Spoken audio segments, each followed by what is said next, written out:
One Punch Man is truly something special. This series may seem like a complete joke where nothing can ever be taken seriously, and to be honest, it really is at times, but that never takes away from how perfectly crafted the world is. One kickstarted this amazing story off way back in 2009 in a comic book format, before it was later picked up by Shueisha's Young Jump and given to the artistic GOAT, Yusuke Murata, to obviously, flesh out and draw. In today's video, we're going to cover what both of these absolute legends have managed to craft together, starting with the first 2 seasons of the anime, which covers about 90 chapters of the manga, before then working our way through each arc in the manga, only coming to an end once we reach the most recent complete section of the story. Obviously, I'd go over the comic as well, but the runtime is already high enough as it is. Finally, this video took absolutely yonks to edit, as you could probably imagine, and I'd love to get to 300,000 subs this year, so if you do end up enjoying it and want to see more massive videos like this in the future, then subscribe and help push my channel to 300k. Of course, as well, let me know the series you want me to cover next down below. However, if this video itself does get to 35,000 likes, then I'll release a video covering the entire Hunter x Hunter series, including the manga stuff, up to chapter 400. Either way, enough of me rambling on about, random shit. Sit back and relax as we delve into one's world of One Punch Man. Kicking things straight off, a random monster appears in A City and begins to wreak havoc. With ease, he easily defeats Lightning Max and Smile Man before walking further into the city. Risking his life, a reporter lists off all of the disasters that have been caused by this new threat. Probably having seen the news broadcast, it suddenly cuts over to our bald goat, Saitama, deciding to leave his apartment. Back in the desolate environment caused by the monster's attacks, we find a girl crying and being approached by some piccolo-looking ass dude. Getting bricked up, the monster tries to clamp down on the girl, however, she's snatched away moments before he could finish her. Landing a few meters away, Saitama calmly puts the girl down and listens as the monster introduces himself as Vaccine Man. Vaccine Man asks for Saitama to identify himself, and he does, saying that he's just an average man serving as an average hero. Vaccine Man is angered though by his lack of seriousness and aggressively explains his monster origins. As he talks, he slowly transforms, growing larger, stronger, and more imposing. Towering above the bald stud, Vaccine Man, screaming, prepares to attack. However, Saitama does a cheeky 720 punch, absolutely pulverizing the monster. After a single punch killed the monster, Saitama dropped down to his knees and screamed out in frustration. Obviously, this is just for the simple fact that bro seems to be one hit in everything these days. 3 years ago though, before the current day we find ourselves in, a bunch of civilians are seen running from something. Saitama, back with his hair, stands before Crablante, who seems surprised that he isn't running in fear like the other people. Bro sighs though, causing Crablante to come to the conclusion that Saitama is a salaryman, and since he isn't running, he must want to die. Saitama agrees with that, but states that he is in fact unemployed and is on a job hunt after having been rejected from a job earlier in this day. Saying that he has lifeless eyes like himself, Crablante decides to spare his life, stating that his real prey is a child with his big ass chin. While Saitama is then walking across the street, he encounters the big booty chin kid the monster was just previously talking about. He debates with himself whether or not he should save him, but once Crablante attempts to attack the child, Saitama jumps in and saves him from the attack. Saitama tells the kid to escape, however, this muppet child wants to get his ball. Ending that almost immediately, Crablante pops it and relays that he's rather surprised Saitama came to save the kid after just seeing him, and asks why. Flipping it back on the crab though, Saitama attempts to fix it all and asks why he's even doing this. Going on a mind-numbingly long monologue about how he's killed for less, Crablante shows him the ridiculous nipples the kid drew on his chest, and due to his hands being claws, he states that he can't clean it off. Crablante then points his claw at Saitama, antagonizing him by saying that if he gets in his way, he'll make sure he never goes job hunting again. To his surprise though, Saitama begins chuckling out loud, saying Crablante reminds him of a villain in an anime he used to watch as a child. Infuriated, Crablante smacks Saitama, sending him flying into a nearby shed. Finally alone with the kid, which is like, yo bro, chill. The crab focuses his attention on him, and just as he is about to end the boy's life, a rock bounces off his dumbass head. Turning around, he sees a weakened but still breathing Saitama, who tells him he won't let the monster kill a child in this age of declining birth rates. At that moment, Saitama has an epiphany. He remembers how he always wanted to be a hero as a child, so he could send villains like this dumbass crab flying away with a single punch. Filled with a newfound determination, Saitama pulls his tie off his collar and tells the crab to bring it. Deeming him a pathetic excuse for a hero, Crab Lante begins to pummel him around with a series of powerful punches. However, just as the crab is about to land the finishing blow, Saitama jumps up and propels himself above the crab using its claw as a propellant before wrapping his tie around the monster's eye. Tearing down with all of his might, Bro then rips out all of the monster's insides. Having defeated his first ever mysterious being, Saitama victoriously stands over Crab Lante.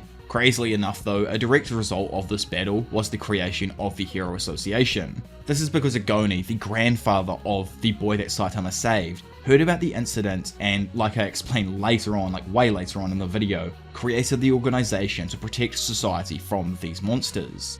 Anyway, back in the present day, as Saitama reminisces about the events while shopping, a colossal man attacks the city.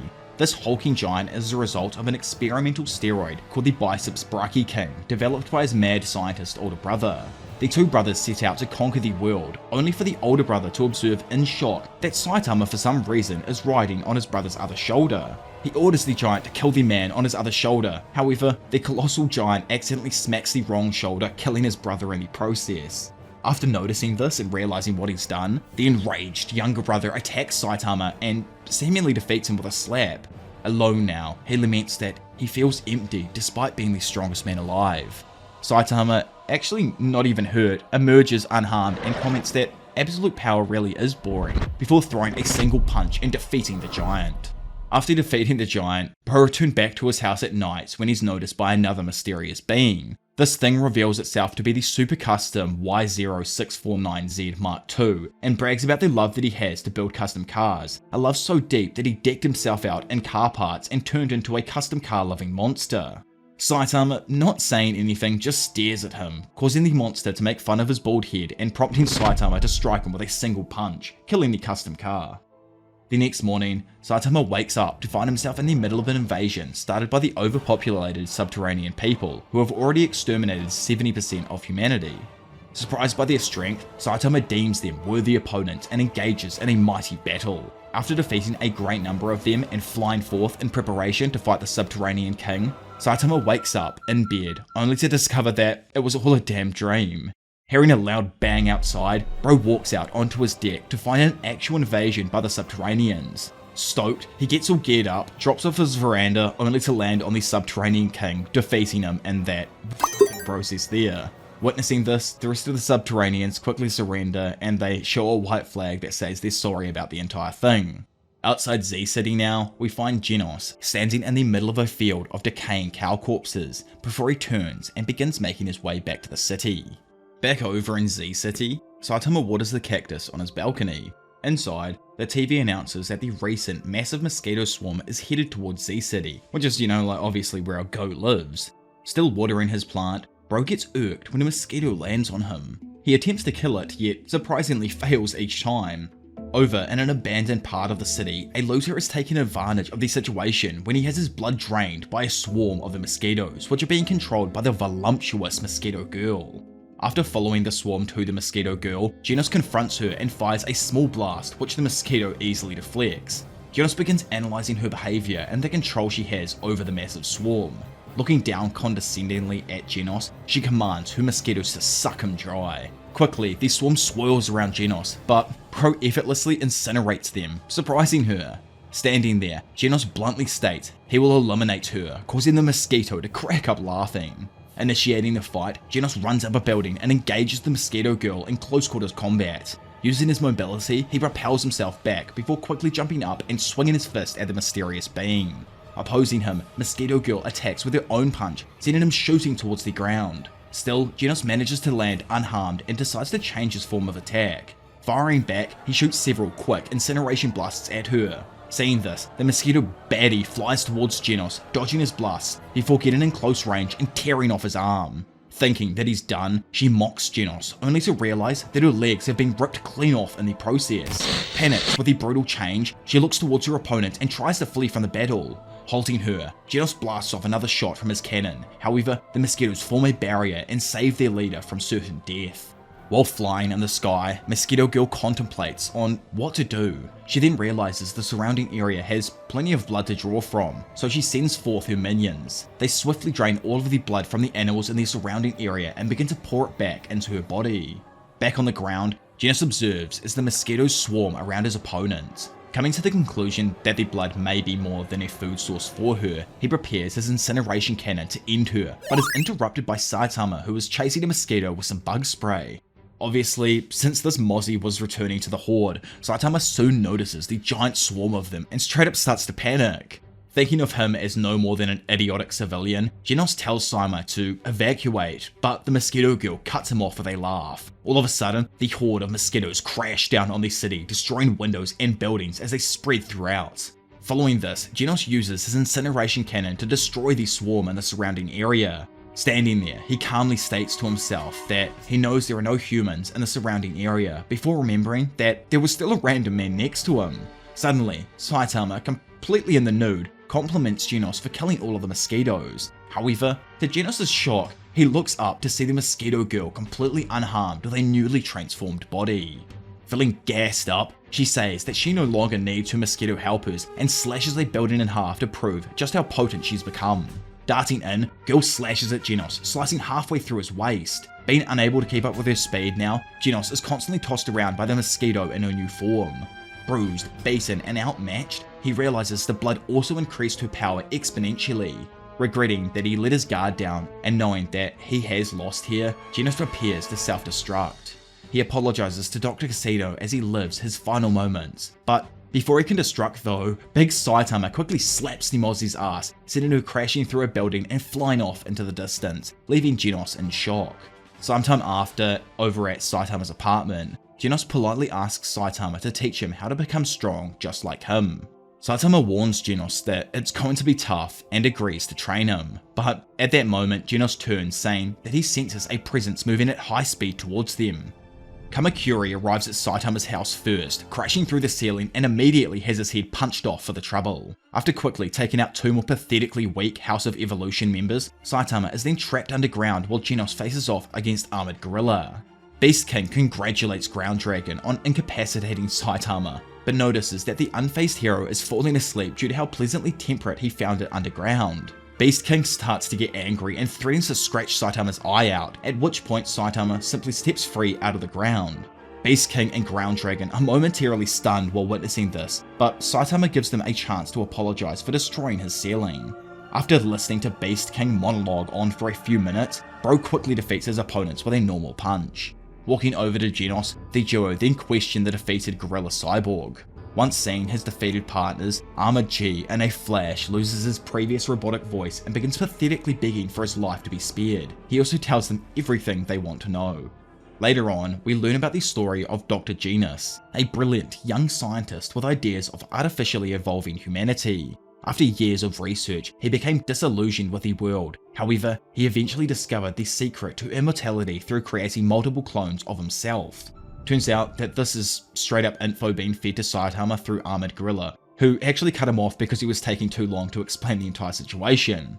Armored Gorilla then explains that Dr. Genos is interested in Saitama's constitution, or as he puts it, his body. Getting the wrong idea with this, Saitama believes that the scientist is interested in his pussy until Genos explains to him that Genos wants Saitama for his experiments. Since the dude ain't really that keen on getting experimented on, the duo decide to attack the House of Evolution immediately. The only reason they even go immediately is because there's actually a store discount tomorrow and Saitama isn't interested in missing out on a bargain. Before leaving, Genos asks Armored Gorilla about the House of Evolution cyborgs in an attempt to find out more information about the mad cyborg that destroyed his town as a child. Pretty much immediately shutting down Genos' theory, Armored Gorilla states that he's really the only cyborg there. In preparation for Saitama's arrival, the House of Evolution sets traps in their facility and, after great deliberation, decide to release Carnage Kabuto. Once they do arrive, the duo find a compound above ground. Without hesitation, Genos destroys it with a single blast. Right after though, Saitama locates a hatch that leads underground to possibly even more of the House of Evolution's base. In the basement, one of Dr. Genos' clones is killed by a chained up Carnage Kabuto. The real Dr. Genos though converses with Carnage Kabuto and asks if he could kill Saitama and Genos for him. God, I'm gonna mess up Genos and Genos so many times. I already know I'm about to stuff this shit up. Just bear with me guys, please. Following Genos' demands, Carnage Kabuto rushes towards the two and Genos is quickly turned into modern art after being punched straight into a wall. Walking off, Kabuto then asks them to enter the combat experimentation room, and Saitama agrees. In the room, Kabuto then announces that he's about to start his rampage, only to be interrupted by the returning Genos. Punch drunk from his previous hit, Genos blasts Kabuto in the face with a fire attack that doesn't do anything to the monster. Trying something else, Genos uses his immense speed and augmentating boosters to run around Kabuto, allowing him to blast the monster with fire attacks in his signature machine gun blows technique. While he is initiating his attack though, Genos gets easily swiped away by Kabuto and lands in Saitama's arms. In desperation, Genos releases a massive fire attack, but Kabuto simply blows it back towards Genos and Saitama with his breath. Consequently, this meant that Genos ended up getting taken out by his own attack, and since the boys down and out for the count, Saitama took over the fight for Genos.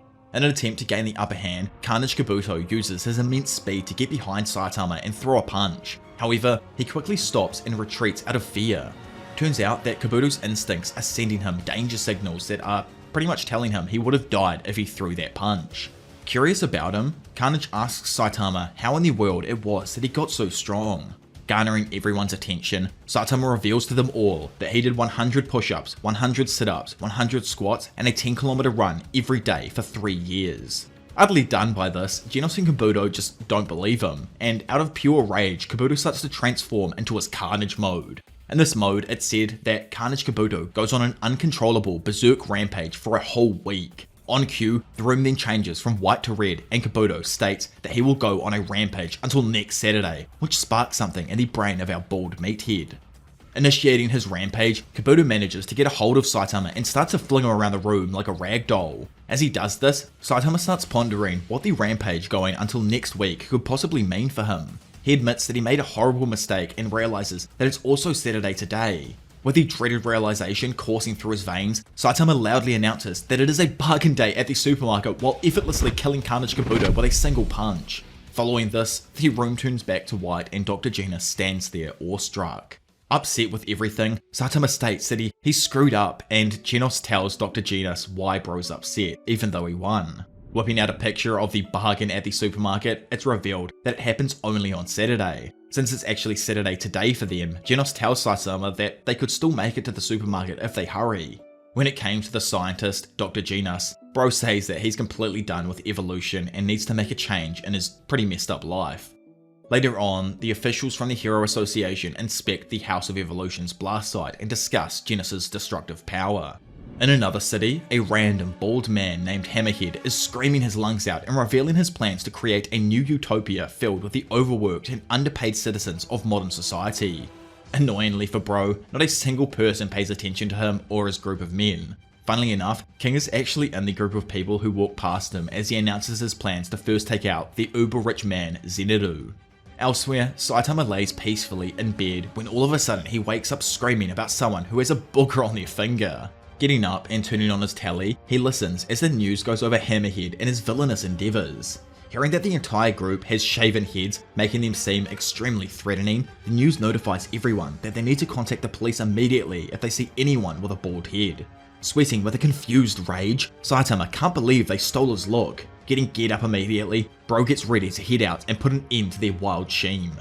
At probably the same time, the Hammerhead group defeats several riot cops and even take out the top C-class hero, Moomin Rider. Still in his tower, Zenitsu is told by one of his assistants to hide, but he refuses to do so as it would ruin his reputation. Telling him that there really is no need to leave though, Speedo Sound Sonic says he's lucky he's still got him under contract and will handle Hammerhead and his followers. As the Paradise group closes in on Zenitsu's tower, Sonic confronts them and offers them a deal. Surrender now and their lives will be spared. When the group replies by charging at him, Sonic, at a speed too unfathomable for these gooning bald men to understand, slices all but their leader's heads off just above the armor points. Throwing up his arms out of fear as his men die in front of him, Hammerhead hears Sonic's blade slash into the armor outside his arm. Enraged, bro slams the ground, sending out a fat shockwave that destroys the surrounding area.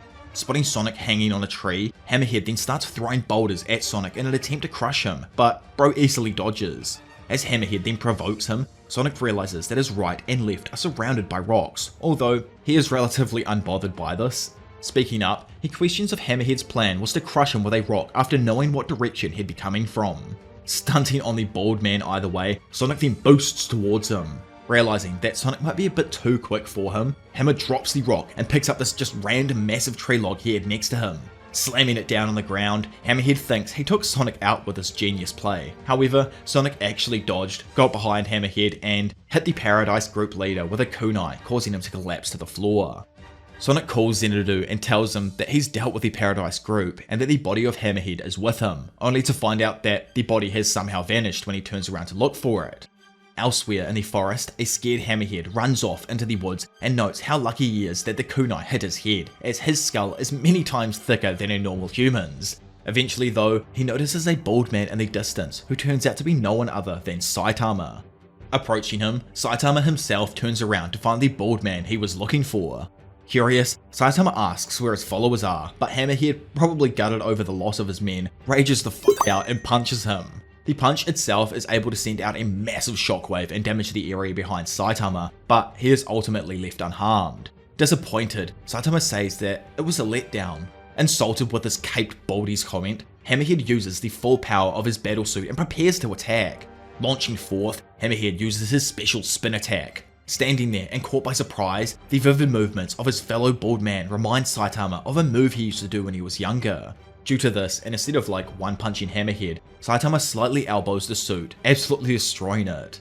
Stunned, Hammerhead jumps back and tries to apologize, however, Saitama just tells him to not do any more bad things. Pleased with Bro's goodwill, Hammerhead thanks him as he turns his naked ass around and runs off.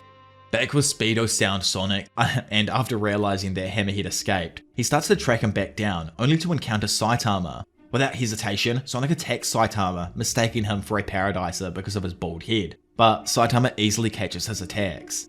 Feeling like his pride was heavily damaged after not making it through the Baldy's defenses, Sonic ups his skill level and truly tries to kill Saitama. He showcases his speed, boasting how Saitama can't keep up with it, but Saitama quickly turns his head to Sonic and asks if he can go home. Surprised with this, Sonic tries to finish off Saitama with his wind blade kick, but Bro just dodges, raises his own hand and says, checkmate. Unfortunately, Sonic is unable to move and his nuts connect perfectly with Saitama's stationary hand.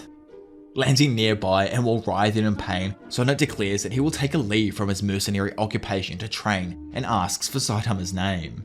Hearing it, Sonic states that Saitama is now his rival and declares he will one day kill him, to which Saitama freaking encourages him to do so, which is actually crazy and I love it.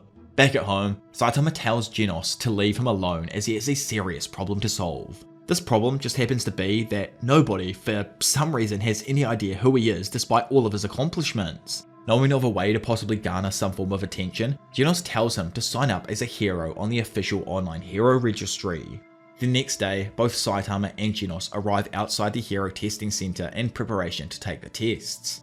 Making their way indoors, we find that the first test they need to pass is a physical followed by a written test in order to prove that they are worthy of becoming a hero. Being a comedic parody of shonen strength, Saitama easily surpasses the physical exam and shatters every single record. Even though he aces the physical exams, Bro is still mentally inefficient and absolutely flunks his written test, only passing by a single point.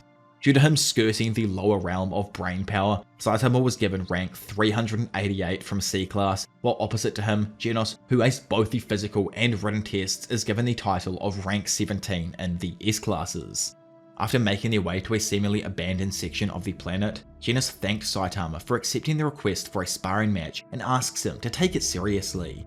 Slowly beginning to power up, Genos activates his shoulder propulsion system and launches himself into a kick at Saitama, but the baldy simply leans back. Seeing this, Genos quickly catches his own momentum with a blast from his palm, then follows up with a barrage of devastating kicks that end up destroying the environment. Still, Saitama easily managed to dodge up into the sky. Looking down below, he watches as Genos attempts to hit him with his incineration cannon, but once again misses, and Saitama calmly lands back on the ground afterwards. Feeling exhausted, Genos lays his palm on the ground and uses the heat from his previous blast to repower his system.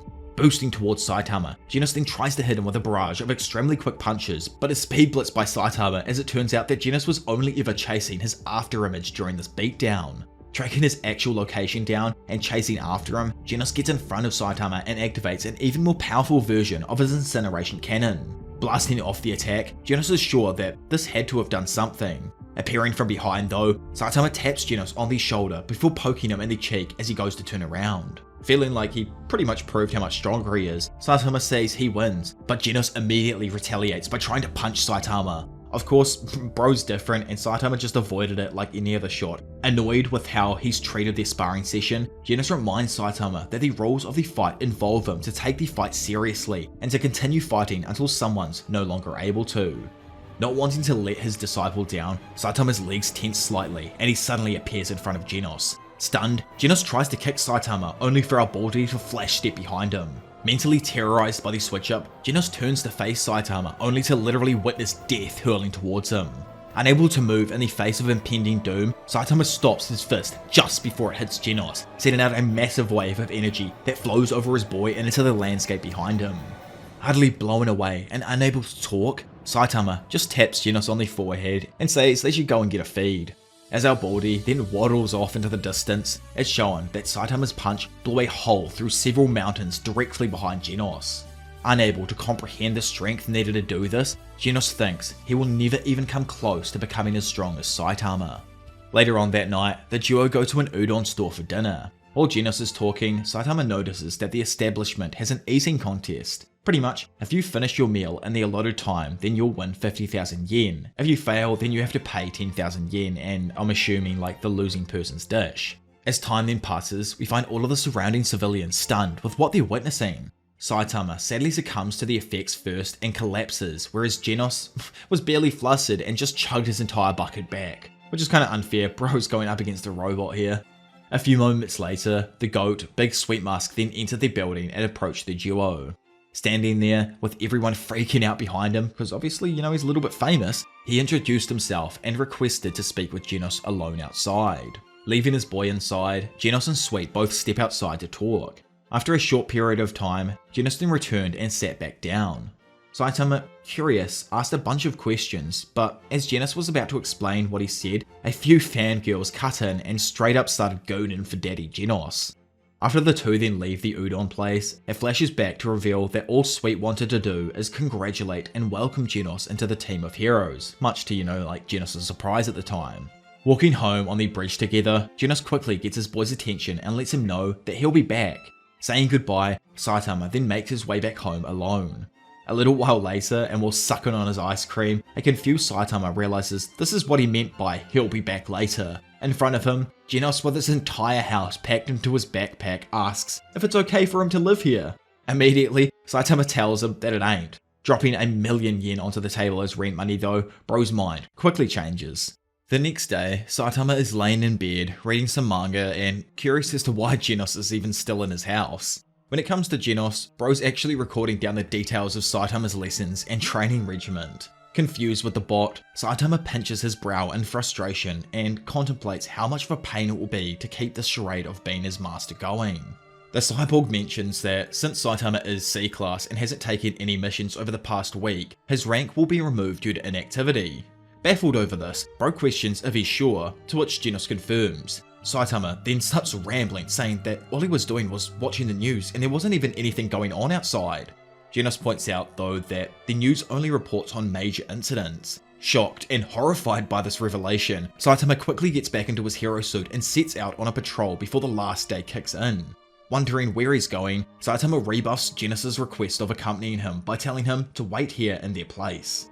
Realizing that his disciple probably wants some form of guidance, Saitama tells him that since he's a cyborg, training his body won't do. Instead, he makes up some crap about a complete change in his mindset to attain a higher degree of strength. Making it easier for him to understand, he says he first needs to fight his way through the professional hero industry and aim to break into the top 10 heroes in S-class. That will be his goal for the time being. After leaving Genos, Saitama for one whole day sprinted around the town and countryside while frantically searching for bad guys. Eventually, he returned to town absolutely knackered and gave up before heading home. The next morning, the cracked out hero fidgets nervously as this is his last day to avoid getting laid off. As if to make matters worse, bro turns around and catches a kunai thrown at him by Speedo Sound Sonic. Recognizing him, Saitama tries to figure out his name, but butchers it a bunch of times. My favorite is definitely seed on the ground, which just has me freaking dying every time Saitama's like, seed on the ground or Sonic? Anyway, this causes Speed to get annoyed and try and correct him. Saitama just brushes him off, telling him he's too busy, so he'll see him around. Seething with hatred though, Speed, feeling provoked, draws his blade and dives at Saitama, trying to attack him, only for the latter to spaz out and bite down on his sword, destroying it. Greatly bewildered by these events, Sonic finds himself intimidated by a now annoyed Saitama. Turning and facing the ninja, he threatens his life. However, in that moment, a random girl points out Saitama and says that he's the one. Not getting it, Bro just laughs at Speed, thinking the girl was pointing at him. Walking up towards the duo though, no one other than Tank Top Tiger grabs Saitama's bald dome and lets him know that the girl was actually singling him out. According to her, he's been running around with a crazed look on his face for almost 2 days. Saitama tries explaining that he's also a hero. However, Tank Top Tiger says he's never heard of anyone like him and he's just causing trouble for everyone here. As Tank Top Tiger continues to ridicule Saitama some more, the surrounding civilians all notice the higher ranked hero and egg him on. Getting in his face, Tank Top Tiger tries to provoke Saitama. However, dude's all of a sudden cut down as a bunch of exploding shuriken take him out. With Tank Top Tiger down and knocked out, the people around start getting panicked and begin running while calling for another hero to help. Being a genius, Sonic tells Saitama that since he's also a hero, now all he needs to do is create a situation in which he has to fight him. Vanishing in an instant, Sonic gets in behind Saitama and leaps into the air before throwing his signature exploding hail of carnage. Saitama assumes they're aimed at him, however, is shocked when they fly right past and smash into the surrounding buildings, causing even more havoc. A lot of damage is done, and people are screaming out for someone to save them, but Saitama, he just tells Sonic to stop. Suddenly, a car is then hit by an explosion and sent hurling towards a kid. Luckily, Saitama jumped up and blocked the car in time. Annoyed because he feels like he doesn't really have the time for this, Saitama knows he needs to hurry up and find a bad guy to take down. Realizing something though, like, it's taking him this freaking long, Bro looks up at Sonic terrorizing the neighborhood with his shuriken. In a flash, he then beams up above the goth ninja and chop hits him down into the pavement below, knocking him out cold. So later on obviously, El Cid in the ground got arrested off this, and that's how we end up finding him how he is when he's in, his prison attire, but we'll get to that later on. For now, and in the same day though, somewhere else in Z City, a random mysterious being was seen skulking around. Over at the headquarters, and after hearing rumours about a potential monster disaster, the Hero Association sends Golden Ball and Spring Mustachio to investigate Z City and locate anything of importance. Once the duo make it to Z City, they walk through the streets until they reach the uninhabited section of the city.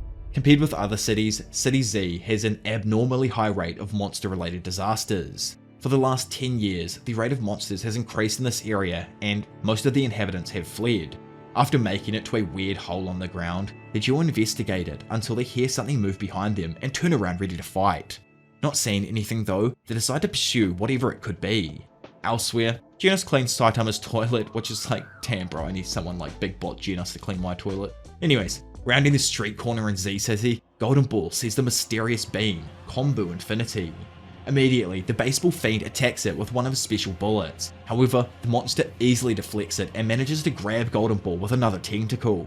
Without hesitation, the monster then smashes the hero into a wall before dropping him down to the floor defeated.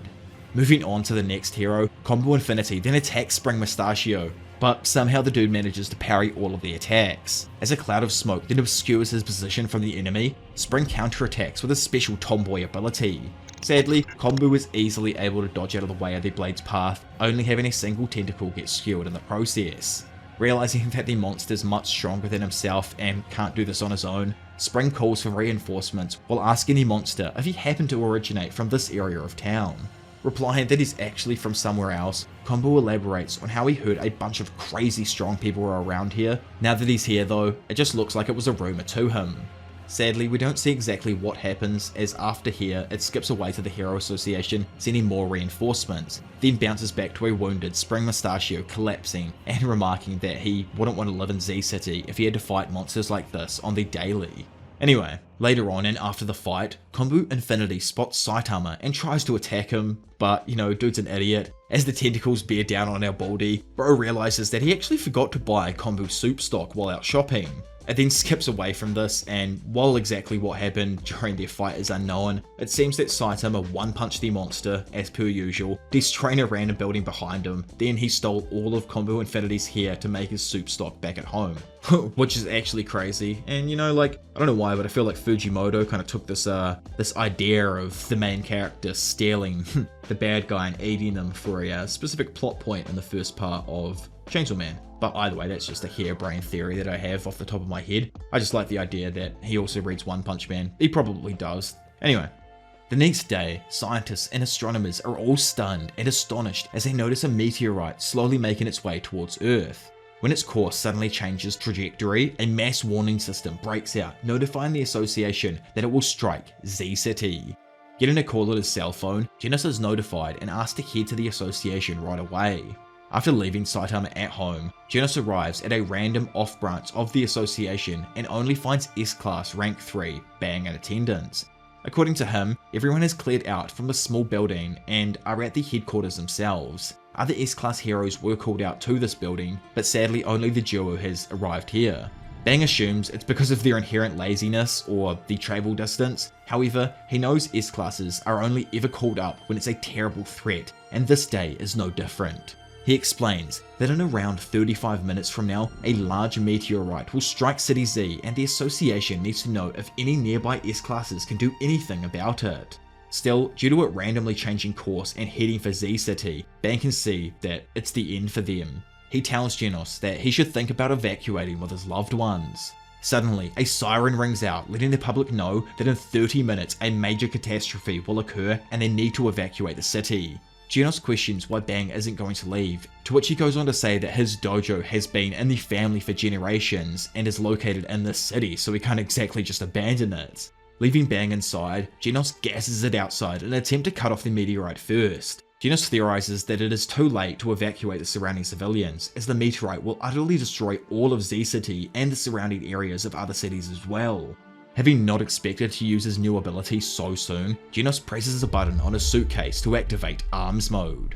Shooting out in front of him, Bro's suitcase transforms into two new arms that shoot back and attach to his body. As he then prepares himself to take on the incoming meteor, Metal Knight flies by and lands on a rooftop.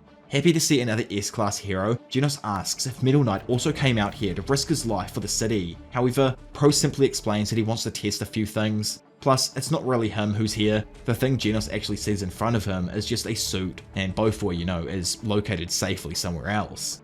Feeling like the meteor is a perfect target to test things out on, the bot then fires a bunch of missiles from his back cannon, which actually blocks Genos from shooting his cannon in the process. The missiles fly up and hit the meteor, causing a massive explosion to be sent out over Z City's sky. Genos is utterly blown away by the destructive power of Metal Knight's missiles, and thinks to himself that he needs to be wary of him. Sadly, Metal Knight's attack wasn't good enough, and eventually the massive meteorite plunged through the blanket-like cloud of smoke.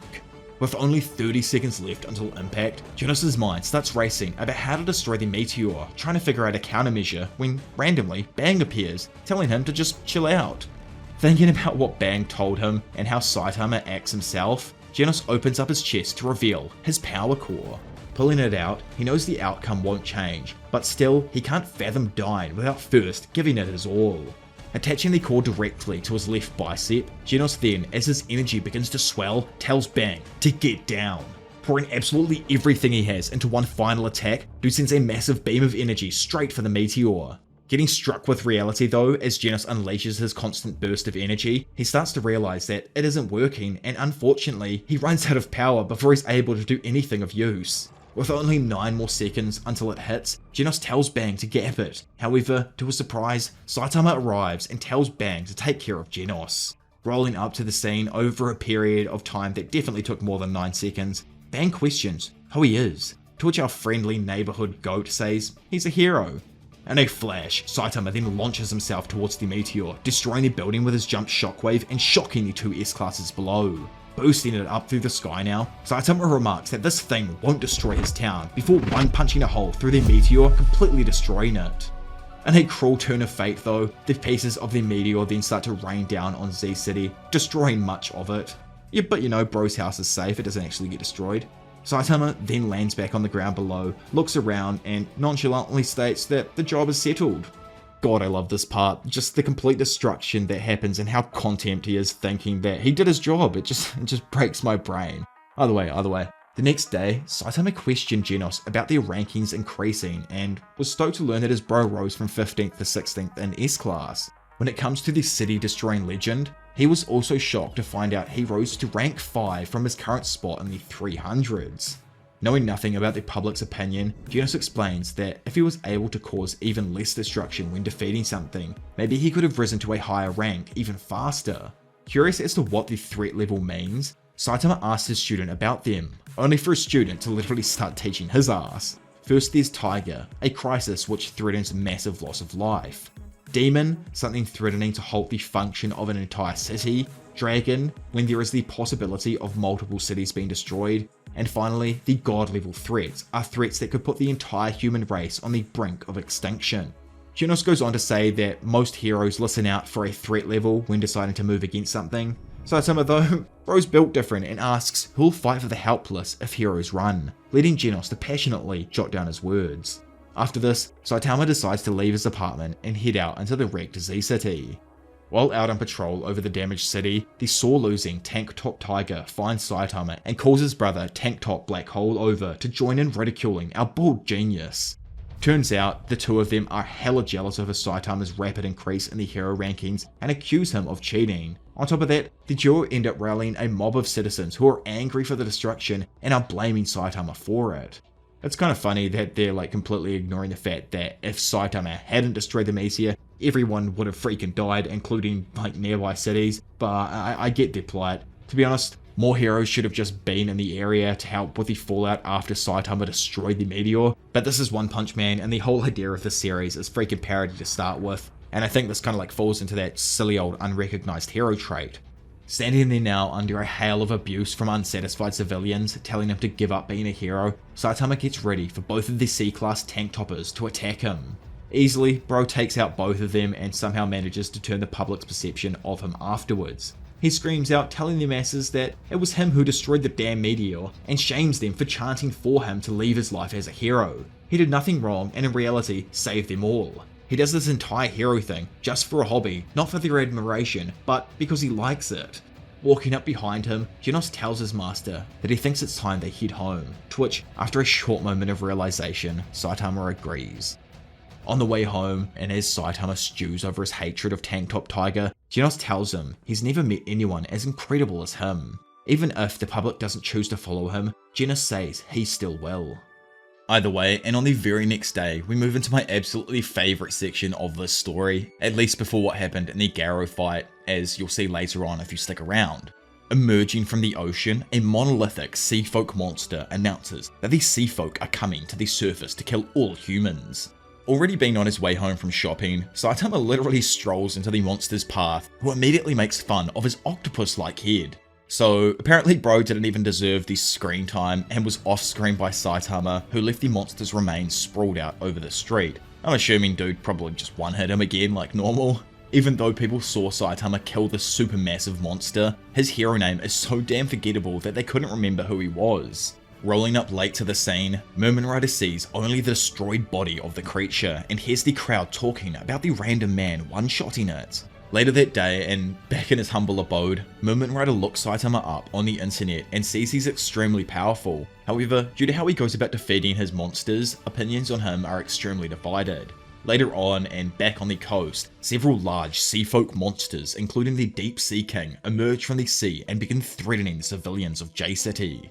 Arriving on the scene and saving a random dude, the A-Class hero Stinger challenges the initial squad of monsters with his powerful bamboo shoot weapon. Meanwhile, Genos is seen drying dishes with his built-in equipment and informing Saitama that he's risen to rank 2 of C-Class now. As the phone then rings, interrupting them, Genos walks off and answers it, only to return asking Saitama about the monster he killed the other day.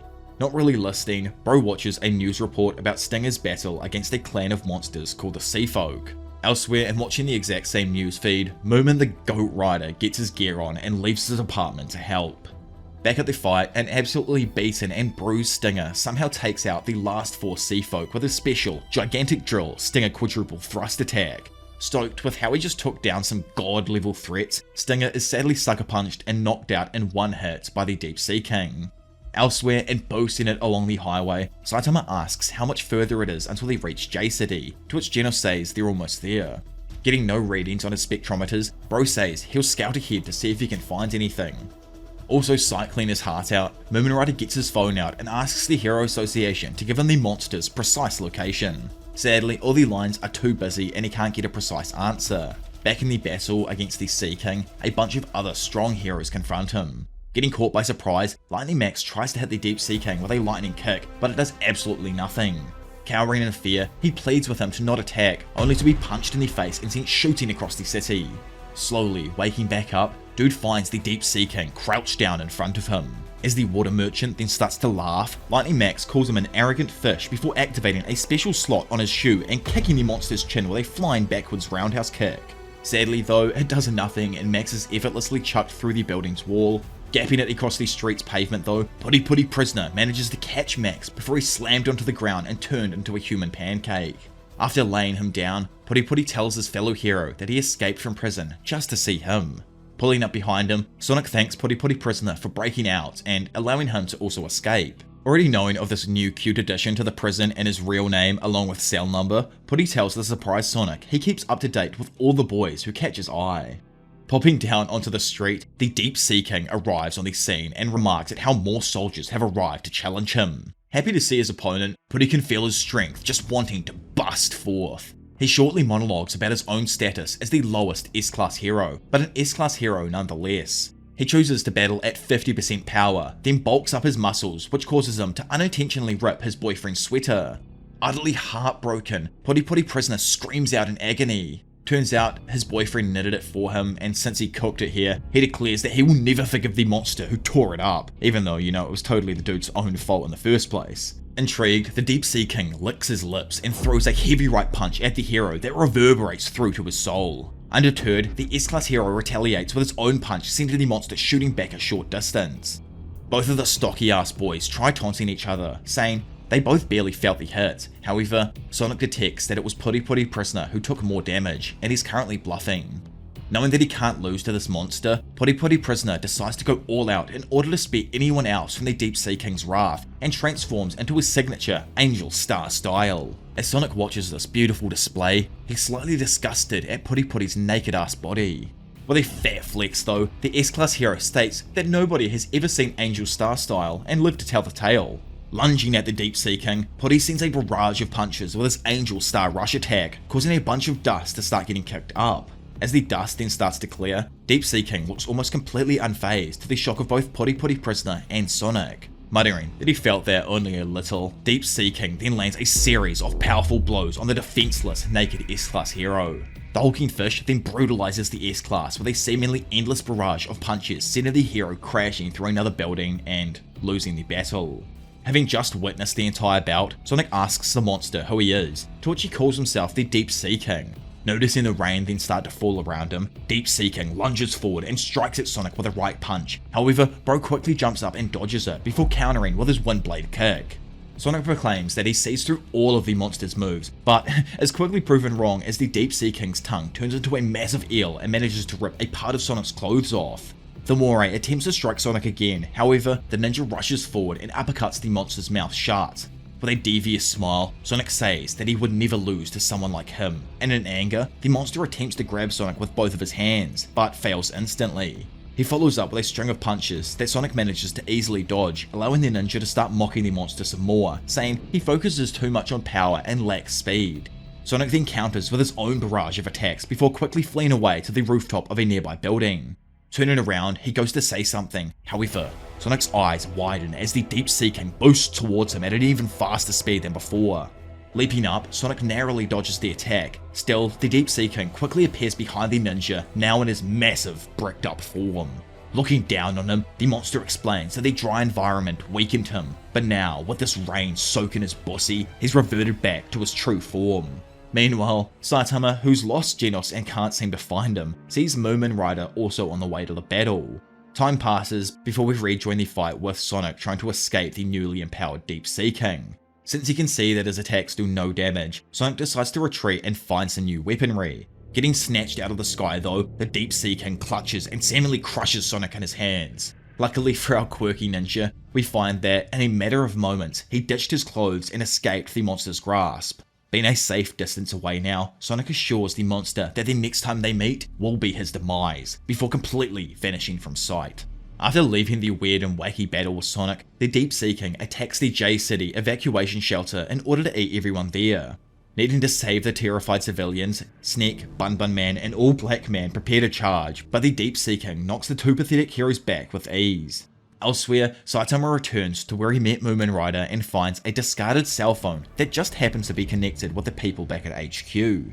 After speaking to them, Saitama stands there, waiting for the Hero Association to decide whether they want him to help fight the monster or not. Back in J City, the civilians cower in fear at the Deep Sea King's seemingly unstoppable power. Just as the monster was about to dig in and eat some human bystanders, Genos crashed in through the top of the shelter. Turning to face the newcomer, Genos quickly states that he will eradicate the Deep Sea King. Having prepared himself, Genos quickly launches an insanely powerful punch at the Deep Sea King, creating an energy wave that breaks through the wall of the shelter and sends the fish back to its dry form.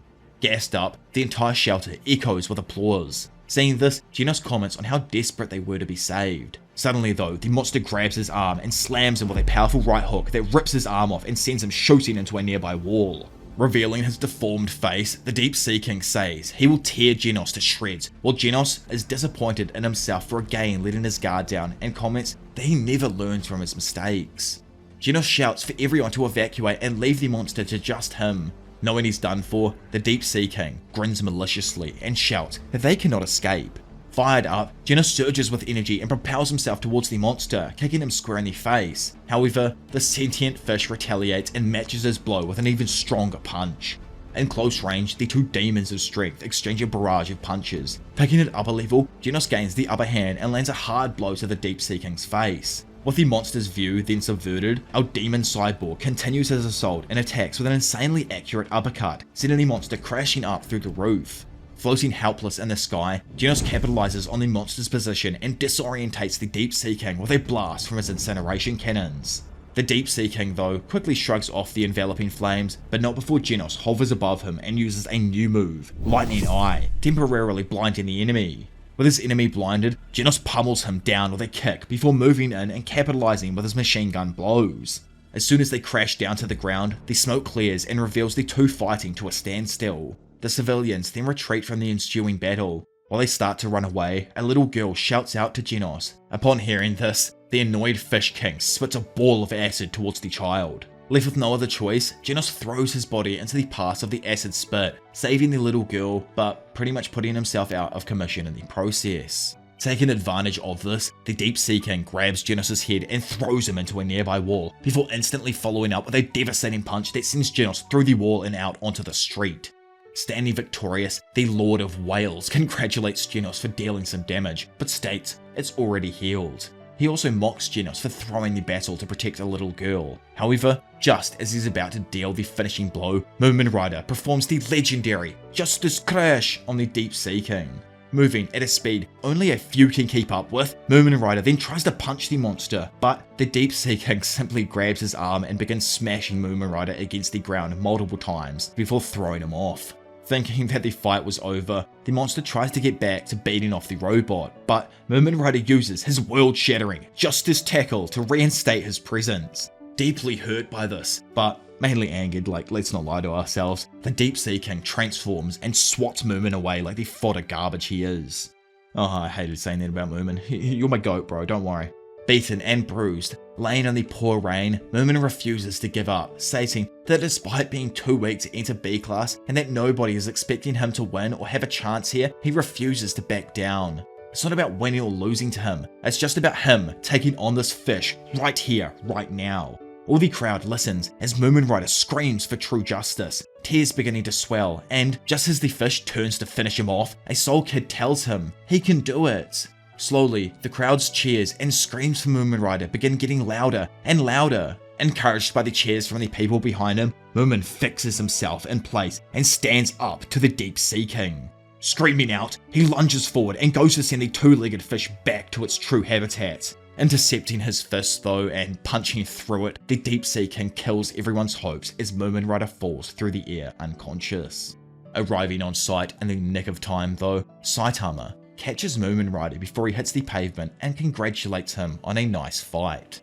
Utterly intrigued by the shape of our man's dome, the Deep Sea King asks if he happens to be just some more weak garbage. Unconcerned, Saitama notices Genos and asks if he's still alive, to which, his boy affirms weakly. Sighing, Saitama tells him to hang on a second, he just needs to lay out the sea freak or whatever it's called.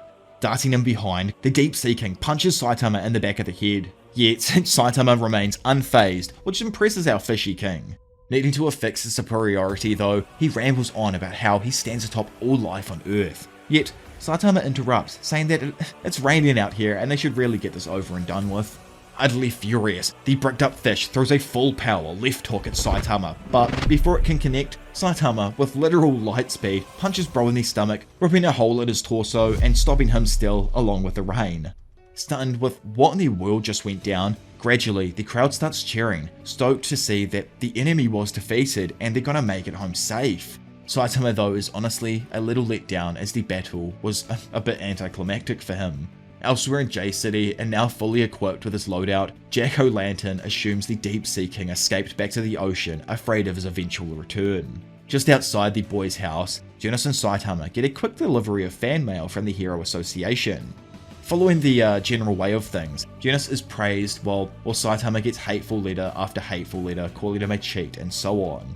So, back just after Saitama defeated the Deep Sea King, the surrounding people were shocked to have been saved and impressed by the buildie's swift victory. However, one singular otaku Neek starts bad-mouthing the other heroes, saying how they must be frauds, since no matter their rank, they were beaten. To this man, he thinks that the Deep Sea King couldn't have been that tough if a singular C-class hero defeated it in one punch. Upon hearing this, Saitama laughs and downplays his victory to save the reputations of the other heroes, explaining that he really got lucky and the job was easy for him since he came in late after the monster was already weakened by everyone else. Feeling violated by Saitama's switch up, the people take his words literally and start calling him nothing more than a fraud. In a profound moment of realization, Genos wonders if this is really what his master wants, but either way promises to not interfere. The only way he thinks he would is if in the future, Saitama is forced into a corner by the hate, then Genos would want to come out and tell them all the truth. Back in the present, Saitama opens up another letter he got and finds that someone is actually thanking him. Surprised with this, he quickly moves on though and wonders if he happens to have any more. Lastly, Genos hands him one letter from the Hero Association, which turns out to be another promotion up to rank 1 in C-class. Over at the Hero Association now, Saitama questions why they called him in. Here, 4 of the higher-ups explain a vital piece of information. Once someone reaches the top position in each class, they are interviewed and asked if they'd like to be promoted up a division. It's completely fine if someone chooses to remain in their previous class, since going up a class means stronger monsters and being ranked at the bottom of another group. Accepting to move up to B class himself, Saitama says if it means he doesn't have to do any more of his measly weekly quotas, then it's a bonus. In another location, one of Sweetmask's assistants inform him of Saitama's rise to B rank. Feeling violated for having his time interrupted, Sweet doesn't care and is more disappointed by the disgusting work of an A and S class hero in the recent Sea Folk incident. Relaying that Saitama was the one who finished the monster off and showing him a short clip of the punch, Sweetmask quickly changes his mind. Meanwhile in hospital, Lightning Max and Stinger are seen reading a newspaper while getting better when Puri Puri enters wanting to administer some angel shots. Luckily, they end up escaping the room, sprinting out and dropping the newspapers they had been reading. Reading one of them off the floor, Puri is annoyed when he sees the media is now calling him an S-class failure. Obviously, if you guys don't know, this is actually because I'm pretty sure Sweet has like massive control over the media and he can kind of do what he wants with it. Elsewhere, and walking home from his time at the association, Saitama ends up smelling some food and decides to get some. Once entering the stall, he encounters Moomin Rider, who's still slightly injured but nonetheless in good shape. Recognizing him, Saitama thanks him for giving him a ride during the previous battle. Letting him know that he's been trying to find him since then, Lil Bro reveals that he was the one who sent the thank you letter to Saitama. Happy to hear that, Saitama asks if he wants to come out and get food together in the future with him, to which, big old Moomin agrees. In a random association base, Shibabawa, the prolific fortune teller, warns an official nearby that a violent catastrophe draws near and this is the end. On probably the next day, somewhere deep in a set of mountain ranges, the ancient king of the Terra Lizard clan appears. Not being able to put it down with conventional military weapons, Tatsumaki drops out of an airship to deal with it. After a short argument between the two of them, Tatsumaki sends a meteor from out of space which catches the monster by surprise and utterly flattens it. Over at Bang's dojo, Oji-san shows off his legendary water stream rock smashing fist style to Saitama and Genos before asking if they want to give it a go. Kinda let down by the old dude's sales pitch, Saitama passes and tells Genos to do it, but he also refuses. Being sure that he's heard Bang's dojo was full of super strong members, Bang explains to the duo on how his former best student went wild and beat all of the other students to a point they're completely out of commission. Curious, Saitama asks if he's strong and who he is. Bang says his name is Garou, his strongest student at the time. However, he gave his ass a beating and expelled him for the incident. Suddenly, a random person bursts through the door and informs Silverfang that he was sent by the association. Spotting Genos there as well, he relays the same info to him and asks him to attend as well. Knowing it's time to go, Genos says that Saitama might as well join them since he might be able to help. Agreeing, Bro says he will since he doesn't have anything else to do currently.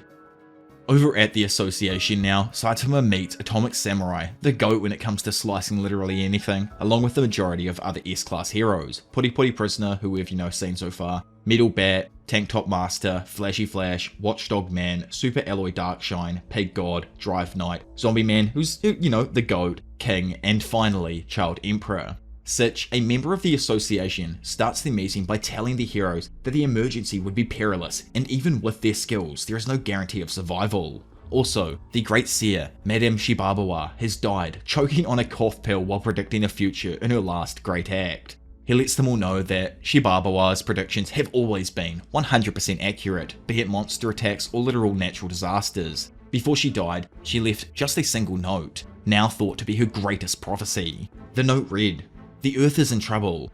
With all of the heroes extremely alarmed by this info, he warns the heroes to prepare for a massive battle within the next 6 months. Just after he says this, and following with the current enemy theme, the Hero Association is attacked by the Skyfolk. However, within a matter of moments, they are quickly slain by Malzagard, a member of the Dark Matter Thieves.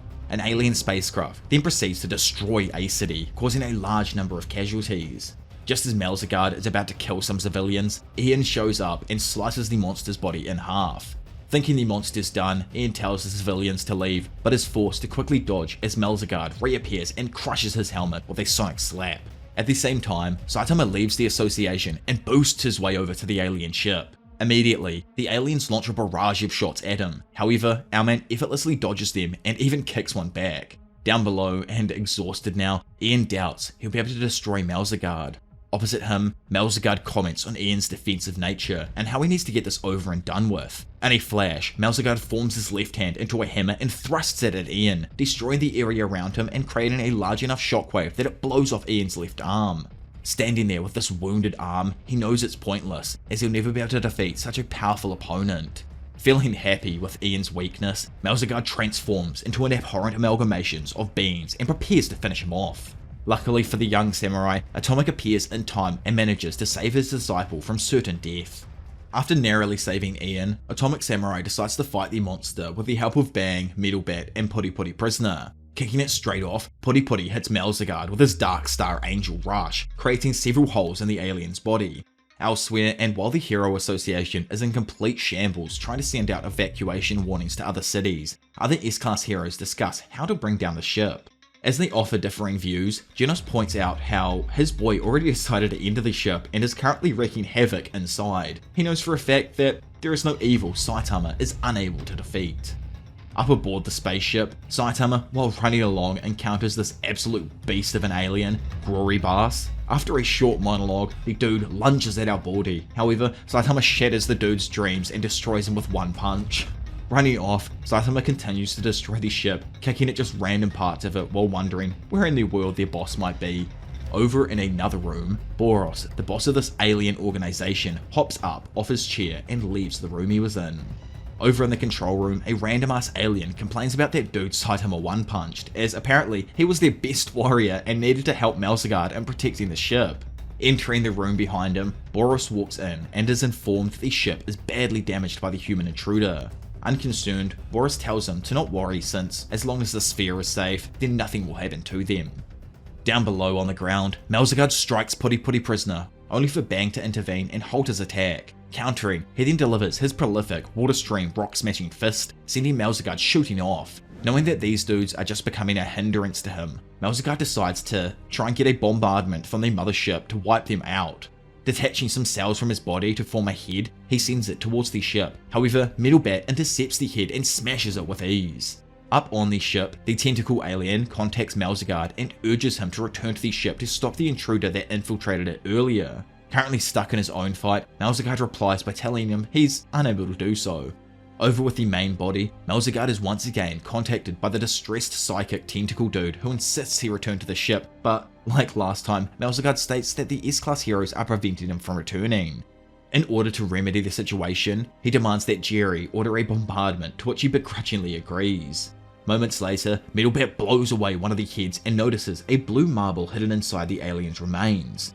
Curiously, he grabs it, and seeing this, Malzahar's head angrily demands it back. Not listening, Metal Bat destroys the marble, in turn destroying the head. Quickly, he realizes that this is obviously the source of the alien's regenerative abilities, and shouts to the other S-Class heroes, letting them know. As this happens, Saitama continues to navigate through the ship when good old Jerry uses his telepathic abilities to make contact with the Baldy. Speaking up, he warns him to not take another step or else he'll be killed. Saitama tells this voice though that even if he wanted to leave, he had no idea where he was. Mildly relieved at the thought of the intruder leaving, Jerry decides to guide Saitama out and tells him to take the next right turn. To this psychic's shock, instead of going right, Saitama deviously smiles and goes to the left. Frittered, Jerry tries to make our boy go back, but he continues running down the hall with a smile on his face, and a few seconds later comes bursting through the door. Jerry, angered at Saitama's destructive attitude on the ship, decides to fight him, himself, and starts telekinetically throwing boulders in his direction. Gassing himself up, Jerry, who, by the way, I'm like literally just calling him Jerry because his actual name is messed up hard for me to say and I just can't get it out, declares himself to be the top expert in the universe. Using his superior psychic abilities, Jerry vows to mush Saitama into a juicy substance. Upon hearing this, the crew members immediately attempt to run away, but get fodderized and instantly crushed by the dense telekinetic waves. Saitama, on the other hand, is completely unfazed and scratches his face out of boredom. Jerry, absolutely enraged now, decides to use another one of his special moves and begins collecting nearby rubble, spinning it around at amazing speeds before then hurling off all of the small debris at Saitama. Slowly, as the smoke then starts to clear and the psychic believes he came out on top, he is sadly proven wrong as Saitama remains just standing there completely uninjured. Unimpressed, Bro whips a small rock back at Jerry, splitting his head in half and ending the alien's life. Outside the ship, Child Emperor and Genos are seen assessing the situation while Sitch and a few assistants from the Hero Association are letting people know where to go and what to do. Down in the heat of battle, the heroes are busting Malzahar's balls when all of a sudden they notice a massive bombardment from the enemy ship headed their way. With everyone shocked, Malzahar taunts them, saying they will die and that there is no escape. However, just before the shells reach the ground, Tatsumaki shows up and freezes them in midair. At first, the S-Class heroes don't know why they stopped because, obviously they're facing the wrong way. But after turning around, they notice her floating there. In typical manner, Tatsumaki berates them, saying that if it wasn't for her, they would have been killed. Changing the direction of the shells, she then launches all of them back towards the mothership, causing massive destruction.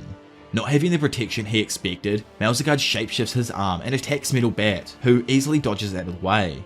At the same time, Putty gets a hold of the attacking tentacles, allowing Bang to use the opportunity to attack the alien's head, finding another marble and destroying it. Furious that yet another one of his heads was destroyed, Malzahar violently swings at Bang, sending him flying through several boulders, seemingly killing the old man. Malzahar laughs at the weakness of the heroes, claiming that all he needs was a change of tactics. He sets his sights on Atomic Samurai, determined to pop his head clean off his shoulders. Up above, and after defeating Jerry, in that control room, Saitama breaks into the throne room. Expecting this, Boris introduces himself as the dominator of the universe and explains that he had attacked this place because of a prophecy that would find a worthy opponent on Earth. Up until this point, Bro has been on a constant rampage, shattering planets and ravaging civilizations, completely out of boredom and mainly with the want to find a strong opponent to fight. Disgusted, Saitama throws a punch at Boris, confused as to why in the world he would go so far to find an opponent. However, the punch doesn't end up taking out Boris. Instead, it shatters the armor plates around his body that were specifically placed there to seal his otherworldly power. After having this then all explained to him, Saitama simply responds with, "Okay." Excited to get this going, Boris transforms into his ultimate form and charges at Saitama. Meanwhile, Moomin Rider, Stinger, and Lightning Max rescue the last of the survivors. Over in the current ground battle, Malzahgard maliciously laughs, declaring that victory is pretty close for him, but he is completely taken aback when he hears Bang's voice. Shocked to see that Bang is still alive, he momentarily forgets about Atomic, only to be sliced to bits by the latter's atomic slash. As per usual, Malzahgard begins to regenerate, but Bang discovers the trick behind his regeneration and how it always begins at the head. Plunging his arm through the alien's head, Bang grabs the last marble and states that even a monkey would be able to find it given enough time. Crushing the marble in his hand, Bang ends the alien's life. Fighting the alien leader above now, Saitama continuously blocks his attacks before retaliating with his own punch that rips off Boris's arm. As it then continues to go on, Boris knocks Saitama around the throne room, eventually spiraling out onto the top of the ship. Standing opposite him, Boris states that our Baldy is the only one out of countless beings throughout the expansive universe to survive this long against him. Powering up even more, Boris starts to release such a destructive energy wave from himself that as it shoots forward, it absolutely decimates his ship, but is still unable to even dent Saitama's dome. Darting in behind our boy, Boris hits Saitama with a punch that blows away the surrounding flames, but only slightly moves him. Knowing it's done, Boris begins gloating about how the outcome of this battle is already clear. His regenerative abilities, in particular the self-healing power, paired with his physical prowess and latent energy beyond anyone's comprehension, cements it. A deep wound would be fatal to Saitama, however he heals the moment he was damaged as if it was a mere flesh wound. Going to monologue even more, Saitama literally tells him to just shut up. Annoyed with him constantly going on and on and on about himself, Saitama asks if Boris is done with his gloating. Stunned to silence for a moment, Boris, in a flash, responds by unleashing his most powerful transformation yet, the one and only Meteoric Burst. With a thunderous onslaught, Boris sends Saitama flying with an immense speed that utterly deatomizes anything in the direct path. Catching right up with our supersonic Baldy, Boris continuously follows and attacks him. Landing blow after blow, Boris continues to speed after a ragdolled Saitama at such a speed that he even starts destroying his own ship and killing the aliens inside. Eventually though, Boris ends up hitting Saitama with a shot that sends him into freaking space, only being stopped by the surface of the moon. Like, it's actually kind of crack up. I wonder what the hell Saitama would have done if the moon didn't stop him. But you know, like, it's just a theory anyway. Boosting it back to Earth, Saitama slams back into the ship, causing it to start tilting and falling apart due to the impact. In an instant, Boris attacks Saitama again, but Saitama finally attacks back with a devastating blow, which sends the alien backwards dazed. Fractions of a second later, Saitama hits Boris with the legendary consecutive normal punches, splattering the alien into thousands of bits. Using his regenerative abilities, Boris somehow, like dude wasn't capping before when he was talking about his abilities, puts himself back together and starts to initiate the final trump card, Collapsing Star Roaring Cannon, which he claims will decimate Saitama and destroy the surface of the planet. With no time to spare, Saitama responds by unleashing his own final move, the barely ever used Serious Punch. Connecting with the blast, Saitama's punch completely nullifies Boris's massive energy blast, and the subsequent pressure created from his punch alone obliterates the alien before even the fist made contact. Additionally, the punch, like in the past with the small battle against Genos, parted the clouds, but this time instead of just like a small mountain or like a small bit across the sky, this time it's across the globe for thousands of miles. Atop the ship and barely alive, Boris weakly states that Saitama wasn't even using his full power and that the prophecy he had been told was a lie. Moments later, the alien dies and the spaceship starts to fall onto the ruins of a city below. After the battle is confirmed to be over, Drive Knight leaves, but not before telling Genos that Metal Knight is his enemy. Dude literally doesn't elaborate on it, and it's just hella sus in my opinion as well. By the way, after this, Sweet Mask then appears and blames the S-classes for the destruction of the city, nearly causing a fight which is only interrupted by Metal Knight, who emerges to salvage parts of the alien ship. Meanwhile, Super Alloy Darkshine discovers alien survivors, whom Sweet Mask makes quick work of, which is so typical, and damn, it's actually crazy how different Sweet Mask looks here from how he does in chapter 192, which we're going to get to either way, so like, you guys let me know what you think when we get there, and just the change in him is insane, I love it. Either way, Saitama then emerges from his ship, only to witness Tatsumaki having a complete meltdown, and asks what's up with the kid. Not caring for her, Genos tells her to shut up while calling her a brat, which causes her to smash him into a rock with her telekinesis. Jumping on in, Bang then gets her to calm down before it can get any worse. From this part onwards, the parts that Metal Knight salvages from the ship are used to rebuild the Hero Association headquarters, which takes place in the new A City, since, most of A City was just wiped out. The A and S class heroes are also invited to live in this newly constructed and improved on headquarters. I also love that they barely even mention that probably 30 million people died in this just massive attack on A City and just the entirety of it being wiped out. It's not like it was when it was Z City with the meteor coming down and people being saved there. This is like an inhabited city that no one could stop. I just love the difference and how no one's all of a sudden annoyed at these S-class heroes for not saving the people or anything like that. By the way, later on now, and probably over in Z City, I'm not actually too sure, but we find Genos and Saitama's shiny dome heading back home from the grocery store. Along the way, they hilariously notice a figurine of King, while at the exact same time he actually passes them in the street behind. Nearby, a creepy ass monster, Tongue Stretcher, a man who loved reptiles so much he turned into one, terrorizes the civilians. Turning around though, he finds no one other than King standing there. Feeling the vibe of death and knowing of his face, Tonguey immediately surrenders under the overwhelming pressure of King's engine. Soon after, a powerful robot named G4 challenges King to a fight. King, however, uses the excuse of needing to go to the bathroom to postpone the battle, hoping to buy time. Letting him go to the bathroom, G4 warns that it will start murdering innocent civilians if he doesn't return within 10 minutes. In a panic and while in the bathroom now, King reveals his true nature. He is not the strongest human alive, but a regular otaku who was mistakenly credited with heroic deeds because he was in the right place at the right time. As King then watches Genos engaging G4 in battle, he flees to his apartment to play his favourite video game, Heartbeat Hottie Sisters 2, which is just crazy, bro. Either way, and noticing him leave, Saitama follows him.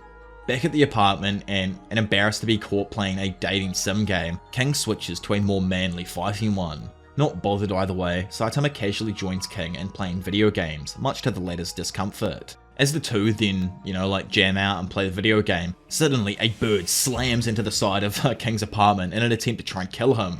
In a state of panic, King wets his pants and unintentionally reveals his true status of a weak civilian to Saitama. Unfazed by this random ass bird, Saitama effortlessly kills the monster, causing King to realize that it was actually Baldy who long ago saved him from the monster that gave him the scar on his left eye, Octopus Clawman. Meanwhile, Genos defeats G4 and collects its parts so that Dr. Genos can implement it into his next set of upgrades. Elsewhere, Sitch, an executive of the Hero Association, announces a plan to recruit criminals to combat the increasing monster threat and the ominous prophecy from Shibabawa, which is obviously that Earth will face a gnarly threat in the next few months. Of course, the reason behind including the criminals in the fighting force is because the association is stretched so thin and they are desperate for reinforcements. Being in attendance due to his criminal past, Speedo Sound Sonic leaves the meeting after discovering that Saitama isn't present. Obviously, he only attended to fight him and couldn't care less about anything else going on there. Back near our boy's home in Z City, Fubuki discusses Saitama's unusual strength and rapid rise in the hero ranks with her subordinates and decides to seek him out. Back over at the Hero Association, one of the criminals in the crowd jumps up to the A-class hero and unsheaths a knife. In response, Heavy Tank Loincloth effortlessly knocks out the criminal with a punch. Emerging from the mass of people, Garou then introduces himself as the Hero Hunter who has taken down countless dojos and goads the criminals along with the heroes present to all attack at once. Annoyed to see him, Sitch tells Garou to leave, but Bro refuses. Begrudgingly, the higher up then commands the 3 A-class heroes to do their job and take care of Garou.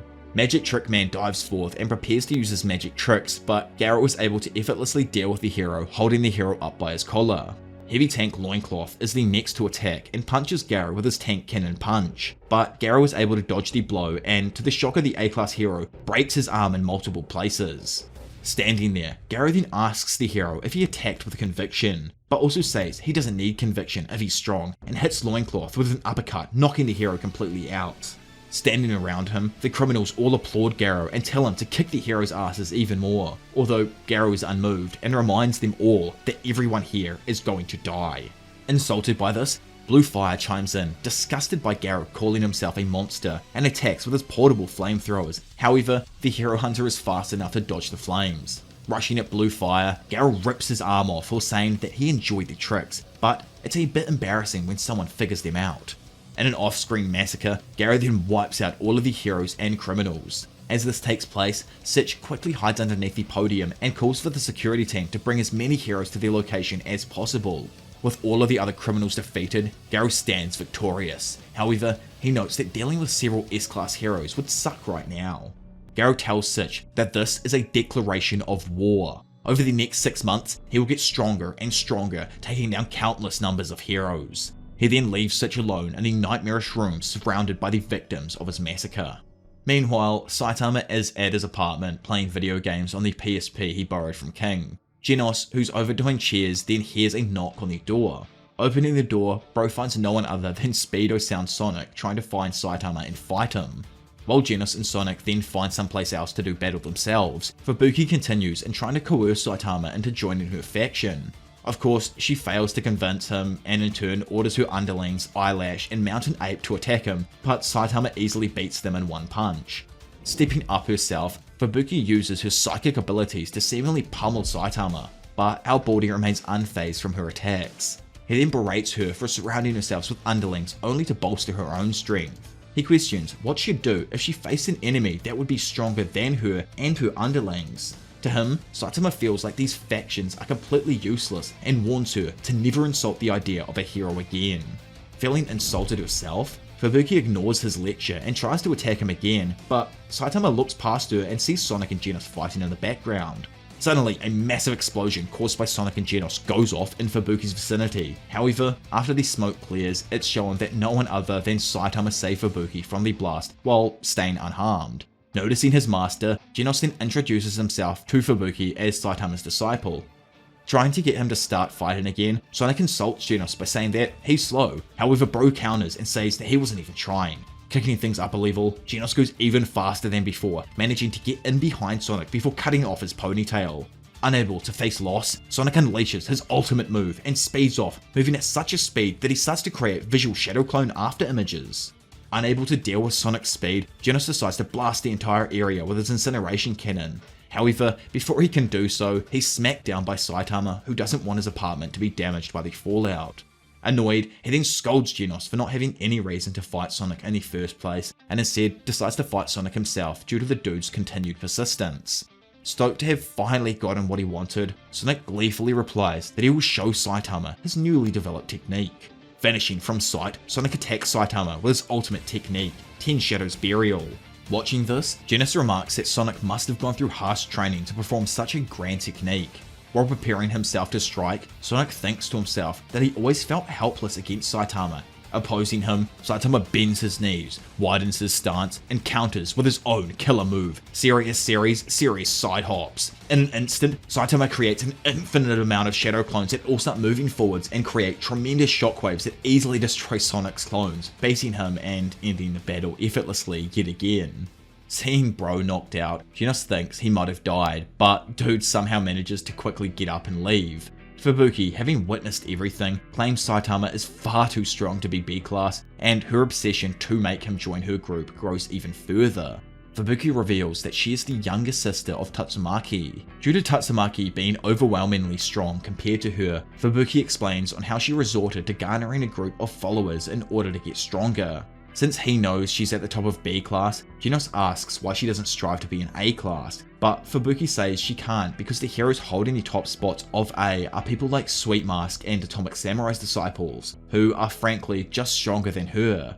Fubuki tries to convince Saitama one last time to join her faction, but Saitama refuses.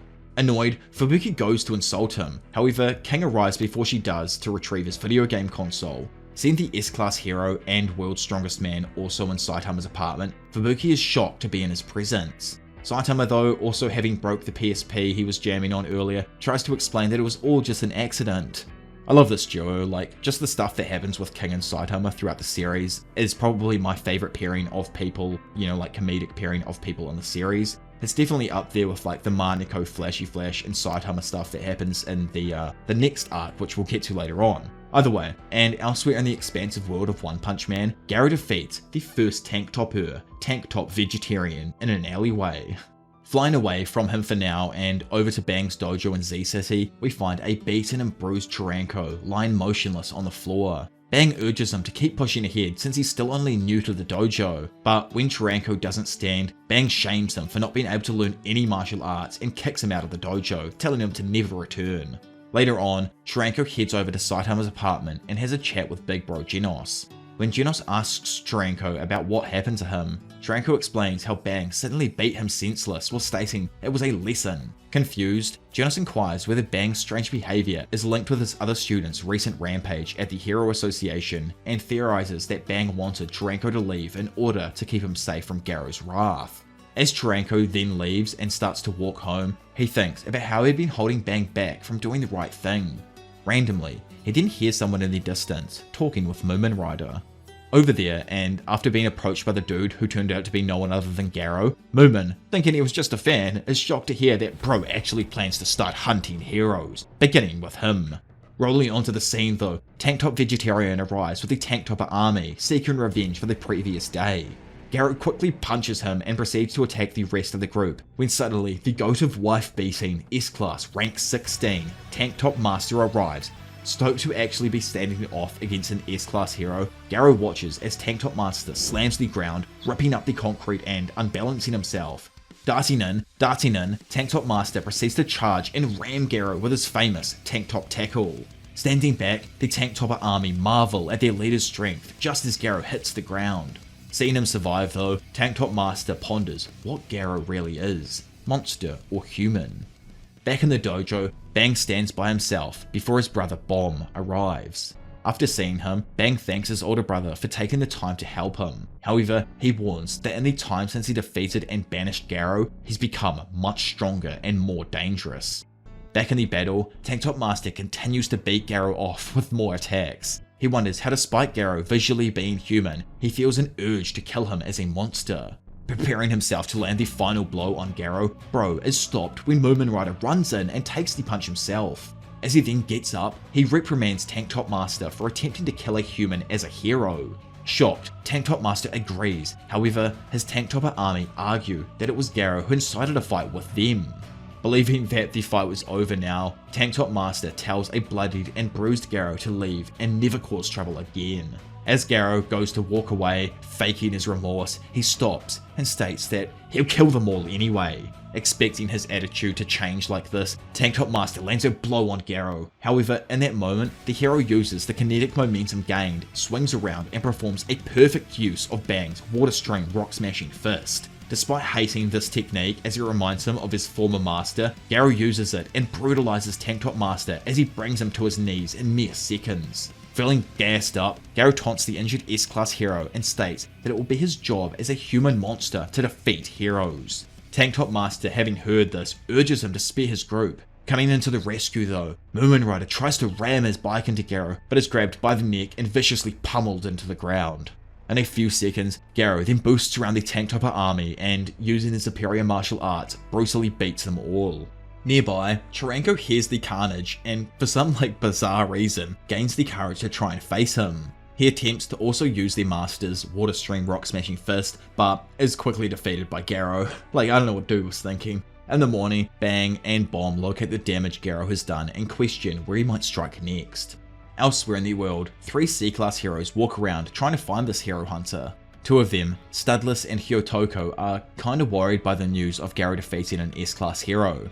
The third dude though, Red Nose, pushes their worries aside, stating that Garou is only human after all. As they try to reason and say that Garou is a former student of Bang, Red Nose confidently shows off his own martial arts technique and demonstrates exactly how he'll beat Garou. In a cruel turn of fate though, Garou himself shows up behind them and off-screens the trio. Hearing about the attack, Saitama visits Moomin Rider in the hospital with some bananas to cheer him up.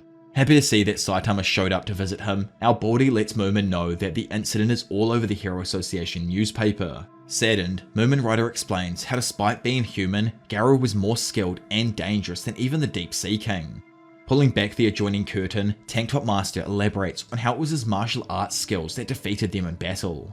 Saitama wonders who the stranger is that just randomly joined the conversation, but soon recognizes him as the one who got his ass beaten the most, which is so ratchet for Tank Top Master. Either way, Not too stoked with the rundown of himself, Tank Top Master angrily states he was holding his ground but is quickly calmed down when Saitama offers him a banana. Meanwhile, Tario, a random lonely kid, is seen reading a hero data book in a playground when Garou suddenly appears. Noticing it, Garou's interest is piqued and he questions it, to which Tario explains that it's a guide about different heroes and monsters from the past. Literally wanting it himself, Garou tries to pinch the book of the kid, but Tario stingily refuses. A short while later, he notices how the book has info on where specific heroes roam, along with the times they're active, and decides to use it to continue his hero hunt. Back in the hospital, Tank Top Master explains to Saitama on how while most monsters use their energy in a frenzied attack to do damage, Garou specifically uses techniques and skills to bring down opponents by targeting vulnerable weak points. Wanting to know more, Saitama then visits Tranko and tells him about his intentions to learn martial arts to improve his skills. Kinda confused by Saitama's attitude around it in the first place, Tranko antagonizes him about how he can't just begin martial arts when he doesn't even know the freaking basics. As Saitama leaves, saying that Tranko was useless, the latter begs him to come back and actually gives him his ticket into the Super Fight martial arts competition. Not really paying attention to what he was saying, Saitama just stares at the prospect of a 3 million yen prize. And that's where the idea of Saitama pretending to be Tranko and entering the tournament comes from. Elsewhere at a bar, Garou attempts to goad the A-class hero Golden Ball into a fight. Eventually, after taking enough insult, Golden Ball leads him into a dark alleyway. Garou says that since bro's just a drunk, Golden Ball won't defeat him. However, he's instantly caught off guard by the ball that just grazes his cheek.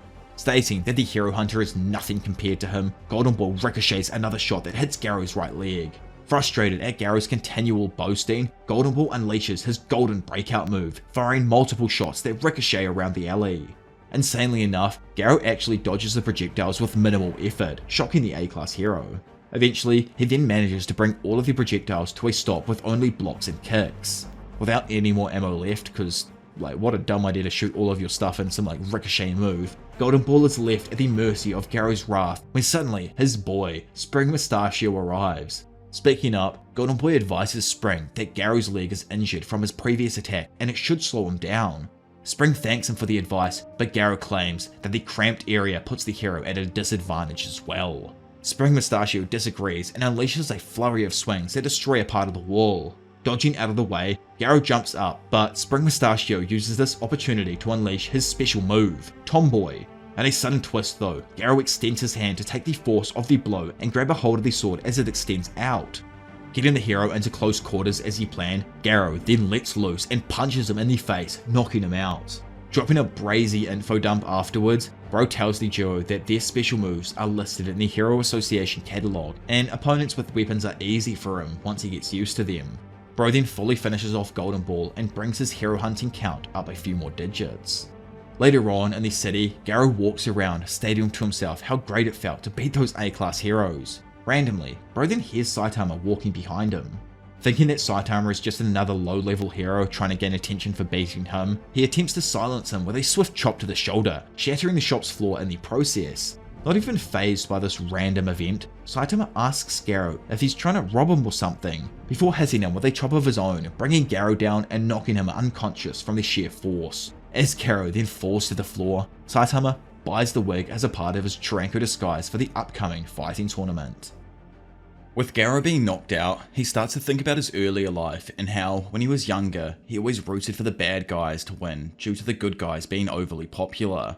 Wanting to know why this was, he asked his dad and was told that the good guys will always win because they're good. Garou finds that completely unfair since the monsters are also trying their best to win. However, since they lose all the time, they're seen as freaks. Unwilling to accept this as the status quo, Garou resolved to change it and become the strongest monster ever.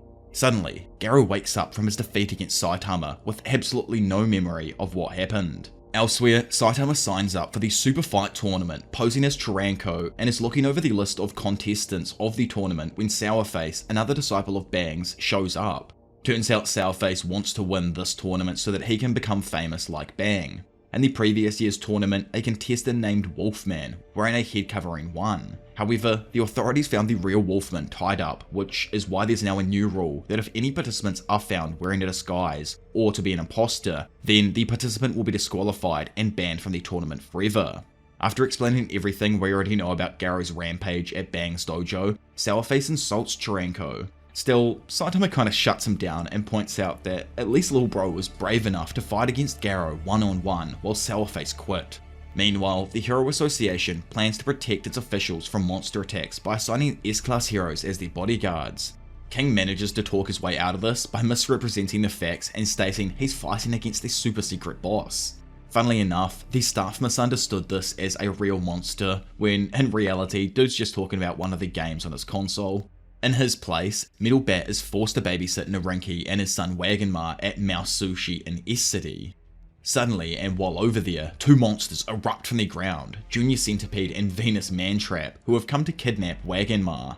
Seeing that the Centipede had grabbed his son, Narinki begs for Metal Bat to save him. Having heard of the S-Class's name before, Venus Mantrap tells Junior Centipede to take Wagenmar and leave. However, Metal Bat steps forth, assuring the monsters that they won't step foot outside the restaurant. Moments later, Metal Bat is seen standing atop the corpses of the two monsters, eating some sushi that was, prepared earlier.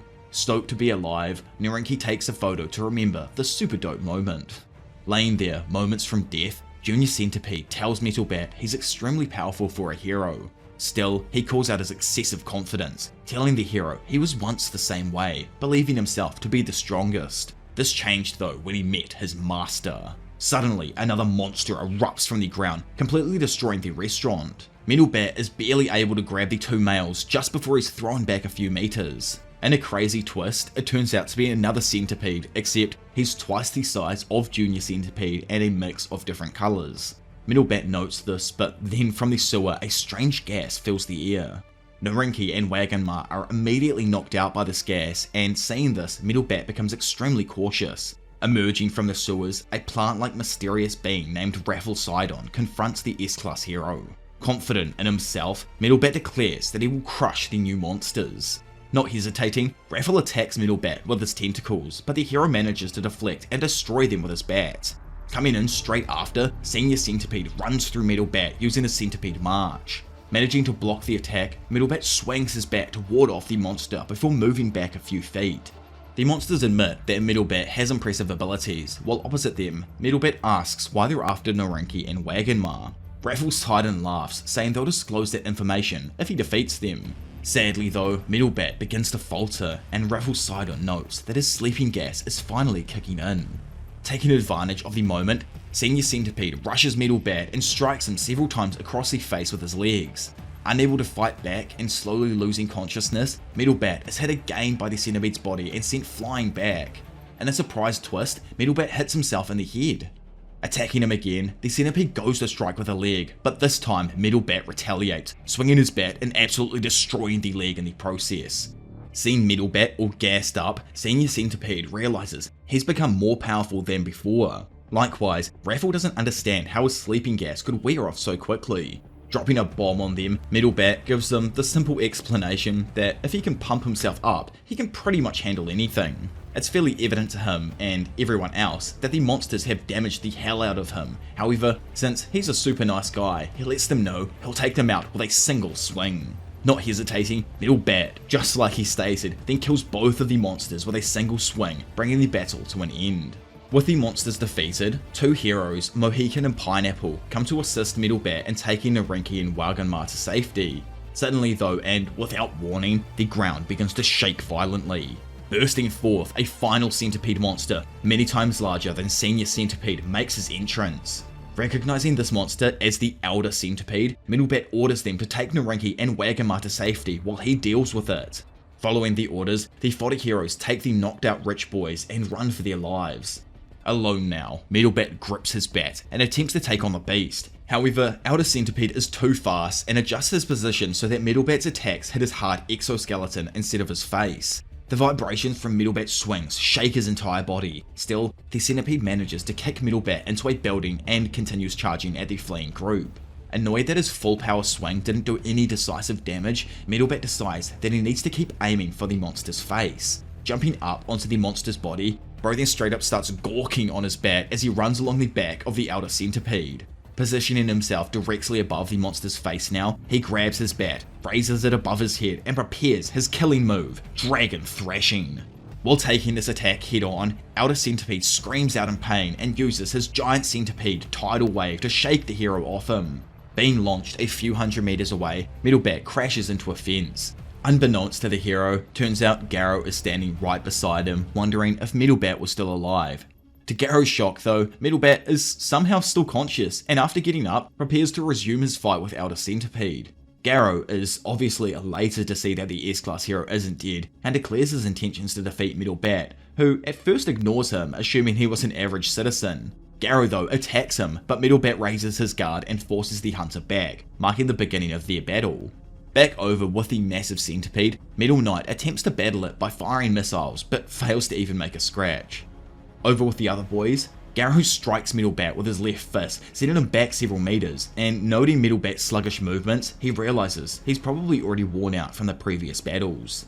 Middle Bat, fueled by anger, jumps up and slams Garou with his bat, but Garou dodges and punches him across the face. But Middle Bat manages to stop his fall by planting his bat into the ground. After Garou has a short internal monologue with himself, Middle Bat swings his bat horizontally, trying to catch him off guard, but Garou jumps up and strikes with a side kick. Unfazed, Middle Bat engages in a succession of swings, his movements growing faster with each one. Slamming his bat downwards, Garou evades the blow, however, the force destroys the ground and building in front of them. Using his water stream rock smashing fist, Garou strikes Middle Bat with multiple blows. Having the mental fortitude of a brick though, Middle Bat pushes through and tries to attack again, but Garou darts back. Perched there, he concludes that as Middle Bat fights and sustains damage, he doesn't succumb to it, but becomes more powerful. Garou asks how Middle Bat remains conscious after such horrific injuries, to which Bro responds that he's just fired up. Curious, Garou decides to have some fun, throwing a manhole cover at Middle Bat, who easily deflects it right back at him. Garou dodges and pummels Middle Bat with another barrage of blows. However, Middle Bat confidently states he won't allow the hero hunter to escape. Reaffixing his mentality, Middle Bat swings his bat down, but Garou catches it and slaps him across the face. Not deterred, Middle Bat unleashes a rapid succession of swings. Determined, the 17-year-old, which is actually crazy that he's still this young, Middle Bat then unleashes his killer move, Savage Tornado. Gaining a rapid speed, he attacks again, but Garou mocks the basic spinning technique, stating that he can confidently repel every blow. Like Mystic Mike, he then intercepts all of these swings and thumps Middle Bat in the chest, sending him flying back. This time, Big Bro Bat doesn't get up. Saying this, Garou concludes he's the victor, noting that both Middle Bat and Tank Top Master had no answer against his anti-human martial arts. He gloats, thinking it may be easier than expected to crush the Hero Association, but notices his hand shaking violently from the after effects of blocking Middle Bat. Just as the battle then seems over, Bro gets up and prepares to swing his bat at Garou, but before he can strike though, a voice calls out, coming from no one other than his little sister. Taking the opportunity, Garou hits Middle Bat across the face, sending him sliding back across the ground. The hero hunter mocks Middle Bat for wasting his best opportunity, saying the single hit could have changed the entire battle. Standing above him, Garou prepares to land the finishing blow. However, Zenko interferes once more, defending her big brother. She declares the battle over, reminding Middle Bat of his promise to not fight in front of her. By the way, isn't this girl like meant to be in a hospital or something? Like, why is she just like out in the battlefield? Maybe I'm tripping and I'm wrong about that, but yeah. Anyway, after a moment, Garou remembers his next target is Watchdog Man and decides that he doesn't have time to deal with this. Middle Bat gets up though and reminds Garou he was the one who wanted trouble first. Not wanting to upset the kid, cause face it, Garou does have a soft spot for them, he nonchalantly waves and walks away. Later on, Middle Bat attempts to confront Outer Centipede again, but collapses due to too much damage from his previous battles. Nearby, the two C-Class heroes who have the unconscious Narinki and Wagonma are confronted by Rhino Wrestler. After an extremely short battle, both are swiftly defeated, causing Wagonma to fall into the hands of the Monster Association. Later, when the unconscious Middle Bat and his sister are targeted by sludge jellyfish, Garou clutches up and actually attacks the tiger-level monster, allowing Middle Bat to be collected by an ambulance. Which is, the first sign that Bro ain't actually that evil. The two monsters then persuade Garou into joining the Monster Association, however he refuses. Undeterred, Phoenix Man promises Garou that they will meet again if he continues to hunt heroes, and commands the Elder Centipede along with all of the other monsters to retreat. Having overheard that they were retreating, Metal Knight attaches himself to Elder Centipede in an attempt to infiltrate the enemy base. Over in D-City, Fistfight Djinn, a member of the Monster Association and a demon level threat, suddenly comes out of nowhere and assaults the A-class hero Smile Man. Bang, while trying to find his former disciple, arrives at the scene and is asked for help by the others. Recognizing Bang, Fistfight Djinn tells the hero that he himself was also a martial artist. He then tries to attack Bang, however, before the monster even lands a strike, Bang brutalizes and finishes him off by unleashing a flurry of strikes on him. In other parts of the cities, many monsters of different disaster levels simultaneously attack heroes. Before Do-S could kill Dynamite Man with her mind-controlled heroes, Fubuki managed to quickly halt her movements. Meanwhile, in the Super Fight tournament where Saitama is introduced to all of the other contestants, which consist of Bakuzan, Seiryu, Lightning Max, Linlin, Hamukichi, Chose, Zakos, and Snake, almost immediately there, Seiryu notices Bakuzan's bloodlust towards him, and how Saitama is really only after the prize money, although Seiryu himself wished that he could have fought against Wolfman, who, was the winner of last year's tournament. By the way, for those wondering who Wolfman even was, Garou was actually Wolfman at the time and was just pretending to be that hero after beating the shit out of the dude. After Lightning Max ends up defeating Linlin in the first battle, Zakos reveals that the fighters are often paired up based on their apparent strength. Due to Bro competing as Chiranko, Saitama deduces that Zakos is probably weak as hell since he's paired up with him. As previously predicted by the Dalai Saitama, Bro slaps Zakos, knocking him out in one hit and winning the battle, which actually annoyed him. This is mainly because Bro's out here trying to see some interesting martial arts, and yeah, he ain't seen any so far. Either way, watching this, Seiryu can tell he's strong and is excited that he'll most likely face Saitama in the finals. As the next bout is then called out, Max wonders if Seiryu is stronger than him, but remembers that the opponent he really needs to surpass is the Deep Sea King, and compared to him, Seiryu is nothing. Starting in the bout, Max begins to run and jump towards Seiryu and uses his new attack, the Giant Wheel Double Heel Drop. However, Seiryu effortlessly outmaneuvers and kicks Max to the edge of the ring, knocking the hero out cold. During this little beatdown here, Genos also got a message concerning a lot of monsters around the city area and decided to head out. In the next bout, the A-class hero Snake beats his opponent Benpatsu. Moments later, the announcer receives alerts from who I'm assuming is the Hero Association about monster attacks in nearby areas, and they also plan to evacuate everyone. However, Bakuzan convinces them not to. After all, they're in a fighting tournament, so they should be able to get protected by the fighters. In the third fight, Sourface faces off against his opponent, Jakuman, and defeats him, but they part on good terms. In the fourth, Saitama faces off against Bakuzan. Bakuzan, who's honestly just a dick, sadistically describes how he will destroy Saitama. However, after he gets all up in our boy's grill and touches his wig, Saitama immediately punches him out of the tournament in one hit. Having left the arena to deal with the approaching monsters, Genos manages to kill all but one of the monsters, the demon-level Awakened Cockroach. Genos launches himself at the Awakened Cockroach and throws a right uppercut, which the monster dodges. He strikes with his flame-powered punch that is again avoided, however the force of the punch burns down several buildings in front of him. Feeling overtly confident, the Awakened Cockroach mocks the hero and lands a string of punches which throw Genos to the ground. Trying to quickly get back to his feet, Genos looks around and realizes that the cockroach has already disappeared. Figuring out that he's still in the vicinity, Bro figures he can't read his movements due to his nimble footwork in addition to his expert usage of the buildings to create dead angles. Even if he destroys the entire area, the cockroach could simply dodge, then use the smoke created to lay down several counters.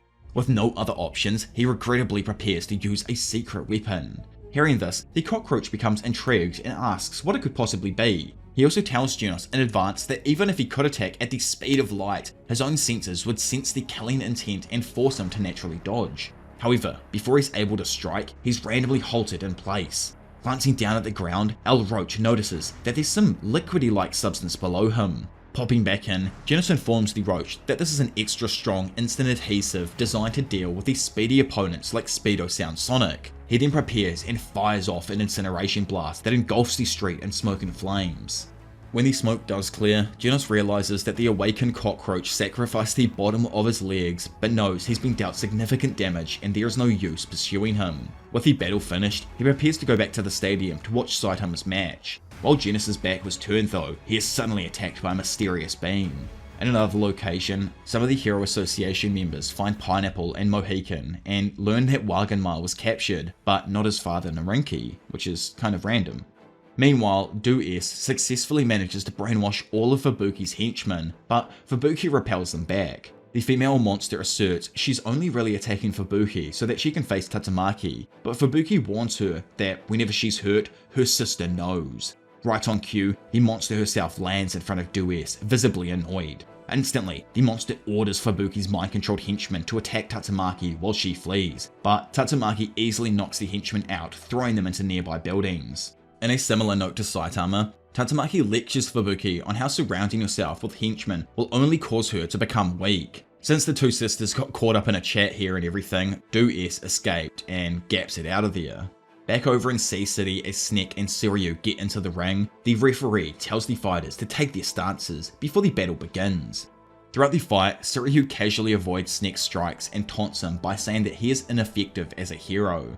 Seiryu's nonchalant attitude enrages Snake, but in the end, the hero is sadly knocked out with a single blow.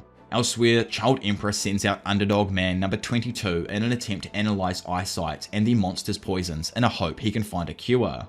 Moving Underdog Man in close, Child Emperor proceeds to detonate him in a hope it'd take the monster out straight away. However, Bro wasn't successful as Eyesight noticed and hardened their skin in time. After tracking down and then finding Child Emperor, Eyesight attempts to finish him off, but is interrupted and eaten by the S-Class hero, Pig God. Elsewhere, Garou tries to go after Watchdog Man, but a monster beats him to it. Moments later, we then see the S-Class hero Drive Knight interrogating a monster he speared after killing the others in his vicinity. Over with a few A-Class heroes, Death Gatling gathers a few of them together to fight 100 Eyes Octopus. In a similar situation to Garou though, S-Class rank 13 Flashy Flash darts in before his group and grievously wounds the monster only using his speed. Since the monster is, pretty much stuffed with no chance of victory, Flashy Flash prepares to unleash his final move. However, Tatsumaki cuts him off and murks the octopus with ease. Before leaving, she turns to Flashy Flash and berates him for not dealing with the threat quickly enough.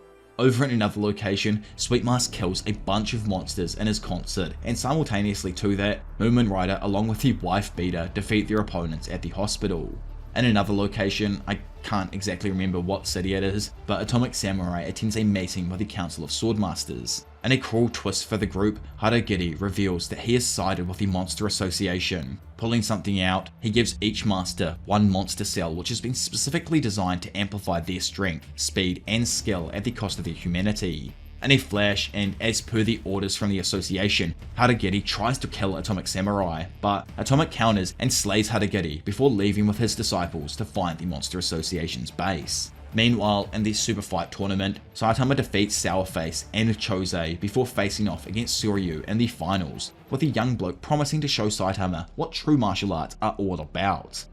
After some pre-fight stuffing around, Seiryu takes the initiative and strikes Saitama with a kick. Unlike previously though, this one nearly sends Saitama out of the ring, much to everyone's surprise. Not stopping, Seiryu keeps attacking Saitama with kicks, while the latter just dodges or protects his wig. Eventually, another one of Seiryu's blows sends Saitama upwards. Launching up after him, Seiryu kicks Saitama straight back down, causing him to crash into the ring and destroy part of it. Without any time to recover from crashing into the ground, Seiryu lands and knees our Baldy's face into the ground. Astounded by that demonstration, everyone believes that the fake Taranko is dead after those attacks. Even Seiryu himself thinks that the match is over, and believes that maybe he should have held back. To everyone's surprise though, Saitama casually gets up with his wig still in perfect condition. Eventually, Seiryu notices how Saitama keeps avoiding his attacks, and how his defense was perfect when it came to protecting his brain. Unaware that Saitama is merely protecting his wig, Seiryu questions him about his daily routine, to which Saitama accidentally reveals that he kills monsters for a living. Obviously noticing Saitama's slip-up, Seiryu questions what he means. Not knowing what in the world to say, the fake Taranko just says he wanted to be a hero someday. Utterly disgusted, Seiryu claims that being a hero is just a nice title, and that in reality, heroes are just a bunch of condescending people who preach justice then expect something in return. He also says that it's pointless to rely on them since no matter their level, they could never save the world from a crisis. To Seiryu, everything that defines a hero is unnecessary for the life he seeks, and that they are the very foundation of boredom. As Seiryu then launches in to attack, Saitama, much to everyone's surprise, doesn't dodge or block, but instead takes the kick head on, causing his wig to get blown off in the process. Clearly displeased, Saitama finally decides to attack, twisting his body around as he goes to throw a punch, but stops just before it hits the martial artist's face. All of a sudden, the intense wind pressure from Saitama's blow rips apart Suryu's clothing and leaves him left there shocked with what just happened. Of course, since his freaking wig fell off, Saitama is disqualified when the staff realized that he was wearing one the whole time and claimed that since the last tournament was overclouded by a fake winner, fraud is not tolerated. Seiryu, however, doesn't accept winning like this, and after ripping the remnants of his gi off, prepares to seriously fight. Enraged, Seiryu's blows become strong enough to split the ring in half, and he even manages to lift half of it with a mere step. He tells Saitama losing wasn't much fun for him, and with that, Seiryu starts delivering blows with such ferocity that their security staff get too scared to stop the fight. Noticing that his attacks don't really seem to affect Saitama though, Seiryu does a powerful step in, shattering one half of the ring in the process and using its momentum to strike Saitama at full force. Saitama, who doesn't show any reaction to the blow, states he was finally beginning to understand what martial arts were. Curious, Seiryu questioned what his conclusions were, and bro just states they're basically a way of moving around that's kind of cool and different. Enraged, Seiryu rushes in Saitama's direction, who is idiotically spinning around trying to imitate Seiryu's technique. As they then collide, Saitama lands the craziest hip strike, which, adding to Seiryu's already fast speeds, sends him flying away, landing somewhere else in the crowd of people. So, since Saitama ended up losing when his wig fell off, the announcer congratulates Seiryu on his win and the fact that he finished unscathed, though Seiryu wonders what would have happened if Saitama hadn't pulled his punch. Suddenly, the crowd starts yelling about something approaching the arena. Turns out a group of silly old crows land and take a few people hostage. Obviously, they're monsterized crows. Being afraid, Benpatsu tries to flee but is stopped by Goketsu, who enters the stadium and introduces himself to everyone. Towering above them, Goketsu mocks the contestants, who he deems weak, but states they may be useful to him as monsters. Pulling up, Snake and Lightning Max confront the monster, only to be quickly violated and mocked for their efforts. Goketsu then continues his introduction as a higher-up of the Monster Association. Recognizing some features from the monster, Zarkos and the announcer are able to tell that Goketsu was once the previous winner of this tournament. Goketsu elaborates that he was defeated by Orochi, but was actually given a second chance to become a monster and gain immense strength. Pulling something out of his pockets, he shows the fighters some monster cells, which he claims was the key to his power. He makes the offer for the contestants to eat the monster cells and join the association, or be killed here and now. Freaking out, Rosie immediately eats one and transforms into a monster. Empowered by the new cells, Rosie attacks Dave, slamming his body into a wall and incapacitating the man. Despite the increased strength, Rosie ain't no match for Chose, who pulls up and sends that man straight to the Shadow Realm. Chose himself notes the immense increase in power from eating the monster cells is impressive, so he also decides to consume one, transforming into a stronger monster. In a flash, he knocks Jakuman into the air, incapacitating him and impressing Goketsu with his monster form. Turning to face everyone, Chose threatens them all into eating the cells or to face him in a fight to the death. Already worried for his own life, Benpatsu sadly consumes one and is quickly followed by Hamokichi and Volton, who monsterize quickly after. Seiryu, still eager to get his previous loss off his mind, asks the dank-looking assistant if she'd go out on a date with him if he wins here. Slightly annoyed to hear one of the fighters rebel, Goketsu orders the recently transformed monsters to kill him. Giving them the signal to run ahead, Benpatsu speeds towards Seiryu, who quickly knocks him down. Catching sight of the next monster approaching, Seiryu punches Hamokichi in the face and uses the previous dude's body to incapacitate Volton without getting electrocuted. Darting on in, Chose tries to stab Seiryu in the chest with his horns, but is unable to pierce his skin. He summons a ball of energy and launches it towards the young bloke, who deflects it into the sky. Shocked by this unexpected occurrence, Chose is then caught off guard by Seiryu, who knees him in the face and breaks his horns. The two continue fighting at a speed where only Goketsu is able to observe them. Elevating things to another level, Seiryu uses a special move, Dark Body Phoenix Rising Fist, to launch Chose away, finally defeating him for good. Disappointed to see all his pets are dying so quickly, Goketsu notes how it would be a waste if he didn't monsterize Shiryu, and reiterates his earlier offer to munch back some monster cells. Intrigued, Shiryu picks up one of the monster cells, pretending to ponder being interested. However, he then biffs it at Goketsu and says he'll never be able to stand being as ugly as him. Launching into the air, Shiryu attempts to strike Goketsu's face, but in a fraction of a second is violently knocked to the floor. Meanwhile, in City Q, Garou sees Watchdog Man sitting atop a pile of defeated monsters. Eager to take on the dude himself, Garou initiates and attacks him using Water Stream Rock Smashing Fist. However, Watchdog Man easily sees this coming and parries every single attack Garou throws at him. Furious, Garou tries to attack him some more, but is kicked in the face as Watchdog Man then decides to take things up a notch. He speeds around the martial artist, who now takes a defensive stance and notes that this hero doesn't fight like a human. Back in the stadium, Goketsu stands over an injured Shiryu and gives him 3 seconds to stand or get crushed. Shiryu gets up and tries to attack Goketsu's face again using multiple punches and strikes, but the monster is unharmed by his attacks. Standing there now, Shiryu watches in horror as the crows who showed up at the start to attack the other contestants and random civilians. Not seeing Goketsu's next blow coming, Shiryu is slammed down onto the ground. Eventually rising back to his feet, Bro tries his most powerful move, Dark Body Quake Tiger Fist, but his attack is easily stopped and his body is simply thrown towards the crows like fodder food. Laying there, Shiryu sees Bakuzan and pleads with him for help. Not giving 2 shits about anything cause dude's an utter though, Bakuzan mocks Shiryu for being on the brink of death at the hands of a monster. Along with that, he rejects Shiryu's pleas for help and devours the monster cells. Since dude didn't read the freaking manual though, he starts off seemingly unable to handle the consumption and collapses to the ground, much to the amusement of Goketsu. Elsewhere, the monster Joffrey begins to attack the hospital where Moomin Rider and Tank Top Master are recovering. Back in the stadium, the crows who are pestering Shiryu are knocked aside by Snake and Lightning Max who have donned their hero outfits. Once the trio defeat the crows, Shiryu goes to leave, but upon looking back, sees the 2 heroes preparing themselves to take on Goketsu. Seeing Shiryu trying to stand, Bakuzan leaps into the air and savagely attacks the helpless champion.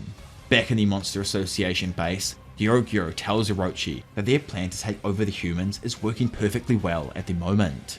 Using a small flying drone-like eye, Gyoro contacts Goketsu and tells him to return to the monster base, since it's possible S-Class heroes may be heading to his location. Knowing that he alone probably can't take down an S-Class hero, Goketsu offers Bakuzan a chance to return to the monster's lair with him. However, Bakuzan sees this as an order and charges towards his fellow monster, only to be instantly threatened with a punch that purposefully misses and punches a hole in the arena wall behind him.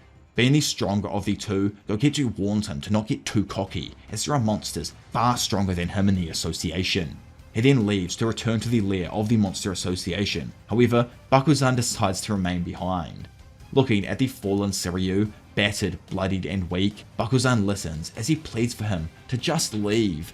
Instead of granting his wish, the monster grabs Shiryu by his long hair and lifts him towards his face, saying he enjoyed beating up the weak around him. Desperate, Shiryu begins ripping his hair out to escape Bakuzan's grasp, and once free, tries to scurry away. Not letting him get anywhere, the monster catches up and breaks his already injured legs. Laying there, utterly defeated, Shiryu screams out for someone, anyone, a hero to help him. As his voice echoes, he pleads for any hero who can hear him to save him, only to get silence in response. Seeing the unconscious Sour Face, Lin, the battered Snake and Lightning Max, he pleads for just one of them to rise up and defeat the monster. Proving that he's absolutely stuffed though and has no chance of survival, Bakuzan steps on the unconscious heroes. Starting to cry, Shiryu looks up only to see Bakuzan realize that there are no bodies where his footprints just slammed the ground. Seeing this random body show up, Bakuzan asks who they are, only for the goat, Saitama, to say he is merely a hero. He tells Shiryu that his pleas for help weren't unheard and even compliments him for holding his own. Saitama lets him know that from here on out, he can leave the rest to him. Having already been defeated in the tournament by Saitama, Bakuzan starts to fight the fake Shiranko. However, Saitama blitzes the monsterized martial artist in one punch before he could say any more. Saitama formally introduces himself to Shiryu as a hero and explains that he joined the martial arts tournament to try and find the hero hunter as well as experience martial arts. With everyone safe now, Saitama plans to leave, but Shiryu begs him not to because bro knows Goketsu is still out there. Not actually caring though, Saitama ignores him nonetheless. A little while later, Soryu hears multiple shockwaves in the distance and believes Saitama is killed until Goketsu's head lands directly in front of him. In another location, Puri Puri Prisoner manages to defeat a demon-level monster called Free Hugger by hugging it so tightly that it died. Once free, Puri Puri Prisoner receives a call informing him that all of his cellmates were captured by monsters. Over with Saitama, and after talking to the C-class hero Watergun, Baldy has an existential crisis upon reflecting that his experience with martial arts and the Hero Association has left him completely bored. Trying to comfort him, King meets up with his boy and tries to explain that he was so focused on being the strongest hero he lost track of himself and should aim to be the best hero instead. Knowing that ain't him, Saitama declines, saying it sounds boring. Giving up and not knowing what he should do, King offers to play Saitama using only 2 fingers, rekindling Saitama's drive. Back over with Garou, dude is defeated by Watchdog Man due to being unable to keep up with his unpredictable fighting style. Even still, he's filled with adrenaline knowing that he could possibly learn his technique one day. Having left the area, Garou sees King and attempts to take his life when suddenly Saitama kicks him through a concrete wall, grievously injuring the hero hunter. Funnily enough, Saitama was actually talking about not being able to wait until he finds the hero hunter and have a proper fight with him, but he just knocks him out there instead. In another location, and due to taking a fair amount of damage over the previous battles, Genos is taken to Dr. Casino for repairs and upgrades. Meanwhile, Speedo Sound Sonic is training when he's surprisingly attacked by 2 powerful ninja warriors named Gale Wind and Hellfire Flame. Instead of ending Sonic's life though, the 2 ninja warriors offer the man some monster cells to become stronger like themselves. Wanting to get strong enough to fight Saitama, Sonic takes one and plans to eat the monster cells, but due to him cooking them before he ate them, he doesn't undergo the transformation and has chronic diarrhea instead. Over with the GOAT of S-Class heroes, Zombie Man, walking through the streets, sees Martial Gorilla and decides to follow him. However, before he's even able to do so, Armored Gorilla appears and knocks out his fellow ape. Confused, Zombie Man decides to follow this gorilla instead, curious about what he could be up to. In typical frustrating manner, Saitama, back in his apartment, loses to King multiple times in a row in the fighting game they often jam out on together. Needing to step away before he levels an entire city, Saitama looks over to notice King's emergency transmitter ringing out. Over inside the Hero Association, Gyoro and Destrochloridium take control of a higher-up and begin to negotiate with the others in the room for the monsters and humans to coexist. Not really getting anywhere with this conversation, Destrochloridium then takes out one of the higher-ups before revealing that, in reality, he was lying and they just want to unveil their true plan.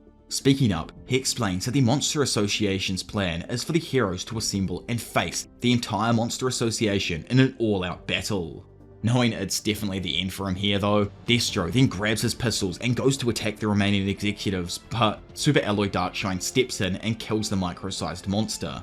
Down inside the Monster Association, Gyoro and Orochi hold a meeting in preparation for their battle against the Hero Association.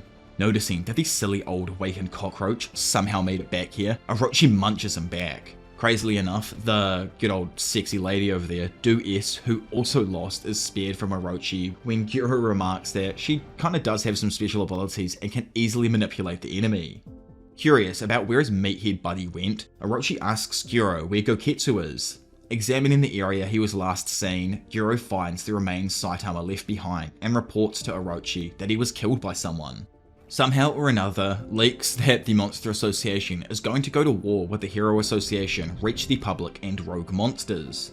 With nowhere to go and having no cemented purpose, most of the rogue monsters seek to join the Monster Association. However, once they make it into Z City in an attempt to locate it, they are all slain by Saitama, who was just putting out his garbage. Elsewhere, in what I'm guessing is probably still Q City, Garou wakes up from Saitama's kick and, after exiting the room, sees A-class hero Death Gatling. Knowing that he's completely suffed from all of the fighting so far, Garou decides to let him live for now. However, in a twist, Death Gatling also notices him. After a short while, Garou finds an abandoned shack in some woods and decides to rest there for the time being. Unbeknownst to him, Tario and his friends also make their way into the forest before making their way inside their super secret shack base. Reuniting though, Tario is surprised to find Garou resting in the shack. After a short chat together, Garou then tells Tario that if he doesn't want anyone to bully him, he needs to get stronger himself. Back in the forest though, Death Gatling arrives with his crew, Stinger, Smileman, Wildhorn, Chain and Toad, Glasses, Gun and Shooter, to confront the Hero Hunter. Not being stupid, Garou notices the crew and, before going out to confront them, looks at Tario's hero book for info on how each hero fights. Leaving the shed in preparation to battle, Garou loudly proclaims that after defeating them, he will have beaten 100 heroes. With no hesitation, he then lunges at the heroes, but is knocked back and constantly rattled by the barrage of attacks. Noting that their teamwork is working against him, Garou targets Glasses, who he assumes is the weakest link, only to learn that Glasses is extremely capable in close quarters combat. Standing around the beaten and bruised Hero Hunter, all of the heroes give Garou one last chance to surrender. Death G explains to Garou that all the heroes present were all personally chosen by him for being highly skilled and have all stared death in the face. Garou laughs at the statement though, saying how he only gets excited from fighting the S classes, not the A and B classes surrounding him. Agreeing with him, Death Gatling says there is a hierarchy in the Hero Association. There are even meetings for only the S classes, and the lower ranked heroes never receive any fame. By taking down the Hero Hunter, Death Gatling thinks they will all finally receive the recognition they deserve. Laughing at this, Garou goes to say something, but suddenly staggers, his vision blurs, and his breathing becomes weak. Deducing what it could be, Garou assumes it's some sort of poison injected through Shooter's arrow. Hearing that Garou still won't back down, Shooter, Smileman, and Chain and Toad attack simultaneously, but Big G drops their attacks. Stinger sees Garou's slower speed and surmises that the poison has circulated through his system. However, Big Bro remains defiant and starts to remember his past. Coming out of his daze, Garou staggers again, and seeing this, Chain and Toad throws out his chain, latching it around Garou's ankle. As Smileman winds up his kendama, Garou takes the stance for Water Stream Rock Smashing Fist and redirects Smileman's attacks straight at Chain and Toad. In a flash, Garou then takes the scythe from Chain and Toad and slices the rope connecting him to the kendama. Seeing his boy in trouble, Gun tries to shoot Garou, but is defeated after the Hero Hunter sends the kendama right at him. The Dama then bounces around trees from the sheer force of Garou's punch until it's shattered by one of the other heroes. As Garou then attempts to take out another hero, Shooter launches a volley of arrows into the air to stop him, but the Hero Hunter grabs Wildhorn and uses him as a meat shield to deflect the volley. Glasses tries to stop Garou by throwing stones at him, however Garou easily catches them and launches them back with even greater speed and accuracy. These rocks then slam into Shooter, incapacitating the archer before he could fire off another volley. Stinger, who's actually one of my favourite A-class heroes to be honest, along with Lightning Max, then charges and aims his spear towards the hero, but Garou violently slams Wildhorn into the ground, knocking him out and using him as a shield. Shocked and unable to attack, Stinger retreats back, amusing Garou as he notes he's defeated 4 of the 8 heroes already. With the operation becoming critical, Smileman tells Death Gatling that taking Garou alive isn't an option now, and he agrees that Garou brought this death upon himself. Despite the poison blurring his vision, Garou runs and speeds around the forest, with Glasses in quick pursuit. Glasses wonders how, despite the injuries Garou has suffered, he's still outclassing them in so many ways.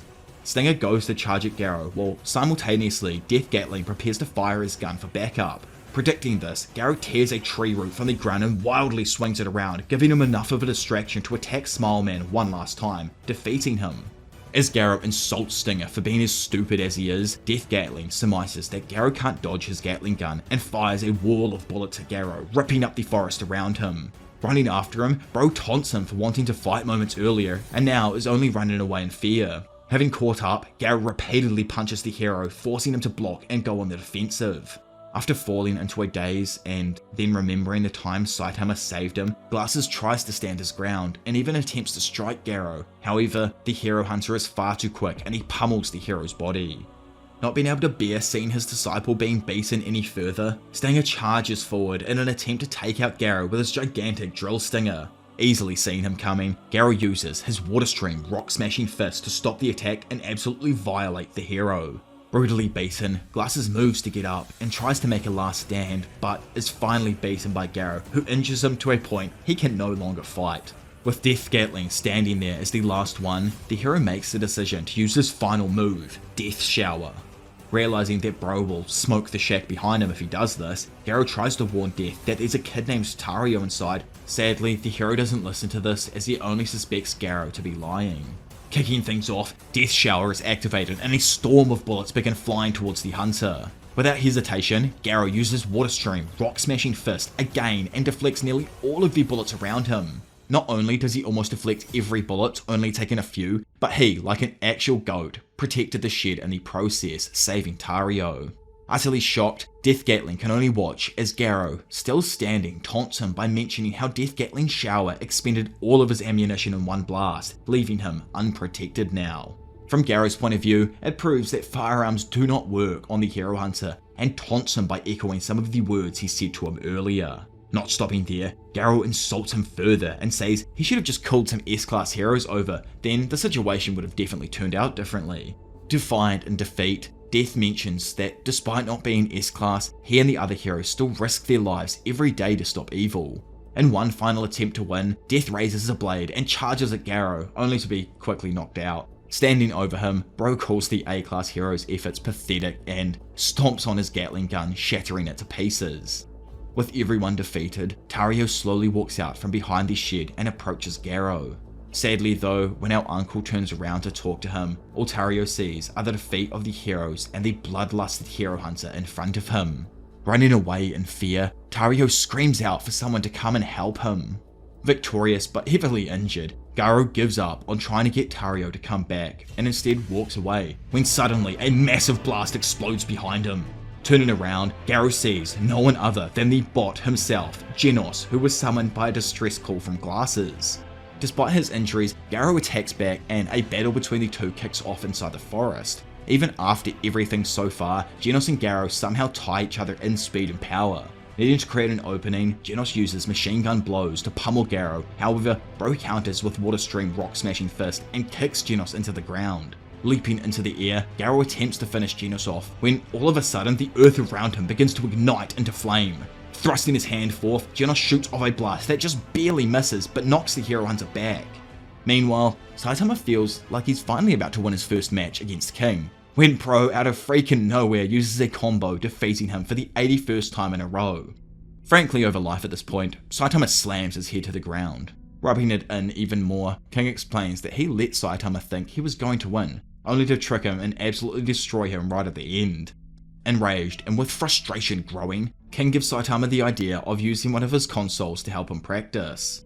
Excited, Saitama readies himself to fight, and King, who just heard his phone ring again, mentions how the battle is probably already over since a bunch of S-Class heroes are there.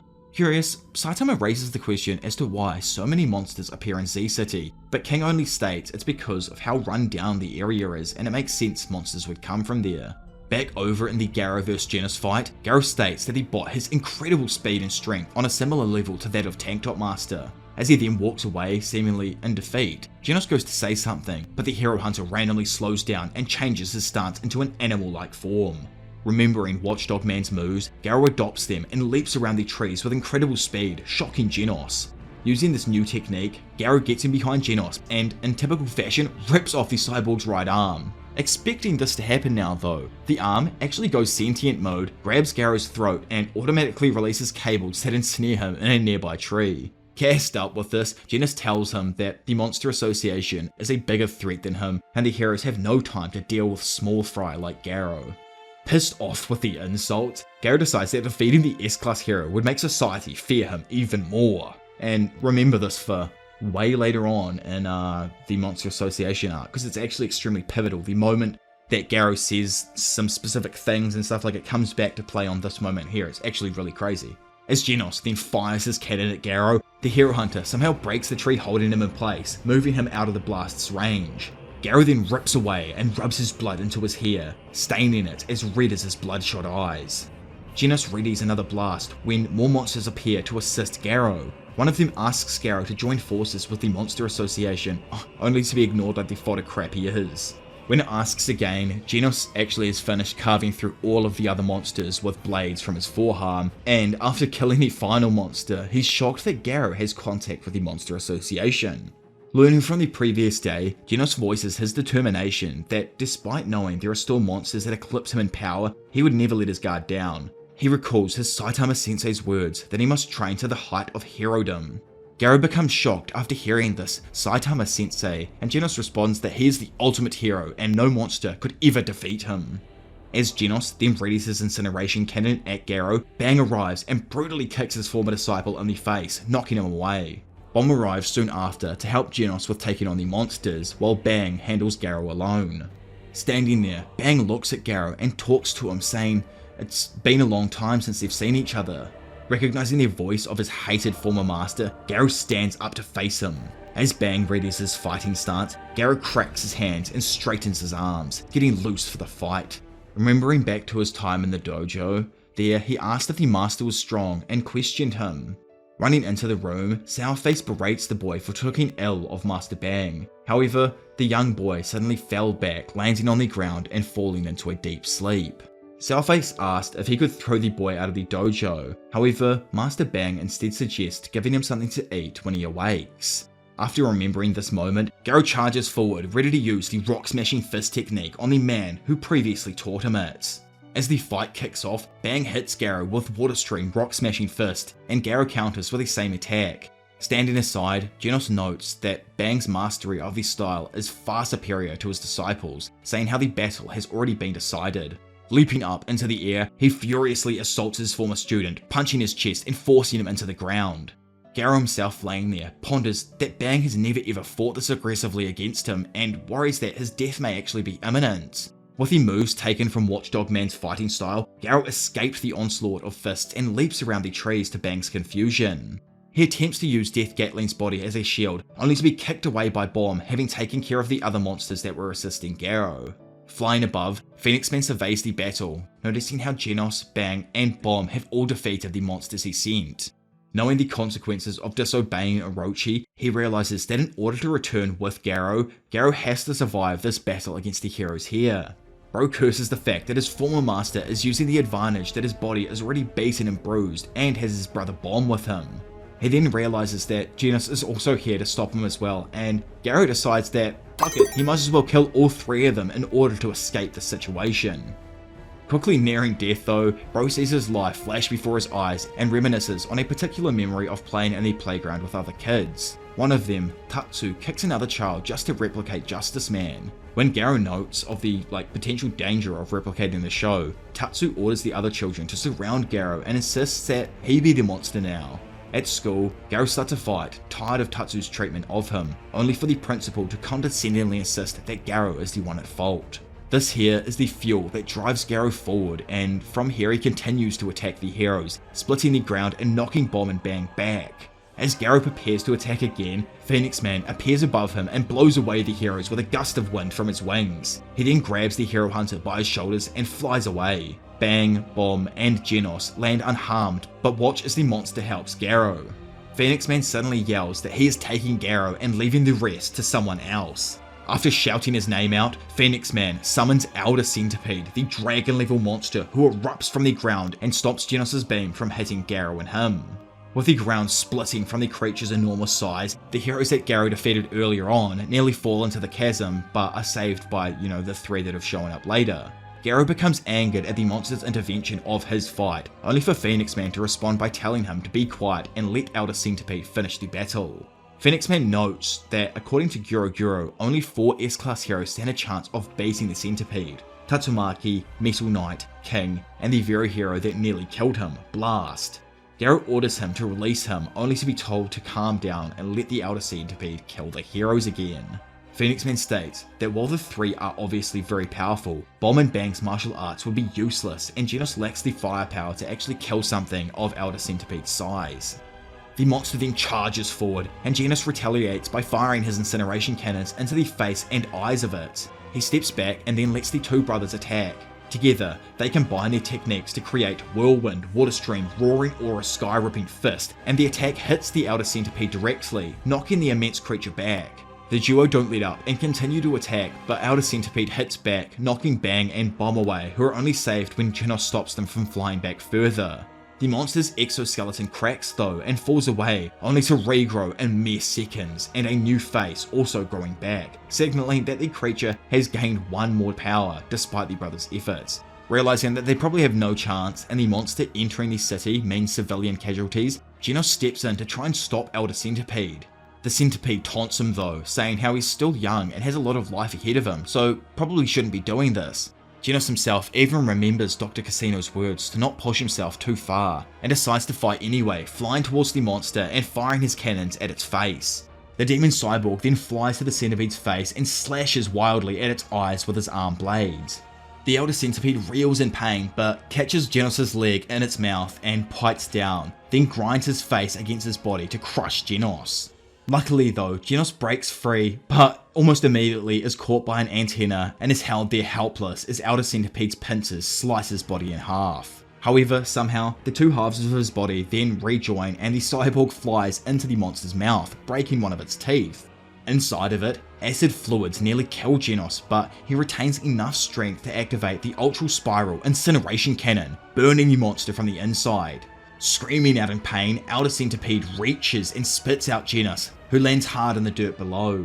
Despite the hero's efforts though, the exoskeleton fuses again, dissipating the heat inside and rendering Genos' attack completely useless. The Elder Centipede then tries to crush the fallen Genos, only for him to be saved by Bang. Garou, still in Phoenix Man's grasp, looks back and hopes the battle doesn't end right away. They are still his prey, and he thinks defeating them would make the hero hunter the greatest object of fear. Phoenix Man laughs at this, stating that Garou doesn't have what it takes to defeat Elder Centipede, let alone the upper echelon of the Monster Association. As Bang and Bomb run away from the Elder Centipede, Bomb notes that it's probably not a great idea because they are luring the creature into the city. Bang drops the wounded Genos next to a tree though and takes off his shirt, deciding to fight the Elder Centipede even if it costs him his life. As Bang takes a stance and prepares to take a last stand against it, King appears in the forest. With a megaphone in hand, he calls out to the Elder Centipede and states that he has brought Blast with him. Knowing that, obviously the Elder Centipede has a grudge against Blast, King insults and goads Elder Centipede into attacking him. So, turns out that King actually did this because he has a plan to bring the creature to his location to prevent more casualties from actually happening. Not knowing of this plan, the Elder Centipede, like an absolute muppet, rushes towards him, ready to kill King. However, in that moment, King calls out to Saitama to save him, and he arrives, of course, in the freaking nick of time. Preparing his one and only serious punch, Saitama hits Elder Centipede square in the face, killing him and causing his entire body to disintegrate. As Saitama and King then collect themselves, they see Bang, Bomb, and a heavily injured Genos. King points out how Saitama seems refreshed, and Bro lets him know that throwing the punch helped him relieve his anger from consecutive losses to him, obviously on the console. Popping right up next to his master, Genos asks for constructive criticism on what he's currently lacking, to which Saitama suggests he's lacking in firepower. Stoked to have actually received some advice from him, Genos furiously thanks him for it, causing King to worriedly tell him to not use Saitama as an example. With that said, Saitama humbly suggests that everyone head back home. So just before we do move on to the manga side of things, and hopefully I get this out before the season 3 of the anime releases. It looks like I'm going to, but who knows, it might just randomly release. If you have enjoyed the anime recap here and want me to do more stuff like this where I cover both the anime and manga, I could do it for say, Hunter x Hunter in the future because I absolutely love the series and would love to do something with it. Then let me know down below. Plus subscribe and let me know if you have enjoyed this video so far. Massive videos like these take upwards of 5 months, sometimes even longer to complete. When it comes to this itself, it's been a slow creation for over the past, I think, year now. So your support really means the world to me. And of course, if you want to, feel free to check out the Patreon, which I leave linked down in the description below, to support me even further and get early access to content. Either way, sit back and relax as we dive into the manga side of things now. So starting off, and over at the Hero Association, Sitch and the other ministers are bickering over what to do next. Of course they think it was King who took down the massive centipede, right at the end of the second season. Nevertheless, when it comes to the hero hunter himself, Sitch insists that Garou's no longer human, and should be classified as a dragon level threat. All of a sudden, Narinki, the rich sugar daddy, bursts in, yelling at Bang to get the little clone of his under control, along with getting Wagan Ma back, who's his son, in case, any of you forgot that he was kidnapped by the Monster Association during the later parts of the second season.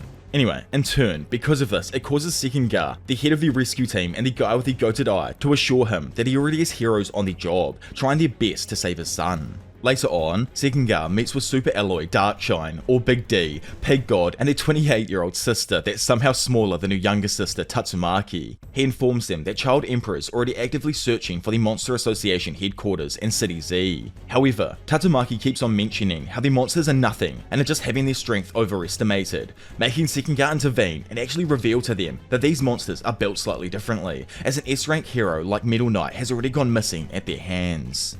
I mean, you know, like throughout the series so far, these S-rank heroes have been built up like they can't be defeated by anything. But as we know, these monsters inside of the pit that they manifest are built completely differently. All of them sucking on those monster cells has completely changed the entire game. Anyway, Kamikaze, better known as just Big Atomic Samurai, along with his disciples, arrives back at the Hunter Association after searching for the monster headquarters, and has a light quarrel with the A-class hero Sweet Mask. Meanwhile, Puri Puri Prisoner also heads towards the scene. Back in Child Emperor's office, it's revealed that he's sweating hard, trying his best to find the dreaded Monster Association headquarters, while asking the pestering nobodies to leave him in peace as he searches. Once he's by himself, he immediately contacts Beaufoy, who's best known by his hero alias as Metal Knight, only to get instantly nervous when Beaufoy tells him that there's a literal god of the monsters, a complete amalgamation of beasts and monsters mashed together to create an unholy beast older than all ages of man, called the Monster King Orochi, and that he is possibly the real deal. Outside and somewhere else, Fubuki finds the Saitama clan literally having an acupuncture day and honestly just enjoying themselves, while the world around them is completely falling apart. She begins screaming at them, but the screeching does absolutely nothing until Saitama gets up to find Garou on his own accord. And also man's, gonna go off and get some cabbage. But anyway, meanwhile, Narinki appoints his own measly rescue team to try and get his son back, giving them his top tier gear that he paid for with his money and sending them to the Monster Association's location early. Over somewhere else, while the drama continues, Garou wakes up inside of the Monster Association, all beat up and bruised, until he stumbles outside to find a whole carnival of monsters. By the way, guess who all the monsters are going ham on? Well, it's Narinki's sad rescue team who's already caught. Plus, on top of them being just utterly weak, they're also cowards who are just crying for their lives. With all of the monsters gathered around them, their roars echo out and they scream, wanting to be fed. Impatient, one of them launches at the group, only to be sliced in half like a literal PB&J sandwich by the Ripper, who then instantly starts screaming out his own feelings on how he wants to torture each and every one of their soldiers personally. Yet, just like before him, he is interrupted by Super S, the lovely lady herself, who's adamant about making them her dirty little whip slaves. Nevertheless, Garou, who's kinda just been sneaking around, is soon spotted and brought to the spotlight. Standing there, he finally sees the dreaded demon Orochi, the massive, and when I say massive, I mean it like this guy is literally the size of a few buildings. Both Orochi and his slimy number 1 Gyoro offer him a place in the Monster Association, even going as far as to offer him a spot among the strongest tier of monsters inside of his association. However, to be given this opportunity, he has to bring the head of a hero to prove his loyalty first. Taking all of this in, Garou decides to head out to do more hero hunting, and as he walks away, Gyoro sends both Ripper and Bug God to tail him. Outside and in the city, the general masses have completely and utterly lost it, and a cult of monster worshippers are already making their rounds, grabbing poor men who try to retaliate against them as an offering for the monsters. Feeling a bit of pity for these idiots giving up so quickly, Garou, who's now outside the Monster Association, just casually flicks them all off before heading into a diner and ordering the massive, super-sized set meal complete with thick steak and extra rice. Then also on top of that, as the lovely female waiter goes to leave, he orders everything else in the meat menu. Unknown to Garou though, the bald man himself, Saitama, is actually feasting at the same place and currently losing his mind when he realizes that he's left his wallet at home. As the bald hero oozes with sweat and wonders how he's going to pay for the meal, the voluptuous queen herself, Fubuki, sits down before him, blabbering as per usual. Seeing the perfect moment to enact his plan, Saitama slides his plate over to Fubuki, and as she munches down on the chips, she notices his devious smile.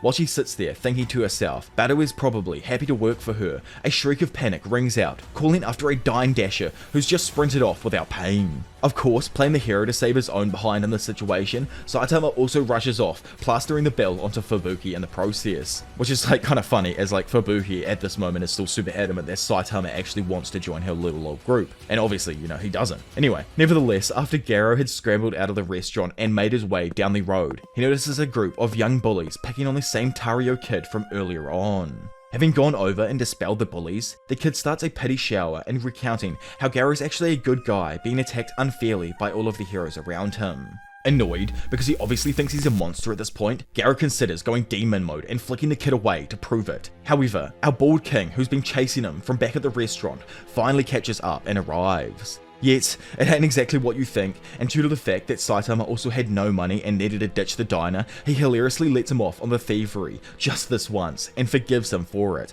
all without Garou ever turning his way, revealing who he actually is to Saitama. As the Cape Baldy then goes to leave, a now annoyed Garou turns and makes the dire mistake of fully confronting him. Obviously Garou at this point in the series, and probably still for a while like after this, doesn't actually have a clue who Saitama is, which is evident by the fact that Tario, who's with him, points out that he's not even inside the hero directory. Now walking towards the dull Saitama, who hasn't even turned around yet, Garou thinks on how it's not the worst that the Monster Association has looked down on him, but now he has some no-name, snotty brat taking pity on him for being too poor to pay for his meals. Reaffirming that he isn't with the Monster Association in his head, but will take their offer either way, he proceeds to walk up on Saitama, ready to blow him down with one strike. Grabbing the Baldy's shoulder, the ever-evolving Garou appears to take out Saitama with one quick rage-filled strike. However, before he even has time to react, Saitama instinctively throws a backhand under the premise that he can't fight as he's a wanted man and can't be seen with him. Waking up in a panic, Tario asks him if he's okay, while telling him that the bald dude was freaking out over the fact that he may have just murdered a random before he quickly ran off. Emerging from the shadows behind him, the Bug God and Ripper, who had been watching all this time, decide that he isn't worthy to be called a monster or receive the powers after seeing him get defeated so easily by a random no-named caped baldy. Royal Ripper reveals that Garou had sent him and Bug God to follow and monitor Garou. After observing his behaviour, they now have doubts about Garou's true intent, questioning whether he's a true monster or not. Garou then proceeds to provoke Royal Ripper to little use, and the latter then demands the former to kill Tario. Garou then inquires about the reasoning behind the request, to which Bug God replies that one must leave behind what makes them human in order to qualify as a monster. Royal Ripper reaffirms the statement and continues, adding the fact that Garou might not be the best candidate after being defeated by Saitama. Garou then proceeds to tell Tario to go home, but he was unable to do so because of the fear coursing over the young child. Due to this, Tario is berated by Garou, who then slaps the hero catalogue out of his hand, saying that the boy needs to get stronger during times like these. While doing so, Royal Ripper attacks Tario, but the attack is quickly stopped by Garou, who hoisted Royal Ripper up into the air by his blades and swiftly delivered a kick to the opponent's abdomen. Royal Ripper then flies up into the air as a result of this, but is quick to get back to his feet by thrusting his blades onto the ground and performing a somersault with the two blades acting as an anchoring point. The move severely disfigures his arms, but Royal Ripper restores his limbs back to their original state by twisting them back. Garou then yells at Tario, telling him to run, with the boy complying as he is seen dashing away. As he is doing so though, Royal Ripper announces Garou to be an enemy, and Garou then assumes the stance as the two monsters begin charging at him. Atop a roof, Zombie Man is observing a takoyaki shop, suspecting it to be the new front for the House of Evolution. Upon entering, he encounters Armored Gorilla, who assumes Zombie Man to be a customer. The hero introduces himself, but is surprised by Armored Gorilla after he reveals that the House of Revolution has ceased to exist. Zombie Man then meets up with Dr. Genus, who then goes on to mention the fact that he fondly remembers Zombie Man as the successful immortal specimen that escaped and destroyed his facility. Immediately after, Zombie Man threatens Dr. Genius with a large axe and asks him why the House of Evolution was destroyed, stating that the facility could always be rebuilt as long as Genius is alive. The scientist responds by giving an account of his events with Saitama, who according to Genius had removed his limiter and possesses greater power than anything artificial, thus disproving his research. He then goes on to expand the concept of the limiter, explaining that every single being has a limit on how much they can develop, because too much power can potentially create mindless rampaging monsters. As such, God created the limiter to restrict everyone's abilities, thus ensuring their survival and mental integrity. Zombie Man then raises the question of whether the person who removed his limiter did so without any cost. This is quickly refuted though, with Genius stating that the individual paid for his immense power by losing his hair and having to bear the overwhelming sense of detachment from society. Zombie Man responds by saying that those who possess immense power without becoming a monster are called heroes. Genius then goes on to explain to him the relationship between monsters, heroes, and their removal of limiters. According to him, humans become monsters due to internal factors, bad habits, mental abnormalities or frustrations, as well as external pollutants or like chemicals in the atmosphere. and as such are different from those who remove their limiter. Monsters such as Sea Folk appearing in J City or the Dark Matter Thieves are simply sentient beings that are hostile to humans. As for heroes, Gina states that they already possess potential at birth and manage to develop that potential through extensive efforts. Others could achieve great powers through artificial means such as mechanization, experimentation, or were born with great powers. However, Saitama is an exception due to the fact that he is an ordinary person with no unique potential whatsoever, but still somehow managed to remove the barrier for growth simply through sheer force of will. It is for this reason that Genis relinquished his own ambitions, saying that they are now laughable. Zombie-Man lastly requests an explanation for the takoyaki stand, to which Genis explains that he discovered a method to produce unlimited octopus tentacles. Back over as the two monsters charged at Garou, the hero hunter managed to deliver a powerful punch towards the bug's torso. Unfortunately, this injures his own hand in the process. Royal Ripper then follows up and performs a chain of frenzied slashes aimed at Garou, but they're all dodged or reflected. As Garou is busy with Royal Ripper's chain of attacks, Bug God approaches him from behind, but is bombarded with a flurry of deflected slashes originating from Royal Ripper. The monster is undeterred by this as he quickly pounds Garou into the ground and then flings him onto some electrical cables which briefly electrocutes Garou. Garou immediately rebounds himself towards the monsters after this, as they leap towards him as well. The three then eventually enter a stalemate, with Garou now confident in his abilities to defeat his opponents. It then transpires though that Tario was actually captured by the sludge jellyfish. Garou is briefly distracted by this occurrence, so Royal Ripper takes the chance and brutally slashes him in the back, and Bug God also subsequently slashes him in the torso as well, ultimately being assailed with a series of slashes that leave him in a pool of blood on the ground. Over at the Legion's fine apartment, Genos, Bang, Bomb, and King wait anxiously for him to return. When Saitama does eventually turn up looking disheveled, they presume that he fought with Garou, yet Saitama denies it, unaware that he actually did indeed meet Garou and defeated him for the third time. However, he is distressed because of the fact that he lost his wallet and had forgotten to buy cabbage. Being a big brain herself though, Fubuki then shows up with a cabbage that Saitama forgot, and also annoyed that Saitama made her pay for his meal. Meanwhile, Genos detects something approaching fast and sends King to deal with it. There, the monster is revealed to be Dr. Casino, who came in his mechanical suit to check up on Genos. Dr. Casino introduces himself to Saitama and gifts some high quality meat for his hot pot. Saitama instructs Genos to prepare the hot pot meal before realizing that he would actually have to share with all of the other visitors. Meanwhile, in the Monster Association, Royal Ripper and Bug God try to explain Garou's death to Garou, putting the blame on the hero hunter himself. Garou sees through their antics, but spares them from their punishment, instead telling them to take things seriously as the Hero Association could attack in a few hours. Many members of the Monster Association are seen preparing nearby, socializing or otherwise loitering as they wait around for the battle ahead. Over in the cells, Tario, Garou's only fan, is put into the same cell as the hostage Wagon Ma. Wagon Ma is confident that his rich status means that the heroes will save him for sure, and snobbishly attempts to make Tario his subordinate. Hearing them talk, Sludge Jellyfish attempts to scare him by mentioning that the executives are capable of taking on any S-class heroes. Meanwhile, Garou awakens in the spot where he was abandoned and begins to move on. Elsewhere at the Hero Association headquarters, Child Emperor and Second Guard go through the roster of heroes. Child Emperor becomes paranoid after communicating with Beaufoy, and he exerts his influence to remove Demon Cyborg and Silverfang from the mission. Sitch, despite his protests on not wanting to remove the two from the group, is instructed to not actually inform them on the removal. Over at Saitama's apartment, the group of 7 are about to eat the steaming hotspot. They rush in with their chopsticks all at once, throwing food up into the air, with King instantly getting knocked out, although, Dr. Casino is fine. However, nobody notices King knocked out on the floor.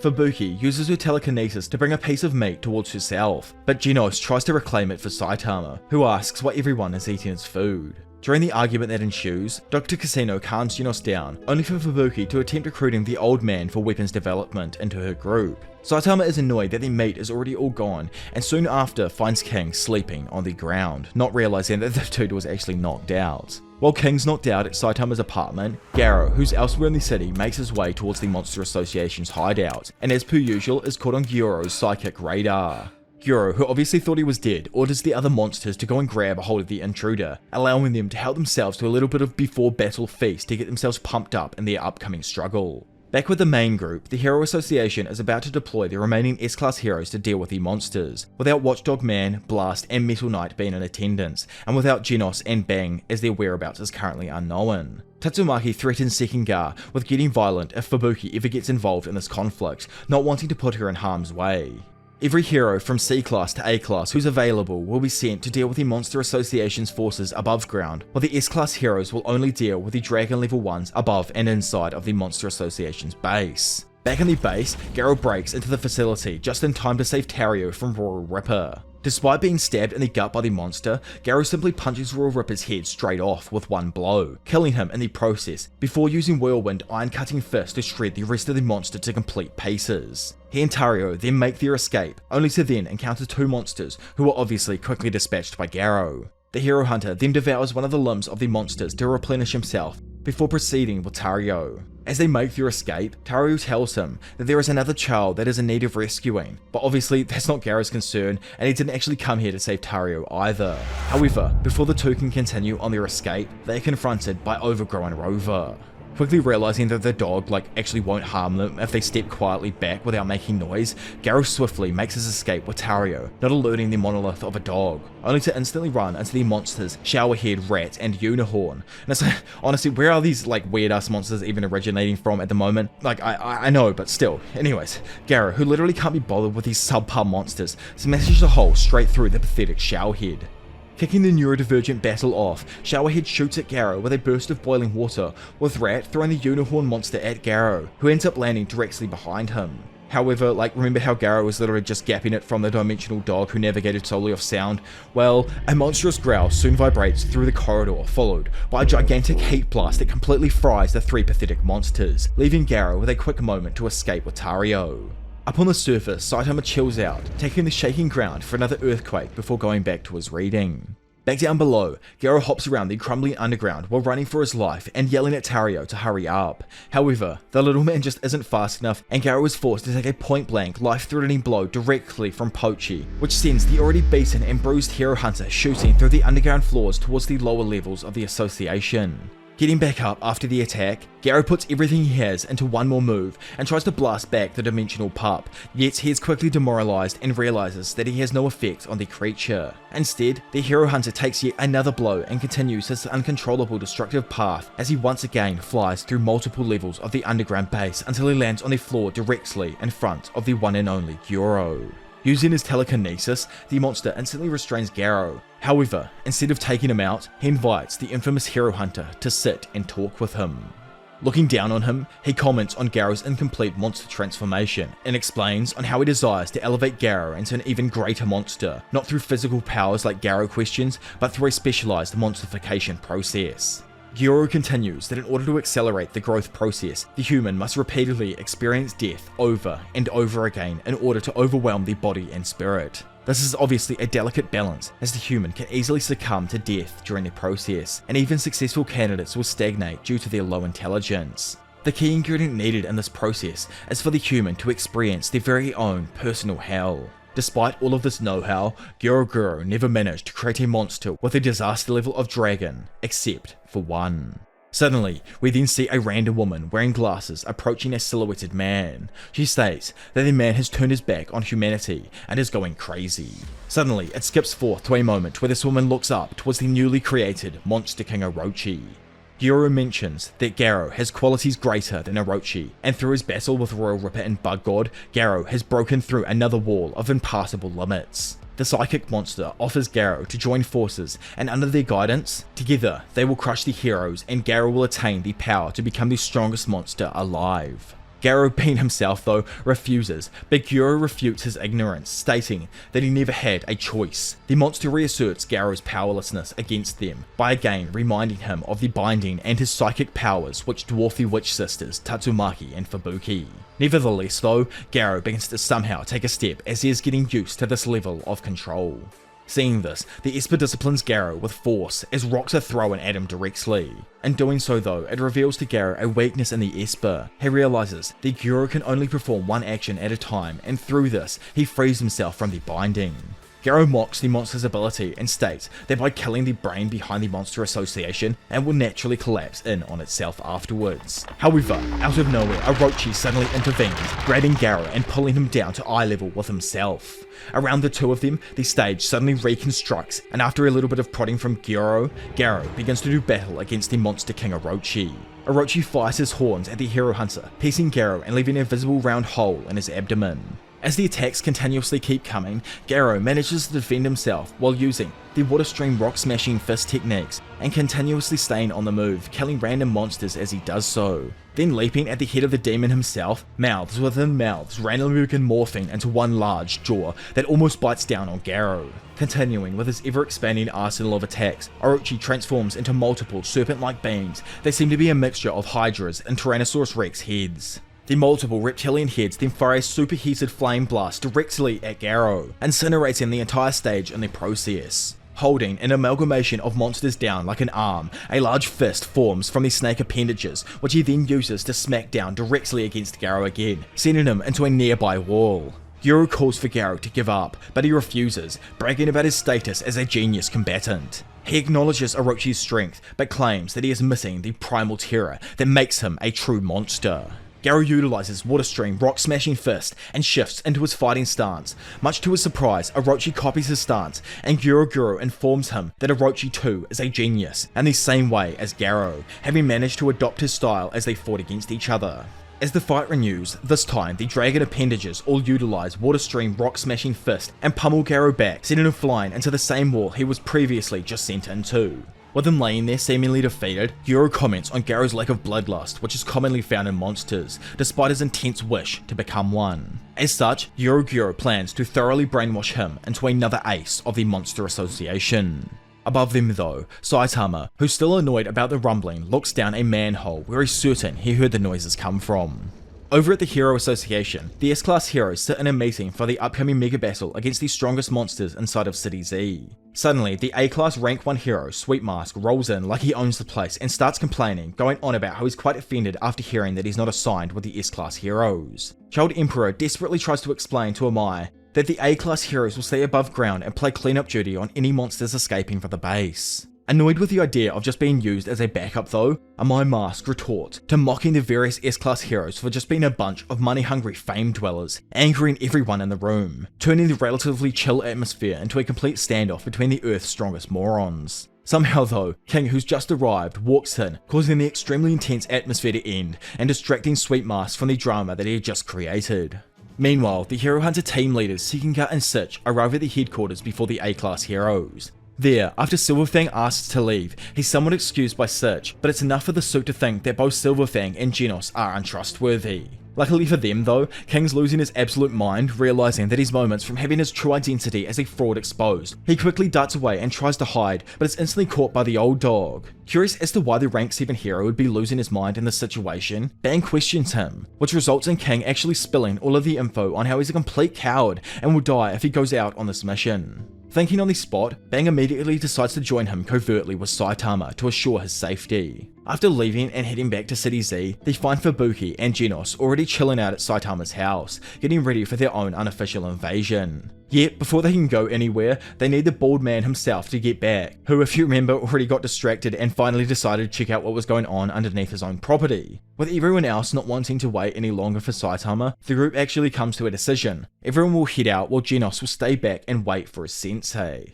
However, unknown to the whole team, Saitama is already deep inside of the sewer system in search of that painfully annoying rumbling sound.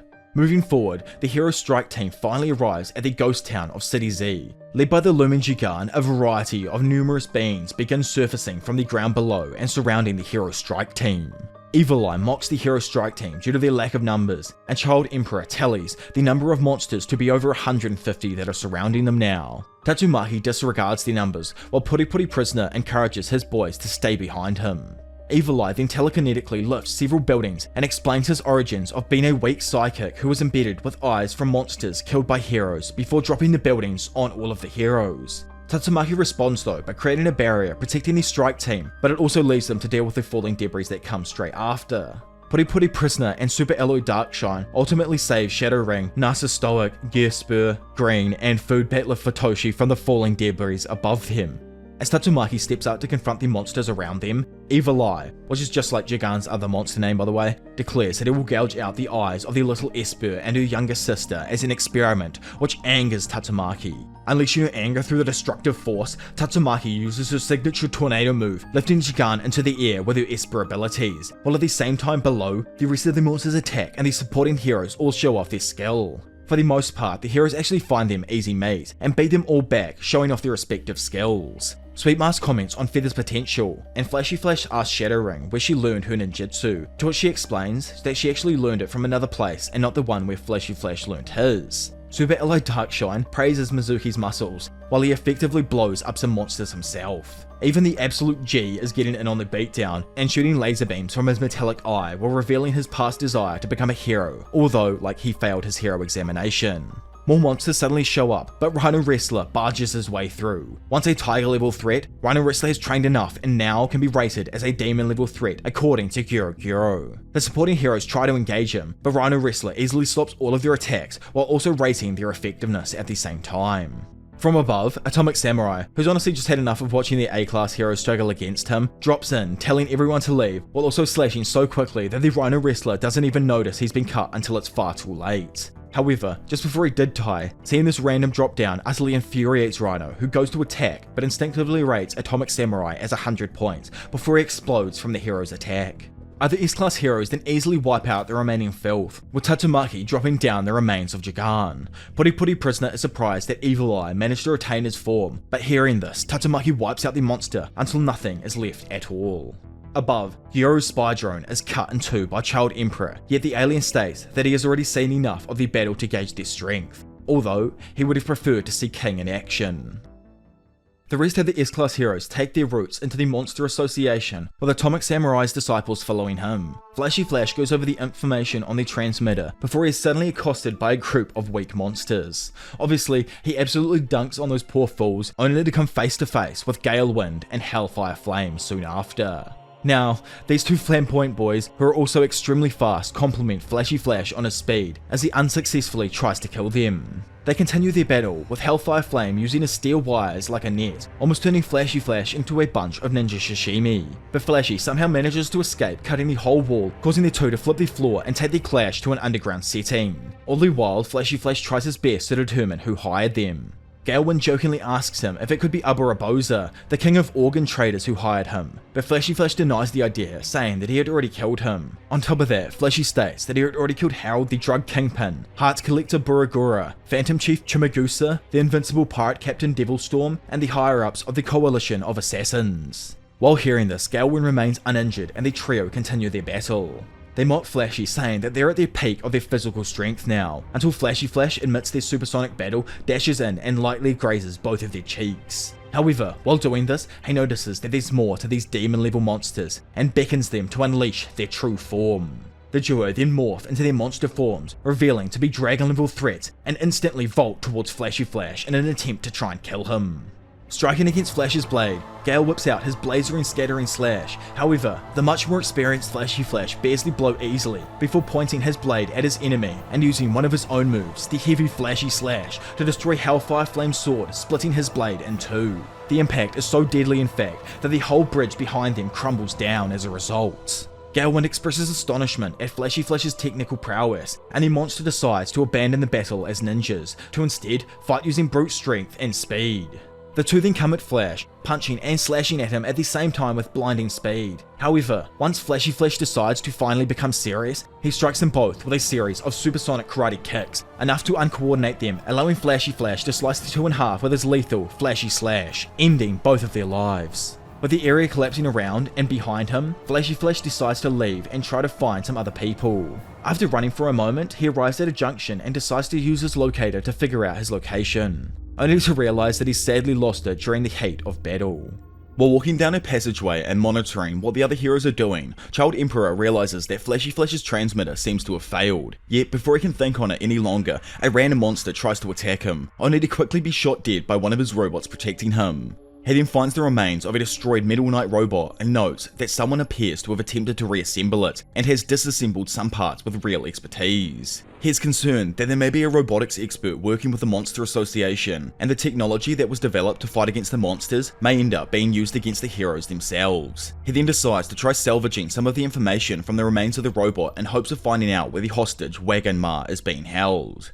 It's revealed that the robot yields a detailed map showing where the hostage is held, causing Child Emperor to get angry that Metal Knight refused to share this information, despite knowing it. He calms himself and unwraps a sweet to eat when he suddenly notices that Octo Tank has been destroyed by Phoenix Man, who asks if he was here to play.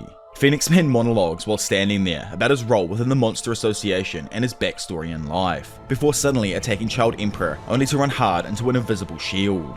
As the monster reels back in pain, Child Emperor knows that this was a lightweight shield he developed and it could even be folded and wrapped around sweets. He then simply executes Phoenix Man with an array of tools that spring out of his gadgetized backpack.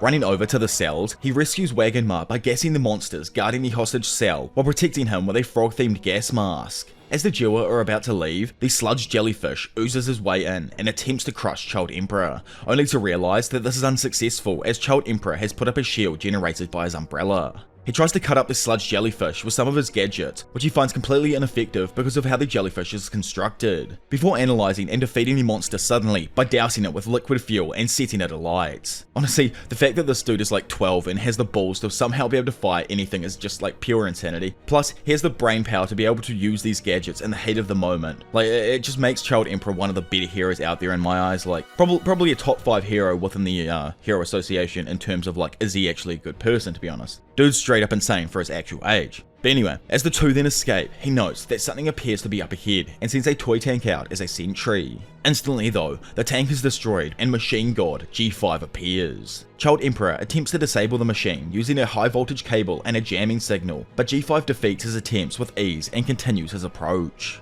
After confronting the young duo, G5 is able to resist the attacks of Child Emperor's enemy machine disabling device, Bug-kun, and swiftly destroys it as well. Quickly thinking on the spot on what to do, Child Emperor releases his underdogs, then combines them into Mad Dog robots. While G5's hampered by Child Emperor's birdline missiles, he unleashes the newly combined underdog Cerberus to go over and stall him some more, leaving Child Emperor and Wagon Ma to escape. Running away, the duo come across Phoenix Man's shredded body, and Wagon Ma mentions that he recognizes the costume from a comedy show called Animal Kingdom. The character had an uncanny ability to revive itself no matter how many times it dies. As Child Emperor ponders on this information, a flash of light blazes behind them, revealing, of course, the Phoenix Man, who suddenly resurrected into a new dragon-level threat. Child Emperor confronts the monster and uses his 5 layers of transparent film to try and protect himself, but it is broken through by Phoenix Man's piercing beak attack.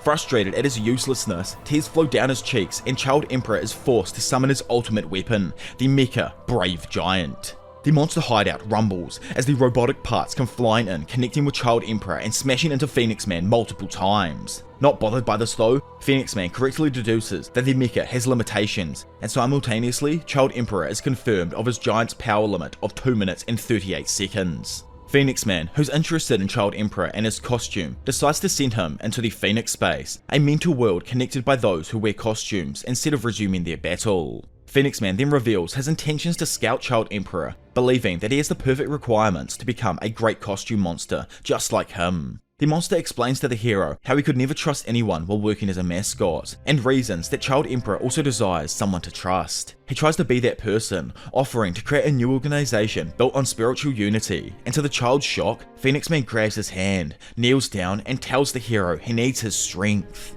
Phoenix Man tries his utmost to monsterize the child and guide him on the proper path to become a costume monster. Refusing the strength though, the child hero manages to escape the Phoenix Space and slams the costume monster back with his mecha suit. In retaliation, the monster activates his Prominence Hawk mode to push Brave Giant away, sending him back, crashing through several pillars. Phoenix Man takes the fighting stance and tells his opponent that after seeing his power, he thought the child would change his mind. He then swiftly lands multiple strikes on Brave Giant, having changed into his Phoenix Fire Falcon mode to increase his speed. Then circling like a shark, the costume chicken begins swirling around the mecha, declaring that he would rip off that armor with ease like a peeling apple, as a means of forcing Child Emperor to grow beyond his limits several times and begin his monstification.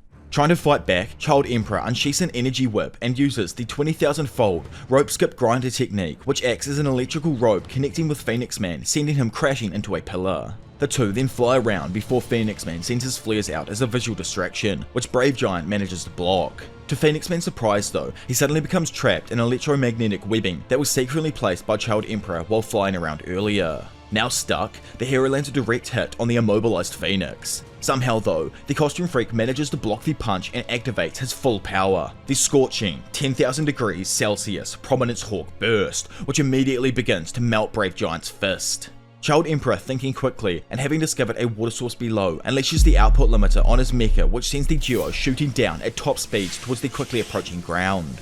As they connect with the liquid, the impact of the attack unleashes copious amounts of water, which manages to drag Saitama, who's just randomly appeared along with the child hero along a strong current. Child Emperor tries to rescue Saitama, but Phoenix Man manages to reappear, having changed forms into his Phoenix Penguin mode. In his new form, he can manipulate ice and uses Phoenix Arctic Iceberg attack to send the hero crashing through another floor, which just happens to be the grave of the subterranean people. Taking a moment, Child Emperor releases Wagon Ma so he can share in the barrier with Saitama, whom he believes to obviously just be an innocent bystander stuck in this mess. Phoenix Man closes in and unleashes an energy blast directly on Child Emperor. The hero tries to retaliate, but the monster notes that it's utterly useless and decides to bring Child Emperor back into the Phoenix space. The monster shows Child Emperor the corpses of the subterranean people as an example of those who fell because their ideals did not match, while monsters with costumes are different, as they share the same spirit. Using the link they share, Phoenix Man reveals some dark truths about the hero association to Child Emperor,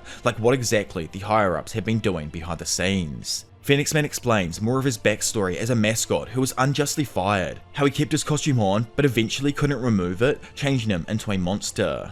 Child Emperor is shocked and unnerved by the truth that he was told, and nearly accepts Phoenix Man's offer to grab true glory with him as a monster. But out of nowhere, Saitama appears, saying that becoming a monster doesn't give one glory at all. Suddenly, Zombie Man comes through in the communicator, updating the child on the situation and saying how the weaknesses Child Emperor had hypothesized about the enemy robots were spot on. He goes on to thank him on behalf of all of the heroes and says that he's glad the young Emperor is here, which causes the young dude to form tears in his eyes. Zombie Man offers to get milkshakes after the invasion and asks if everything's okay with Child Emperor, who states that everything is fine and hopes Zombie Man remains well before resuming his own battle with Phoenix Man. Turning it up a notch, Costume God unleashes rays of light, which somehow reanimates all of the corpses of the subterranean people, as well as Gale Wind and Hellfire Flame, who all instantaneously attack Child Emperor's Brave Giant. Phoenix Man then tries to forcibly give Child Emperor a monster cell, sliding it in through the cracks of the suit. Child Emperor spits out the monster cell and says to Phoenix Man that while his speech was amusing, a hero doesn't just wear a costume, and being a hero comes from within, which goes back to how the dude was previously fighting without even his suit and just gadgets alone. Phoenix, who's obviously just aggravated by the child's disrespect and rejection of his peaceful offer, declares that he will be the one to completely ravage his body. As a last resort, Child Emperor unleashes his Gigavolt Smash, a large surge of electricity which also as a side effect happens to shock Galewind and Hellfire Flame back to their senses, but completely destroys his mecha in the process, sending him flying directly towards his enemy. Seeing this, Phoenix Man attempts to finish the child off, but in his eyes is sadly stopped by Saitama. Phoenix Man mocks Child Emperor for abandoning his suit before time ran out, though Child Emperor resorts by saying that the monster relies too much on his suit, causing the costume freak to crack up laughing at this, claiming that the child cannot defeat him without Brave Giant, and his attacks before only managed to scratch his eye. Suddenly though, Phoenix Man begins a mad fit of painful laughter, completely unable to stop. Standing there, Child Emperor reveals that he slid a tickle bug into the gap between his face and his beak. He explains that if he wants the sensation to stop, then the monster has to take off his suit. Though, still defiant, Phoenix Man utterly refuses this idea. Randomly, Phoenix's body suddenly begins to glow once more, before it completely and utterly detonates. Once the dust finally settles, it's shown that the costume goon has transformed into a monster chick man, an extremely weak monster the size of a baby chick. Obviously this causes the end of the battle and makes Child Emperor the confirmed winner. Saitama compliments Child Emperor for his bravery and tenacity during the battle, calling him a good hero, and the young man returns his compliments to the bald hero for his help throughout it as well. Quickly though, he remembers who Saitama is and begins to grow suspicious that Genos is indeed a traitor since Saitama was so deep inside of the enemy base. Anyway, remember how those two ninjas just got brought back to life? Well, due to the electric attack correcting their senses, they notice Child Emperor and attempt to take him hostage to lure Flashy Flash, but Saitama knocks them both out before they can even retaliate. Child Emperor looks up their information and discovers that they're both S-class criminals. He's impressed with the fact that Saitama managed to defeat both of them, only being B-class at this point. Or at least I think he's B-class at this point, he might even be C-class still, but I can't actually remember at this point in the script. I haven't gone back and watched the anime for a little while. Anyway, Child Emperor offers to take Saitama to the surface with Wagon Ma, when out of nowhere, Underdog Man Mode Cerberus appears, having survived his encounter with G5. All of them then get on Underdog Man's back and proceed to jump up to the surface, which is just so hacks of an escape tool. While soaring through the air, some of Orochi's dragons appear and chase them, though Saitama easily obliterates the dragons and wonders if they were responsible for the noises caused below his house, as remember, that's literally what he's trying to solve right now. Child Emperor asks Wagon Ma if there were any other hostages, but being a coward and wanting to get to the surface as soon as possible, he lies, saying that there was no one else. Skipping away from the trio, somewhere else Zombie Man wanders around the monster-laden maze, leaving a trail of shot, chopped, squished, and squashed monsters in his wake. After a while, he meets a crowd of cowardly monsters that direct him into a room, stating that they won't attack and only want him to fight something in there. Zombie Man complies and walks into the room, which the monsters bar off behind him. Before him, the ominous batty figure of a monster called Pureblood cascades down. The filthy menace of a monster has been chomping down on so many of its fellow monsters that they've led an undying hero to kill him. With the crowd of weaker monsters all cheering around, Zombie Man and Pureblood engage in their battle, with the vicious monster sinking his teeth into the hero and blasting the guy with his own bullets. However, we're talking about Zombie Man, a literal death-cheating demon here. Like, the man doesn't even know how his own ability works. Even with a blown off head, Zombie Man still retaliates back, bombing a hole straight through the monster. Quickly, Pureblood grabs the nearest beam before devouring it and healing himself. Zombie Man continues battling against the monster, and after 200 entire deaths, which have taken at least 30 minutes, the poor monster who stood absolutely no chance lays there exhaustedly dead. After the battle, he remarks that he hasn't fought someone as strong as Pureblood for some time, and that it has left him a little bit tired.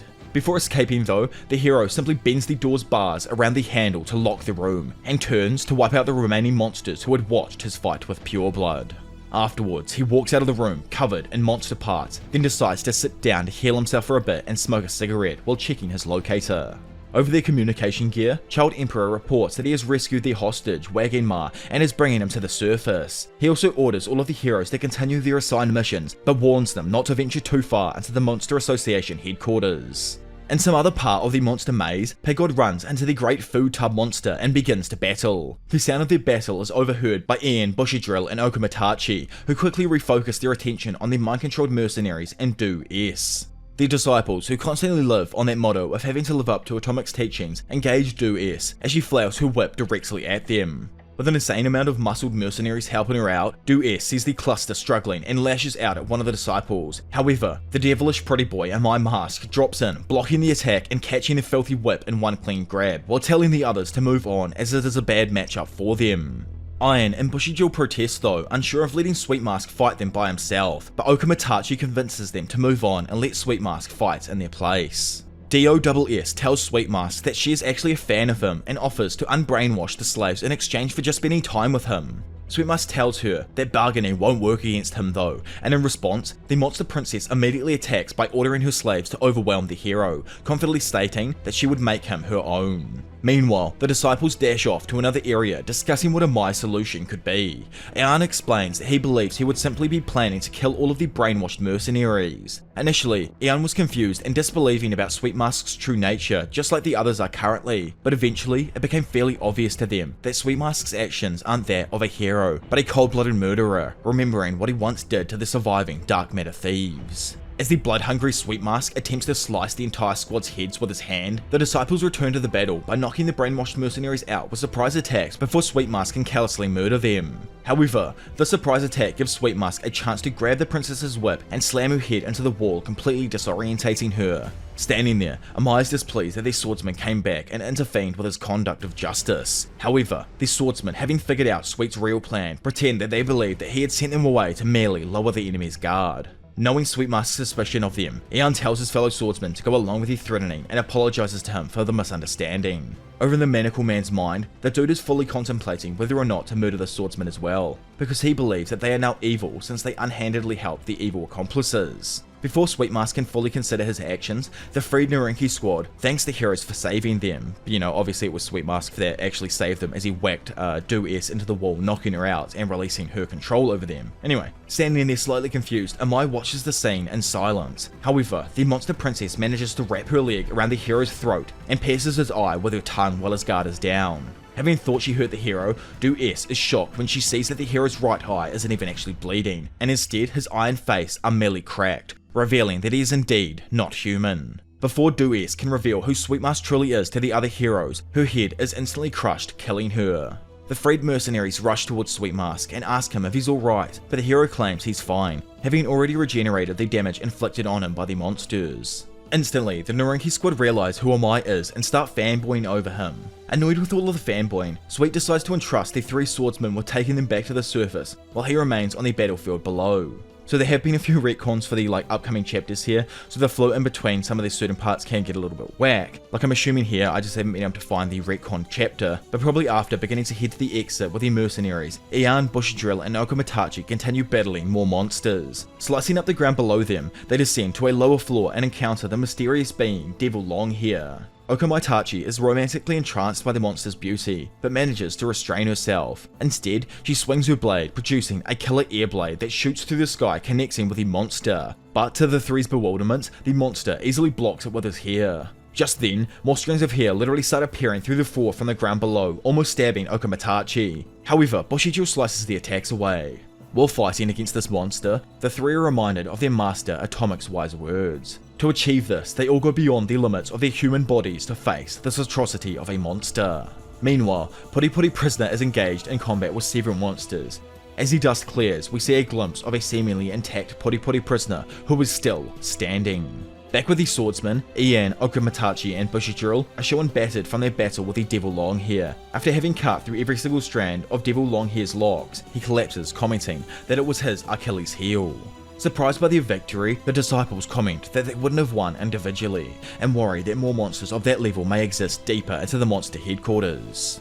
As Ian thinks about his master, we jump over to the S-Class legend himself cutting down several monsters, when all of a sudden, a sword-wielding monster called Sword Devil Executioner, who praises Atomic skills, appears. Surprised by any kind of monster that could survive his first slash, Atomic Samurai instantly cuts down his opponent before the monster knows what even happened. Atomic then asks any monster around him not dead to raise their hand. And G5, remember that random droid child emperor was fighting before? Well, he raises his mechanical arm and says that he analysed all of Atomic's moves and quickly begins a high-speed sword duel with the samurai. Atomic comments that the modern day toys have become interesting and says that he'd like to buy one, prompting G5 to begin its attack. Despite copying Atomic's slash with two swords, G5 still easily loses to Atomic Samurai, who slices his foe into hundreds of metal pieces, while looking quite disappointed about the robot's overall durability and performance. However, he soon notices that he isn't cut through the core of Machine God, due to it being made of an unidentified material harder than its exterior. Suddenly, a laser beam appears in the middle of a dust cloud shooting out towards Atomic, but he still comfortably deflects it with ease and sends an air blade of his own back to counter. As the flying slash penetrates the smoke, Atomic realizes that his opponent sealed inside of the robot has already escaped, and says that he'll have to leave it to the service team of heroes. Meanwhile, Atomic's disciples once again are having a conversation with Norinki's private squad. The group of mercenaries admit to being envious of the way the three swordsmen can cancel out their own bloodlust during fights, and invite them to join the private military company they actually work for. The disciples all refuse though, because their hero activity actually integrates with their training. When Bushidrall asks Tongara if they are interested in hero work or swordsmanship, the mercenary leader replies saying that these things can actually get in the way of their combat style, and explains how being a mercenary forces people to use dirty moves, like acting scared to deceive enemies. As an example, Tongara brings up the fact that the entire team was actually acting when crying in front of the monsters. However, in reality, we all know for a damn fact that all of them were crying for real. Ian appears to be impressed by the teamwork of the squad, and finds it important that heroes like them follow their example. Now jumping over to the absolutely petrified child Tario, as he's being chased by Black S, I can't say his name obviously, when suddenly a slash from Atomic Samurai cuts through, stopping the monster and forcing him to dodge. Sticking with the jumping around, now we fly to the surface team of heroes as they are seen dispatching many low-level monsters trying to escape from underground. Building Booper, a demon-level threat, shows up and blocks the striking hero's team escape route on the surface by causing several buildings around to collapse with explosives. Child Emperor's group finally manages to find the exit hole, but annoyingly the manhole is blocked by 2 collapsed buildings above it. Together, Saitama, Child Emperor, Underdog Man and Wagenma simultaneously push the manhole in an attempt to open it. Above them, Sekinga asks Screen to somehow make another exit for Child Emperor to escape through. However, he and several other heroes are amazed when randomly 2 collapsed buildings along with Building Booper are suddenly sent flying into the air, followed by Child Emperor then showing up with Wagenma, Saitama and Underdog Man. Not knowing that Saitama's strength is actually what allowed them to open the manhole, the other heroes express their surprise at Child Emperor's impressive capabilities. Sekinga then notices Saitama and asks Child Emperor about his identity, to which he answers that he rescued Saitama too and says that he is a hero. As Sekinga questions whether or not Saitama was taken hostage, Saitama responds saying that he went underground just to complain about the noises he heard, which greatly angers Sekinga, who then tells him to get out of his sight. Then literally doing just as the captain says so, Saitama leaves them, just to secretly go back underground to continue trying to find the source of the rumbling. Child Emperor informs the striking team heroes via his transmitter about Wagenma's safety, which actually brings the main reason for their attack on the Monster Association to an end. As he finishes speaking, Zombie Man comes on the mic and praises Child Emperor for a job well done. Hearing this, the young man is happy that Zombie Man responded in that moment. Amai responds too, saying that he will continue trying to carry out justice inside of the monster hideout. The next hero, Pig God, while digesting something, also notes that nothing is out of the ordinary with him currently. Then finally, Atomic Samurai informs them that he found another child who had been pursued by a black sticky substance inside of the Monster Association's base, much to Child Emperor's surprise. Wagenma instantly realizes that it is Tario that Atomic Samurai was talking about and starts freaking out. However, before Child Emperor can ask for the location, the transmitter cuts off. Due to the realization that there are many other people trapped inside, the young hero decides to go back and rescue the child while helping out Atomic. Wagenma, who's literally just trying to cover his rich behind, advises him to not go back and instead tells the child to let the other heroes do their job as he has already used his ultimate weapon while saving him. Child Emperor though is still determined to go back but refuses any form of help, stating that they have to guard the surface in case anyone tries to escape. Wagenma, mustering all of his courage, reveals to Child Emperor about the child's identity being Tario and describes his identity to him. Wagenma apologizes for not telling Child Emperor before, as he was too scared and didn't want him to go back. Child Emperor, hearing this, simply appreciates the information and comforts Wagenma shortly before leaving to rescue Tario. Which is honestly just pretty nice of the rich kid for once. Like when I was first reading this, I never expected to get a redemption arc from the rich little brat, but I guess we did here. Anyway, shooting over to the duo, Atomic Samurai and Black S begin talking to each other. Black S gets angry though because Atomic Samurai attacked him earlier without warning. Big Kamikaze gets cocky and says that he had no business with him, causing Black S to morph and form an enormous muscular arm before asking if he is looking down on him. Atomic Samurai, who literally just doesn't care, answers with a yes before swiftly cutting the arm off and mentioning that he's fought countless battles with similar losers who can transform and shapeshift into giants, so because of that he's used to these type of opponents. Randomly though, a second Black S then appears from the remnants of the arm that had just been cut off, causing Kamikaze to get annoyed at this gimmick of his. Standing there, Black S asks Atomic if he still thinks he has a chance to win, noting that he has a countless number of Black S's merged into one entity, and explains that no matter how many times he's killed, he will keep on multiplying. Atomic Samurai, still greatly underestimating the monster, rapidly cuts his head off while confidently saying that he just has to shower the countless number of multiple forms with countless slashes to win. Black S though continues to mock Atomic Samurai, as the hero still continues to slash him into countless pieces. As those said pieces then begin to quickly surround him and regrow into new selves, Atomic Samurai just slashes them again and again. However, they just reappear in even larger numbers, jumping on him and getting slashed into even more pieces until eventually Atomic Samurai finds himself faced with such a massive amount of clones that it completely surrounds him in every single direction.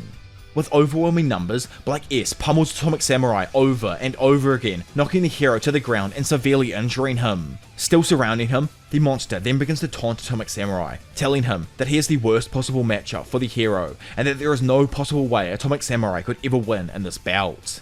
Laying there and out of options, Atomic Samurai quickly cuts the roof, resulting in the ceiling collapsing in on all of them.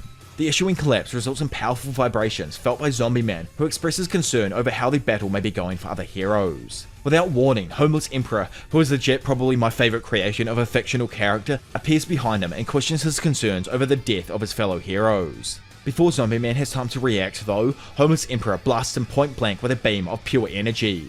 It's explained that his attack here is solely acting as a means of demonstrating to the hero how the other heroes are currently being dealt with. Thinking that he's murked the hero, he expresses disappointment over how quickly Zombie Man was taken out, before going on to state out loud that he will be the one to kill all 17 of the S-Class heroes alone. Taking him by surprise though, a completely regenerated Zombie Man emerges from the smoke and lunges at him with an axe, only to be countered and shot in the head with a concentrated blast of energy. Man, I actually love the battle between these two. Just my favourite monster and hero going absolutely ham on each other. I can't actually get over how, dope of a character Zombie Man truly is. Dude's honestly just a normal human with the ability that he can regenerate no matter what happens to him. He doesn't even have a specific point in his body that needs to be destroyed. He can just regenerate. It's actually insane. With his opponent disabled, Homeless Emperor stares at his body. Randomly though, a sudden gunshot shoots out from his upper body. Homeless Emperor unflinchingly counters the attack and blows Zombie Man away with another attack, sending him crashing into a wall. Zombie Man quickly regenerates and removes the pistol stored within his body, firing several shots at his opponents. Homeless Emperor quickly counters with several orbs of energy, sending them all towards the hero, resulting in a large-scale explosion. As the smoke clears, Zombie Man's charred, unmoving body stands before Homeless Emperor, who compliments his presumed dead opponent for having lived up to the expectations of a top hero, strong and unfaltering even in death. As we all know though, this man literally can't die, and as he starts to regenerate, he asks Homeless Emperor what he is, but mainly as a way to buy time for his body to regenerate. As Homeless Emperor is slightly arrogant, he obliges, telling him the story on how his powers originated. He says that until a month ago, he was living at the park as a homeless man. He had lost his job, gotten kicked out by his landlord, distanced himself from human society, and began living as a complete hermit. He recalls how he was forced to dance naked in front of his boss at his new employee welcoming party, only to get fired the very next day for harassment. Which is honestly pretty damn sad when you think about it. But when he stared into the sky that night, the resentment he felt towards his boss and other such things no longer seemed to matter to him. For to him, the earth was greater than any man-made structure and the sky brighter than any man-made light. Humanity was an insignificant existence on the greater earth. Realizing all of this made him see his home as the earth itself, which was grander than any mansion. Then one day, Homeless Emperor had a life-changing realization. He realized that humans have abandoned the ecosystem Mother Earth had built up and thrived under new, self-made rules. He thought that everyone was utterly foolish, and that's when he came to another realization, that he was being walked over by such foolish beings. He could no longer bear the reality of it, which left him borderline on the edge of life, as death was the only way to return to true coexistence with Mother Earth. Right then though, an entity Homeless Emperor claims to be God appeared before him. This so-called God agrees with Homeless Emperor's views on humans, but he has no need to die, instead granting him the powers he has now, stating that he should know what to do with it before disappearing just as quickly as he entered. Homeless Emperor says that his power is a divine power granted to him by God, and the reason he was chosen was because he knew the answer, which was that humans were a harmful existence to the planet, and that the time has come for him to destroy the entirety of its existence and civilization to rebuild the planet's true ecosystem. Zombie Man, who's still trying to stall, asks him why he believed the entity to be God, while thinking that the situation is bad because his body hasn't fully finished recovering. Homeless Emperor, knowing that Zombie Man was doubting the existence of God in his story, responds that there is no need for him to believe in God, and the price of his arrogance will be his death. Skipping away from the divine Homeless Man, we find that various monsters find their attacks on Puri Puri Prisoner have no effect regardless of their variety. Puri Puri Prisoner explains to them that embracing the pain with love allows him to take those hits, and dubs this special power as Angel Star Hug. Realizing their strength wouldn't be enough, the monsters flee, only to be stopped by the demon-level monster, Bakwama, who inhales the fleeing monsters. Instantly, the monster then fires a variety of attacks at the hero, but Puri Puri Prisoner still remains undeterred. The monster mocks him for flinching, but Puri Puri Prisoner reveals that it was the creation of his new style of fighting, Vibration Star Angel. The hero then dashes forward and completely smashes through Bakwama, ending the monster's life. Soon after, Puri Prisoner hears the voices of his monster-fied boys and expresses dismay at the inmates' predicaments. Believing that the inmates were forced to do the Monster Association's bidding, he vows to save them. The inmates, who absolutely hate the hero though, attempt to explain their hatred to Puri Prisoner, but he continually ignores it. Nyan then interjects and says that once a human becomes a monster, they will never turn back, before slashing Puri Prisoner, severely injuring him. As the rest of the inmates then dash in on the injured hero, Puri Prisoner stands strong and declares that as long as the heart is human, then they will always be his boys. Noticing that his body is covered with hair, Puri Prisoner uses it as a shield and dubs it Angel Star Bristol Armor. Nyan, disturbed by Puri Prisoner's strange personality, decides to leave him to the other cadres and escapes through a narrow crack. The crazed prisoner though gives chase after thinking up a new technique called Angel Star Crawl, but accidentally crushes his fellow inmates in the debris, killing almost all of them. Seeing all of his boys fallen before him, he loses his armored hair and accepts their sacrifice by avenging their lives and taking out the Nyan cat. Elsewhere, a monster watches in horror as Pig God devours his monster comrades after mistakenly thinking that the hero would have been a good feed for them. Pig God notices the other monster watching and grabs him, putting it into his mouth as it screams desperately for its life. Gums, another monster, then sneaks up from behind Pig God and swallows the hero. Initially, Pig God struggles to escape, but eventually Gums is forced to spit him out, leaving the two to engage in a battle of the beasts. Somewhere else inside of the Monster Association's base, Super Alloy Darkshine encounters Bug God and was initially discouraged by Bug God's boasts, but after attacking the monster, is let down by the dude's weak strength. Super Alloy Darkshine tells the monster that along with King and Tatsumaki, he is one of the 3 heroes that you must never anger.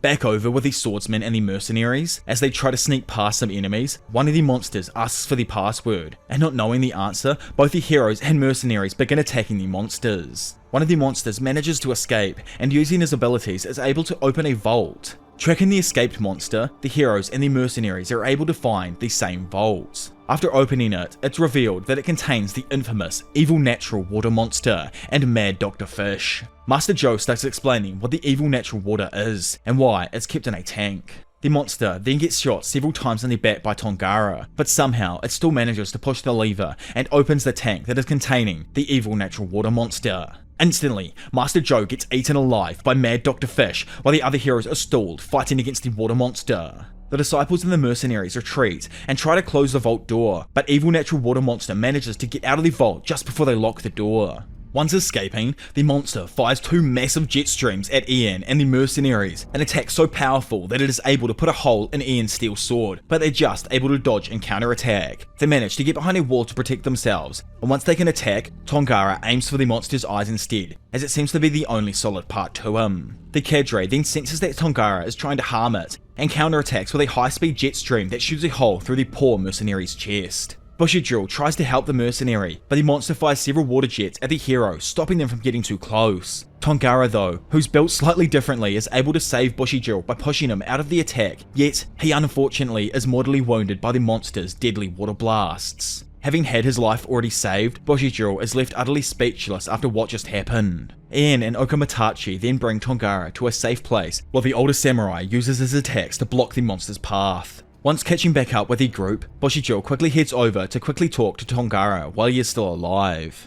As the evil natural water smashes at the samurai's defenses, Tongara tells the 3 swordsmen his name, and they all do the same. He then advises them to escape while they still can, and he'll stay back to hold off the monster as much as he can. As the 3 end up running away, Tongara is left alone thinking that he is truly an idiot. All the while, the evil natural water monster, who hasn't stopped his attacks on their defenses, bursts through the wall, with the Mad Dr. Fish accompanying him. Finally, we skip back over to the bald King Saitama, literally dunking on a poor monster. As he moves forward, leaving the bodies of other monsters behind him, Overgrown Rover or Pochi confronts him. Saitama, who's so chill about absolutely everything, simply gives a bone to Rover. However, the hero is violently attacked by the monster with multiple energy blasts that are so powerful they destroy a large portion of the Monster Association's base. Saitama, who's absolutely unharmed, simply jumps from the explosions and punches Rover with enough force to shake the entire Monster Association headquarters. The other monsters and heroes sense the force of the punch, and even up on the surface an even larger earthquake happens, shaking up the area, leaving the surface hero team absolutely clueless to what just happened below them. Close enough to have seen Saitama defeat Rover with one punch, Nyan sneaks up behind him and uses his super feline retribution attack against him, but the hero isn't affected at all. Instead, the cat monster ends up running away out of fear for the beast of a human that he just tried to attack. Deep down in the base below everything, Garou is shown seated on his throne, thinking about the battle situation, when all of a sudden, Tatsumaki appears at the monster's side, asking if he is worried about the cadres being wiped out. Curiously bossy, Terrible Tornado then asks Garou if he is the boss, but the monster just welcomes the hero to the base, stating that she is someone they must take care of personally. The monster then introduces himself to Tatsumaki, explaining his position as the military advisor of the Monster Association, and sadistically tells the female Esper to drop dead as he suddenly uses his psychic powers to pelt at and surround Tatsumaki with several large boulders. As the monster surrounds Tatsumaki with these rocks, he attempts to compact them all into a small sphere and crush Tatsumaki, but the female Esper effortlessly breaks free before belittling Garou for his weak psychic abilities. In retaliation, the Esper sends several rocks flying at Garou, who barely manages to put up a psychic barrier in time, although Tatsumaki does manage to break through the psychic barrier and take out some of the monster's arm in the process. Seeing that he's in danger, the monster decides to use its maximum power and fight with its true form. As he unleashes the full extent of his power, his body increases several times in size, and several eyes begin to pop up all over his monster body. The monster proceeds to use his psychic powers to surround Tatsumaki with high gravity waves, then sadistically remarks that he will turn the Esper into a dried persimmon. Which, honestly, I didn't have a clue what the hell this fruit was. I literally had to Google it to find out, and it's some fruit from Asia, just looking at it I'm assuming, because I've never seen it before over in Oceania. Anyways, as you all probably expected though, the number 2 hero is practically unaffected, mockingly saying that the gravity waves were loosening the stiff shoulders she had gotten from switching to a new pillow. Opposing her, Garou is utterly helpless as Tatsumaki goes on the offensive and rips off all of his limbs, causing the monster to scream out in pain. After his body is ripped apart, the destroyed monster laments on how much he had underestimated Tatsumaki's abilities, until fighting her face to face. Lying there, he finally admits to Tatsumaki, but also says that the Esper was particularly cruel to him in her final moments. Tatsumaki though isn't exactly stupid. Even though she looks 8, she actually knows the truth on that she had only fought a mere puppet being controlled by the real psychic below her. The planet's strongest Esper confidently says that she will pull his real body out. Hearing this, the monster is left shocked that Tatsumaki was able to see through him, but states that fighting her was premature, as now she will have to deal with the Monster King. Left with no other option after being turned into a monster pancake, the beaten Esper calls out to Orochi to save him. Yet confusedly, the dying monster wonders why Orochi isn't coming to assist him, for he managed to obtain absolute control over him for years of brainwashing during his transformation as a monster. Tatsumaki suggests that Orochi is engaged with one of the S-class heroes, who, while nowhere nearly as powerful as her, are still quite strong according to her. The monster ponders this possibility, and is frightened at the thought of a hero strong enough to occupy Orochi. Powerless and alone, Garou starts to beg for his life. Unbeknownst to him, Orochi actually took notice of Saitama being able to defeat overgrown Rover, and says he does not know how Saitama managed to get in, but he can tell that the human is not useless trash and cannot be ignored. Finally, this is the first major, I guess you could say, battle of the Monster Association arc, as we have Saitama vs Orochi. Orochi, after having found Saitama, starts the fight by attacking him with 4 dragon heads, only for them to be quickly destroyed by the hero. While Orochi expresses his surprise, Saitama informs him that he actually lives right above where they stand, and just wants to complain about the noises Orochi has been causing. As Orochi begins feeling a mysterious pressure emanating from Saitama, overgrown Rover awakens from being punched into submission earlier. Orochi, standing there, then witnesses overgrown Rover run away from Saitama out of fear upon seeing him, and seeing this, asks him if he had done something to the dog. Saitama simply responds though, that he had just given Rover a smash due to its bad behaviour. With his good sense of perceiving things, Orochi manages to figure out that Saitama is the one who defeated Goketsu and the Elder Centipede, further realizing that the rumors about the Ghost Town horror weren't referring to any other monsters but Saitama himself. Now realizing that the hero's strength is far beyond anyone he has encountered before, and realizing that he has finally met someone like him, Orochi takes off his mask and leads Saitama to deep underground where a mysterious shrine is located. After arriving at the place where the surrounding areas are flooded with lava, Orochi explains to him that he had discovered a tablet which depicted him and stated that a worthy sacrifice was needed in order to resurrect God, leading him to believe that it was referring to him as a god. He then claims that Saitama is going to be a sacrifice for his resurrection and offers him an all-out fight. However, in typical fashion, Orochi realizes that Saitama hasn't even paid attention to what he was saying, as the hero is just trying to adjust to the environmental changes around him. Like, dude is literally submerging himself in the lava, just chilling out. After being confused by Saitama's very casual behavior, he decides to use his full power and intends to quickly finish the fight by pulling up energy directly from the Earth's core and dragging it into his body. As Orochi begins to source energy from the core of the Earth itself, it causes a massive worldwide earthquake, which is noticeable by seemingly everyone on the planet. After gathering enough energy in his eyes to take out Saitama, Orochi unleashes his Gaia Cannon, a massively powerful energy attack directed at Saitama in an attempt to eliminate the hero. In response though, our bold king simply meets the attack using a serious move of his own, his prolific, serious squirt gun, which completely cancels out Orochi's Gaia Cannon, leaving him utterly shocked after the first clash comes to an end. Immediately after, Saitama jumps towards the Monster King and blows him apart with a single punch, ending their entire battle.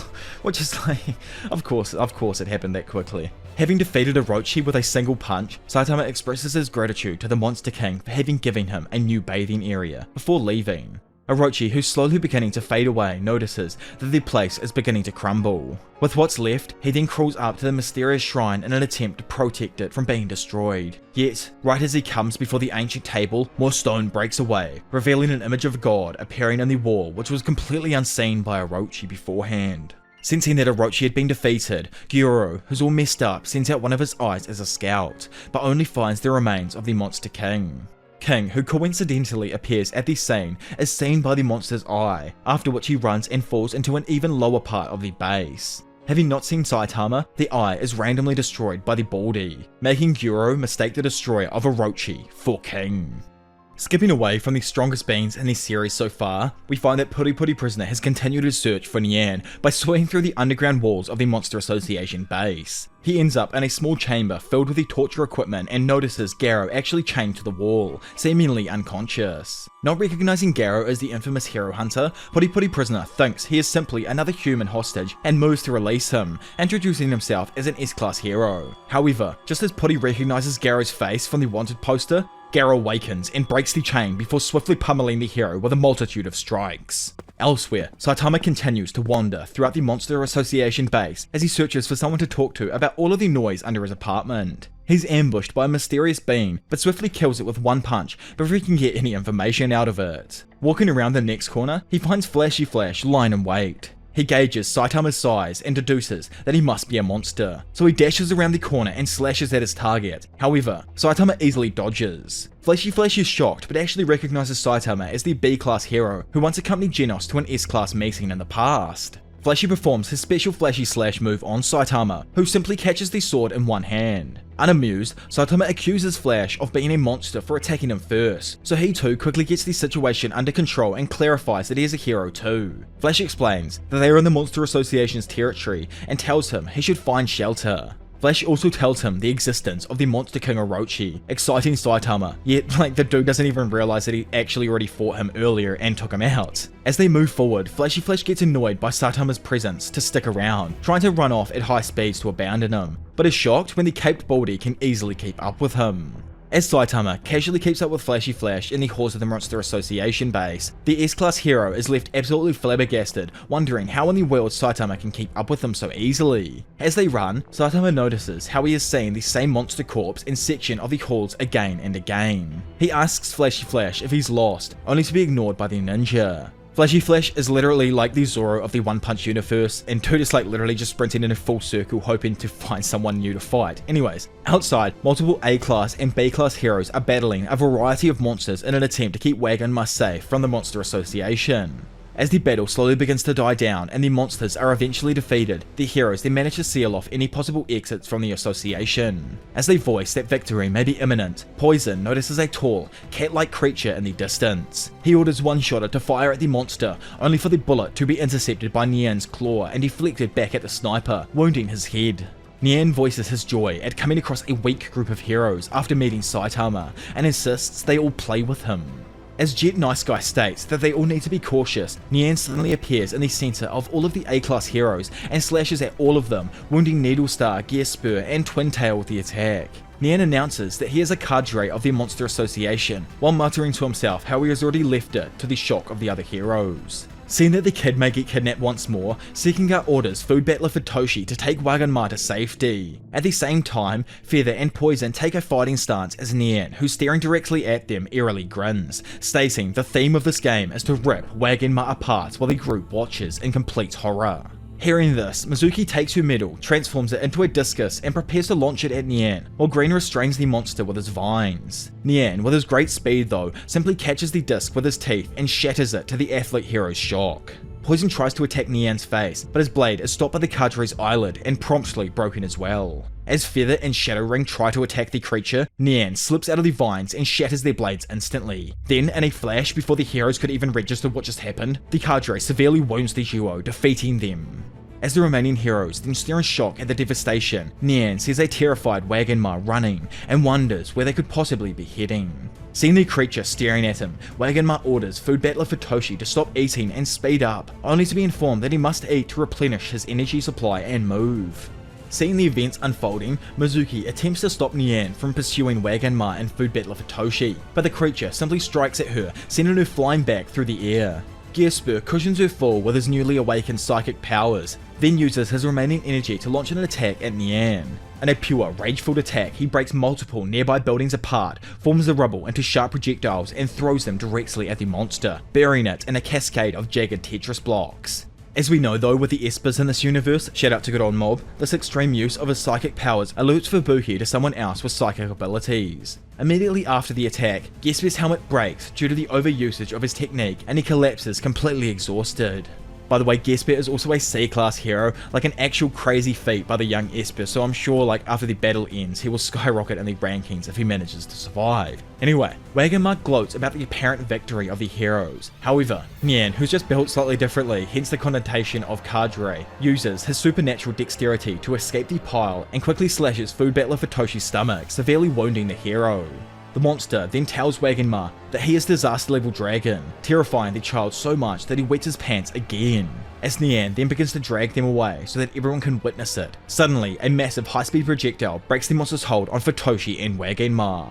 The projectile circles back around and appears at the hands of Drive Knight, revealing that the S-Class hero has made his return. Wagenma and food battler Futoshi run for safety, and the former taunts the monster's apparent misfortune of encountering the S-Class hero. As Sekinga, the team leader, watches happily from a distance with the turn of events, Drive Knight uses his tactical transformation, Mark Chariot, and lunges at Nien in an attempt to take him out. As the hero circles around the monster, he sprays an anesthetic gas in an attempt to immobilize Nien and immediately charges at him with his bike form. Somehow, the cadre manages to dodge through a crack in the ground. However, Drive Knight releases a strong solvent into the ground that forces Nien back to the surface. Once back above ground, the hero launches several missiles at the cadre, which the monster easily dodges. Then retaliating himself, Nien goes for the direct attack on the robot, but Drive Knight successfully uses his tactical transformation Mark Knight and kicks the monster into the air. As the monster floats above him, he once again uses his tactical transformation, transforming into Flying Chariot to propel himself above Nien. Once there, he transforms into his bishop form and punches Nien into the ground. Yet, as he does this, the slippery cadre manages to change his size and slips into the Drive Knight suit, before it slices him apart from the inside using feline retribution. After the duo separates, Drive Knight uses his tactical transformation Mark Gold, while opposite him Nien unleashes flying slashes directed at the cyborg, yet the hero is simply unharmed due to the strength and gold armor provided by the transformation. Which, I'm gonna cut this off here for 1 second, actually makes no sense. Like, gold is one of the heaviest and most malleable metals on the planet. You can quite easily on a hot day warp a gold ring if you're not careful. I just love the idea that gold equals the strongest form because, rich equals gold. But anyways, the two of them then engage in another brief scuffle. Nien once again slips into Drive Knight's body. While inside of the S-Class, the cadre slips around the body and attacks the hero from unpredictable angles, leaving Drive Knight susceptible to life-threatening injuries. As Nien is about to release his feline retribution on the hero's body again, Drive Knight uses his big brain cyborg computer brain and thinks up a counter, raising the internal temperature to an extreme level, forcing the monster out. As he tries to escape, Drive Knight gets a hold of the monster and uses Silver to stab the cadre in the torso from behind before he immolates the dying monster. Standing there, the team leader Sekinga couldn't be happy with how the fight went, but questions why Drive Knight hadn't come earlier and where he'd been for the last 2 days. Drive Knight tells him on how his method of combat is analysing the opponents first, and in the past 2 days, he had been infiltrating the Monster Association while gathering as much intel as possible. He flips out the laser screen, showing extremely detailed info on all of the monsters that he's heard of or come across. He'd refrained from handing it to the heroes before they clashed because he knows for a fact that there is a traitor among them. Asking Sekinger about the current situation, he learns that literally all capable A-class heroes have been incapacitated, and the Hero Association headquarters is wide open for an attack by the strongest monsters. Hearing that Drive Knight is worried about the association being attacked, Sekinger argues that it's impossible for the monsters to go there since it's literally designed by Metal Knight. Yet, this is exactly what Drive Knight actually fears. Instead, he exposes to Sekinger how both Void's knights are linked to transmitted data inside of the Monster Association, and that one of his knights had been captured by the monsters, probably, the one that Child Emperor came across.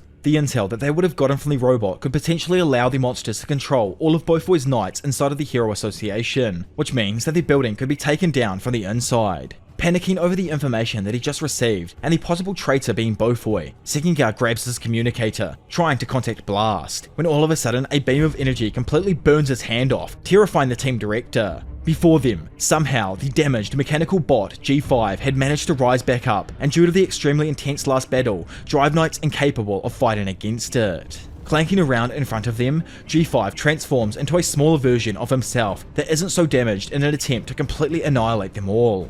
Yet, a sudden ray of light appears, as the king of broken backstories, Genos, drops down from the sky above and completely destroys the transformed monster in front of the scared heroes. Moments later, Genos takes the support team and Wagenmar to an area guarded by the Hero Association, while also defeating several monsters along the way.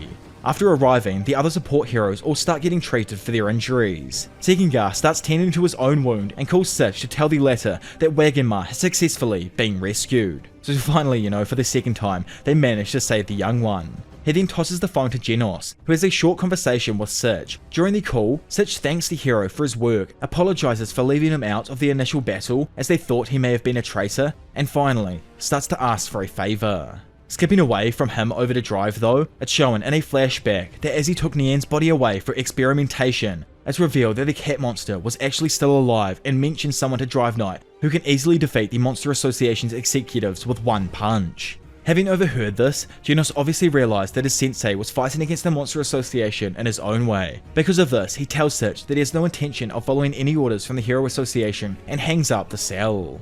Walking over to the child he just saved, Genos entrusts Wagenmar in Futoshi's care before preparing to enter the Monster Association's hideout. Seeing him start to get ready to invade the base, Sekinger hands Genos the intel that Drive Knight received in his studying of the hideout over the previous 2 days. Elsewhere in the Association's underground maze, Puri Prisoner is being absolutely pummeled by Garou, getting blasted through multiple walls until he lays there battered and bruised, completely unable to move. However, as he does lay there, a big, shiny black leg muscle appears directly beside him, revealing Super Alloy Darkshine who had managed to stumble upon him at the right time. Weakly, Puri fills him in on the situation as opposite the two huge men, a dark, bulked up figure of Garou steps out. Skipping away from the bodybuilding S-class heroes, we find that the 3 disciples of Atomic Samurai have also fallen to the evil water monster. Child Emperor, who had come back to this hellish maze, finds them beaten and bruised and instantly rushes towards the injured A-class. However, as the beaten A-class warns him, a sudden shot of extremely high pressure water jets out towards the child. Instantly realizing that this is the perfect situation to be in, as he can use the same ability again, Child Emperor uses his robot's flash freezing breath, completely halting and crystallizing every speck of the evil water headed towards the young child. Sadly, we get a worst case scenario here for the boys though, as Jellyfish, who had already been stunted on by the child, walks into the room. Angered with how it was already easily defeated, it asks to lend water a hand in eliminating this brainy hero. Yet, the evil water monster turns around and sucks the oil out of the jellyfish, rendering the previous attack Child Emperor used on him completely ineffective due to the oil being harder to freeze than water. Being able to escape the ice prison, the water monster shoots off one of those high pressure jet sprays that connects directly with Child Emperor's leg. Skipping away from the young one, we find Genos boasting it directly towards the Monster Association headquarters, while reviewing the data Drive Knight provided to Sekinger earlier on. Looking at the strongest monsters, he notes that all of the cadre are troublesome opponents, and there is no time to come up with any good strategies, although he does consider the possibility that Saitama has already taken them all out by himself. Elsewhere in the Monster Association base, Flash and Saitama run in circles, neither having any sense of direction. Saitama suggests contacting the other heroes to see what's going on, but remember how Flashy Flash had lost his communication device? Well, he just straight up lies, saying that the other S-Class heroes are competent and will be fine by themselves. Yet, unknown to Flashy Flash, all of these S-Class heroes who are meant to be able to take down demon level threats are completely overwhelmed and nearing the brink of death in their own fights. Sweet Mask's absolutely petrified at the absolute ugliness of Fura Ugly. Zombie Man might just become dust at the hands of Homeless Emperor. Pig God's literally struggling not to become Gum's next meal. Atomic is completely limp at the hands of Black S. And Darkshine and Puri Puri Prisoner are continuously being beaten to a pulp by Garou. Even with all of this not looking good for the Hero Association, there's still one facing a cadre without a care in the world. Obviously, the number 2 Tatsumaki has absolutely obliterated Garou and begun to rip out the human inside of him. Thinking ahead though, the Esper had actually planted a fake human inside of the monster, and it's revealed that it's just another decoy. Instead, it's shown that the real person behind all of the plans inside of this monster association lies deep within the lowest levels of the hideout. This beautiful woman of ample proportions called Psychos lays in the comfort of her base, cradling a glass of wine in her hand while confidently planning how she'll bunch up all of the cadre onto Tatsumaki once they're done handling all of the heroes themselves. Her true plan is to go down as a totally unseen obscenity that revolutionized the world into a greater place. Yet, for her she sadly miscalculated a few things, like the true strength of Tatsumaki, who, just like that, has literally managed to feel out Psychos. Psychos is utterly shocked by this, having prepared several relay points to cover the large distance and ensure her location was kept secret. She surmounts that Tatsumaki was able to detect the tiny amount of telepathic waves coming out of Garou's puppet and trace it back to the source. Above her, Tatsumaki yells at Psychos to come out and join the party, and restrains her with her psychic powers. Psychos tries to call for any of the cadre to help her, and remembers that Overgrown Rover is still free to move. She utilizes her maximum telepathic output, and orders Rover to mobilize and attack Tatsumaki. Sadly for her though, Rover is actually already occupied with Bang, Bomb, and Fubuki. Skipping over there, we see that Rover is absolutely determined to blast the three of them into shreds, probably annoyed with the last fight that he had, leaving the group all scared and running for their lives. Silver and Bomb, who are worn out and out of the perfect shape due to their previous battles, just do their best to hide behind a wall. However, Rover is able to hear them and leaps at them before charging another one of his lethal, heated blasts. Shooting the blast at the trio, it's expected that all three of them were to be taken out. Yet, once the impact settles, it's shown that Fubuki's bleeding, and has actually managed to curve the attack away with her new, buffed protective shielding. Though she explains that she can't exactly withstand too many direct attacks, there is actually no way to avoid them either. Thinking on the spot, Fubuki instead comes up with the idea of reinforcing Silver and Bomb's bodies, telling them to quickly escape out of the monster's range, while she takes the last hit herself. Instantly, Rover shoots off another one of his sonic heat waves. However, with those two old boys' wrists and backs feeling brand new, both Silver and Bomb manage to take the shot themselves while defending Fubuki, pretty much saving her life. Quickly following on this, the old school duo then fuse their techniques together to complete the Cross-Fang Dragon Slayer fist move, which connects directly with Overgrown Rover. Bang and Bomb finish their combination attack on the pup, leaving Fubuki amazed at both of them as she believes Rover has been defeated. She is especially amazed by Bomb, who she previously thought was just a normal old man, and because of this actually tries recruiting him into her group, not realizing that Rover's already getting back up. Tired of playing with this dude, Bomb and Silver take their stances again in frustration. Bang then asks the dog to sit and behave, and to their surprise, the monster actually obliges, letting them pass quickly. However, while this trio manages to get the doggy in control, Tatsumaki, who's probably a lot closer to her sister than she realizes, senses Fubuki. Meanwhile, Flashy Flash and Saitama are now seen riding around in a minecart trying to get to the Monster King's lair. It's revealed that they are now being led by Maneko, a random weak, unranked monster that they've taken hostage. In secret though, Maneko is actually trying to take out the idiot S-classes without them realizing. He secretly plans to jump off the cart at just the moment he switches it to another rail, sending them down towards their deaths. But after seeing how far the drop is off his side, the monster actually gets way too scared and doesn't go through with his own plans. Instead, the three end up in the monster mines where they are farming for gold and other ores to sustain their organization. Seeing the absolutely blank faces of the three Muppets inside the minecart, the miners quickly lash out and attack the carriage with the poor Mike Wazowski looking monster shrieking in terror as he watches both Baldy and Flashy instantaneously disappear from inside of the cart. With absolute ease, both of the two overpowered heroes obliterate the hell out of the area they've just entered. Then, just as quickly as they exit of the cart, both of the heroes then land back inside of their vehicle. Yet, one of the monsters outside of the cart pins Baldy's cape, ripping him straight back out. Back in the cart, as it actually hasn't stopped yet, it's shown that the tracks literally come to the final drop. Sacrificing himself, Mike quickly grabs a hold of Flashy Flash's leg in an attempt to bring him down and take out the S-Class. Honestly, love this little guy. As expected, Flashy Flash simply darts out of the cart with the little guy still stuck to him, slashing the other monsters around the area. Looking over to his side though, he once again sees Saitama, yet this time man literally has the bag of gold that he's trying to run off with. Swiftly, the two then jump back into another cart, but as the Baldy grabs onto the little monster, he accidentally loses the gold bag in the process, shattering his future hopes and dreams. Meanwhile, and still under Tatsumaki's restraint, Psychos reaches out for a special elixir in order to fight the Esper at her full strength. After grabbing the liquid, Psychos emits an ear-shattering scream and declares that she is much stronger than Garou. Elsewhere, with the two body improvement lovers, true hell has broken loose before Darkshine, as Garou has pretty much lost his mind, not thinking and just attacking over and over again. Suddenly, as Super Alloy calls him a monster, Garou snaps back to reality, as technically he was actually asleep, attacking on pure instinct from the moment Puri Puri Prisoner had disturbed him. Darkshine launches at him and attacks the now awake hero hunter, but after being pummeled, Garou simply stands there, challenging the reasoning for Darkshine even being a hero in the first place, as well as the entire Hero Society's way of thinking. Popping out those immaculate muscles, Darkshine unleashes a devastating tackle that pierces through Garou's guard with ease and sends him flying back through multiple layers of the Monster Association. Garou's ribs are completely shattered by the blow, but he soon recovers and begins using his techniques to fight against the hero. Firstly, he uses Water Stream Rock Smashing Fist to pummel the large man, followed by Whirlwind Iron Cutting Fist to land a complete onslaught that makes the indestructible hero consider the possibility of defeat and his entire reasoning with actually becoming a hero in the first place. Reconvincing himself that he, Darkshine, has the strength to take down this beast of a monster, he then uses his full power to punch Garou and uses his prolific Super Alloy Bazooka. But to his complete and utter shock, Garou meets his fist with a blow of his own, and in that exact moment, Garou also finally proceeds to an even higher level of strength, with his limiter beginning to break.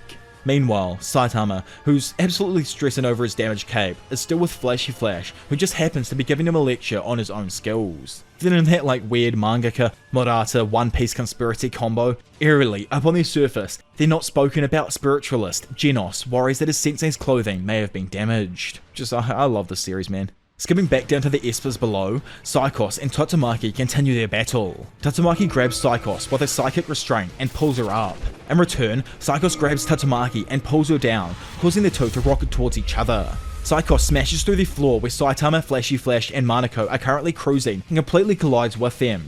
Not caring about the others though, both of the Espers clash in a brilliant flash, with their combined powers creating bolts of psychic energy that send several spectating monsters shooting off. Pushing back, the two Espers throw each other back. The evil woman then declares that this is the day Tatsumaki will lose and it's her fault for pushing her this far. Tatsumaki though changes the subject and asks her about Tario, knowing that there is another child beside Wagon Ma, while effortlessly killing the pathetic spectating monsters as she speaks. Somewhere else in the Monster Association, Tario actually finds King and runs to him in relief. King though immediately shouts for Tario to stop, mistakenly believing the boy to just be another shape-shifting monster in disguise, quickly calling him out for it. In that insanely typical one-punch fashion, it's actually revealed that an invisible monster was sneaking up behind Tario, but reveals himself and flees, thinking that King had seen through his invisibility. With this, King holds Tario's hand, and they walk off together. The invisible monster runs down a corridor, but suddenly a slime grabs him and smothers the poor monster. It's shown that the slime is the heart of Orochi, who is now absorbing the monster's blood in order to revive himself. So he somehow, I guess, did survive Saitama's, serious punch. Anyway, sensing the massive battle between the two Espers nearby, Orochi slowly crawls towards them.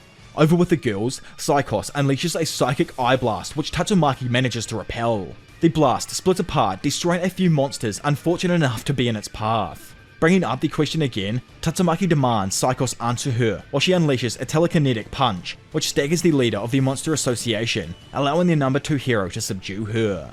Having been caught, Psychos explains that there was another child brought in by Royal Ripper, although she doesn't know where he went, and that the only other outsiders in the headquarters are Narinki's private squad and Garou.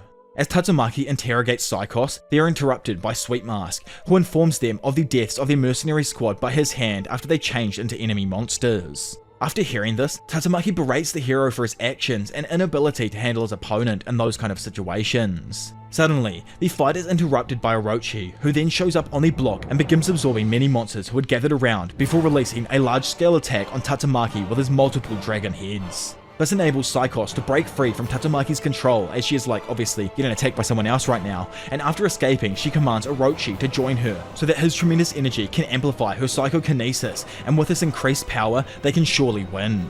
In response, the weakened Orochi reaches out to Saikos with his gooey body.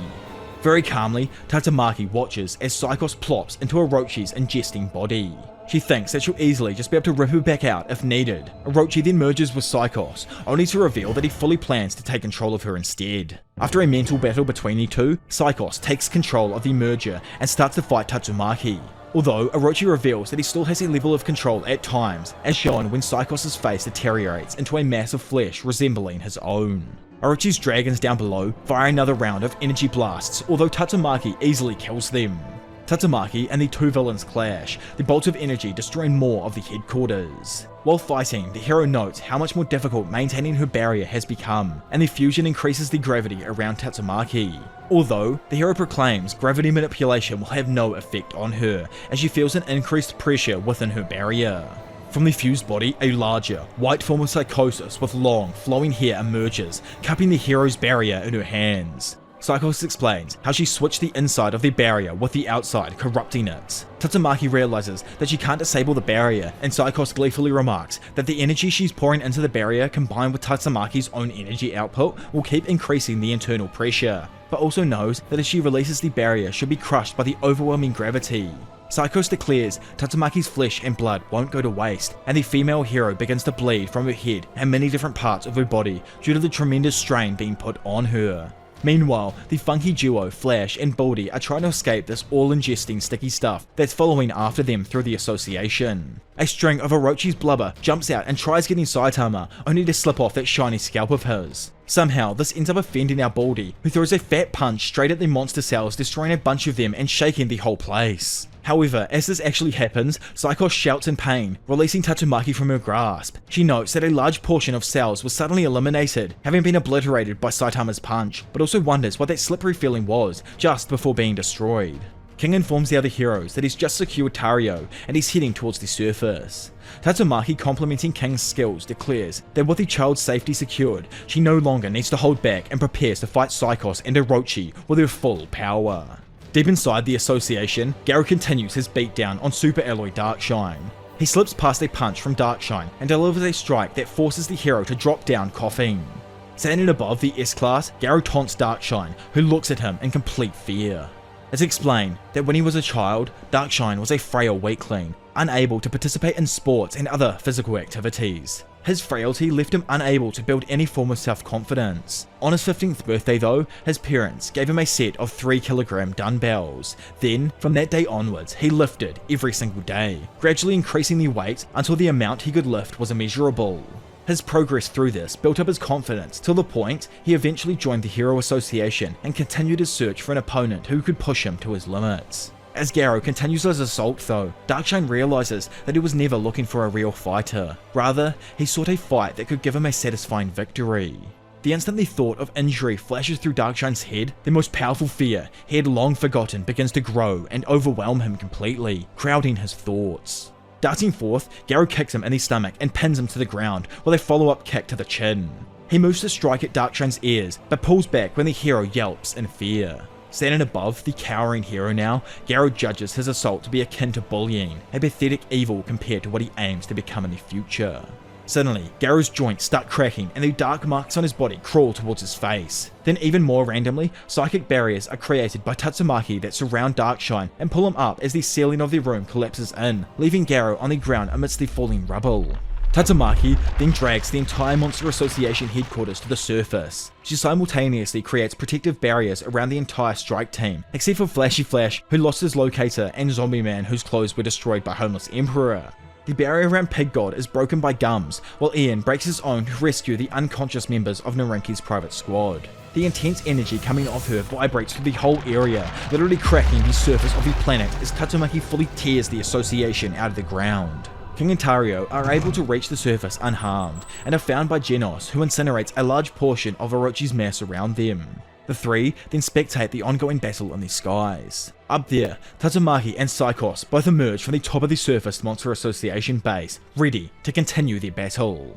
The aftermath of Tatsumaki's base lift can be seen from miles around and is broadcasted on television. The severity of the damage inspires many previously wounded heroes to start heading towards the scene, and this is their story. As Metal Bat watches the news from the hospital, he decides to participate in the fight with the Monster Association despite his injuries. But he's not the only one. Movement Rider and Tank Top Master have both left their beds to assist the civilians surrounding the battle. Having found their beds empty, Tank Top Doctor explains the subliminal messaging derived from Tank Top Master's tank top, causing the Tank Top army to chase after Tank Top Master in an attempt to help. Oh my god, that line, guys, please sub, help. Of course, the Blizzard group, who just can't sit idly and watch as the tank tops get the spotlight, also rush after them as well. The only people to stay behind are the injured martial artists in the hospital, who watch as all of the heroes depart. Meanwhile, Flashy's group is stuck under the remaining rubble left over from the enormous technique. As Saitama and the monster, which introduces itself as Monaco to them, try getting Flashy out of the crumbling debris, the trio starts having a casual mini-conversation together. All the while, the world around them is completely falling to bits. Psychos taunts Tatsumaki, but the heroine notices that the monster fusion seems to be gaining power from its roots, and targets the pedestal beneath to sever the connection. The attack fails to work, and Psychos responds in turn with her own beam attack, which cuts into the ocean and severs a large part of the Earth's crust, launching it into space. The severed area then slams back down into the water, sending a massive shockwave and tsunamis back around the entire planet. Tatsumaki is shocked by the power displayed, and realizes that it could not have been attained naturally. Having seen the attack, Genos notes that the energy involved is of an undetectable scale and appears poised to engage, but King employs him to leave the fight to Tatsumaki and help flee the scene with Tario. Up in the sky, Psychos tells Tatsumaki about a godlike existence that she witnessed when she was fusing with Orochi. She explains her plan to absorb all life on the planets and become the Earth itself, a plan that Tatsumaki mocks. Grown angry that she is still not being acknowledged by the other Espers, Psychos and Orochi launch a relentless attack on Tatsumaki. Tatsumaki avoids the attack and confirms the evacuation of the surrounding areas before lifting a series of massive chunks from the seas which halts the tsunamis in their paths. She then launches them at Psychos and Orochi in a barrage. The fusion tries to intercept the rocks with the energy beams, but Tatsumaki is able to hit and engulf them with the remainder of the rocks. Once again, Psychos and Orochi emerge unharmed though, and the fighters engage in a massive psychic battle that creates a gigantic whirlwind in the skies above them. Tatsumaki uses decoys made of rocks to hide her position from Psychos, and infiltrates the fusion by climbing inside of them from the base of the pedestal. By disguising herself as energy and reducing her output, she is able to discern the position of Psychos' true body, and uses a rendering attack that crushes the fusion of Psychos and Orochi from inside of their own barrier. However, the fusion still regenerates from the attack and spares Tatsumaki through her left hand. Before Tatsumaki can counter, she is impaled through the other hand. The fusion monster then discharges electrical shocks to stun Tatsumaki and make her lose control of her powers, causing Atomic Samurai and Puri Puri Prisoner, who just arrived on the scene, to fall to the ground, losing their barriers created by Tatsumaki. With the Esper now rendered helpless, the disfigured fusion of Psychos and Orochi prepare to finish her off with a massive energy attack. Just as they launch their beams, it is intercepted by a wave of energy from the ground, which launches both beams into the sky. It is revealed that our metal man in shining armor, the King, was actually able to divert the insane blast and save Tatsumaki from certain doom. Standing there together, Genos and the now free Tatsumaki prepare to face off against a now regenerated Psychos and Orochi. Meanwhile, Saitama and Maneko are still busy in their efforts to free Flashy Flash, which is honestly hilarious when you think about it. The dude could probably just dart out of this pile at any point. To make time go quicker, Maneko shows Saitama a quick trick to alleviate his hunger. Watching this from his rubble grave, Flashy Flash is silently grateful that nobody will witness him in such a humiliating position. Back on the surface, the battle between the two heroes and the regenerated fusion monsters continues. While Genos is busy holding off the energy beams from Orochi's dragons, Psychos shoots a massive energy blast towards Tatsumaki. Seeing this, Genos manages to appear in front of Tatsumaki and helps her by shooting an energy blast towards the fusion monster's energy beam.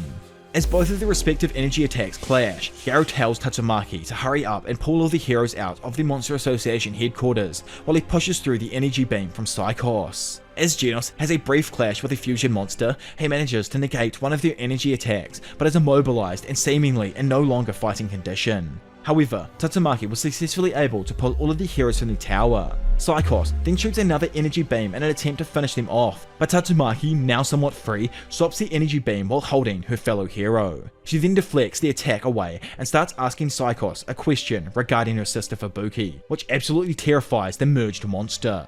Fubuki, who is now on the ground along with Bang and Bomb, takes a look at the sky, noticing that her sister is concentrating a mass of psychic power. Realizing what she's doing, she states that Tatsumaki plans to end the fight with her next move.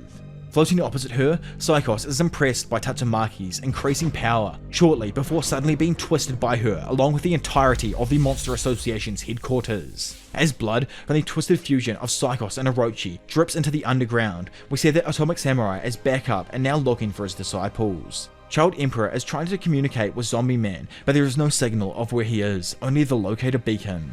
Meanwhile, Saitama asks Manako if whatever is happening is the work of her boss, and after having this confirmed, wonders if his house is going to be destroyed by the resulting destruction. The duo then resumes digging, trying to free Flashy Flash from being trapped under these rocks. Elsewhere, King is climbing some stairs with Tario, but the buildings around them suddenly collapse and they are forced to go back down the stairs instead. Above them all, Tatsumaki is still locked in battle, twisting up Psychos and possibly bringing the massive fight to an actual end. Suddenly though, the small Esper starts coughing blood, causing her to wonder if she's actually used too much of her own power. Noticing that Tatsumaki is starting to get weaker, Psychos uses a move that works as a smokescreen in an attempt to escape from the battle, then, while hidden away, quickly transforms into a jet before trying to consume all of the blood from the humans in the city to replenish herself. Tatsumaki senses that their presence is being divided into 7 due to Psychos using the same technique that Tatsumaki used on her before. In response, she manages to create a giant psychic barrier surrounding them so that the monster won't be able to escape. Annoyed, Psychos tries to pierce Tatsumaki's heart using a laser attack, as she believes that the hero needs to take all of her concentration to maintain the enormous barrier. This is then technically a true chance to finish her off, but as she blasts her attack forwards, all she ends up hitting was a dummy created by the hero. Tatsumaki, now having figured out the location of the monster within the smoke, prepares herself. However, Drive Knight then also appears and joins the battle to help the struggling Esper. Letting Tatsumaki do her thing by just controlling the barrier, Drive Knight and the fusion monster continue to clash. Down below, Genos appears before the other S-Class heroes and informs them of the current situation. He explains that Tatsumaki is near her limit, so anyone who is able to assist in the battle needs to, before joining the battle in the sky himself. Pig God, who is now also on the ground alongside the other S-Class heroes, begins spitting everyone out of his stomach that he had managed to save. Ian regains his consciousness and is informed by Pig God about what happened. He then expresses gratitude towards the fat hero for saving him and the Narinki squad. Suddenly, their master appears before him, and after a short reunion, tries to think of a way to hit the fusion monster in the sky. Meanwhile, Tank Top Master, who's arrived near the battlefield, begins rescuing the civilians from being trapped by the falling debris. He amazes the other heroes standing nearby by easily lifting a large piece of rubble, whereas all of the other heroes had been completely unable to move it before. Afterwards, a medical helicopter appears in the sky and attempts to rescue the injured people, but it's sadly stopped by Tatsumaki's invisible barrier. After asking Lightning Max where Tatsumaki is, Tank Top Master tells Moomin Rider that he will head over to the Monster Association headquarters to support the Esper hero, and recommends that Moomin Rider stay and continue with the rescue operations. Tank Top Master, then in honestly just one of the sickest modes of transport, proceeds to lift a transmission tower before throwing it into the air while grabbing a hanging wire to travel straight towards the Monster Association headquarters through the air himself. In a flashback, 5 minutes before the robot entered the battlefield, Drive Knight is seen observing the battle between Tatsumaki and the Psychos Orochi fusion unfold from afar. He expresses his interest in collecting a sample of the fusion, but due to his prior battle between him and Nyan, his remaining energy reserves are extremely limited. Around him, the ground all over Z City has been ripped up due to the highly powerful psychic move performed by Tatsumaki, and due to this, Drive Knight quickly notices a large, damaged underground energy cable beneath him. In order to join the battle against the fusion, Drive Knight proceeds to head down and actually take some of the energy from the cable by sticking his hand into it. This caused a major power outage in the nearby city, but allowed Drive Knight to actually arrive back at the scene. Back in the present now, where the heroes are composing themselves and devising a plan, Sweet Mask is seen recounting his battle with Fura Ugly. He berates himself for curling up like a baby and cowering in front of his ugliness during the fights. The other heroes finally notice Sweet Mask and cast him multiple different glances. Due to his immense pride as a self-proclaimed true hero, Sweet Mask mistakes them all for looks of disapproval as he thought the heroes overheard the request for help he gave to Tatsumaki during his fight with Fura Ugly. He further mistakes Child Emperor's friendly gesture for him to stay in the rearguard as a personal insult to his own strength. Instead, Amai decides that if the news of his defeat was to be published, his reputation as an idol hero would be tarnished. Therefore, he considers killing everyone on the scene and covering it up by explaining it as the work of some crazy monster. As Sweet Mask prepares to show his true self to the heroes around, Ian interrupts by asking whether he's fine. Luckily, this causes Sweet Mask to have a flashback about an encounter with Blast. There, Blast is seen at some point in the past having saved Sweet Mask from some monster, and this memory causes Sweet to snap out of his murderous intent and smash his own head on some rubble. He then tells Ian that his outfit wasn't matching as an excuse for his aggressive behaviour, while making a final remark about needing to retain self-control. Elsewhere on the battlefield, and having seen Super Alloy Darkshine sitting on the ground with a sad expression on his face, the other heroes come closer to him. Putty Putty Prisoner and Zombie Man are shocked after the S-Class hero explains how he lost against Garou. Darkshine then retells his experience about Garou to the other heroes, admitting his complete defeat against the Hero Hunter, and also noting that the latter will show up again, with no one being able to stop him now. Meanwhile, Garou, who is deep underground as he has been buried in the many falling debris, begins rising up. Slowly rising, he ponders the idea on why the more he is beaten, the more he feels like he is getting stronger. Coming to the conclusion that through these pretty much Zenkai boosts of strength, he is one step closer to becoming the monster that he wishes to become. Internally thinking, he fully envisions himself as Despair incarnate, desiring to make the world become the way he wants it to be, and with that, his body once more begins transforming into a more monstrous state. Back on the surface, and after learning what happened to Super Alloy Darkshine, Sweet Mask is angered seeing how truly pathetic his fellow hero is, proceeding to kick him hard multiple times in an attempt to make him realise that every time a hero falls, they have to get back up. Eventually, Super Alloy follows his fellow heroes and decides to stand up to fight again, much to the relief of others. Atomic Samurai suggests to cooperate together to defeat the boss of the Monster Association, much to everyone's surprise, as usually the dude only works with his disciples. Soon after this, Tank Top Master also arrives on the scene, having entered the battle in his own way, and with his arrival they continue discussing their plan. Soon also showing up on the scene as well, Bang, Bomb and Fubuki, all of whom were previously excluded from the operation, join the S-Class heroes on the surface. Most of the heroes that were on the surface were completely unaware of them even being excluded in the first place, and because of this, Atomic Samurai proceeds to question Child Emperor on why people were excluded from the mission. After everything is explained to them, going over how they weren't sure who the traitor was, Bang forgives Child Emperor. Fubuki though, who realizes how badly injured her sister is, pleads with the heroes around her to assist her sister as she was beginning to lose consciousness. Up in the sky, during the battle, as Drive Knight and Genos protect an unconscious Tatsumaki from Psychos, she has a flashback to 18 years ago in some research institute where she was being held. During this flashback, a rampant monster manages to escape, going rogue inside of the institute, leaving the young Esper alone in her cell, unable to escape. Yet, in those moments of true despair, the one and only Blast shows up and saves Tatsumaki, quickly recognizing her insane amount of power and going on to convince the young girl to use her powers to protect her own family. Back in reality, Tatsumaki suddenly regains consciousness and without delay, continues her battle. Over with the robot, Drive Knight chases Psychos into a tunnel while exchanging a series of attacks with a combination monster. Getting back into the action herself now, Tatsumaki creates multiple obstacles within the tunnel to trap Psychos, albeit unsuccessfully. As Psychos manages to exit the tunnel, she is caught by surprise when Genos runs by and jumps onto her to hit her with his jets, thus allowing Drive Knight to follow up and do the same, leaving the two heroes alone on the monolith of a monster preparing to finish it off. Instantly, the two beaten and battered bots both unleash a blast of powerful beams directly into Psychos' jet, overloading her with energy. However, Psychos manages to break down the energy and release it back at the two heroes from out of the wound that they just created, blasting them back and leaving them plunging towards the ground. Freed from the two S-Class heroes, Psychos then proceeds to make a final attempt to eliminate Tatsumaki by firing another energy beam at her. Yet, coming in absolutely clutch, Tank Top Master was able to intercept the blast with a huge boulder that he threw from the ground below. Down with the ground team, Fubuki's assistance in increasing Tank Top Master's physical capabilities helps the hulking giant throw a series of large boulders at Psychos, buying the other heroes valuable time to recuperate. Drive Knight manages to get over to Genos and requests assistance by fusing together and maximizing their power output. Genos ends up agreeing to this dodgy idea, but warns his fellow bot that his core is near its limits. Not worried about the possibility of a possible detonation, the two then form together into the tactical combination marked Promoted Rook, which also just happens to distract Psychos' attention for a moment. Seeing this, Tank Top Master proceeds to throw an entire building at the monster. Of course though, this time the rocketing object contains Atomic Samurai, Puri Puri Prisoner, and Super Alloy Darkshine, who all, upon connecting with the giant monster, use a series of combination attacks. Atomic Samurai hits her with Atomic Beeline Slash, Puri Puri Prisoner with his Vibration Dark Angel Rush, and Darkshine with his Super Alloy Missile to pummel the fusion down towards the ground below. At this moment, Psychos separates from Orochi, but to her dismay, Bang and Bomb appear, using their combination attack, the prolific Cross-Fang Dragon Slayer Fist, to incapacitate the falling monster. Still above, Tatsumaki then prepares to finish off Orochi, causing the ground to start shaking.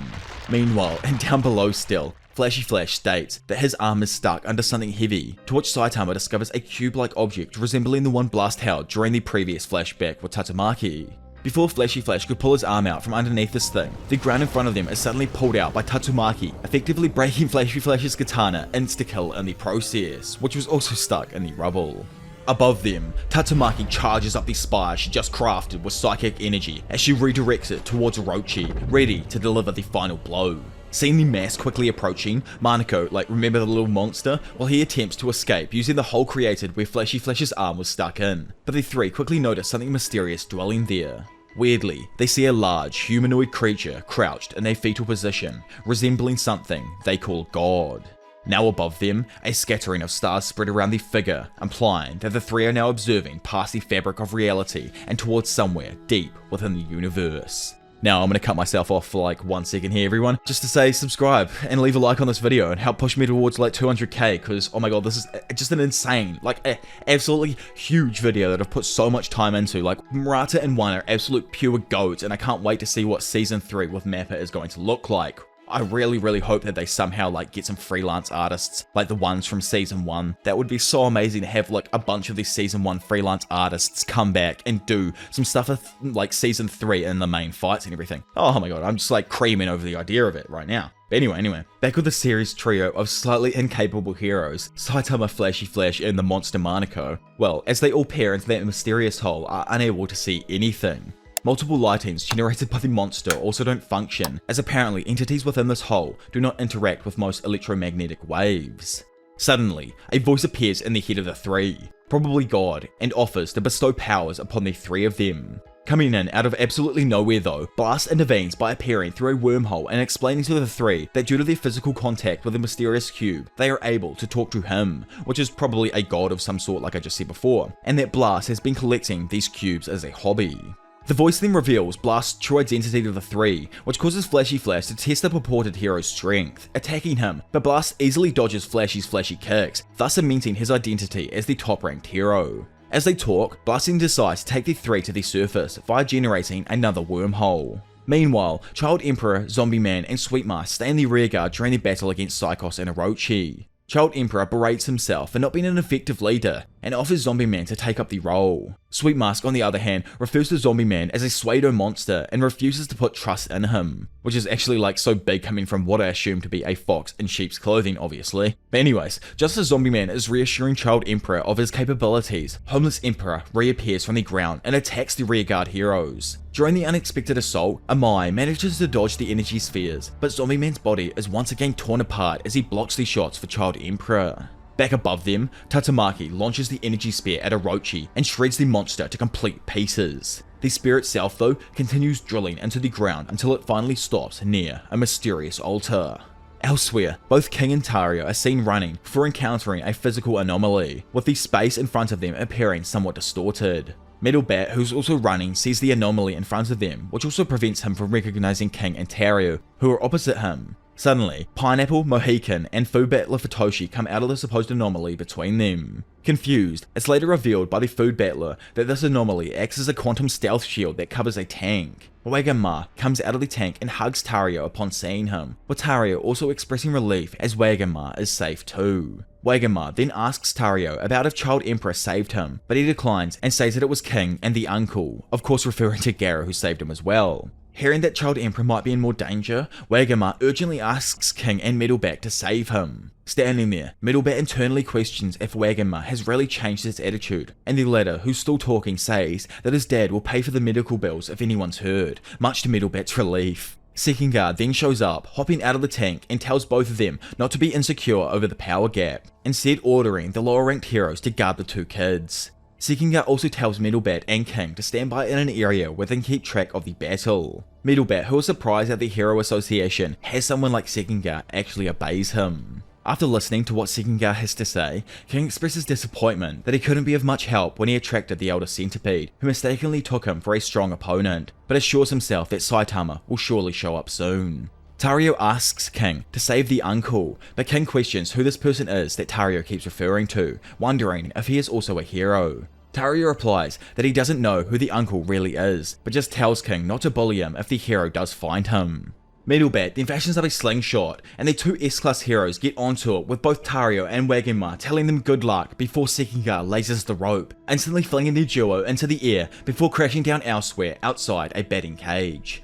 Back over at HQ, Tsuko, who's Suryu's sister, remember like that dude who got absolutely pummeled in season 2 by the guy who took the monster cells? Well, she's actually visiting her brother at the Hero Association hospital, and upon being teased by his little sister, Suryu wakes up and they begin having a conversation. As they talk, Tsuko is surprised that her brother is really serious about becoming a hero and helping others once he heals. In the battle, Tatsumaki's massive psychic barrier that she used to envelop the City Z starts vanishing, allowing the medical helicopter to come and assist the people that are inside of it. Tank Top Master and Fubuki take a look at Tatsumaki in the sky, and seeing that her sister is still alive, Fubuki is relieved. Despite witnessing Tatsumaki's enormous psychic powers again, Tank Top Master still expresses his desire to overcome her someday. Just like, bro, you just gotta chill on that one there. Look at any other S-Class hero weaker to overcome. Ain't no way you're ever reaching country level strength with what was against Garou in season 2. Having looked at Tatsumaki in the sky, Bang is surprised that these selfish, solitary S-Class members would start cooperating with everyone else. He talks to Bomb regarding Garou, with Bomb stating that Garou might have been inside of the Monster Association headquarters and that the Hero Hunter could have died during Tatsumaki's attack. Bang however replies that Garou is not the one to die so easily, and tells his older brother to not let his guard down just yet. Elsewhere on the battlefield, Homeless Emperor stares at a severely injured zombie man while noting that Giro and Orochi might have been defeated. Sweet Mask then suddenly emerges from the smoke that was just created by the energy spheres from Homeless Emperor's attack and attempts to hit him. However, before he can reach Homeless Emperor, Black S randomly bursts out of the ground and restrains the A-Class hero. Following this, Fura Ugly erupts out of the ground as well, just like Black S did, and scares off the top-ranked A-Class hero with his ugly face. Man, I love the dynamic between Fura Ugly and Amai, it's just too good. Anyway, due to his weaknesses against ugly people, Sweet Mask screams out in fear upon seeing Fura Ugly. The fat monster then follows up and brutally punches Sweet Mask in the face, severely deforming the hero's face before he proceeds to simply tear him apart and toss him away. Which is honestly insane, like I never actually expected Sweet Mask to be just tossed away like garbage. But anyway, continuing. After defeating Sweet Mask, Fura Ugly steps onto Zombie Man's regenerating body and taunts Child Emperor while readying another punch, but is randomly interrupted by a massive energy orb launched by Homeless Emperor. The orb impacts the ground, causing a massive explosion, with Atomic Samurai, Ian, Pig God, and Tank Top Master as well as Fura Ugly only just avoiding it. Atomic Samurai tries to contact Child Emperor, who seemed to have been caught in the midst of the explosion, but sadly gets no response, just as evil natural water also emerges from the ground nearby. Ian immediately recognizes this threat and readies his sword in fear. While nearby, Pig God and Tank Top Master are barely able to avoid being eaten by Gums, who bursts forth from the rubble. All of a sudden as well, Genos crashes down from the sky in front of Fubuki, Puri prisoner, Bang and Bomb. The cyborg then reveals that due to the extended battle and Drive Knight's negligence of his limits, he is now on the verge of exploding. It's also revealed by Genos that Drive Knight has already left the scene, leaving everyone else to deal with the dire situation. Meanwhile, Puri prisoner decides to go alone to save Child Emperor, who is purportedly buried alive by the rubble caused by Homeless Emperor's attack, while the rest of the heroes simply try to help Genos. Genos, however, advises them all to retreat as he plans to self-destruct and cause as much damage to the remaining enemies as possible. Not wanting this to be the case though, Fubuki, after some hesitation, refuses to retreat or leave anyone behind. Instead, she gathers her resolve and uses her psychic powers to stabilize Genos' core, albeit with extreme difficulty. Having witnessed the slow change in Fubuki's attitude, Bang and Bomb are amazed at the heroic acts of selflessness, commenting on how the unconscious hero may become a great leader in the future. Turning their attention, the group then observes as Tatsumaki is being chased down by a massive amount of energy spheres sent at her by Homeless Emperor, which managed to catch and seemingly defeat her. However, it's actually revealed that she had managed to swap herself the decoy during the pursuit and escape just in time.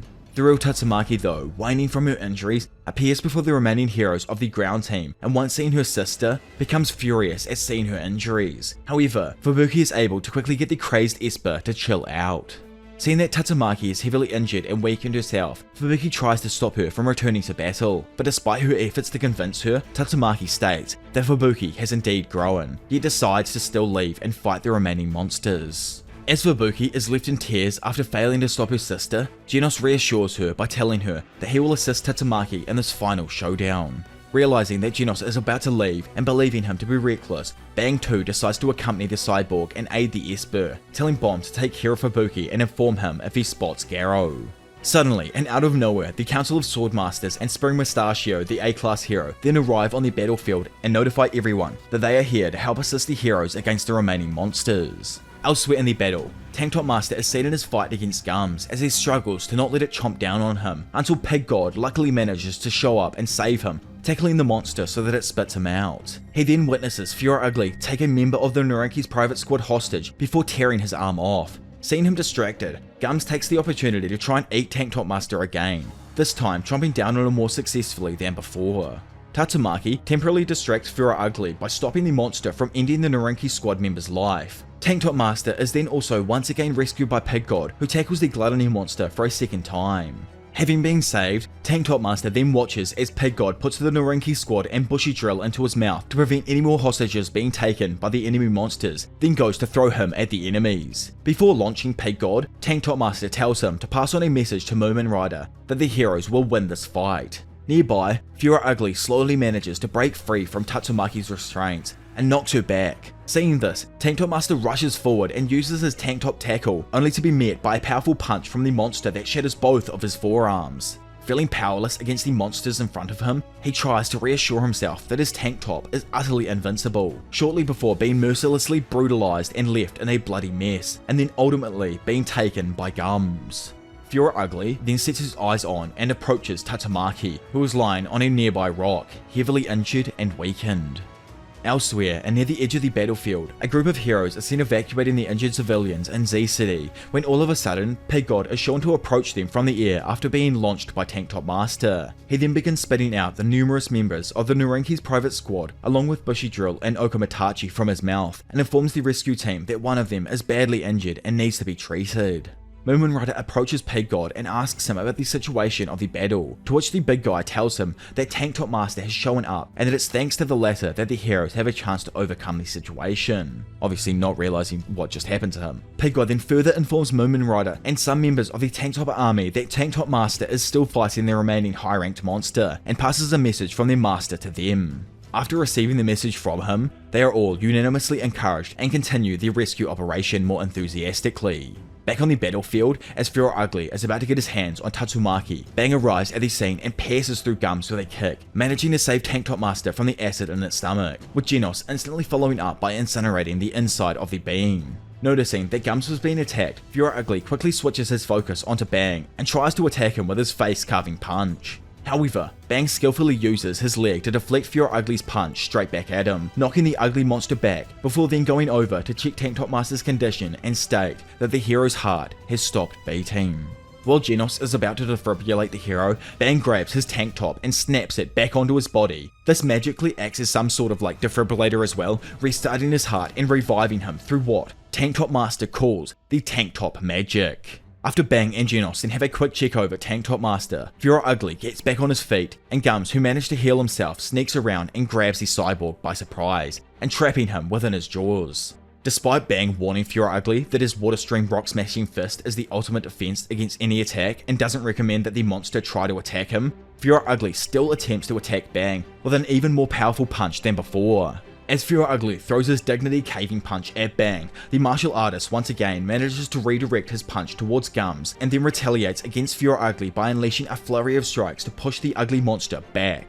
After being injured and forcibly made to spit out Genos due to the punch being redirected into him, Gums actually attacks Fury Ugly, as he believed that it was all on purpose that he was punched by his fellow monster. Watching the breakdown of communication happen, Bang and Genos take the opportunity to leave the two monsters and bring Tank Top Master and Tatsumaki to Fubuki in order to let her heal the injuries. Back with the rampaging monsters, Fury Ugly then manages to tear Gums in half from the inside, with his own body then being dissolved by its stomach acid, completely turning him into a new toxic amalgamation of ugliness. Over in the water battle, Atomic Samurai and Ian manage to defend themselves against the multiple high-speed jets from the evil natural water monster. I love how I'm just calling this guy Ian instead of like Ian or however you say his actual name, because I cannot say his actual name and I'm not gonna even try. Ian notes that his water jets are getting stronger and actually suspects that it absorbed the underground water, before going on to wonder what would happen if the monster makes it and absorbs the entire ocean. Evil natural water monster then proceeds to bombard Ian with a multitude of blasts, destroying his sword and practically cementing the hero's death. However, Super Alloy Darkshine arrives and manages to save Ian by quickly defending him from the monster's deadly water jets with his own extraordinary durable body. Annoyed, the massive water continues to attack Super Alloy Darkshine with its water jets, only to leave the hero completely unscathed. Darkshine then nonchalantly destroys the entirety of the monster with a single punch, before stating that it was a nice pressure shower for him. Elsewhere, Bang and Genos are on their way to bring Tatsumaki and Tank Top Master to Fubuki, when all of a sudden, the absolutely dreaded Black S suddenly appears in front of them, instantly attacking the heroes after replicating itself into a multitude of clones. Luckily though, as Bang and Genos try to defend themselves from all of the clones while also protecting the two wounded heroes, Atomic Samurai and Super Alloy Darkshine arrive at the scene and assist them against the new threat. Over in the clone battlefield, the heroes are just managing to fend off the countless copies of Black S. Seeing that his enemies have managed to defend themselves and that they are proving difficult against him alone, a clone of Black S asks Homeless Emperor, who was like nonchalantly sitting on a pile of rubble and watching the fight from a distance, for assistance. However, he refuses the call for help and states that it's a race to hunt the S-classes, telling the black monster to prove itself, leaving the clone alone upset as he leaves. It's revealed though, that Homeless Emperor is actually planning to get rid of Black S and the other monsters after it splits to its maximum amount and destroys all of civilization. Because of this, all the Homeless Man simply has to do is watch the battlefield as Black S is struggling against his enemies. Genos, who's been transporting the injured back and forth, finally manages to bring Tank Top Master to Fubuki, asking her to heal him, shortly before going back to the battlefield by himself. Bomb and Fubuki are shocked at seeing Tank Top Master's injuries, with Fubuki expressing doubt if her remaining power will be enough to save him. And Bomb, seeing this, also asks if his strength can be drawn upon to help, which Fubuki suggests that they might as well try. She then puts her hand and Bombs together on Tank Top Master, and using her telekinesis in combination with the power being lent by Bomb, manages to actually begin healing the S-Class hero, as he is seen recovering from his injuries, albeit extremely slowly. Suddenly, Garou erupts from the ground nearby, now with a completely monstrous appearance, and confronts both Fubuki and Bomb. The elder martial artist then loudly calls for his brother, informing Bang and the other heroes of Garou's new presence. Hearing this, Bang wants to leave and assist his brother, but he's currently holding off the Black S clones. Having heard all the info as well, and knowing that he probably wants to leave, Atomic Samurai tells him to go and assist his brother, much to the elder's gratitude. Over on the other side of the battlefield, Bomb prepares to fight the almost completely monsterized Garou while telling Fubuki to stay back. With insane rage, Garou starts engaging in combat with Bomb, and the two of them are capable of holding their own relatively well against each other. Fubuki watches the battle and tries to assist the old man against the hero hunter. However, they are fighting so fast that her eyes can simply not follow their attacks. As Fubuki appears to lose her focus, Garou tries to attack her, but Bomb manages to block his strike, then purposefully lands a blow on Garou that sends him flying away in an attempt to keep Fubuki away from the fight, before immediately rushing towards him. Pig God then appears before Fubuki and is sadly made aware of Tank Top Master, who is lying nearby with severe injuries. As Pig God is worrying about his big friend, Fubuki asks for his help in healing Tank Top Master in a similar way to how she had just done with Bomb beforehand. Meanwhile, in another front, the other heroes along with the members of the Council of Swordmasters are continuing to fend off the countless copies of Black S. Suddenly, Tatsumaki is caught by a massive clone who had just erupted from the ground. Before the clone can squeeze down on her, the goat of all goats, Genos, arrives and manages to free Tatsumaki from the hold by incinerating the monster. Quickly, another large clone emerges behind Genos and slams the cyborg into the ground. Yet Genos immediately makes use of his suit's burial escape functionality to get back to his feet safely, stating that it uses the data from when he fought Tatsumaki. Together, the two of them stand there alone, prepared to face off against the endless sea of Black S clones. Elsewhere, Fear Ugly, who's like just that much uglier now, arrives at the battlefield and immediately demands to fight Silverfang, whom he blames for his current horrifying state. Seeing his horrific change, the clones tease him for his ugly state, causing Fear Ugly to angrily respond by shooting an acid spit on several clones, completely melting them. Not phased by the dude's change, even though like he totally should be right now boys, Big Darkshine attacks Fear Ugly with a super alloy double bazooka, which the monster counters with his own forearm melting punch. Sadly, due to Fear Ugly's increased strength and newfound abilities, Darkshine's attack is not only negated, but the acid all over the monster's body starts to dissolve the hero's hands. Following up, Fear Ugly then proceeds to shoot an acid attack at Darkshine, which connects directly with his chest, causing him to roll on the ground and reel in pain. Seeing what happened to Darkshine, Zanbai advises the others to not face Fear Ugly empty-handed and charges at him with his sword, but as he attacks, the monster manages to catch his sword and instantly melts it due to the acid covering the monster's hand. Having caught the swordsman, Fear Ugly retaliates by spitting acid onto his face, sadly killing him. As the others watch this, they are left utterly terrified by Fear Ugly's new powers. Not phased though, Atomic Samurai and Nichiren attack him using their respective techniques almost simultaneously. Atomic Samurai obviously uses his Atomic Slash, and Nichiren uses his Ihai Rahu Ashura Slash, only to sadly see their swords also get melted by the acid, with Fear Ugly remaining completely unharmed. In the other fight, Garou and Bomb continue battling. The elder martial artist contemplates Garou's extremely rapid growth, noting that the Hero Hunter's newly customized style has fused every technique he's ever learnt together. Thinking on what to do, he questions whether it came about due to monstrification or something beforehand. Bomb resolves not to go down until his brother arrives, and he prepares a powerful cutting move. Having concealed the preparation for his attack, Bomb strikes the ground, managing to disorientate Garou. Seeing this, he then seizes the opportunity to launch an attack, but is shocked to find that Garou perfectly matches and cancels out the blow. Then in retaliation, Garou throws a single hit which knocks Bomb to the ground. Sadly, Bang arrives just in time to see his elder brother being defeated. Noticing his arrival, Bomb calls out to his bro, warning him about Garou's extreme growth, but Bang remains strong with a stern look in the direction of his traitorous former disciple. Standing there, Bang comments on Garou's miserable state before deciding to go all out against his former disciple and pretty much grandson.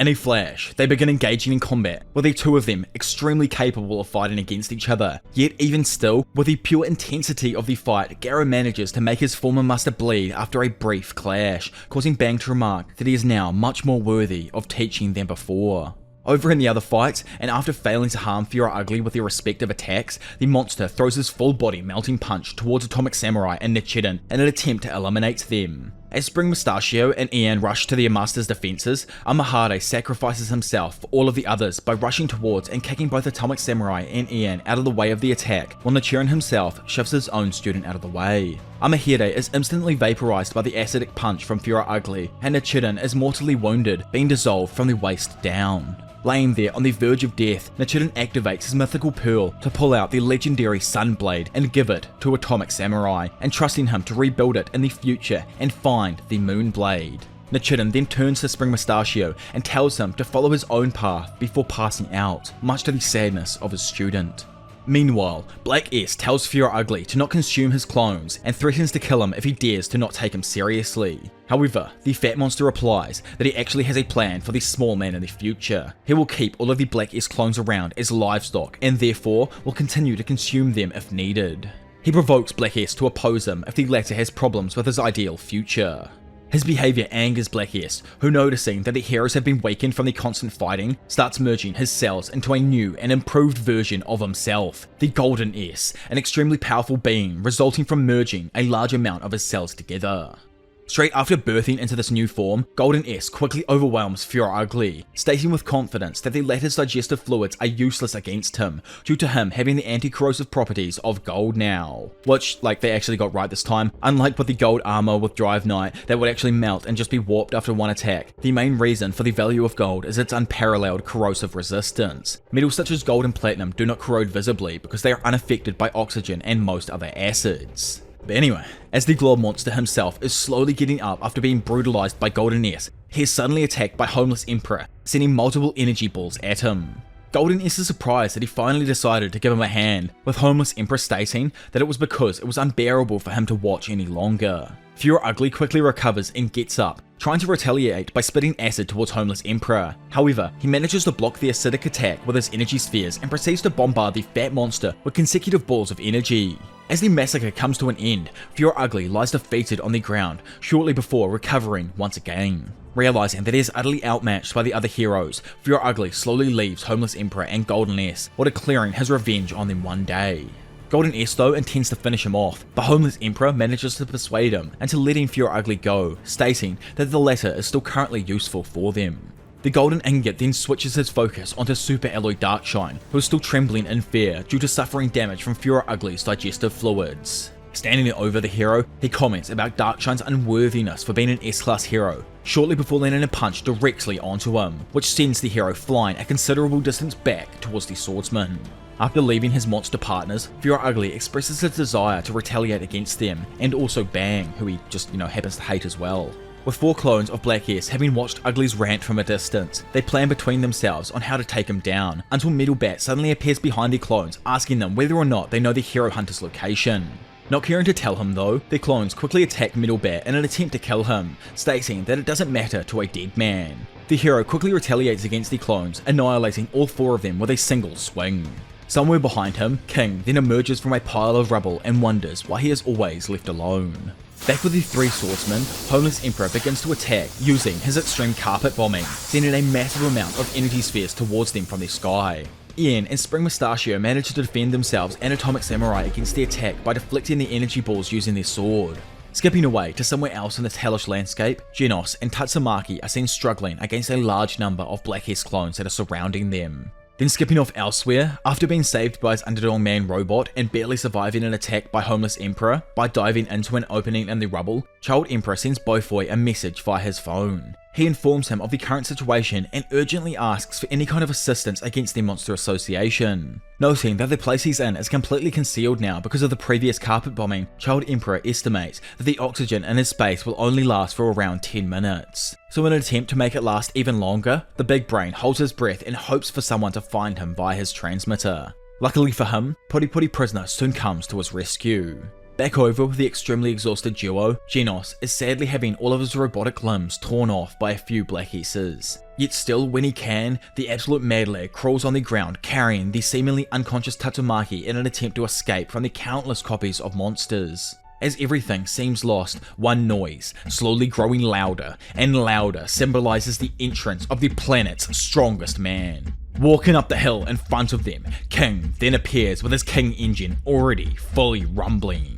Skipping away from that though, back with Sensei's student, the duo continue their fight, with Garou then taking the stance of the exploding heart release fist, a fighting style that Bang primarily used before developing Water Stream Rock Smashing Fist. Both Bang and Bomb are surprised to see this, with Bomb asking his brother how Garou knew of the style, as Bang had sealed it away a long time ago. It's then explained through the old man that Garou once broke into the safe that contained the scrolls of secret techniques at his dojo, and got a grasp of that specific style. Even still, despite Garou using his exploding heart release fist, it reminds Bang of his own past self and makes him even more determined not to lose. It's then revealed that during Bang's past, he used to be a complete ruffian who would recklessly challenge any strong opponents and would often put them in hospital. Being disgusted by his brother's brutality, Bomb decided to confront Bang himself and put an end to his rampage. Before they fought, Bomb noted that while his brother thought he'd gained tremendous power, he hadn't really overcome himself, and states that he would have to teach Bang a lesson about properly overcoming oneself. Their fight then began, and shortly after, Bomb defeated his younger brother. As Bang attempted to spite his older brother, Bomb just told him to chill out for a bit before leaving the area. This loss would come to humble Bang over time and make him see the true error of his ways. Through this, he chose to create a new defensive-orientated fighting style and decided to follow his brother's footsteps by creating his own dojo. During the years, Bomb would keep an eye on his brother, revisiting his dojo and smiling with pride at his brother's changed life. Back in the present, after recalling his memories about Bang and seeing that his brother is being overwhelmed by Garou, Bomb notes that if Bang uses exploding heart release fist, then perhaps he can still stand a chance. Bomb then quickly figures out that Bang won't use it, as his brother is slowly being pushed back. Though, in the fight, it's actually explained that Bang feels like he's getting through to Garou with his fists, and tells Bomb to watch this carefully. He keeps on fighting and attempts to reach Garou by using the voice hidden within the fists. As he tries speaking to Garou, he personally decides that he will quit being a hero after this incident is fixed, and expresses his desire of once again being Garou's sensei. Elsewhere in the battlefield, Homeless Emperor rains a blazing streak of pure energy down on Ian, Spring Mustachio, and Atomic Samurai. The two A-class heroes slowly become overwhelmed, while Atomic Samurai is unable to unsheath his new weapon.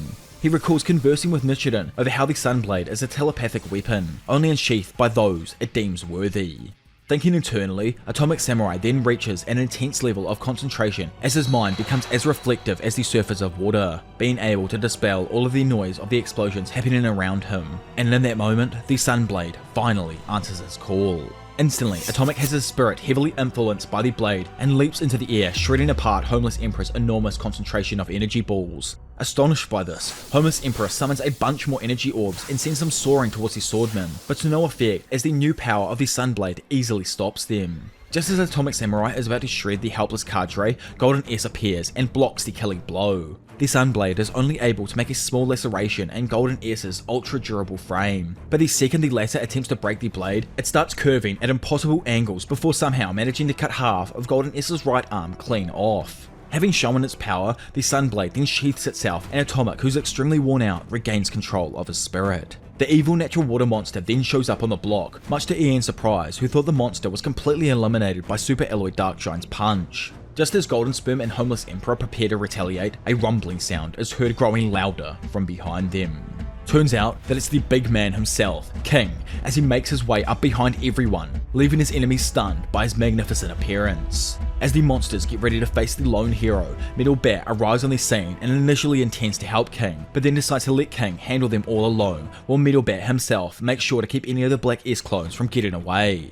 With all of the heroes happy that King's arrived, it's shown that the strongest man alive looks composed and confident, but within his mind, he's extremely terrified and even regrets trying to save Genos in the first place. Instead of just one or two monsters, he realizes that all of the monsters in front of him are powerful enough and they also aren't afraid to face him like the other monsters have been in the past. Standing there, all of the Black S clones, Golden S, and Homeless Emperor wonder why King is still not making his move, instead just standing atop the hill. Black S asks Homeless Emperor regarding how the famous hero fights, to which he responds that King, out of all of the heroes, is the only one he has an abnormal lack of battle data on, and he can cause monsters to lose consciousness without even touching them, telling them all to not let their guards down even though they have Tatsumaki and Genos as hostages. Before Homeless Emperor can test King by trying to attack him with his massive energy sphere, King asks him what if he touched his light ball, which he answers that the hero would be utterly vaporized in an instant. Homeless Emperor proceeds to try and make the first move, but just as he is about to attack, King advises him that he should pay attention to the loose rocks under his feet in order to not fall over. Homeless Emperor, however, mistakenly takes that as a warning that King would be able to instantly dodge his attack and kill him if he moves. Left standing there, Homeless Emperor is stressed by King, but declares that he will show everyone the real him. Hearing this, King himself is frightened and mistakenly believes Homeless Emperor is already aware of him just being a normal human, and because of this he mutters the words, just a regular human. However, Homeless Emperor hears what he had to say, and after hearing that, he gets even more terrified as he incorrectly thinks that King has realized he is nothing more than a normal human without his light powers. Homeless Emperor then decides to not let him talk anymore in order to prevent the other monsters from finding out his weakness, and attempts to fight King. However, before he could launch his energy sphere, Zombie Man, who's been absent for a while now, suddenly emerges from behind Homeless Emperor and grabs his neck, pinning him down to the ground. Child Emperor, who didn't have a clue where the other S-Class was, is delighted to see that Zombie Man has managed to survive, while Homeless Emperor is left in a panic and calls for Black S to assist and get the S-Class hero away from him. Black S though just doesn't listen to his fellow monster, as he is still solely focused on King standing in front of him, deciding to handle the hero on his own. Meanwhile, Child Emperor sends his messenger bugs to some of the present heroes, informing them of his plan of luring all of the monsters into a straight line in front of King so that he can unleash his prolific, ultimate Hellfire Burst Wave motion cannon and eliminate all of them in one go. By the way, this is just like obviously a random move King made up and that everyone has probably heard through rumors and just assumed that it was like his ultimate move that he used to destroy things. Anyway, Black S reveals to King that he, also counting Golden S, currently has a total of 54 trillion clones and asks the hero if he can manage to defeat them all. After he finishes talking, all of his clones suddenly charge towards Golden S and begin merging with him, while a unit of 100 Black S cells is detached as insurance. As the 100 clone unit of Black S's is confronted by Metal Bat, it's shown that Black S is actually in tears. It's explained while dodging Metal Bat's attacks that he feels incredible sadness as trillions of him are being erased as if they are all fighting for dominance. Yet also, he is incredibly happy at the same time because all of him are combining to form one new being, the ultimate Platinum S, marking the moment the true him debuts. Coming back into the scene randomly again, the evil natural water monster and the new fusion of clones are now perfectly lined in front of King. Seeing this, Child Emperor notifies King that Genos and Tatsumaki have been rescued and tells him to quickly release his attack. Skipping away from King though into the other fight, the intense battle between Garou and Bang continues, with Bang being the one who is at a disadvantage but briefly gaining the upper hand by using his grappling abilities and kicking Garou away. Garou eventually demonstrates his roaring aura sky-ripping fist to the shock of both Bang and Bomb. Darting forward, he clashes with Bang in a rapid show of insane blows. The intense shockwaves generated from Garou's multitude of techniques are so powerful that they turn everything within the vicinity into complete powder. Seeing this, Bomb remarks that if Bang takes a direct hit from the Hero Hunter, he'll die, as the shockwaves will course through and wreck his weak body. However, Bang is able to effectively avoid the devastating technique Garou's throwing at him, until he attempts to land a final attack of his own on his ex-student. Bang successfully lands his punch into Garou's face, drawing a noticeable amount of blood from him and cracking his face, while Garou simply grazes Bang's cheek. But like I previously mentioned before, the shockwave from his blow is strong enough to cause a fair amount of damage to the oldie, causing his former master to finally fall defeated after a tough fight. Bomb expresses his concern over his brother's condition having seen him fall, then notices that a smiling Fuhrer Ugly is approaching his brother and is delighted at the fact that he has finally found Bang to claim his revenge. Skipping away from them though and flying over to Platinum S as the Ultimate Fusion is finalizing the transformation and Zombie Man is pinning down Homeless Emperor. The S-Class hero claims to Homeless Emperor that not even Platinum S can stand a chance against King, stating that their efforts are futile in front of the famous hero's overwhelming strength. Homeless Emperor though responds to him that King is only being cautious and observing for the time being. He smiles with a confidence saying that even a single Black S is strong enough to take on an A-class hero, and with so many clones combined, their power would be unimaginable, although he claims that the fusion still isn't as powerful as him. Homeless Emperor instead offers Zombie Man a quick and painless death as he tells the hero to let go of him. Though Zombie Man replies that he still has several questions and starts interrogating the monster for the true nature of his powers. Yet, before Homeless Emperor is even able to say anything, he sees a giant figure appear on the moon. Suddenly, he experiences a vision where he's in a giant field with God looming above him. Suddenly, Homeless Emperor's life along with his light powers are taken away by God, marking his death as his body disintegrates into salt before Zombie Man's eyes. Back on Earth, Child Emperor and Atomic Samurai wonder why King isn't unleashing his ultimate Hellfire Burst Wave motion cannon. In his mind, Child Emperor deduces that King is still waiting for his opponent to get to their best condition to defeat them, noting that it would cause fear to the other monsters and also act as a deterrent for future ones. King finally starts unfolding his arms, prompting the other heroes to think that he is about to release his attack and cheer him on. Suddenly, Platinum S extends the tentacle on his head and attacks some of the heroes around King in the blink of an eye, incapacitating them. As King stands there frightened with what just happened, Platinum S tells him that he knows he has desired a one-on-one battle with him in this perfect state. He proceeds to challenge King, telling him to unleash his ultimate attack on him. Elsewhere on the battlefield, Fuhrer Ugly is seen standing in front of Bang now, who's lying defeated on the ground, and wonders if Garou is the one who defeated him. Garou, having his skin in his left eye shattered, begins roaring and charging towards Fuhrer Ugly, and actually manages to rip a hole through the monster's body with a kick. As King is closing his eyes and shouting the name of his attack to intimidate his opponent, Garou appears and proceeds to dash in the direction of Platinum S and sends the fusion flying with a single kick. Realizing that something's up, the evil natural water senses Garrou's murderous intent and attacks him with 2 water jets, only for the hero hunter to deflect them both and begin pummeling the water monster with multiple blows. With all of these attacks happening in literally the blink of an eye, King wasn't even aware of Garrou's presence and is taken by shock with what just happened. Falling backwards himself, King is just utterly confused about what has just occurred. Over with the monsters, Fear Ugly is shocked at seeing the fatal injury he just received before collapsing and having his entire body melt away. Standing there and having already defeated the monsters, Garou then quickly takes notice of a wormhole that emerges near him and releases Saitama, Flashy Flash, and Manako, who are all seemingly surprised that they have been teleported to the surface by Blast. Being one of the only heroes left, King is delighted to see that Saitama has finally shown up, while Flashy Flash observes his surroundings and wonders if the other heroes have all been defeated. Flash quickly realizes the threat of Garou is near, while Saitama rushes over towards Genos, expressing concern about the cyborg's beating condition. While there with him, Saitama goes on to ask Genos if Garou is the one who's responsible for his destroyed state, with Genos responding that it was actually a Monster Association executive member. Having just regained his senses himself, Garou is confused about his new form, noting that he does not remember ever surfacing from underground and honestly was just dreaming about sparring with Bang in the past. To his surprise, Flashy Flash appears out of nowhere, throwing a kick directly at Garou, with him narrowly being able to dodge it. Instantly, the hero hunter recognizes him as the S-Class hero rank 13. Flashy Flash, who's a little slow, asks him if he's the Monster King boss, to which the hero hunter answers that he has nothing to do with the Monster Association and reveals to him that his name is actually Garou. In an instant, Platinum S interrupts them by simultaneously passing through and pummeling them both. Having seen the change in Garou, he states he's disappointed, as even though he's monsterized so much, he does still not have the courage to join the monsters. Both being unfazed by the sudden attack, Flashy Flash and Garou start a free-for-all battle with Platinum S, allowing the three of them to exchange extremely powerful blows at incredible speeds. Meanwhile, King comes up to Saitama, absolutely terrified and in tears. He goes on to tell him that Genos did a great job protecting Tatsumaki, which Saitama then compliments the cyborg for. Having heard this, the battered bot tells Saitama that he was no longer able to self-destruct in dire situations, and finally asks his master if he has actually become stronger. Responding to his question, Saitama says that for the fact that he did not explode means he has indeed gotten stronger. Thankful for how much he's grown, Genos appreciates hearing those words from his master, stating that it was all thanks to Saitama and Dr. Casino for where he is now.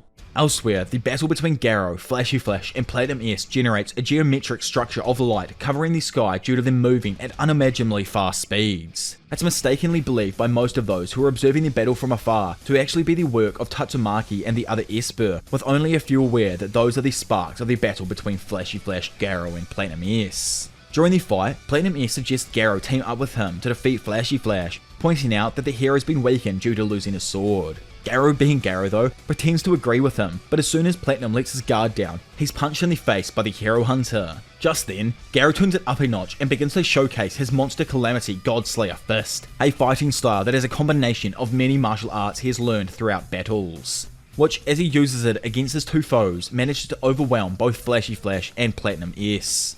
Somewhere else, deep underground, back where that mysterious shrine is located, a bunch of flesh is seen sticking into its surroundings, while the shadow of a centipede-like creature is seen growing bigger and bigger. In the meantime, on the surface, a massive aircraft carrier is operating at sea. Through radar, those inside it begin to notice an immensely huge and mysterious object is about to emerge right below them. As they prepare to withstand the impact of it, a pair of gigantic eyes emerge from the ocean below, capsizing the entire aircraft, sending men, weaponry, and vehicles flying everywhere.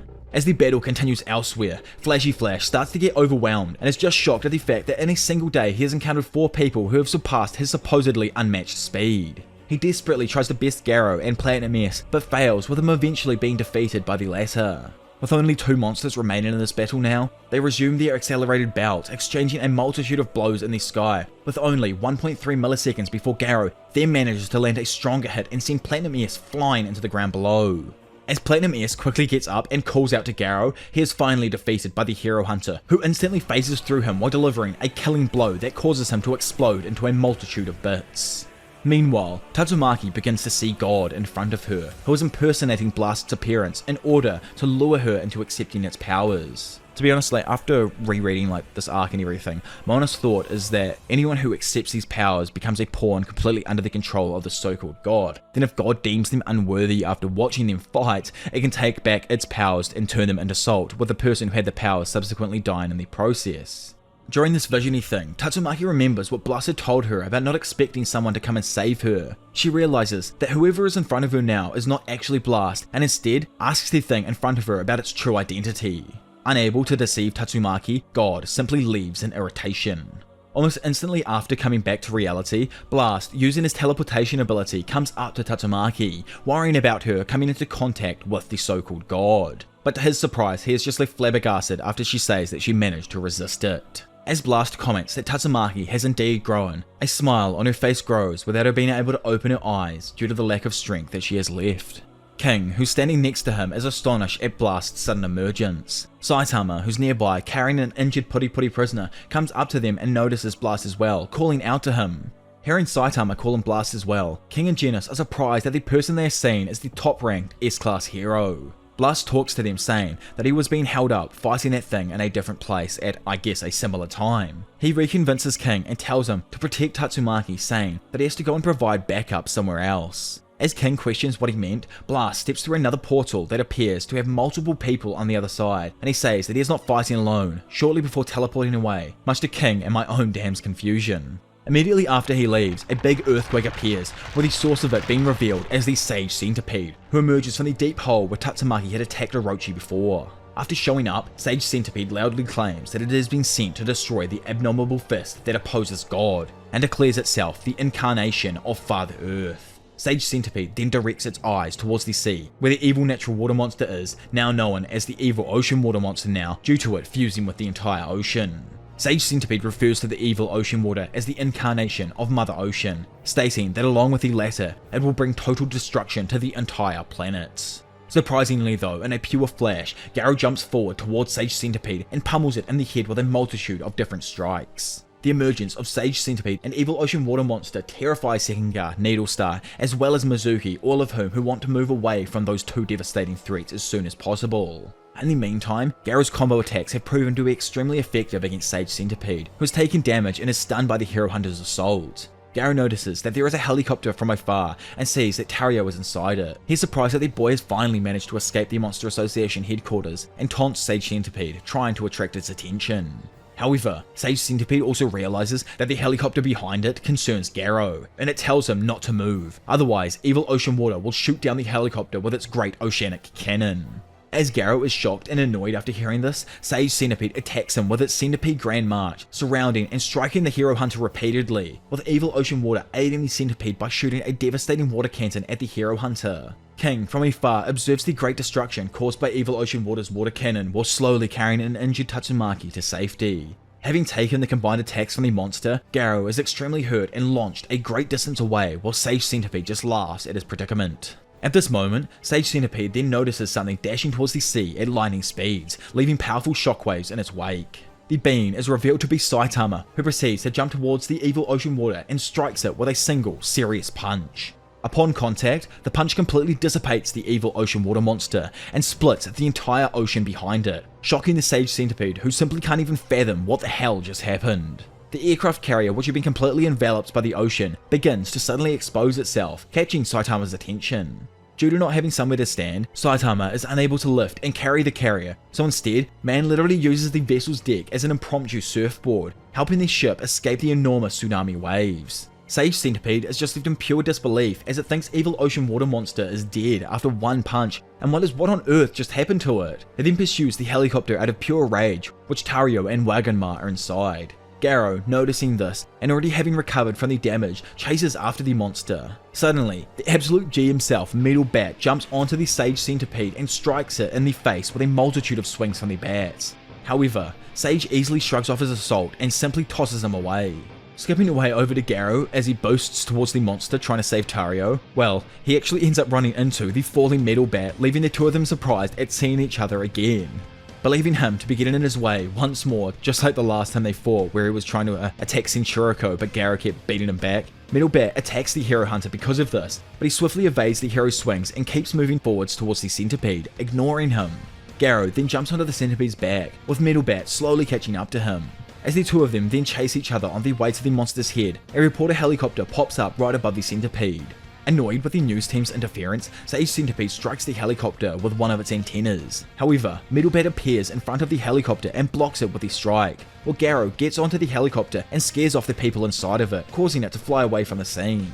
Immediately after saving all of the humans, Garou charges towards the Sage Centipede and lands a barrage of attacks, yet despite taking his blows head on, the centipede is only momentarily knocked back and quickly recovers from it. I absolutely love this next moment here, boys. Together, both Garou and Metalbat stand side by side and assume their fighting stances. Metalbat questions what's wrong with Garou, given that he not only attacked Sage Centipede, but also helped the reporter helicopter escape, commenting that now he's even more sensible than when he was a human. Hearing this, the absolutely confused Garou responds by saying that he just wants to show the world how terrifying he truly is. He informs the hero of the monster's target being the rescue helicopter behind them, stating that the two have to buy some time for it to get away. Having thought up a plan, Garou suggests that Metalbat act as a decoy, much to the hero's anger, and after a small argument, they finally agree to actually team up against the Sage Centipede. Meanwhile, in the Hero Association Hospital, Suryu and Suko are seen watching the situation in Z City through a television. Suko comments that the reporters will not get away from the monster, referring to Garou, that can leap into a helicopter. Suryu, on the other hand, expresses that the helicopter did not crash, and he somehow believes that Garou did not want to hurt those people.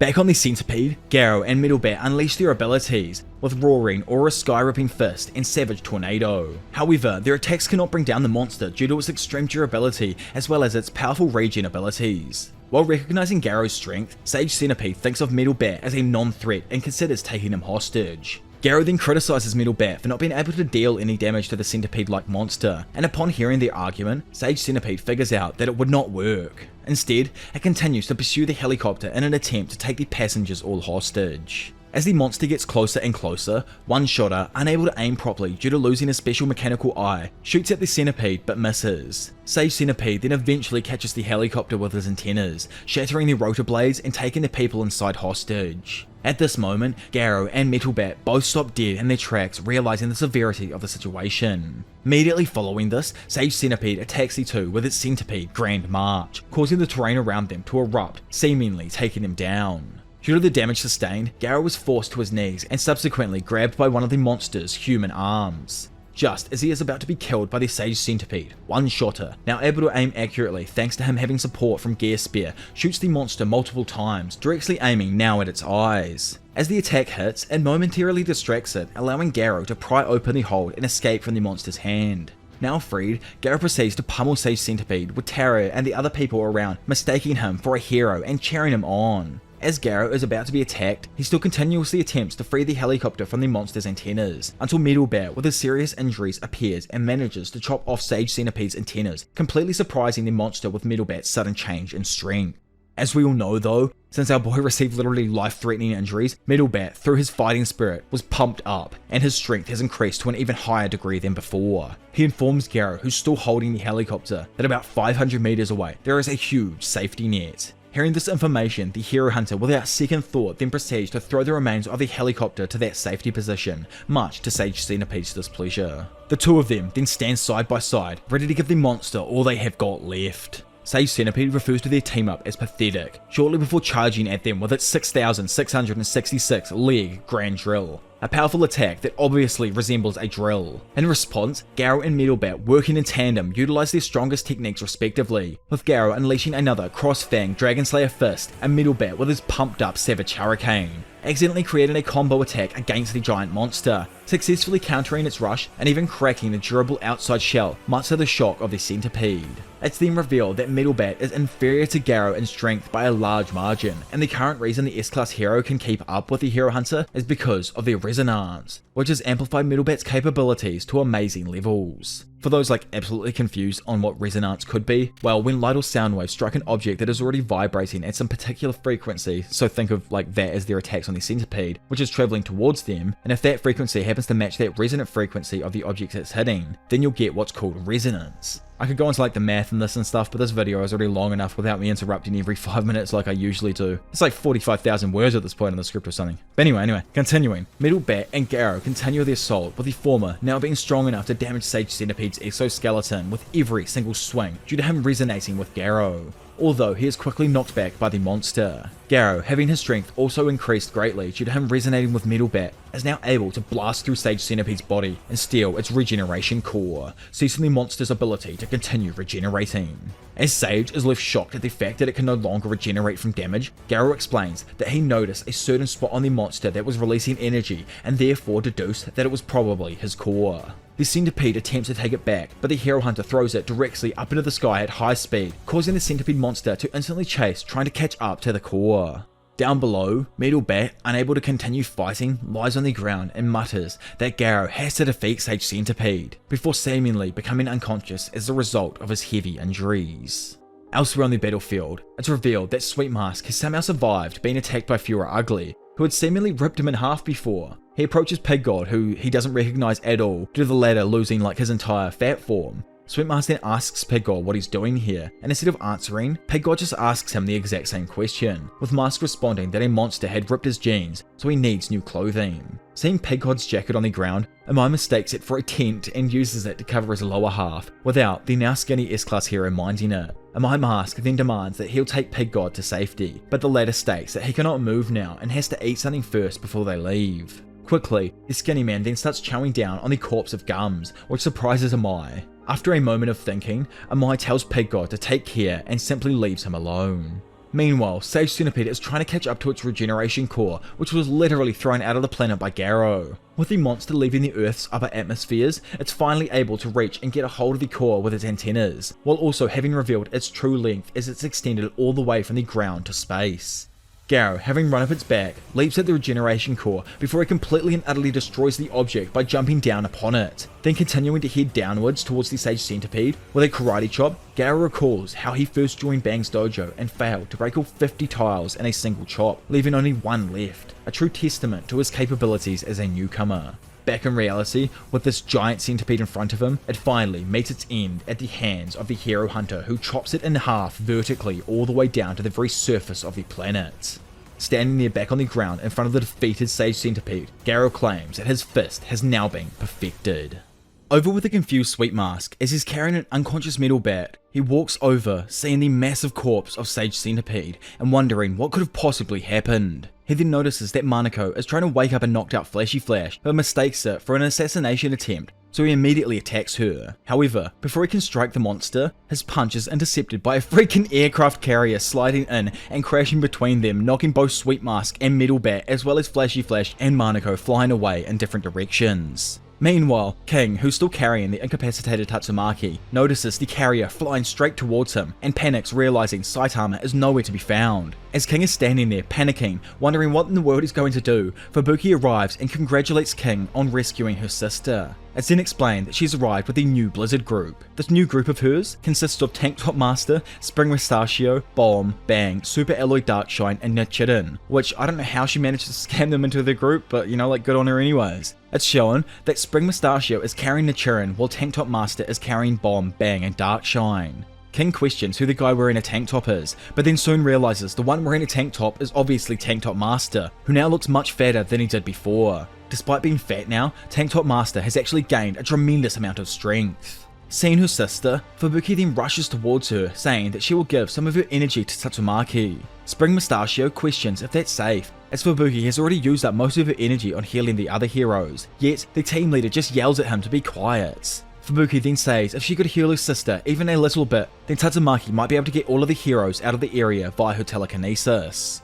Knowing that she doesn't have the strength to actually save her sister though, Fubuki asks Tank Top Master to lend her a hand. Standing there, Tank Top Master thinks about Tatsumaki for a moment, and refusing to accept her death before his mastery of tank top wearing surpasses her psychic powers, decides to help her. Getting all fired up, he tells them all to not bite their tongues as Fubuki already used a bunch of her energy on healing the other heroes, so instead, King is urged to leap atop the deck and save everyone else. Quickly in response though, King comes up with the excuse that the shockwaves produced from his King-style super cat might harm the injured, so it would probably be better to use psychic powers. However, in that moment, King truly sees his golden ticket out of the situation, as looking up towards the ship's deck, he notices that no one other than Saitama would already be on the ship in control of it, and in Saitama's mind, the man had come to the conclusion that this was the perfect place to park the boat.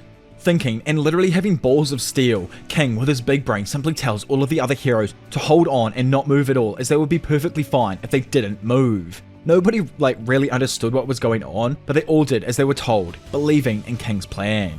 Meanwhile, up on the ship, Saitama shifts positions, then walks in a slow, relaxed manner off elsewhere, to yet again embed his boots into the deck of the ship, throwing a massive twist into the ship's lumbering movement. Everyone, King included, was absolutely blown away and in utter disbelief at the ship's changing speed. But Saitama wasn't even done yet. Once he regains his footing, man literally leaps away with an unreal degree of force, causing the ship to crumble away from the shockwaves alone caused by the jump. The crumbling ship, which was now effectively embedded in the ground, is shown to even be at an angle that it would redirect the ocean's water right over the heroes, leaving them completely unharmed. This luck of theirs would get even crazier, as not only did the ship protect them from the fallout of the evil ocean water monster, but it also protected them from being crushed by the corpse of Sage Centipede, which is still having its long body fall from the sky above. As they're all seemingly alive after this, Tank Top Master thanks King for making his decision, as if they didn't follow King's orders, they would have been dead either way. Fubuki then notes that they can't stay here either, because the water has begun to rise, and now they're at threat of actually drowning. Pig God, now having regained his fat body, suddenly arrives and does the most big brain play of his life, flies through a wave and puts all of the heroes including Nichiren and Bomb into his mouth to save them. Meanwhile, Garou looks on at his surroundings, wondering what in the world happened to the evil ocean water monster. In that moment, Saitama finally appears behind Garou and asks who he is supposed to be. Although Garou at this point doesn't realise Saitama's actual identity, he still answers the Bald King's question regarding what he is, by stating that he is a monster who will cast all of humanity into the depths of despair and become absolute evil. Saitama is confused though about whether Garou is evil, considering he helped a helicopter escape from the Sage Centipede just before. But Garou reasons that he needs witnesses to spread fear and to let people know that he is stronger than any hero or monster, stating that absolute evil correlates with absolute strength. Garou then tells Saitama to leave and quit his job, as he will annihilate both the monster and hero association. He then, in our typical evil villain stereotype, rambles on about his plans of utter domination. After listening to Garou, Saitama begins to leave without acknowledging him as a monster, which leaves the jacked up Garou just utterly confused. Frustrated, Saitama explains to him that the only reason he is out here in the first place is because he went out of his way to complain about the noise, and now, because of that, his house has been completely destroyed. Due to this random set of circumstances in Saitama's eyes, he's extremely upset and says that now he would rather blow up the entire planet, making Garou shiver with his words. As Saitama leaves, Garou calls out to him, saying he'll pay should he underestimate absolute evil, and charges at him with a punch. Unfortunately for him, Saitama is just frankly unbeatable, and with an impulsive punch, he knocks Garou back before the latter could land the hit. After being punched, Garou manages to remember Saitama, identifying him as the one bald guy that he's run into several times before, which is obviously just hilarious to me. I love how all the past scuffles or interactions, I don't know really what you would call them, between Garou and Saitama have just been Garou getting completely and utterly abused by an unaware Saitama. It's just too good. Anyway, now the main battle can begin as Garou finally realizes who this goat of a baldy truly is. Now having recovered from Saitama's punch, Garou prepares to properly begin fighting him. They begin exchanging blows while crossing kilometers in just moments, reaching far into the upper atmosphere of the sky. Saitama attacks Garou with a punch aimed at his head, but Garou now, having literally ascended, manages to dodge it before axe kicking our baldy into the ground, causing a huge section of landmass to instantly rupture, sending rubble shooting out. When Saitama stands up onto his feet, Garou leaps down towards him with a hand chop, striking his head directly, causing a forceful impact on the surroundings. However, the hand chop is not enough to faze our boy, who retaliates with a simple headbutt that shatters Garou's forearm. Despite this, Garou manages to regenerate his forearm and attempts to punch Saitama. However, the caped baldy is faster and manages to punch him back first. After being knocked back a considerable distance by Saitama, Garou's body, in response to his anger, undergoes a mutation that increases his size and stature, as well as his strength. At this moment, Tario, remember that like little weeb of a kid who was a mad Hero fan, had the whole book and all? Well, like now he's just a mad Garou fanboy at this point in the stories, which is like dope and all, because like so is everyone else obviously. But anyway, just before this point, somehow he had managed to evade all of the other heroes trying to flee and made his way up behind the bulked up demonic Garou. He then tells him that he is a hero to him, which annoys Garou, who tries to explain again to Tario that he is not a hero at all. Yet, even after what Garou says, the boy still insists that he is the greatest hero to him, and tells Garou to stop pretending to be a monster. Saitama slowly comes up to the two of them and comments on the terrible things Garou has done, like murking heroes, crushing dojos, and now playing monster, causing this innocent kid to break down and cry. As Saitama takes his steps towards the hero hunter, Tario tries to stop him from further fighting the hero. However, Garou still lays out Saitama and punches him hard in the head after getting provoked.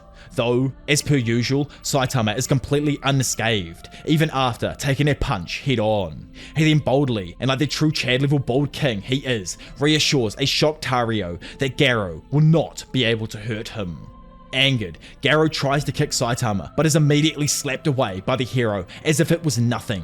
Back with Tario, Saitama asks him if he'd like him to stop but not kill Garou and return him to normal, to which Garou solemnly nods in agreement. Which is like so damn wholesome, man. I love seeing these little bits of like actual human moments from our psychotic little baldy. It just goes to show that he still has a bit of heart left in him somewhere.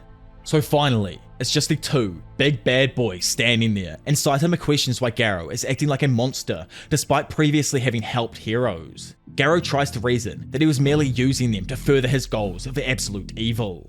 Yet, after Saitama casually lumps Garou's absolute evil together with world peace in a randomly coincidental way, Garou angrily charges at him. He manages to parry a punch from Saitama, then using the momentum, he hand chops him right in the side of his face and lands a punch to his head before elbowing him in the stomach, all done within the fraction of a second. When Saitama grabs Garou's arm, the enlightened hero hunter performs several lock-on moves that eventually hit Saitama in the hip.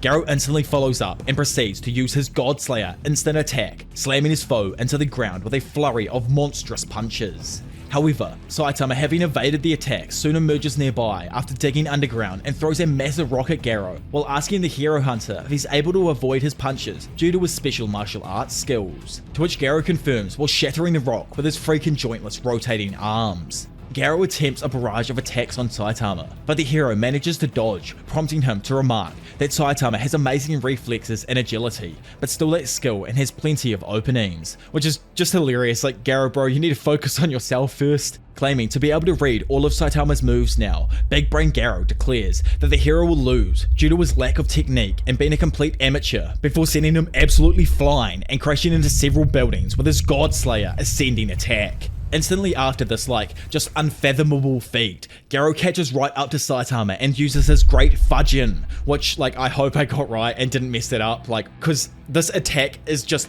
absolutely insane. I'm gonna be calling out the art for this entire video cause it's just freaking gods here at this point. Like, look at it, the buildings lift up and then slam together, like, it's so good, and believe me, this is just the freaking beginning of the stuff. This great fudgin sends the big baldy crashing through more buildings, lifting them up off the ground and ultimately pulverizing them into nothing but dust and smoke.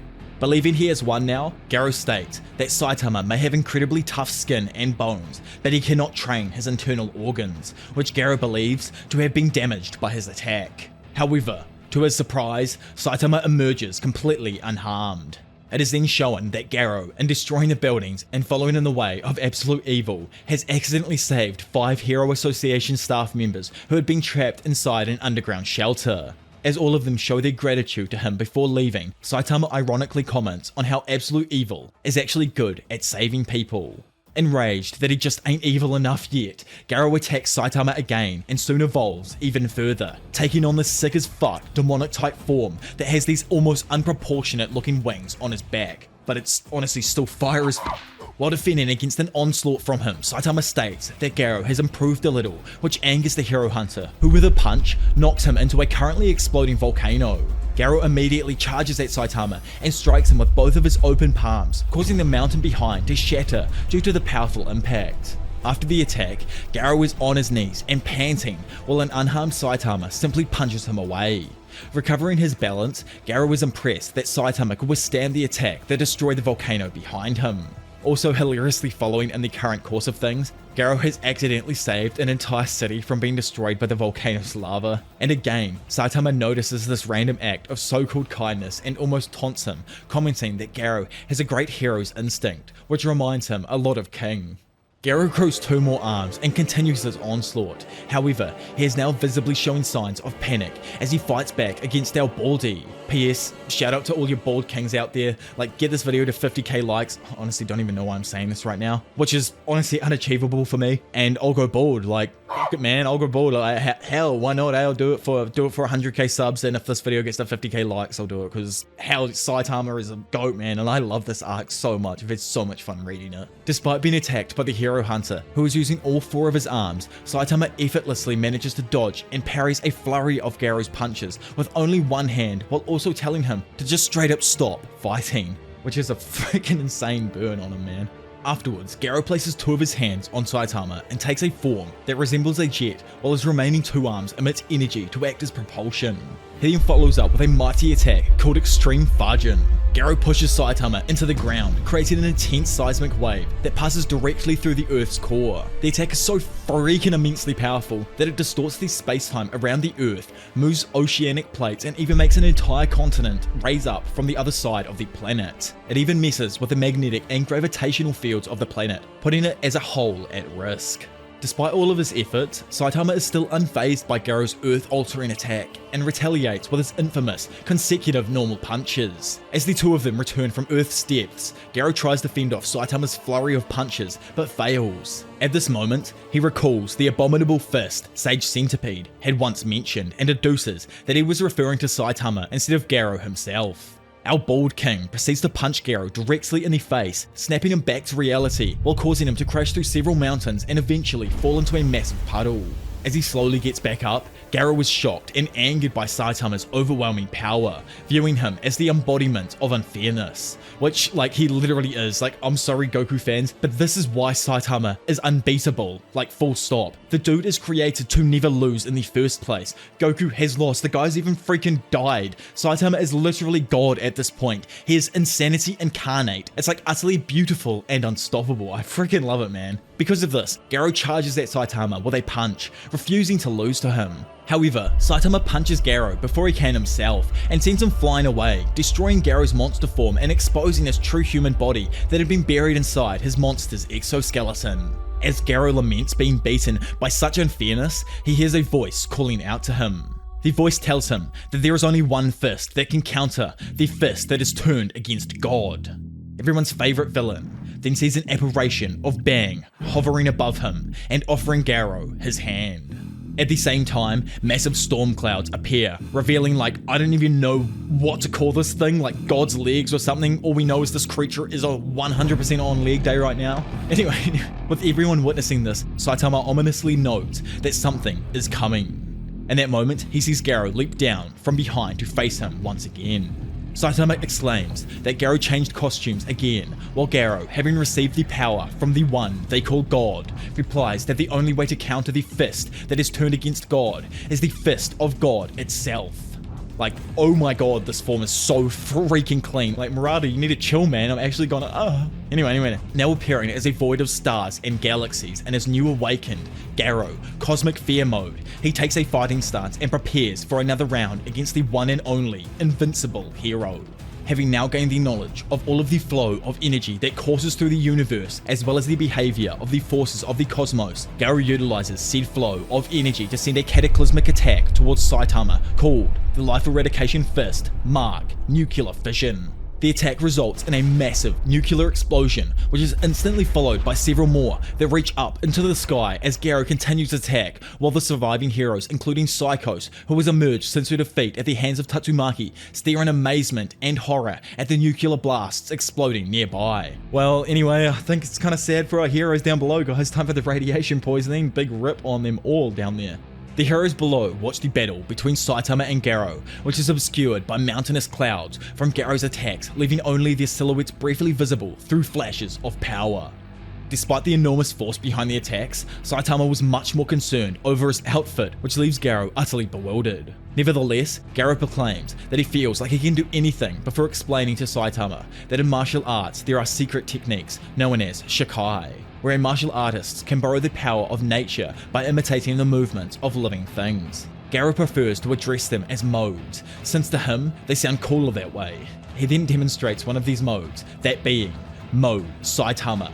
As Saitama's own face appears in place of Garou's featureless void-like face, Garou duplicates and utilizes Saitama's consecutive normal punches, assaulting the hero with his own technique, prompting Saitama to respond with his own consecutive normal punches. Honestly, this is somehow just the beginning of the true insanity which is about to come. Like, hold on to your damn seats because we're going far out of this freaking world.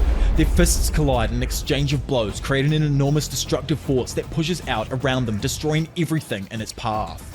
The exchange of blows ends with Saitama and Garou simultaneously landing a blow to one another's faces, sending them both directly into the water below. Instantly, they both leap back out of the water, with Garou then taunting Saitama on how he must be at a loss for words upon finding someone who could finally match his strength. Saitama though is slightly dismayed as he thinks back to how he promised Tario he wouldn't get scratched. Seeing this and feeling empowered, Garou goes to show Tario how powerless heroes truly are. He begins to charge his body as it is encased in a singularity before unleashing another extremely powerful attack called the Life Eradication Fist Mark Gamma Ray Burst towards Saitama. Okay, like, I'm just going to physically break open the power scaling world for One Punch Man, like, right here. So this Gamma Ray Burst is literally, like, one of the most powerful phenomena in existence. Like, we get this in our own reality. We have evidence Earth was hit by one during the 7th century AD, but it was only, like, a little bit of gamma radiation. People wouldn't have noticed it back then, and it was, like, around 4,000 light years away from Earth, which is an unfathomable amount of distance. If this Gamma Ray Burst happened within a few light years or even a few hundred light years, which is, like, by the way, still an unfathomable distance, it would rip apart our atmosphere, like, instantly and subsequently kill all life on the freaking planet. Now get this, okay, like get this. This gamma ray burst is on the surface of this freaking planet with people right next to it. Like, they should be vaporized instantaneously along with the planet. Like, they shouldn't even be there. Nothing should be there as soon as that ability goes out. But, like, the fact they're even there right now makes them naturally the strongest people and the strongest soil in existence, like, in anime, full stop. Like, show me another damn series where a plain A-grade type hero is able to stand next to a force that would kill all life within a fraction of a second if it happened at the moon's distance from our own Earth. Anyway, I've rambled on for too long. I'm just nerdy as for that science stuff. I absolutely love it. Now, Saitama realizes that if any attack grazes the ground, it would destroy the planet. So in an attempt to save it, he decides to jump high into the air to bring the attack away from the ground. However, Garou thinks he is attempting to dodge it by jumping. Because of this, the attack directly hits and completely engulfs Saitama in a beam of the universe's highest level radiation, sending him off the planet at literally the speed of light itself, if not faster, because that is literally the speeds we are talking about here when a gamma ray burst goes off. Man's ability can technically go faster than light itself. Now, with Big Baldy literally shot into the abyss of space, Garou lands on a pile of debris and confronts the various heroes of the Hero Association that have huddled around together. The remaining heroes immediately realize that the man standing before them was the source of this massive energy explosion just moments before. Only the S-Class heroes remain on the spot while the lower ranks begin to run away in fear. Seeing this, Garou questions if he has finally achieved his ultimate goal of becoming absolute evil. Grateful for the strength he had received, Garou looks into the sky and ominously says, "Thank you." Bang, being one of the heroes who chose to stay rather than run away, confronts Garou and asks if a monster did something to him. Garou then reveals to Bang that he wasn't truly tricked by the entity that approached him earlier, and instead knew all along that the strange figure who took the form of Bang wasn't actually his former master. Regardless, Garou was informed that simply coming into contact with the entity was enough for him to be greatly influenced by it. However, Garou denies that he has become a puppet and states that what he is doing is of his own free will. After making this clear to everyone, Garou decides that it is now time to conduct evil. As Garou approaches the remaining heroes, Child Emperor and Wagan Ma start to bleed from their noses. Moments later, the two children collapse onto the ground, seemingly dead to the effects of Garou's radiation. Despite Garou stating that he is in control of his own actions, Bang still believes that there is something evil within Garou, and that evil is now controlling him. Suddenly, oh yes man, the big man himself, rank 1 S-class hero, Blast, randomly teleports into the area and introduces himself to a surprised Garou. He attempts to reason with Garou, stating that he has been controlled by a mysterious entity known as God, and emphasizes that in Garou's current form, any attack unleashed would endanger all life on Earth. Although Garou still retains his careless demeanor, he is somewhat intrigued by what Blast has just said, and asks what he should do about it. Blast offers to transport Garou into another dimension, but the awakened Garou simply declines the offer, and instead boasts about how his mere presence is now causing people to die, believing that he has finally become the true symbol of fear. Bang attempts to stop Garou from proceeding, but suddenly, Genos, who's literally nothing but a damn torso at the moment, uses the remaining bits of power he has left and hurls himself towards the seemingly invincible enemy and headbutts him in the chest, stating that there is another radiation-resistant hero he forgot about. However though, Garou easily grabs the hero by the hair and goes to finish him off, but before he can do anything, Blast intervenes and begins to fight Garou off himself.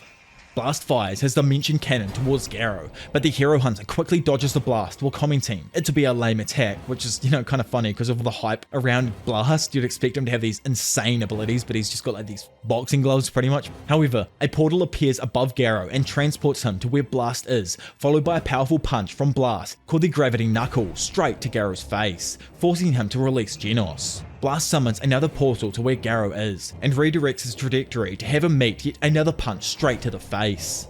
Blast continues this pattern as he rapidly pummels Garou in the face, all the while slowly bringing his portals closer together. Before long, Blast quickly seals the two portals with the intent of sealing Garou within another dimension. However, much to Blast's shock, Garou emerges from a portal of his own making, having mimicked Blast's own powers and techniques. He now wields Blast's Gravity Knuckle in his right hand and his own Life Eradication Fist, Mark, Nuclear Fission in the other. He uses both of these to unleash a rapid barrage of attacks on Blast, doing his best to try and overwhelm the number one hero. This forces Blast on the defensive, as he summons multiple teleportation rings to redirect Garou's attacks elsewhere. Another portal is then summoned by Blast above the sky, which absorbs the remaining explosions in order to prevent further destruction to the environment. Nonetheless, the utter force of the attack sends both Garou and Blast shooting away from each other. Noting the extreme energy being put off, Blast fears that if this battle continues for much longer, then not only will the gates that seemingly keep God at bay weaken, but everything on the planet will die from the radiation Garou is emitting. Which, by the way, I'm hella curious as to what these gates could be and how, the hell, can we even get to a bigger level of power from this point? Oh my lord. Garou commends Blast, as he sees that he's not the number one hero for nothing, but also immediately realizes something else and decides to shift his focus back onto Saitama.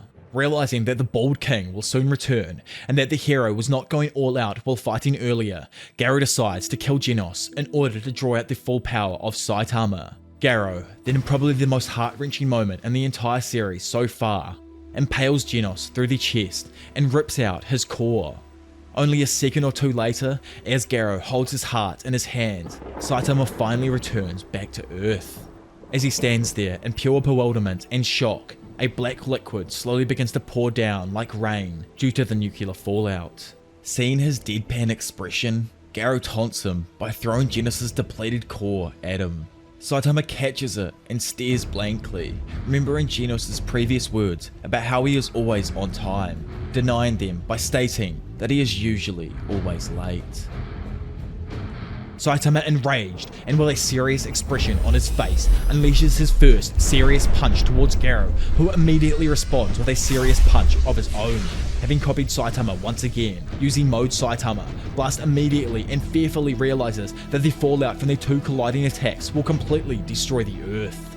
In an attempt to try and save the planet, he summons a portal beneath the two, and just as their fists collide, they are transported way up into space above the upper atmosphere of the Earth. However, the kinetic energy that erupted from their serious punch squared was so powerful that Blast's dimensional gate was unable to sustain it.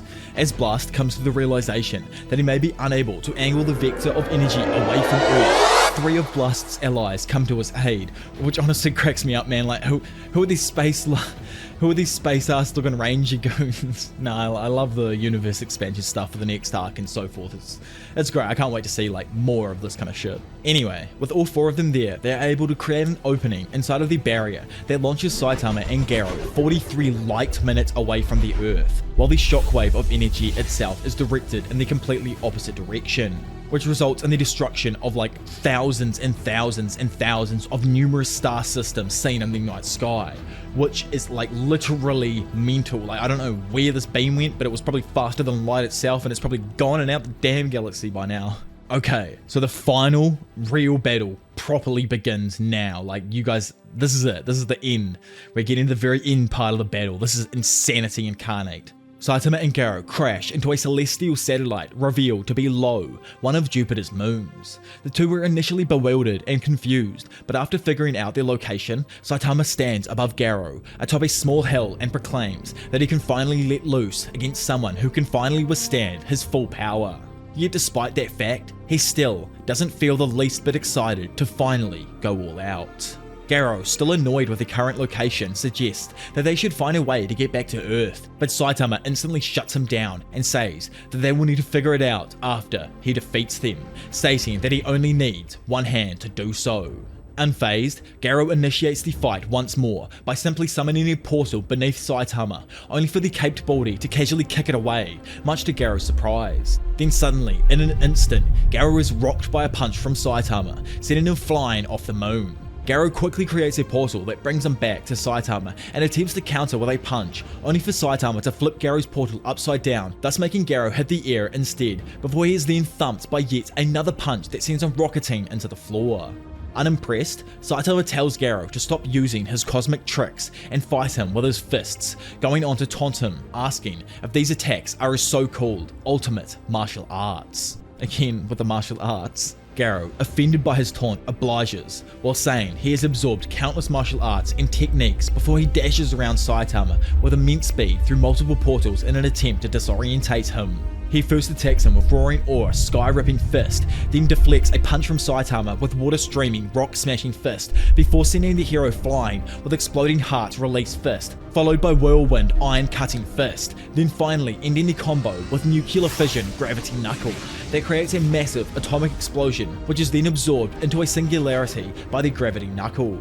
Standing amidst the smoke, Garou declares that his fists are unavoidable and that timing is irrelevant regarding his attacks. But to his shock, Saitama once again emerges completely unscathed, save for obviously being completely naked this time, as his costume was completely and utterly destroyed from Garou's attacks. And as he stands there, he replies to the hunter that he can do something very similar.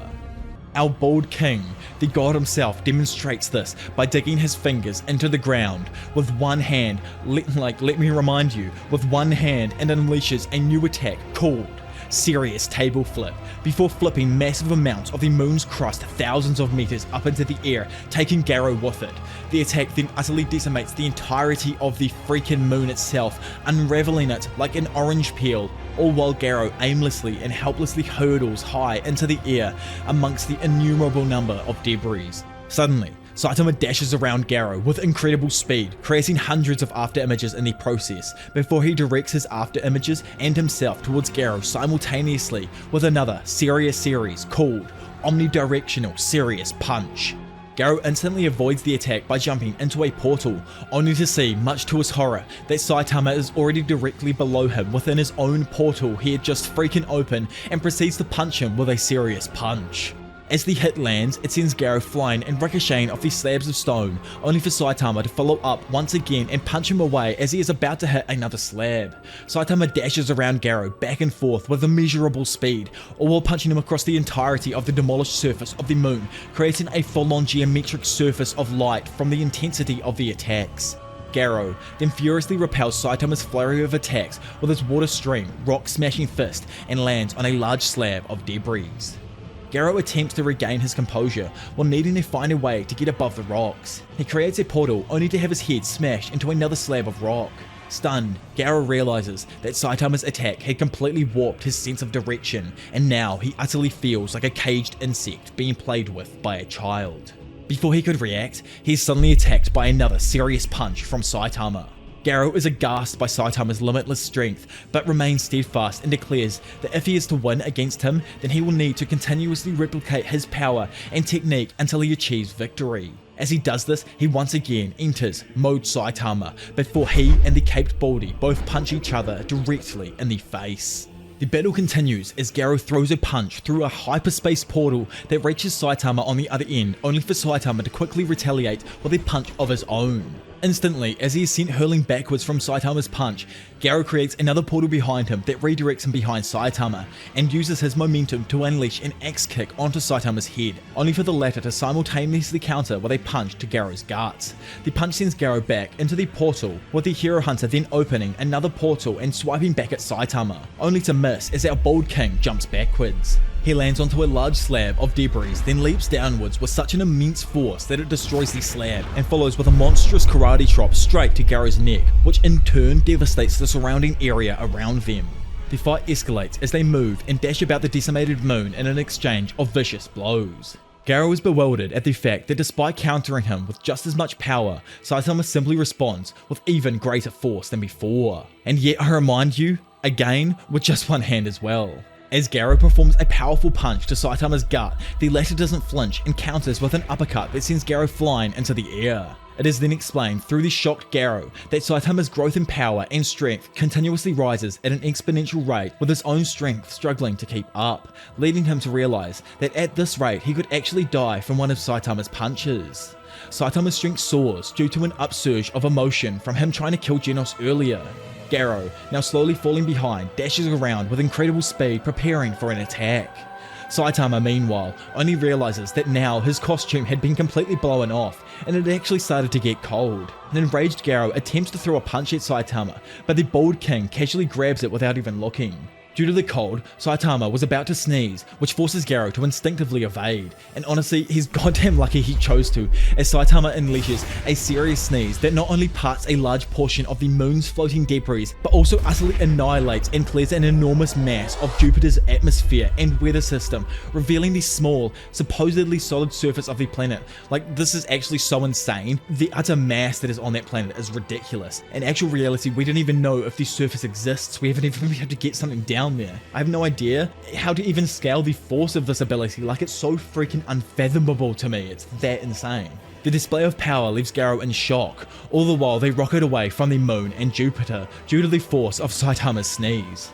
As they soar through space, Garou notices the sun, then using his enhanced vision and perception, he is able to make out a clear vision of the Earth, which allows him to teleport there.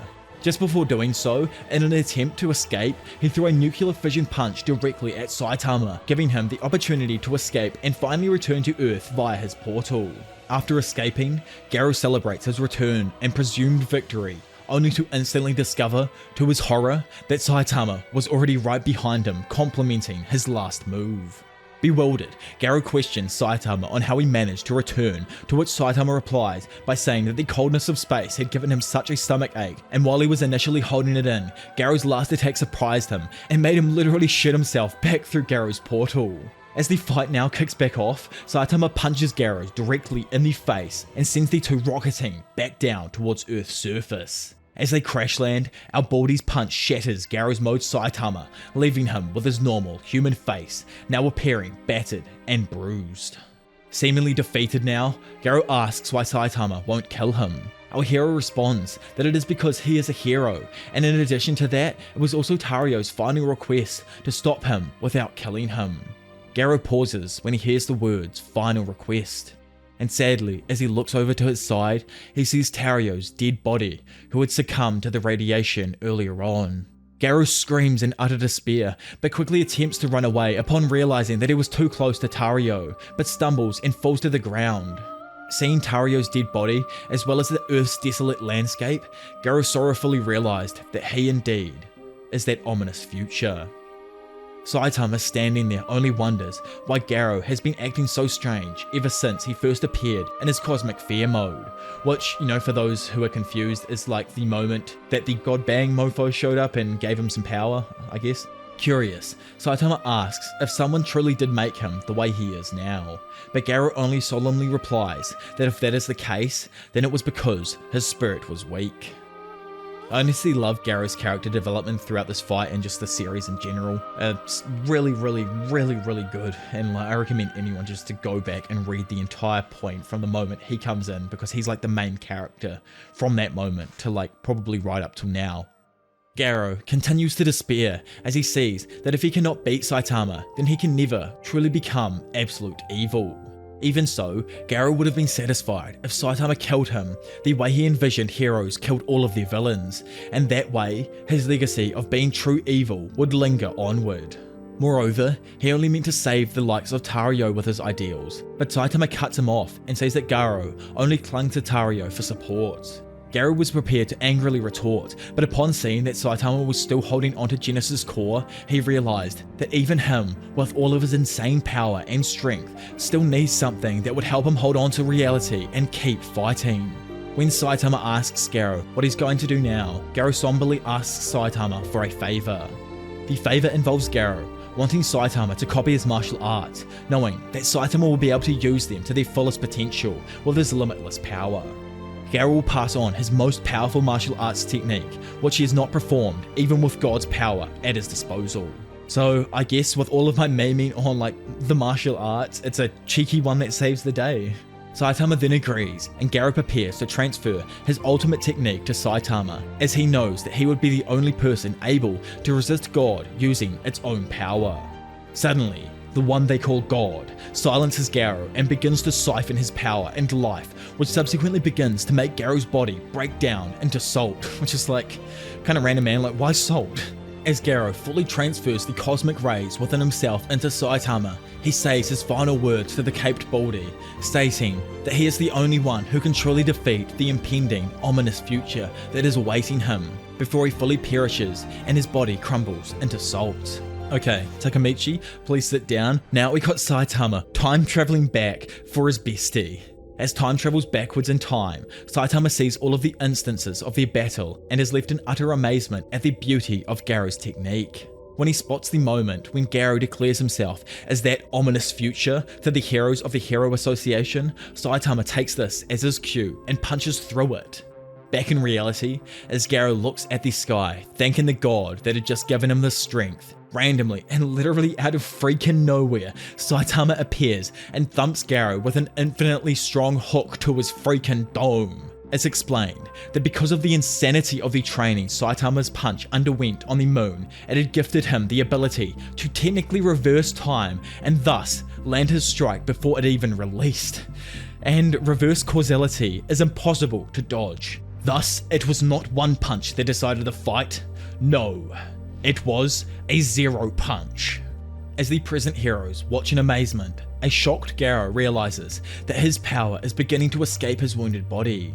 So yeah, if anyone is how the fuck is he able to go from not dying from one of Saitama's attacks to just randomly dying from a punch? Obviously it was the infamous zero punch where he literally reversed time with it and everything, but pretty much Saitama is just physically something else now. He's way past Garou before his moon buff, so you can imagine what the Saitama is like now, hitting Garou, who doesn't even have the moon buff of strength from growing during the fight. Anyway, the future Saitama is then instantly pulled towards his past self, and after they make contact, they become one, with the soul Saitama now holding Genesis' core from the future.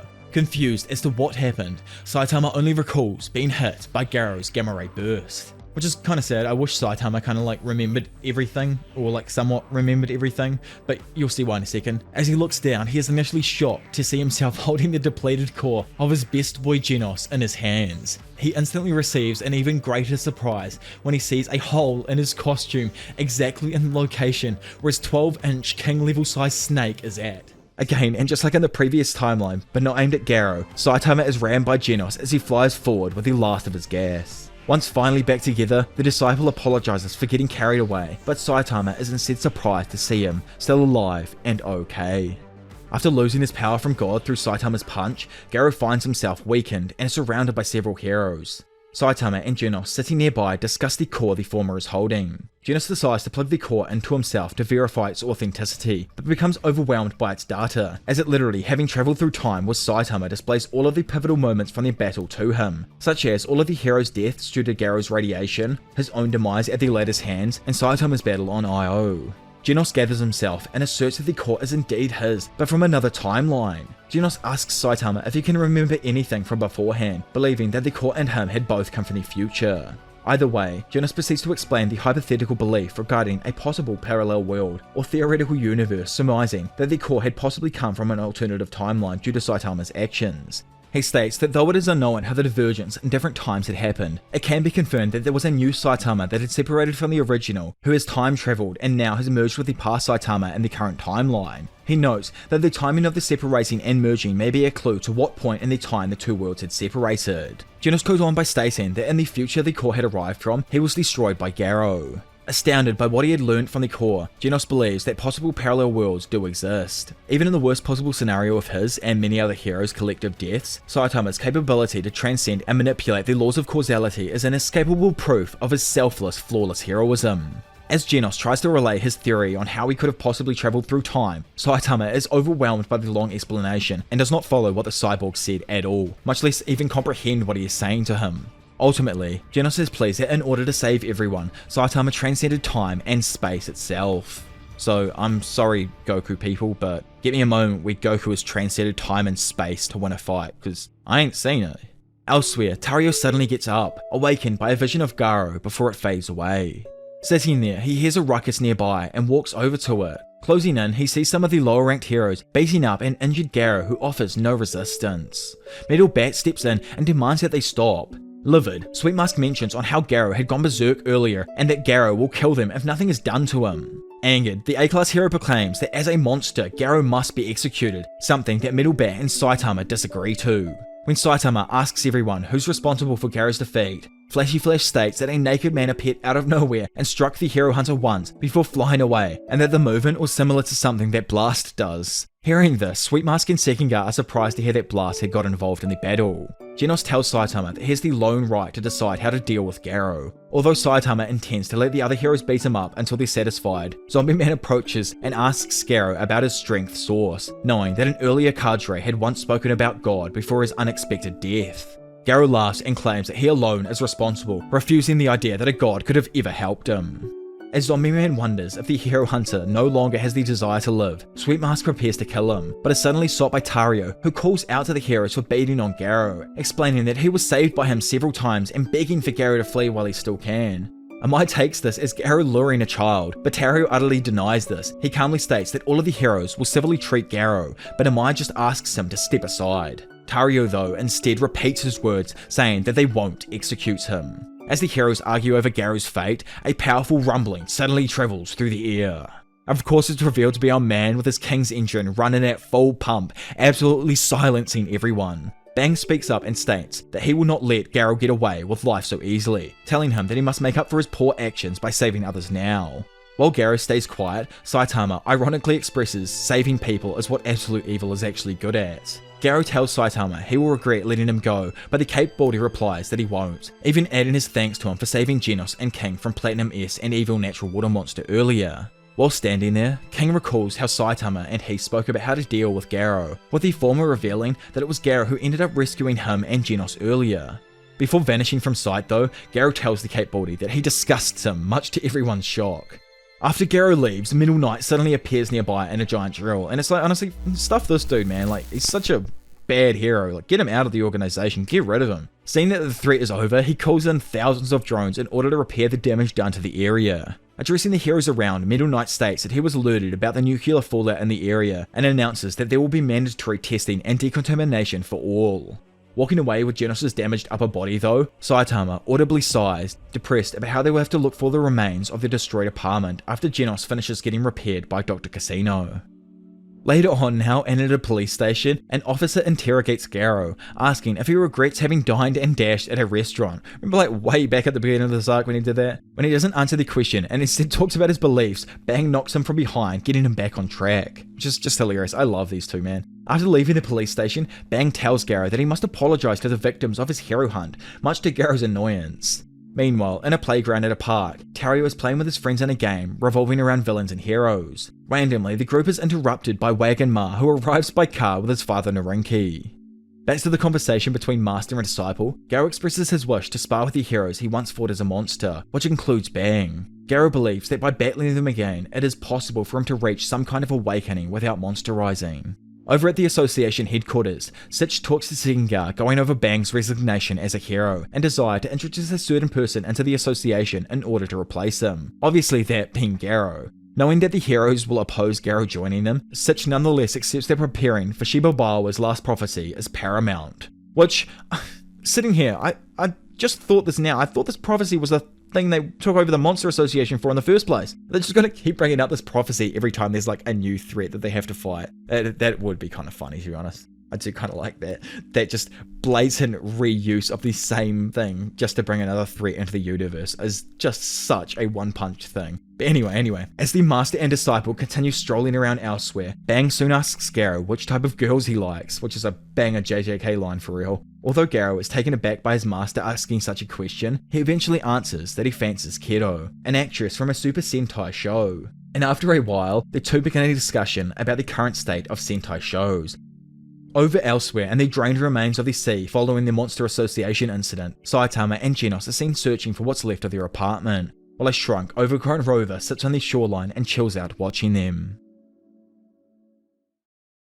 Kicking things back off, right outside a large apartment in the new Hero Association base, Butterfly DX, Forte, and Chain and Toad decide to visit their new freak of a neighbour. They call out to him and ring his doorbell, thinking he might be a rookie they can outshine as more experienced heroes. To their surprise, the door swings open and King stands before them, instilling fear into the trio as they come to the realization that Saitama isn't home at all. Elsewhere, throughout the One Punch Man world and amidst the destroyed landscape of the previous battle site, a lone helicopter spots a certain hero.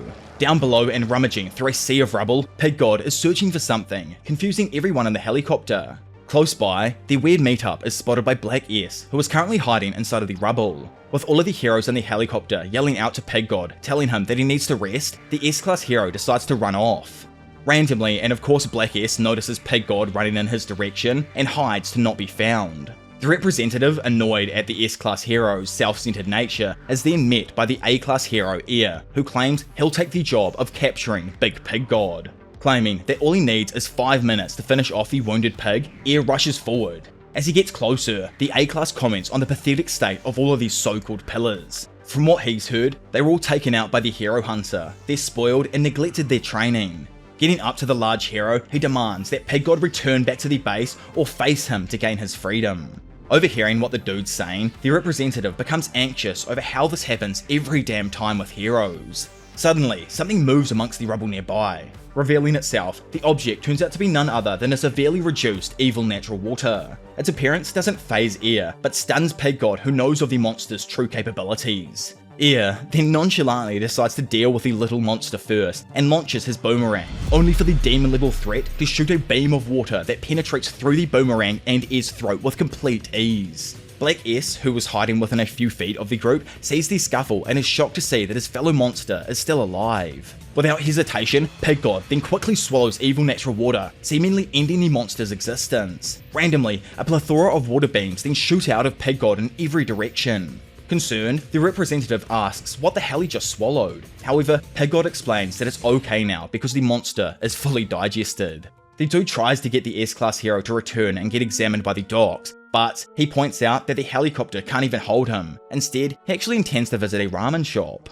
Walking off now, he points out that a survey of the area should probably be done to find any surviving monsters. Over with Black S, and realizing that they are extremely low on cell stocks, he runs away deeper into the destroyed area and finds somewhere to hide. As he walks, he can't help but be shocked at the Monster Association's downfall. He continues his search for something to eat and gain a few extra lives when suddenly he sees Saitama in the distance. Saitama himself is overjoyed at the situation, as after a few days of searching, he's finally found the remains of his destroyed apartment. Knowing that this man is Himothy, Black S hides in sheer terror. After everything, the last person he wanted to bump into was the naked man who knocked out the awakened Garou with a single punch. To his horror, the duo's attention is moved towards the now much smaller overgrown rover. Looking down on the trio now, Black S is baffled that somehow Pochi survived. As he watches the monoliths of strength tower over the pup, he can only feel sorry for the poor thing and also realizes that it would be wise for him to leave. Bizarrely, and just before leaving, he sees Saitama stick his hand out and pick up Rover. He notices that instead of instantly killing the monster, Saitama is treating Rover like an animal. Thinking about why a man of this strength wouldn't deal with the threat, he assumes that the dude is the sort of guy who probably avoids needless violence. Realizing that this could actually be his one chance at survival, Black S starts to fixate on what his next action should be. Meanwhile, Genos and Saitama are stuck in conversation over how long he's been a fan of dogs for, with the latter telling him that it's actually just a recent occurrence. Genos agrees that they are extremely cute, but before he can worry about the cost of feeding Rover, his watch beeps, letting him know that he's needed at the Hero Association. Still stuck in thought, Black S believes that even if the monsters come back, there's no safer place than under the protection of Saitama. Sucking up his pride, Black S eventually leaps out from behind the rubble and attempts to join the Bald King's group of Muppets. A little while later, Saitama is seen yelling at the newcomer, telling him to stop following him, as right now he can barely take care of this dog, let alone some weird monkey thing. Black S speaks up and tries to convince him by saying that he'll help out with chores, but after Saitama begins to walk off, sticks with the idea of hiding low as his monkey. Wondering if the apartment even allowed pets in the first place, Saitama just assumes that he could put up a doghouse outside, exciting Black S. Questioning the cadre, Saitama asks if he's seen a one-eyed monster around these parts. Thinking that he possibly means Joro, Black S just claims that it must have been taken out by one of Tatsumaki's larger attacks. Obviously, he's not even talking about Guro, he's talking about Monaco right there, which is quite funny, the one-eyed monster. Miss good old Monaco, man, I wish she'd pop back up into the story.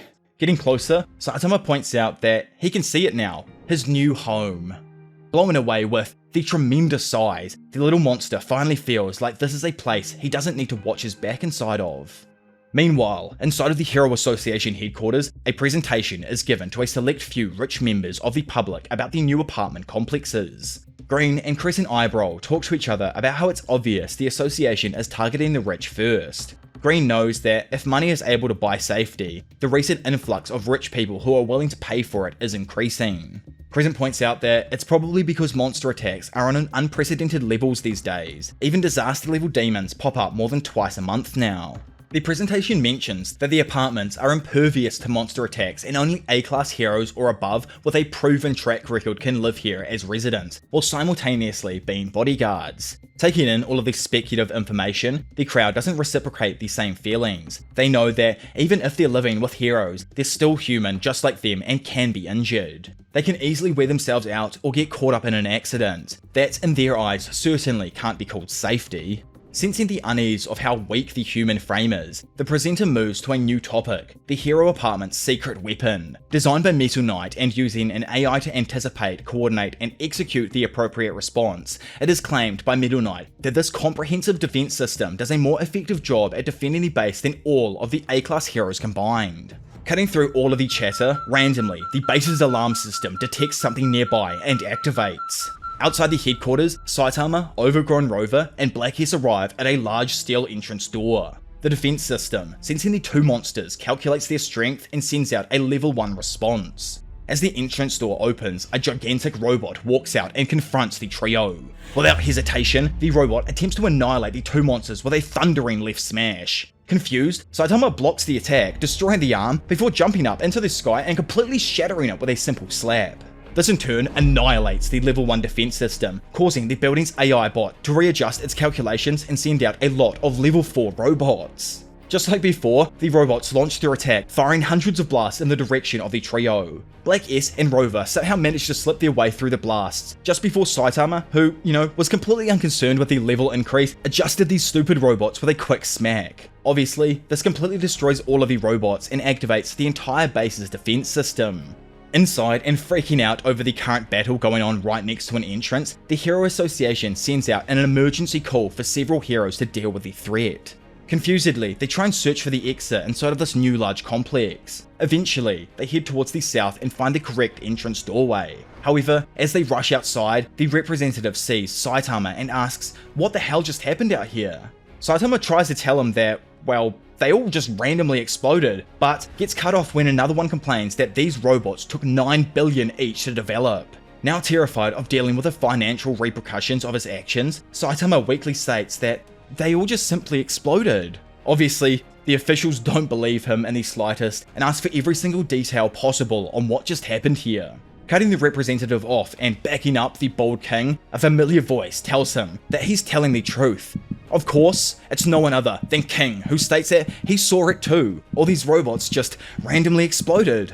While all of the representatives are caught up on King's appearance, Saitama approaches his mate and gives him back his video game console, albeit completely broken. Even though it was, like him who actually broke it in the first place. Remember back when he got mad, and I'm pretty sure it was when he got mad and he overclicked it too hard, breaking it. Now a man's trying to pass it off as damage from the recent battle. It's a genius move, but Saitama, he just can't own up for his mistakes. It's so funny. On top of that, and curing his anxiety, King doesn't mind in the slightest and had only stopped by his apartment earlier to see if he wanted to jam out together. Watching nearby, Forte is surprised to see King talking with a complete nobody. As the hero wonders, who the hell he is, it's shown that after a lot of trials and tribulations, Saitama has now been promoted to A-class rank 39. Over in the control room of the new headquarters, a few of the workers talk about how much money was poured into the design of this place. They think Metal Knight's done a sloppy job as, with his robots malfunctioning like that, it's thrown billions of taxpayer dollars down the drain. Of course, they're talking about billions of yen, so it's like hundreds and hundreds of millions probably. One of the guys notes that he's going to share the image data from the security cameras with Beaufoy, so he's interested to find out what excuse he's going to come up with this time. Somewhere else in deep thought, Beaufoy can't understand how level 4 through 10 of his robots were completely destroyed. What's more, the one who did it was a complete loser from the Hero Association. Class A, rank 39, Caped Baldy. Glancing over his data, he can see that within 65 days, Saitama, or as they know him, Caped Baldy, has risen through the ranks extremely quickly. That's actually wild when you think about how long this series has been going for us. And since the time Saitama, did his test, I guess, back in season 1, it's been only 65 days. That blew my mind when I first read this. It's been like 10 years, hasn't it? At this point, it's got to have been. It's crazy. Anyway, moving forth. Needing to source more information, the Bucktooth genius cracks into the association's database and discovers that Saitama has helped in a bunch of the most recent battles. Confused on why he was ranked up so quickly, he finds some hidden remarks about how early on, the man absolutely destroyed the physical test, becoming the new record holder for it. Seeing how easily he destroyed his robots, Beaufoy judges that Saitama is probably stronger than even an S-class hero and decides to track him just in case he becomes a future enemy.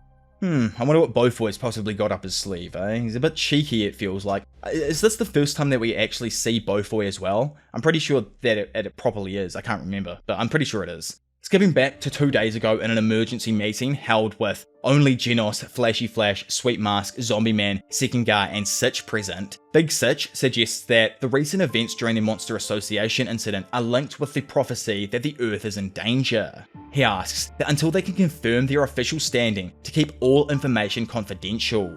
Genos immediately agrees, but Zombie Man wonders why he even wants to keep things secret this late in the game. Flashy Flash thinks that they should remain cautious as even heroes have begun reporting that anybody at any moment can just transform into a monster. Already knowing this info, Sitch says that it's precisely because of this reason that they need to be certain about a way of fighting it before doing anything publicly. Sekengar points out that revealing this info too early could actually create a form of mass hysteria due to a widespread fear and anxiety over not knowing who might become the next threat. Having an extremely tight schedule, along with his pant, Sweet Mask asks for more information on what they already have, as he doesn't have a single clue what they're actually even talking about. Genos butts in with a stack of notes and remarks to the group that he needs to set aside exactly 3 hours to discuss Saitama's activities during the battle. Realizing that he probably needs to put Genos last, Sitch asks Zombie Man to discuss what was told to him during his battle against Homeless Emperor. Sitting there, Zombie Man mentions that while Homeless Emperor was still human, he was given a divine power by someone called God. Sitch, Sweet Mask, and Segengar are surprised at the mention of God, while Genos and Flashy Flash, who weren't too surprised, state that he had previously encountered something that tried to offer power and spoke to him telepathically. This god stated to Sweet that if the vessel who took this power wasn't worthy, then they would face forfeiture. Zombie Man, who, fought Homeless Emperor obviously, remembers and lets everyone know that in his final moments, Homeless Emperor seemed to be hearing someone or addressing someone in person. Flashy Flash takes this info and the stuff that was given to him by God and is able to figure out that what killed Homeless Emperor was probably the same being. Sweet Mask speaks up and proposes that this god might just be a leader of the Monster Association. After all, the so-called Garou turned out to be a human Esper.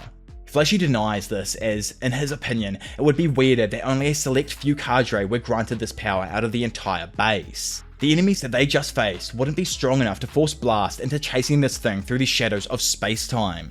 Looking at Sitch now, Flashy asks for any info on what's actually going on with him. Not initially saying anything, Flashy reiterates what was told to him by Blast during the previous battle, causing Sitch to reveal that he has actually been helping keep Blast hidden. For the past 20 years, Blast has been continuously fighting against the one they call God.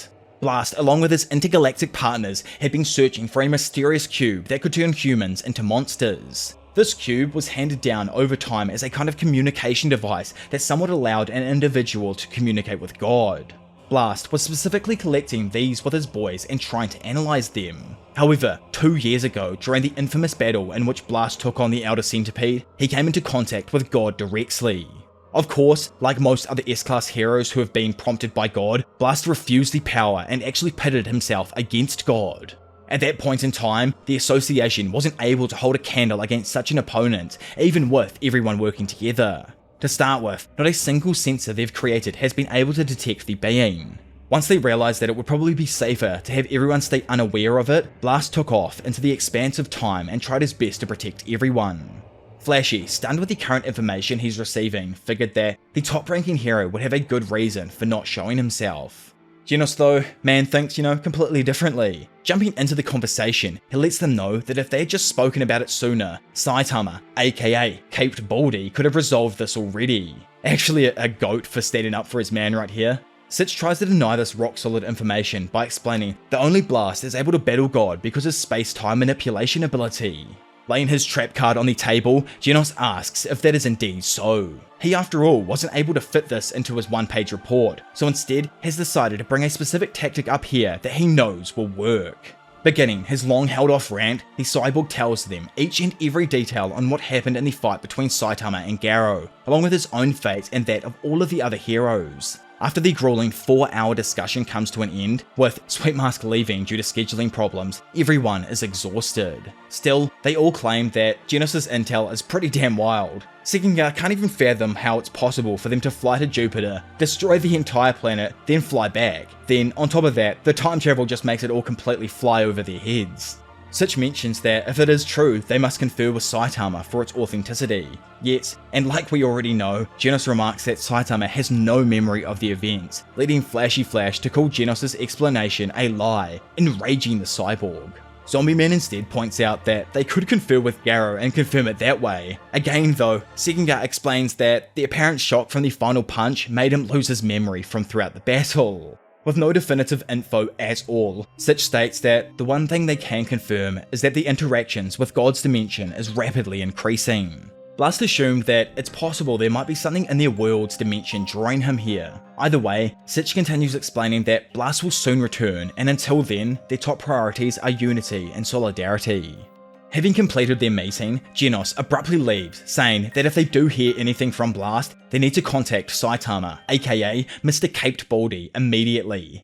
Still super cocky, Flashy tells Sitch to let Blast know that he needs to hurry up and finish his current fight so they can finally throw down before also leaving the place. Sitting there himself, Zombie Man suddenly remembers back to Dr. Genis' words about someone losing their hair in exchange for removing their limiter. Realizing that it might have been the Caped Baldy, Zombie Man gets ready for the impending future. Down a nearby hallway, Flashy thought that up until now, Caped Baldy was positioned under Genos. After this meeting, and having seen the dude's intense devotion towards Saitama, it makes him think that it's possible he might be that guy. Elsewhere, and as Sweet Mask makes his way towards his next scheduled meeting, he can't help but think for Genos to be so captivated by Caped Baldy, he must have what it takes to be the ideal hero. Being driven through a mountain road, Fubuki is asked by Eyelashes, why on earth does she want to go to this place anyway? Looking actually banging right now, Fubuki replies that she plans to meet someone, and there's a slight chance things will turn violent. Elsewhere in R City, Sweet Mask is approached by a director of a new upcoming idol group. This idol group, the Bubbly Boys, are a group of 7 strong high school aged students, with 2 of them having already passed the C-Class Hero exam. Having explained this all to him, the director hopes that Sweet Mask will be able to give them some advice in surviving this cutthroat entertainment industry.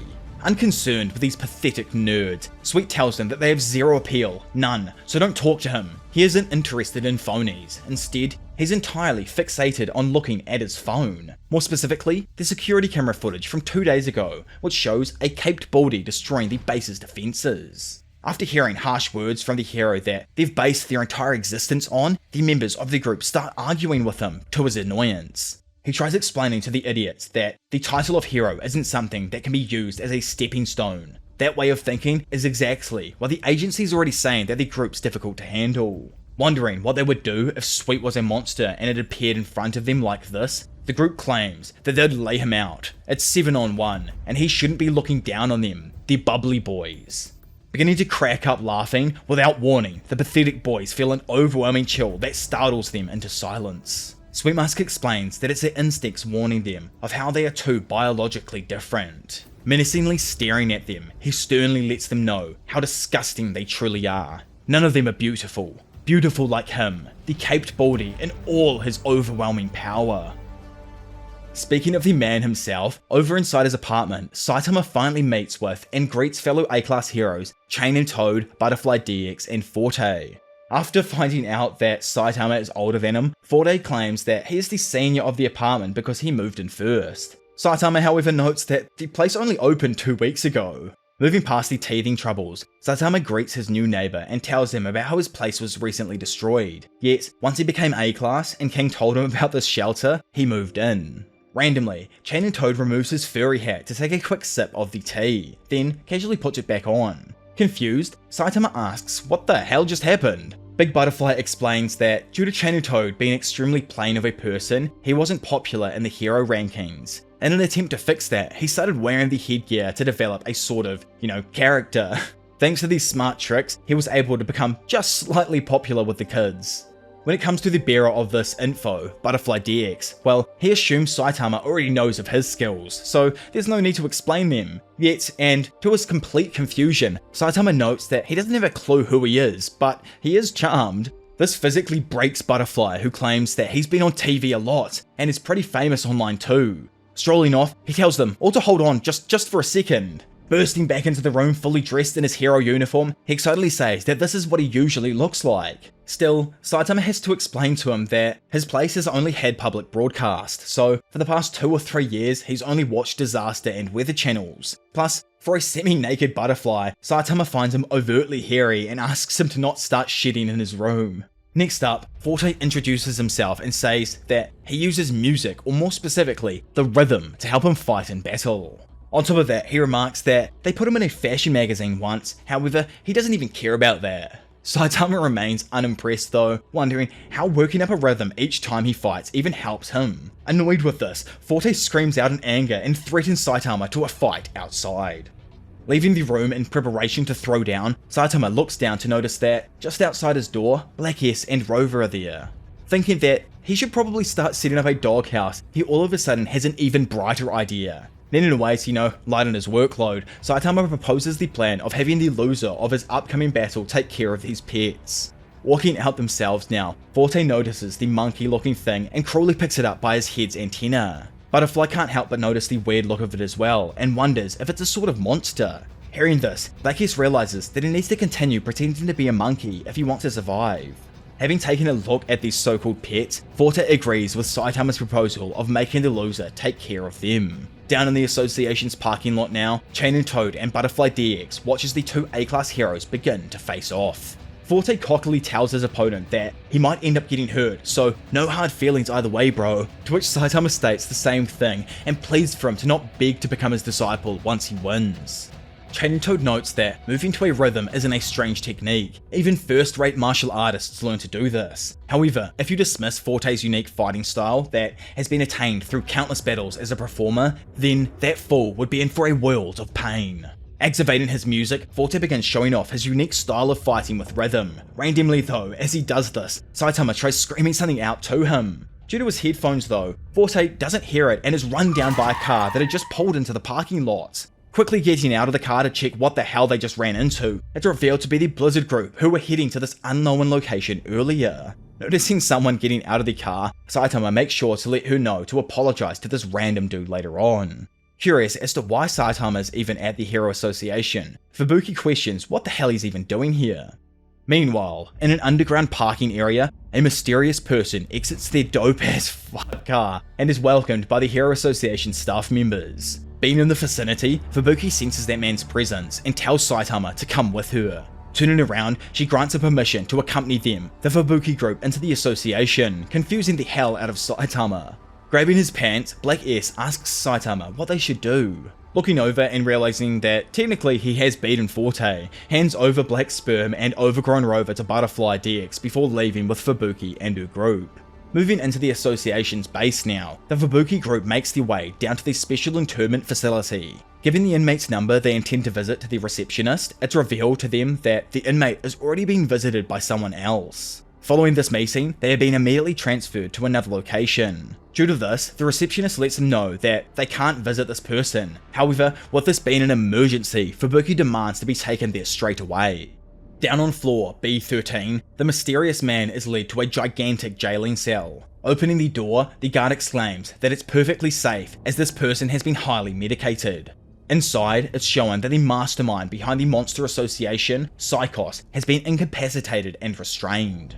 Making his way inside, this random dude says that according to what he was able to surveil during the previous battle, this woman was able to fight on even grounds with Tatsumaki. To their organization, she is an extremely valuable person with a few extraordinary abilities. He thanks the higher up members of the Hero Association for handing her over to them, to which it's revealed that they have already stripped her of all of her human rights and labelled her as a monster. They are now, technically, free to do whatever they please with her. After coming up to her, the man claims that Psychos is a sample that will greatly help in progressing the Tsukiyomi's research. Upon hearing the name Tsukiyomi, Psychos becomes slightly alert and uses her telekinesis to assault the man, who also appears to be an Esper and quickly blocks her attack. Figuring that the medication wasn't exactly the greatest, this dude launches a counter-strike and renders her unconscious with one blast. Looking at her full limp, he stops his attack and notes that they cannot damage her precious brain. Inside it, of course, is the awed-over third eye that they have heard so much about, an eye that allows one to take a glimpse into the future.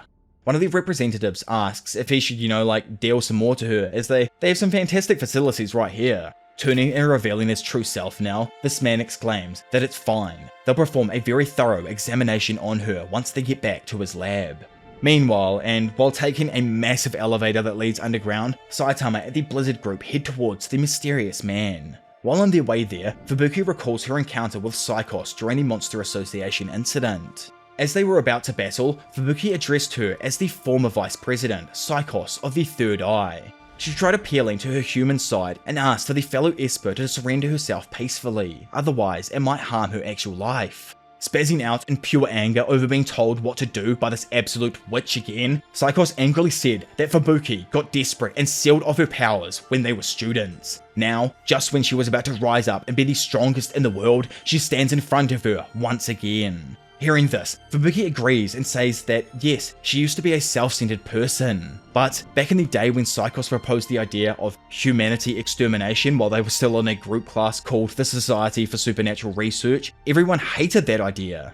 Fubuki though, all she could think of was an overwhelming desire to pass her sister and stand on top of the world. If she completed that, there wouldn't be a need for anyone else at the top. Watching the high school Psychos more, Fubuki came to hate who she was. She despised that she tried to steal her followers away from her. On that day, she realized that Psychos was her enemy, and enemies must be crushed. Screaming that this time, Fubuki will be crushed, Psychos biffs a flurry of sharp-stone objects down on the ground below, somehow powering up on an unprecedented level that we haven't seen Fubuki at before, apart from maybe against, Pochi. Fubuki is then seen flying up into the sky through the rubble and commencing a 1v1 battle against her old schoolmates. In a flashback, a young Psychos is seen telling Fubuki about the increased membership in their group and the invisible hand from a nearby town wanting to pick a fight with them. Over time, it's shown that the invisible hand instead offered to work underneath them. Wondering if she's actually getting stronger herself, Psychos commends Fubuki for having powers that dwarf her already strong abilities. Psychos at this point was actually only able to lift a single human, while Fubuki was able to lift an entire 18-wheel truck. Later in a library, Psychos is seen studying a new ability called the Third Eye that allows her to see into the future. With this ability, she thinks that she might be able to predict the future just like the great prophet Shibabawa.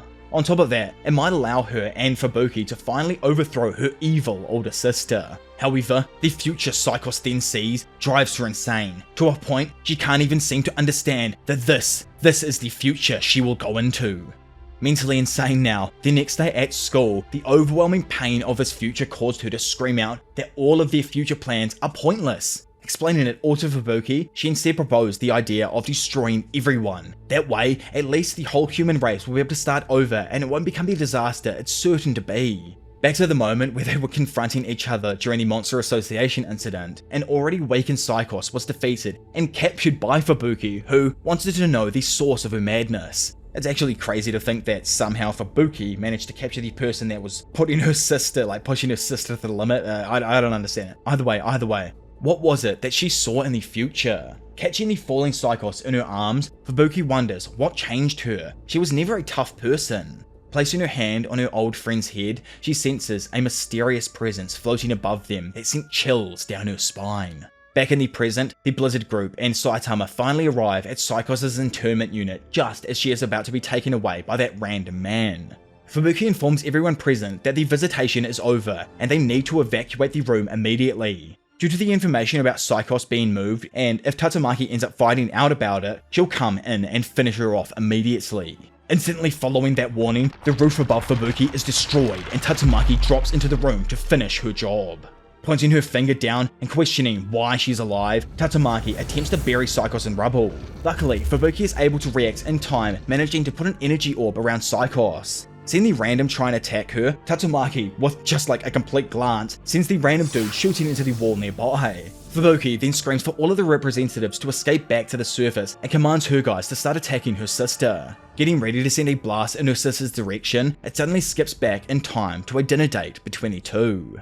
There, Tatsumaki explained that the same guys who captured her when she was younger are now after Psychos. Even though she's a monster, Tatsumaki finds it immoral to hand her over to anyone from that group. Instead, she actually plans to work in combination with Fubuki while making it look like they aren't even together. Skipping back to the fight, the random Esper, who managed to survive Tatsumaki's blow, gets back up and knocks out the fleeing representatives, then destroys the room's cameras. Slowly powering up, he expresses a desire to make all three of the girls into souvenirs. As all of the Espers begin powering up, sending rubble flying, Saitama tries butting in. All he came here to do was actually complain to Tatsumaki for destroying his apartment, but it's obvious now that she doesn't have a sorry bone in her body. While pretending to hold off her sister, Fubuki remarks that she's lucky Saitama joined her. She knows he has a great strength within him, and is even playing dumb, purposefully not realizing that he defeated Garou. Saitama tries to say that he honestly doesn't remember, but it's not like she was even listening to him in the first place. She fought Garou too, and it was obvious that he was someone who had reached his peak and then ascended it. If Saitama did truly take him down, then he must have ascended as well. Fubuki, she gave up on being the strongest a long time ago, and because of that, she can make the distinction between those who are and aren't ascended. Due to the powerful psychic clash between Tatsumaki and the man from Tsukuyomi, the ground beneath Saitama violently cracks open and he falls down to the floor below, much to Fubuki's shock. Down on an even lower level now of the association, Saitama confronts many, hundreds of demon-level beings who have been detained there. Laying there, he wonders what the hell this part of the base even is. Noticing that the base is keeping monsters as pets, he takes this information and presumes that it's probably sweet to have a dog or two in his apartment. Elsewhere, it's revealed that this month inside of the world of One Punch Man has had an all-time high of monster disasters. A random rich girl in a date notes that if tons more of these monsters keep appearing, then people might not be able to go outside. The bloke though, he knows he's safe. The higher ranking heroes all protect this area. They have an even higher level security than any upscale neighbourhood. The facilities the association provides are on par, if not better than any other place, and they've got even more planned. There isn't any annoying traffic, and it might even become the capital one day. Hearing all of this quells the girl's fears of death. However, after she places her tea down, notices that it's shaking. Feeling what surely isn't an earthquake, the dude denies all thoughts of it, as this facility is constructed with state-of-the-art earthquake restraints. As it seems to come to a stop, a sudden clash between Tatsumaki and the mysterious dude creates a powerful earthquake that knocks the rich people off their feet. Over in the control center, hell is literally breaking loose as they try and quickly discover the location of this shaking. Noticing that it's coming from the experimental monster floor, the man in charge screams out to get some heroes down there. Back in the battle between espers and noticing that he's still at a slight disadvantage, Tatsumaki mocks him, asking if the poor little guinea pig ever thought he stood a chance. Getting distracted for a moment, Tatsumaki notices her sister fainting after trying to reopen the hole in the floor.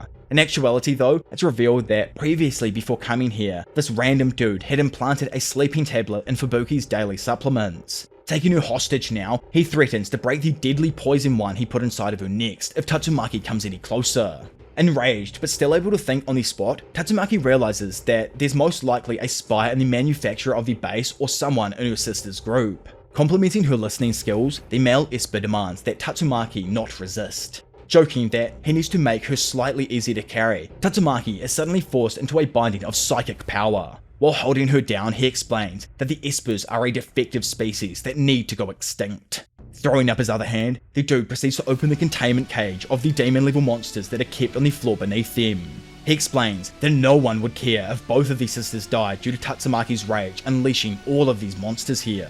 Emerging from the Fubuki group, the spy then jumps up and flies off to make his leave with this mysterious man. As the plasma field holding back the monsters begins to disappear, all of the weak Fubuki members try and close the door, but it just won't work. With a terrifying screech, all of the demon level monsters slowly begin emerging from the floor below.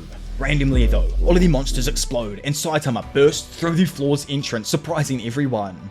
Getting slightly distracted for a moment, Tatsumaki manages to find a way free and breaks through the mental restraints put on her body. Instantly following this, the Tsukuyomi member attempts to activate the poison pill inside of Fubuki, though to no avail. Instead, it's shown that Tatsumaki, within milliseconds of receiving her power back, had managed to find and neutralize that pill. She managed to do this by copying the wavelength of her opponent's esper's telekinetic signals and turning the pill into a needle thinner than a strand of hair. Following this, Tatsumaki pulls the needle out of Fubuki's body and then directs it towards her enemy's face. Throwing up his hands to stop it, the Tsukuyomi member can do nothing as it pierces through his hands and stabs directly into his right eye.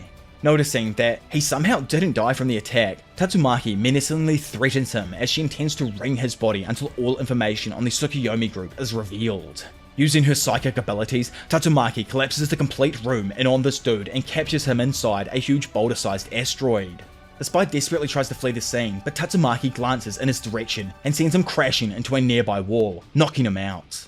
With the Tsukuyomi members defeated and their situation solved, the Blizzard group rushes to their leader. Tatsumaki furiously demands that they shut their goddamn mouths and scolds the entire group, including Fubuki. She demands that her younger sister breaks all ties with them that were used to take advantage of her, and they just got lucky this time. In all reality, Tatsumaki knows that she can't protect them all and needs to split her sister away from them.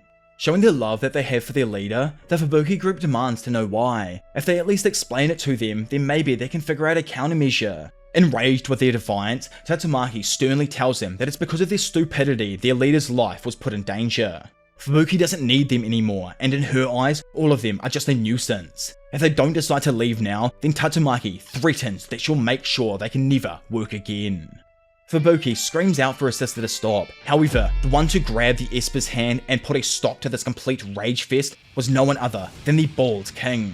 Asking what the hell he's doing, Saitama tells her that the two sisters are just like each other. This is going too far just to lecture someone. In another place, Air suddenly awakens in the Hero Association hospital. Speaking up, Forte, who was, obviously also put in hospital, says that he doesn't need to worry, he's perfectly safe here. According to what he's heard, Air had let his guard down for a moment and was taken out by a random monster. Wondering who he actually is, Forte introduces himself to Air as the A rank number 31 hero and someone who's at higher rank than him, so they should probably just get along. Forte himself notes that he probably actually isn't in the best state to judge someone right now and still can't even comprehend how his opponent took him down. Feeling something on his neck himself and noticing the change in his voice, a random doctor lets Air know that the damage he received in battle was severe. To fix him, they had to surgically augment his voice box with some mechanics. The doctors claim that they're specialists in cyborg science and were requested personally by the association to help out with Air. Seeing that, he's being ignored here, Butterfly DX asks Forte what's getting him so riled up. It's not like he should be taking out his anger on others to start with. Not listening to him, Forte just goes on a fat rant about how once he leaves here, he's going to get revenge on that douchebag named Saitama or something. That guy acted like a dumbass, but turned out to be one tricky genius with an abnormal ability. Forte asks his boys if they all saw it as well. Saitama was right there in front of him, then randomly out of absolutely nowhere, he was assaulted by an attack that sent him straight to hospital. On top of that, his ankle was broken and he has a crazy ass whiplash. It's almost as if he was hit by a car. Getting close to him, both of Forte's boys let him know that it was a car, bro. Plus, he probably should stop using headphones during battle, as the guy, he was just trying to help him out. Realizing how freaking stupid he is now, Forte asks them to forget about everything he just said. He'd honestly thought he was just like Tatsumaki and was the owner of some cheat level psychic abilities. To which, hearing that, Butterfly remarks that if it was her, he'd definitely be dead. Bringing the trio back to reality, Forte wonders what the hell the shaking was earlier. Knowing some of the information, Butterfly DX says that it was some monsters in the jailhouse going rampant, but we'll go and source some more info while he's resting here. Meanwhile, and after having her hand grabbed by the big man himself, Tatsumaki asks if he's deaf or something, as she just told him to let go. Saitama replies that he's just trying to get her to calm the actual hell down, causing the Esper to throw Saitama through the association's base. Looking at the force being exerted on him, Saitama wonders if this was the same ability that sent Genos flying, and tells Tatsumaki that right now she's no different power-wise from Fubuki. Fubuki, having heard this, screams out in horror, not wanting Saitama to enrage her sister anymore. Just straight up pissed now, Tatsumaki screams for him to let go and begins trying to twist the bald man's body. Much to the surprise of the S-Class hero, Saitama is able to endure her attack, making her question what in the world's different about him. Chilling in his own strength dimension, Saitama starts to notice a subtle twitch in his muscles, making Fubuki think that he's easily able to withstand her sister's full power. Getting up close to him now, Tatsumaki remarks that she thought she'd seen him somewhere before. He's the baldy who's always chilling with the demon cyborg. Confused as to why he's here now, she asks if he's a part of the Fubuki group as well. Unconcerned for the child trying to escape his grasp, Saitama yells out for Fubuki to quickly evacuate everyone out of here before her sister accidentally kills them. Seeing how cute Saitama is with Fubuki, Tatsumaki, with a look I'm sure I've never even seen before, questions if that's the true reason as to why he's here now. Taking this question as like what he means exactly to Fubuki, Saitama says that it's not like he's her mate, or companion, or even close friend, he's just simply an acquaintance of hers. Hearing this news sparks a flame within the heart of Fubuki and drops her to the floor completely unconscious. Looking hella devious herself, Tatsumaki asks why he'd get so desperate just over a simple acquaintance. Either way, in her eyes, she needs to test his strength levels to find out if he truly deserves to be hanging all over Fubuki like that, which is absolutely crazy, man. One Umurata, you guys are nuts for chucking that in there. I laughed so damn hard when I first saw that part. This whole part of the video, so far, is just unrealistically funny, and it just gets even better as we go. Each part is even better and better and better. I don't get it, man. It's unreal, how continuously funny it is. Every situation Saitama is in is, half serious and just not at all. Even here, he gets exactly what she's saying and even gets repulsed at the idea of it. Instead, he exclaims that it's hers. She's the one dragging him around all the damn time and just being a total pain. God, I love the look of the starry-eyed Fubuki in the background just glaring at him. anyways, amping herself up, the surroundings all begin warping and twisting to the power increase in Tatsumaki's psychic outputs. Above, all of the residents begin freaking out over this apparent brand new building already suffering some damning issues. In the control room, Gesper yells out that the elevator to get to the lower floors broke. The other dude notes that some of the clients were in visitation with one of the prisoners, along with a select few heroes who have also been trapped down there.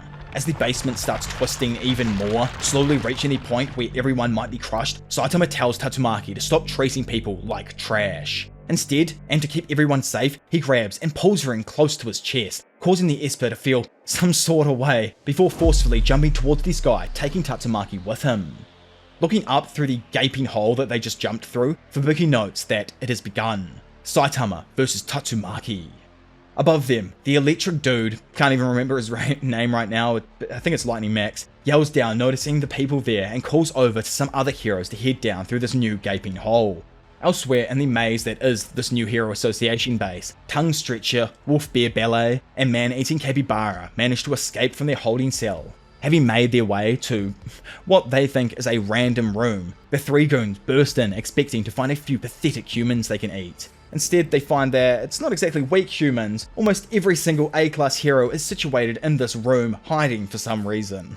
Dumbfounded with their luck, the monsters instantly close the door and make a run for it. Elsewhere, at the exact same time, a random family is seen travelling towards their new condo at the Hero Association headquarters. Knowing that the recent influx of monsters isn't going to stop anytime soon, the father notes that the 35-year loan is a small price to pay for them to live in peace. Unable to even fathom how long 35 years is, the son just begins getting hyped up over the thought of receiving signatures from his favourite heroes once they arrive.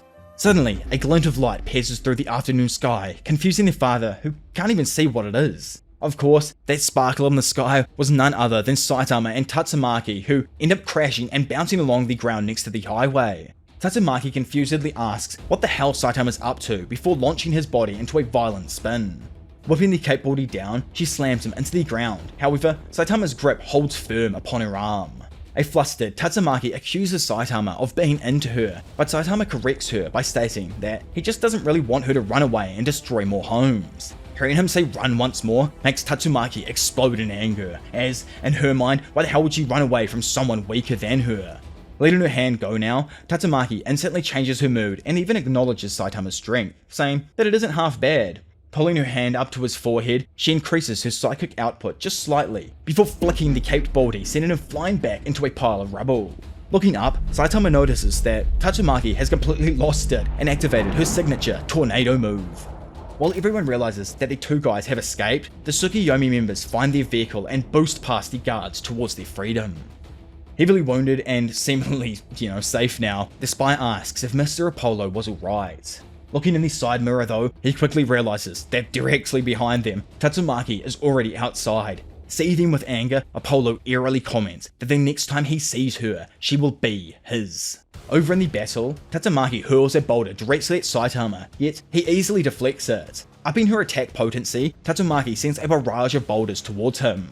Inside the control center of the Hero Association base, a bunch of low-class workers relay in horror that they've detected abnormal vibrations approximately 2 kilometers away from the base. Overhearing the commotion and knowing that Metal Knight is still unreachable, an overseeing advisor asks for them to begin assessing the disaster level.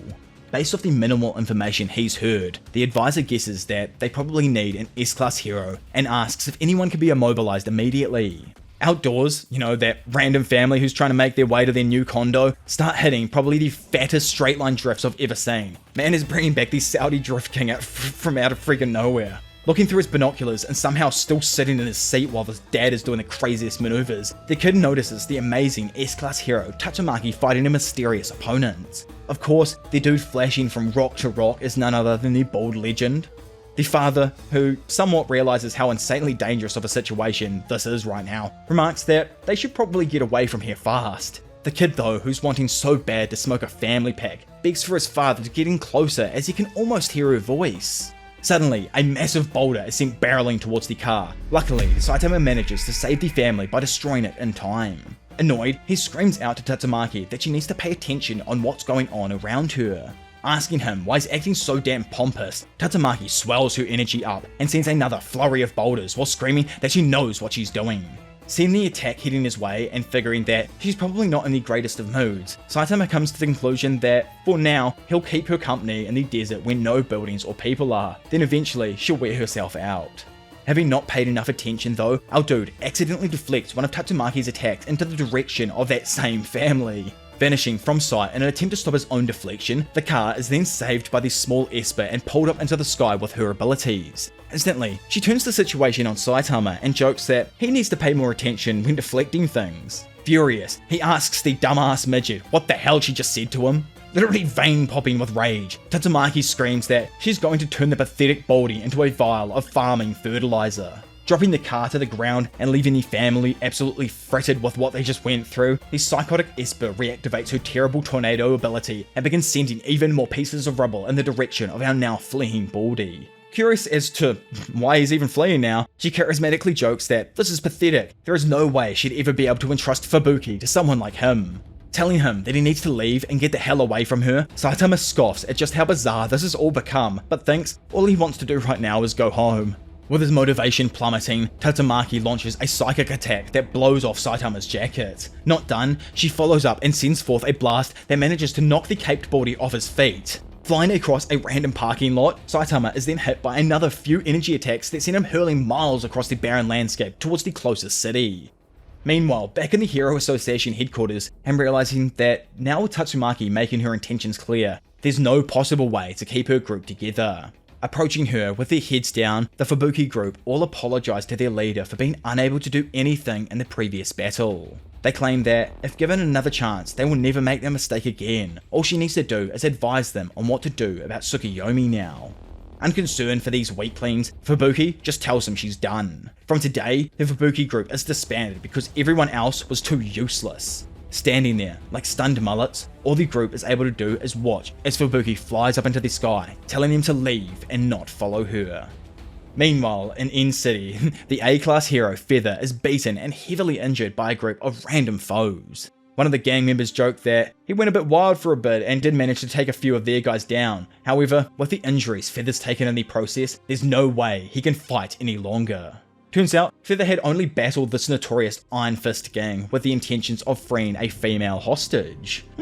Calling him an idiot for getting fooled, they ask the hero for any final words, only for the hero to ask about this random girl's safety. Scoffing at just how mentally deficient this hero is, the underling screams out for Erika to show herself. Turns out that Feather already knew this chick, I wonder how many chicks he knows, and was actually being fooled by her. She was never his woman, instead, Big Iron, the boss of the Iron Fist, is her man.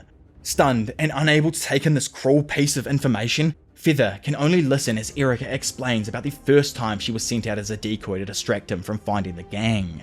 She thanks him for being so dumb he couldn't pick up on her terrible acting. From the moment he met her while crying, she could see the intent on his face to fix the situation. He truly is a model hero, yet she could barely even keep herself from laughing. Laughing himself now, Feather notes that she is indeed right. She is one of the worst actors he's ever met. As tears then suddenly begin dropping from her eyes, Big Iron, the man, barges onto the scene and questions as to why they're having so much trouble with a singular rat. Seeing that he's already on the verge of collapse, Big Iron threatens to finish the A-class off with a single shot. Slowly rising to his feet and mentioning that this is perfect, with no hostage, it means that he can fully let loose. He yells out and demands that Erika watch this. This here will be his climax as a hero. What the fuck did I just say? Remixing the entire scuffle, Feather is all of a sudden taken out by a flying caped Baldy who uncontrollably smashed through the wall behind him. Looking at the burly boys all standing in front of him, Saitama on all fours quickly apologizes for the damage, but asks for them to send the bill to the lady behind him. Looking over and seeing a bunch of guys on the ground, he yells out that someone should probably call an ambulance for them, as everyone here is in terrible shape. Jumping up into the cutout that Saitama made when he entered the building, the Baldy tells her that it's dangerous to blast him through a building. Tatsumaki though is just like, bruh, you're the one who ended up blasting through it. Moving his head back and forth between each party because he doesn't know where to talk to or who to talk to or who to address, the Baldy screams that it's her fault for launching him through the sky. The group themselves all just stand there, sweating in fear, as they know that standing behind the Baldy, the number 2 hero, Tatsumaki, the Tornado of Terror, has entered their building. Instantly, the boss of the gang assumes Feather broke his promise and called the heroes out here. Screaming out, he tells his men that a single S-class hero isn't strong enough to contend with them. Saitama tries telling him to chill, but the boss, pounds down upon the A-class hero's head, only to instantly be counterattacked by one of Saitama's basic punches. Having watched their boss get sent into the stratosphere, Saitama nonchalantly asks who these guys are even meant to be. Rushing forth, all of the Iron Fist gang attempt to exact revenge for their boss. However, Tatsumaki demands that they all shut it. Her and him are already in the middle of a little something. A little while later, we see that those dastardly Iron Fist members have all been taken care of, and Feather has regained consciousness. Erika mentions that the S-classes vanished, just like a storm in the night, after dealing with the enemies. Slowly making his own approach, Feather tries to tell her that he was never tricked. Instead, it's probably best they forget everything about the past so that now she can be free like she wanted to. Unconcerned for Feather, Erika mentions that the one who saved her was Tatsumaki and she needs to send a letter of appreciation. Staring into the distance, Feather knows that everything is now resolved, but he feels as if he was hit by a car. Knowing that he said this fight was going to be his climax, Feather makes the decision to return home and cry himself to sleep in an attempt to forget this day ever happened. Meanwhile, in H City, an emergency evacuation is sounding, letting all of the civilians know about a nearby monster that has suddenly appeared. After recent considerations, this monster's disaster level has been adjusted from demon to dragon. The warning recommends that all personnel evacuate the entirety of H City, but pleads with them to remain calm in these trying times. As seen from the chopper above, the disaster level dragon monster, Kenzin Rat, is continuing its destructive rampage. So far, the eastern portion of H City is almost completely destroyed. If this keeps up, then human civilization could possibly be in danger. At least, that's exactly how it feels if you're on the ground, situated like a reporter. It's also been reported that all police, firefighters, and heroes who were in the area have been completely wiped out. Coming in to save the day though, it's been heavily reported through online forums that the GOAT, S-Class hero, Metal Bat, is on the verge of making his appearance in H City. Cheering for her brother to make it there in time, we flash over to see a sweaty Metal Bat boosting it towards the monster and complaining about how he's going to miss out on his precious cat having kittens. Cause how is it even possible he's the only S-Class hero available right now? Metal notes that if something happens to his cat, he'll legit murk a random civilian. Sliding into the monster's line of sight, Metal calls out to it and complains that because of this damn thing arriving, all transport was shut down and he's already had to run a freaking marathon just to get here. However, before he even has the opportunity to exact revenge on this rat, Kenzin is simply headshot and killed as collateral damage in the battle between Saitama and Tatsumaki. Screaming that he's a stubborn loser, Tatsumaki proceeds to throw Saitama through another 3 buildings. Coming to a stop at the other side, Saitama tells the Esper just to relax, man. Like the whole reason for coming out here to start with was to prevent damage. Metal Bat, having stood there and watched this entire altercation and just not in the mood after sprinting all the way to this scene, decides to turn around and go back home. Man wants to watch his kittens. Remember how Sweet Mask was over at that meeting shunning the bubbly boys or whatever? Well, turns out that the 3 buildings Tatsumaki threw Saitama through were directly opposite the building Mask was in. Noticing how far they have gone from their original location, Saitama suggests to Tatsumaki that both of them head back. Tatsumaki at first seems cooperative, dropping down and agreeing with him, but after he points out the direction they should travel, she proceeds to grab Saitama by his clean, shiny, bald head and leads him back to their original location by running his head into the ground at the same time. Looking back while being dragged, Saitama points out that there's something behind them. Breaking into an inner monologue, Tatsumaki knows that if this thing behind them is able to keep up with them, it must be a monster or some sort of hero. Turns out the fiend behind them was the ball-banging legend, Speedo Sound Sonic, who, for some reason, had a feeling that the man being treated like a ragdoll was none other than Saitama. Unconcerned for the previous scuffle, Speed throws a bunch of his weapons forth in an attempt to finally end his rival's life. These special ninja shuriken, they've actually been specifically engineered into a homing version that will track its target, then explode. Noticing them, Tatsumaki nonchalantly redirects all of his shuriken back at the ninja, catching him completely by surprise. In an instant, he begins dodging each of his own attacks, yet he fails to notice a nearby dog pooping on the floor and accidentally steps in it. Losing his balance, Speed... Fuck me, man. Losing his balance, Speed curses Saitama while simultaneously getting hit by his own exploding shurikens. After seeing that they're now back at their initial location, Saitama breaks loose from Tatsumaki's grip, astonishing her with his speed, before telling her that she can feel free to rampage here. Annoyed at him for looking down on her once more, Tatsumaki clarifies that she is actually the one testing Saitama, and claims she should go all out and put him in his place. Literally chilling with his hand in his pocket, Saitama then tells her to go all out on him, which once again surprises her. Back inside of the Hero Association headquarters, many frustrated members of the Blizzard group quit being heroes after Fubuki's decision to break up their group. This is just mainly because to them, this group made them feel a part of something bigger and stronger. Now, with no leader here, they lack any direction and aren't strong enough themselves to compete with stronger heroes. However, Eyelashes isn't done, and even manages to motivate a few loyal remaining members to follow him as he starts climbing towards the surface in an attempt to find Fubuki. Up on the surface, Fubuki witnesses tornadoes along with a multitude of differing sized boulders smashing into and devastating the landscape due to Tatsumaki's increased psychic output. She screams out to her sister that this is too much and she needs to stop, but is quickly forgotten about as Tatsumaki beams Saitama through the sky. Over in the new base, King is seen at the entrance of Saitama's apartment and is panicking due to the surrounding catastrophe. Wondering where Saitama could possibly be at a time like this, our bald prophet suddenly shows up, crashing into the wall and telling King that he's currently too busy to play fighting games with him because he's dealing with someone. Curious as to who he's fighting, King inquires only to find out that it's this little pimpsqueak called Tatsumaki or something. Having heard Saitama make fun of her, Tatsumaki then dives straight in for a kick but misses and instead crashes into the wall as well. Of course, King, who just happened to be standing there and watching this, catches a glimpse of Tatsumaki's underwear, stunning him.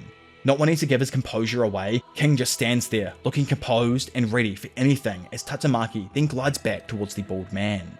As the intense showdown continues to evolve, it sends even more tremors in the direction of the Hero Association. Forte and Air, having felt the tremors, wonder what the hell is going on. Looking out the window and scaring the absolute life out of Forte, Saitama crashes into the wall just above his room. Confused, he inquires as to why he's out here, prompting Saitama to ask him about how his injuries are healing.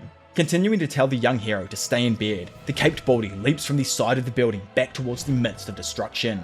After seeing the destruction that his fellow A-class hero left to join, Forte decides to wait a while before his rematch with him. After arriving at the surface themselves, the remnants of the Blizzard group is left gobsmacked after seeing just how out of control Tatsumaki is. They know that if they want to stick with Fubuki though, they need to be marked by this beast. Swooping in over the C-class heroes, Tatsumaki knows that she ended up miscalculating the outputted power of her limit's limit. To start with, she was meant to be testing this guy, yet it's all flipped up on its head now. Up until now in her life, there has never truly been an opponent that was able to take her head on, apart from obviously Blast.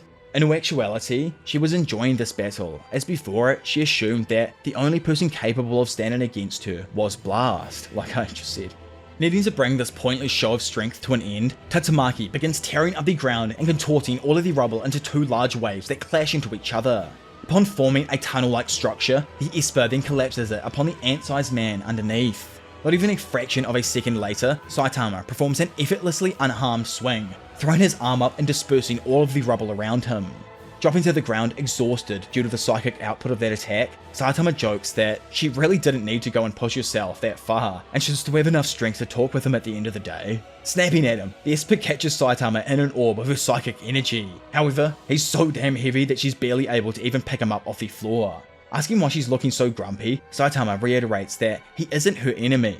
Like he mentioned before, it's just she views the lives of human relationships too lightly. For example, right now she's being stopped by the power of Fubuki's mere acquaintance.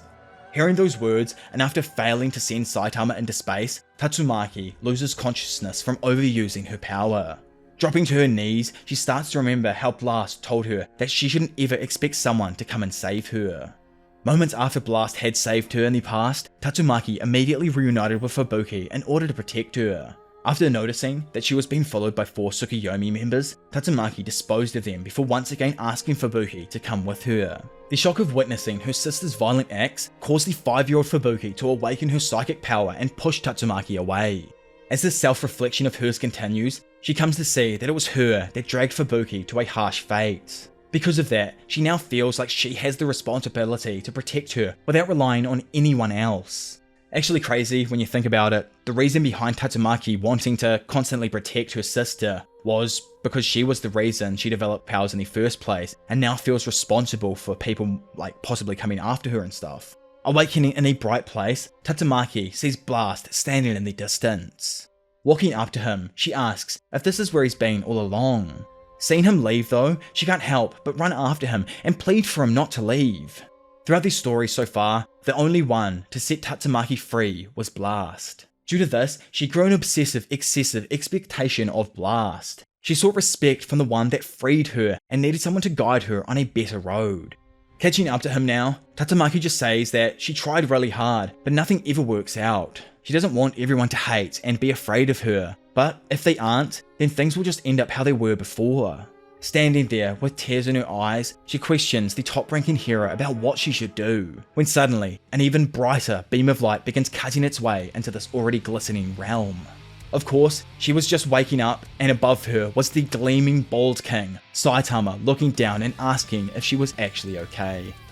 Saitama praises Tatsumaki's abilities and pats her on the head while stating that if Tatsumaki can rampage without destroying other people's stuff, then she would make a great hero. As Saitama turns to leave, Fubuki arrives and tells Tatsumaki she is separated from her group like she asked. Joking that she likes the new attitude, but it doesn't seem as if her own group understands yet, Fubuki turns around to see all of her loyal members running up behind her. Seeing Tatsumaki glaring at the lot of them, Eyelashes along with a few other members garner up the courage to ask if she'll allow them to work below Fubuki. Done with these mice, Tatsumaki raises her hand to annihilate them. However, it's Fubuki who jumps in front and attacks her own men with a Hellstorm blast. Knowing that they came back here to confront Tatsumaki, Fubuki questions what the hell they can even do when they can't even fend off a drastically weaker psychic power. Actually confused with what the fuck is going on right now, Saitama and Tatsumaki just stand there watching the most neurodivergent C-class scuffle they've ever seen. Questioning why Tatsumaki doesn't just let them all go, she just yaps back that it's none of his concern. Not listening, Saitama continues that back while he was job training, he wasn't even able to beat a wolf level threat before starting proper muscle training. Right now, Fubuki's team is all pathetically weak. However, he thinks there is truly no telling what their limits may be. Agreeing with the statement, Tatsumaki tears her younger sister away and explains that originally she came here to deal with Psychos. In the end, she overused too much power on a random battle and because of that has decided to let everyone off the hook for today, on Saitama's request. Turning and glaring at the group, she exclaims that if anything does happen to her sister, then she will never forgive them. After hearing them all agree, she finally turns to Saitama and tells him that this test of theirs isn't exactly over. At any time, whenever she may feel like it, she might show up and surprise him with another test. Suffering a level of depression not yet reached by man, Saitama disagrees as that's the last damn thing he currently wants. Still nearby and having listened, Fubuki is left blown away that her sister actually followed his orders. Moments later, Saitama tells Tatsumaki to chill out and not destroy anything else before finally making his way back to his house. Shooting up into the sky, we see that after the intense battle has come to an end and the landscape was destroyed, apart from one minor hole on the base, the entire association itself remained unscathed.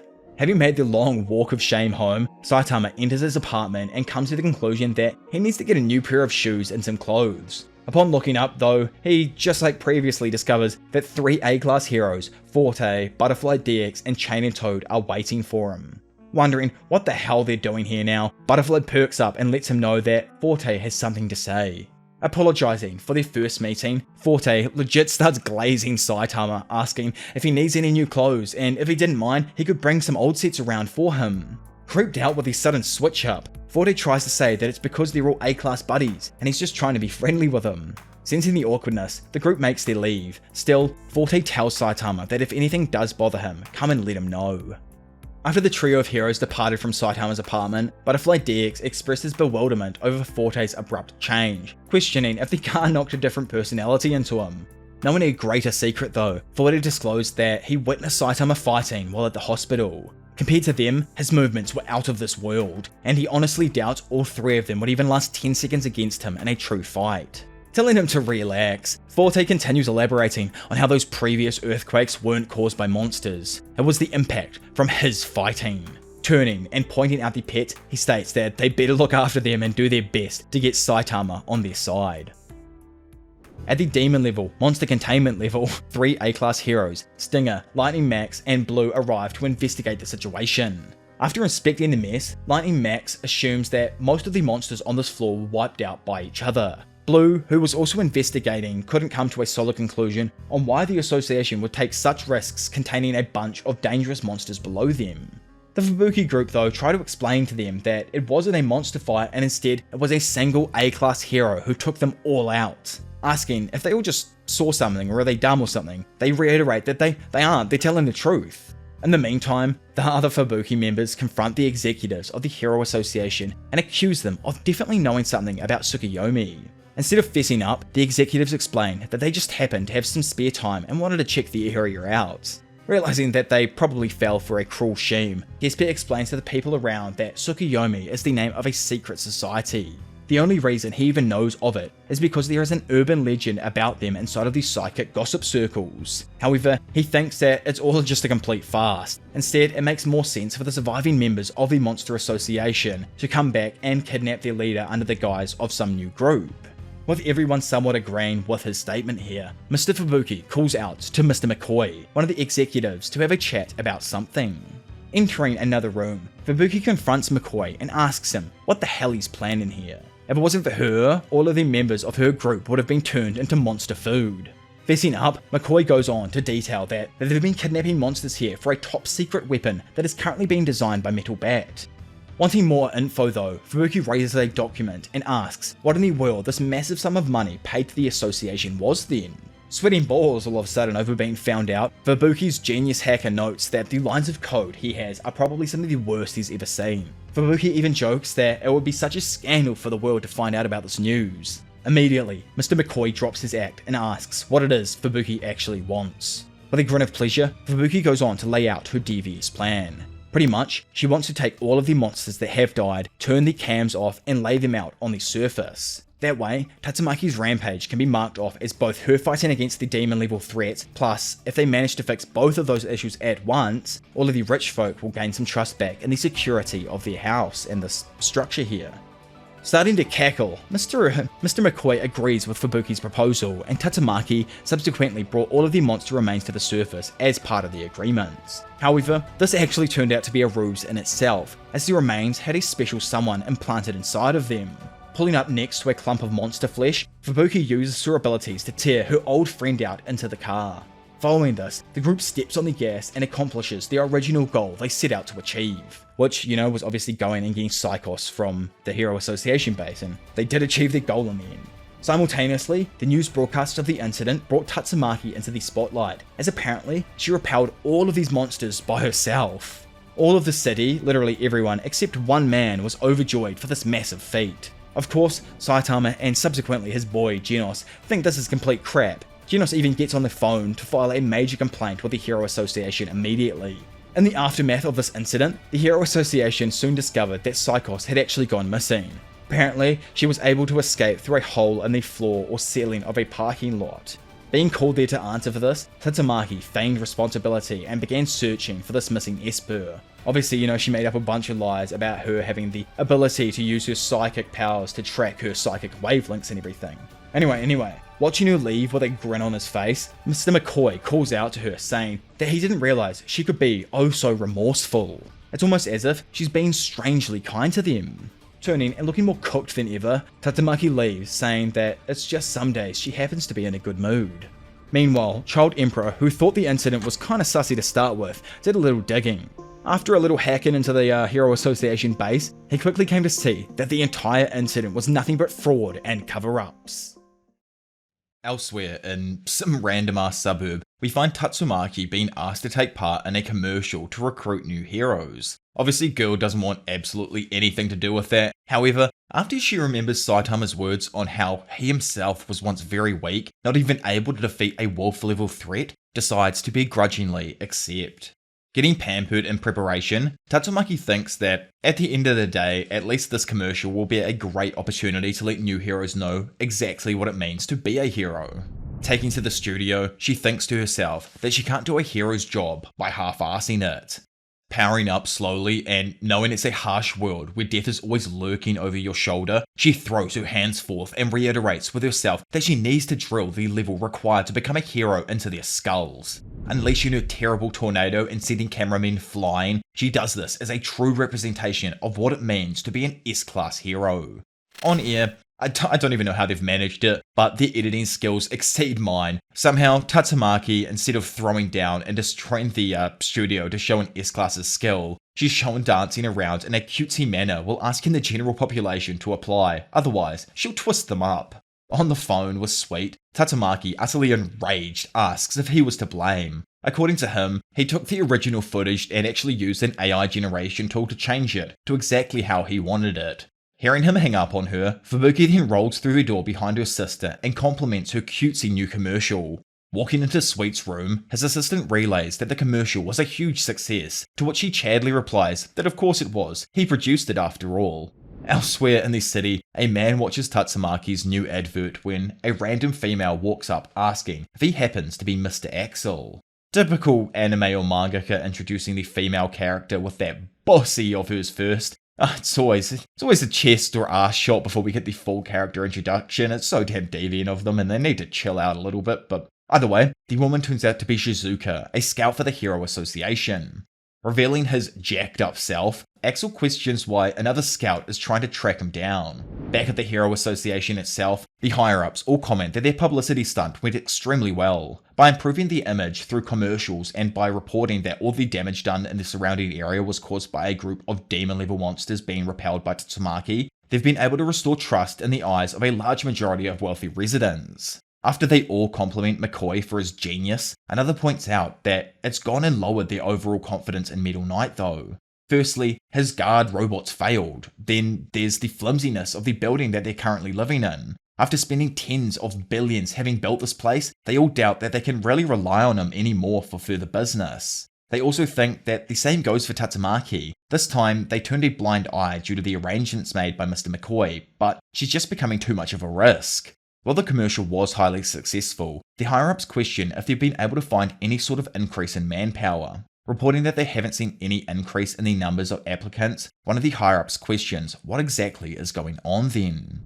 Elsewhere, both Axel and Shizuka sit down in a cafe and begin going over business. Not hesitating, she goes on to tell him that more and more powerful monsters are appearing on an almost daily level. Outside of Tatsumaki and a number of other heroes, many of the others are really only just fodder garbage that can only do well when they band together.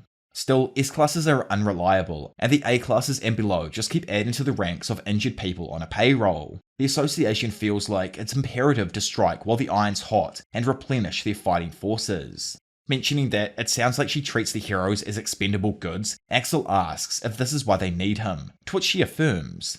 Being revealed as the leader of the vigilante group of hunters, Axel asks her who the hell the association thinks they are. From what he's heard, they all got bested by a lone hero hunter, making it seem like those huge donations weren't going to anything of actual use. Confirming to him that the majority of their budget is just being spent on maintaining their approval ratings or fixing damaged locations, their sponsors are always monitoring the ratings closely, so it's important to keep things in check, and she explains that a way to fix things had Axel as a key component. The association's plan is that they would give the vigilante hunters an opportunity to work as real heroes. A private corporation consisting of 53 young civilian volunteers who are skilled in combat, even managing to eliminate a demon-level disaster by themselves. Slowly sipping on his tea, Axel regrettably informs her that there is only 48 left. 5 of his best men died in the fight against that demon-level threat. Trying to convince him more, she says his activities won't change and they can offer him any kind of support from medical to battle equipment. Along with that, they can guarantee him a position as an S-class hero. However, the other members would still need to work their way up from C or B depending on their initial test. Becoming annoyed, Axel explains that him declining isn't about getting special treatment. Most of his group of hunters have lost someone dear to them in a monster disaster in the past, and because of that, they inherently don't trust the Hero Association. All this money and power, yet in the end, all they're really interested in protecting is a small group of rich people. The new headquarters they built in what used to be a city is now being used as a shelter facility exclusively for people with a literal boatload of cash. Another rumour also emerged where apparently they're letting a bunch of heroes live there while making them double as part-time security guards. To Axel and his group, the Hero Association isn't working in the public interest anymore, so they have no desire to put themselves in the middle of an already messy situation and risk getting corrupted in a similar way. Stunned, Shizuka sighs while saying she'll try reaching out at a later date again. Annoyed with her nonchalant reply, Axel lets her know an extremely vital piece of information. The Hero Association won't be around much longer, and she should really start to look for another job as soon as she can.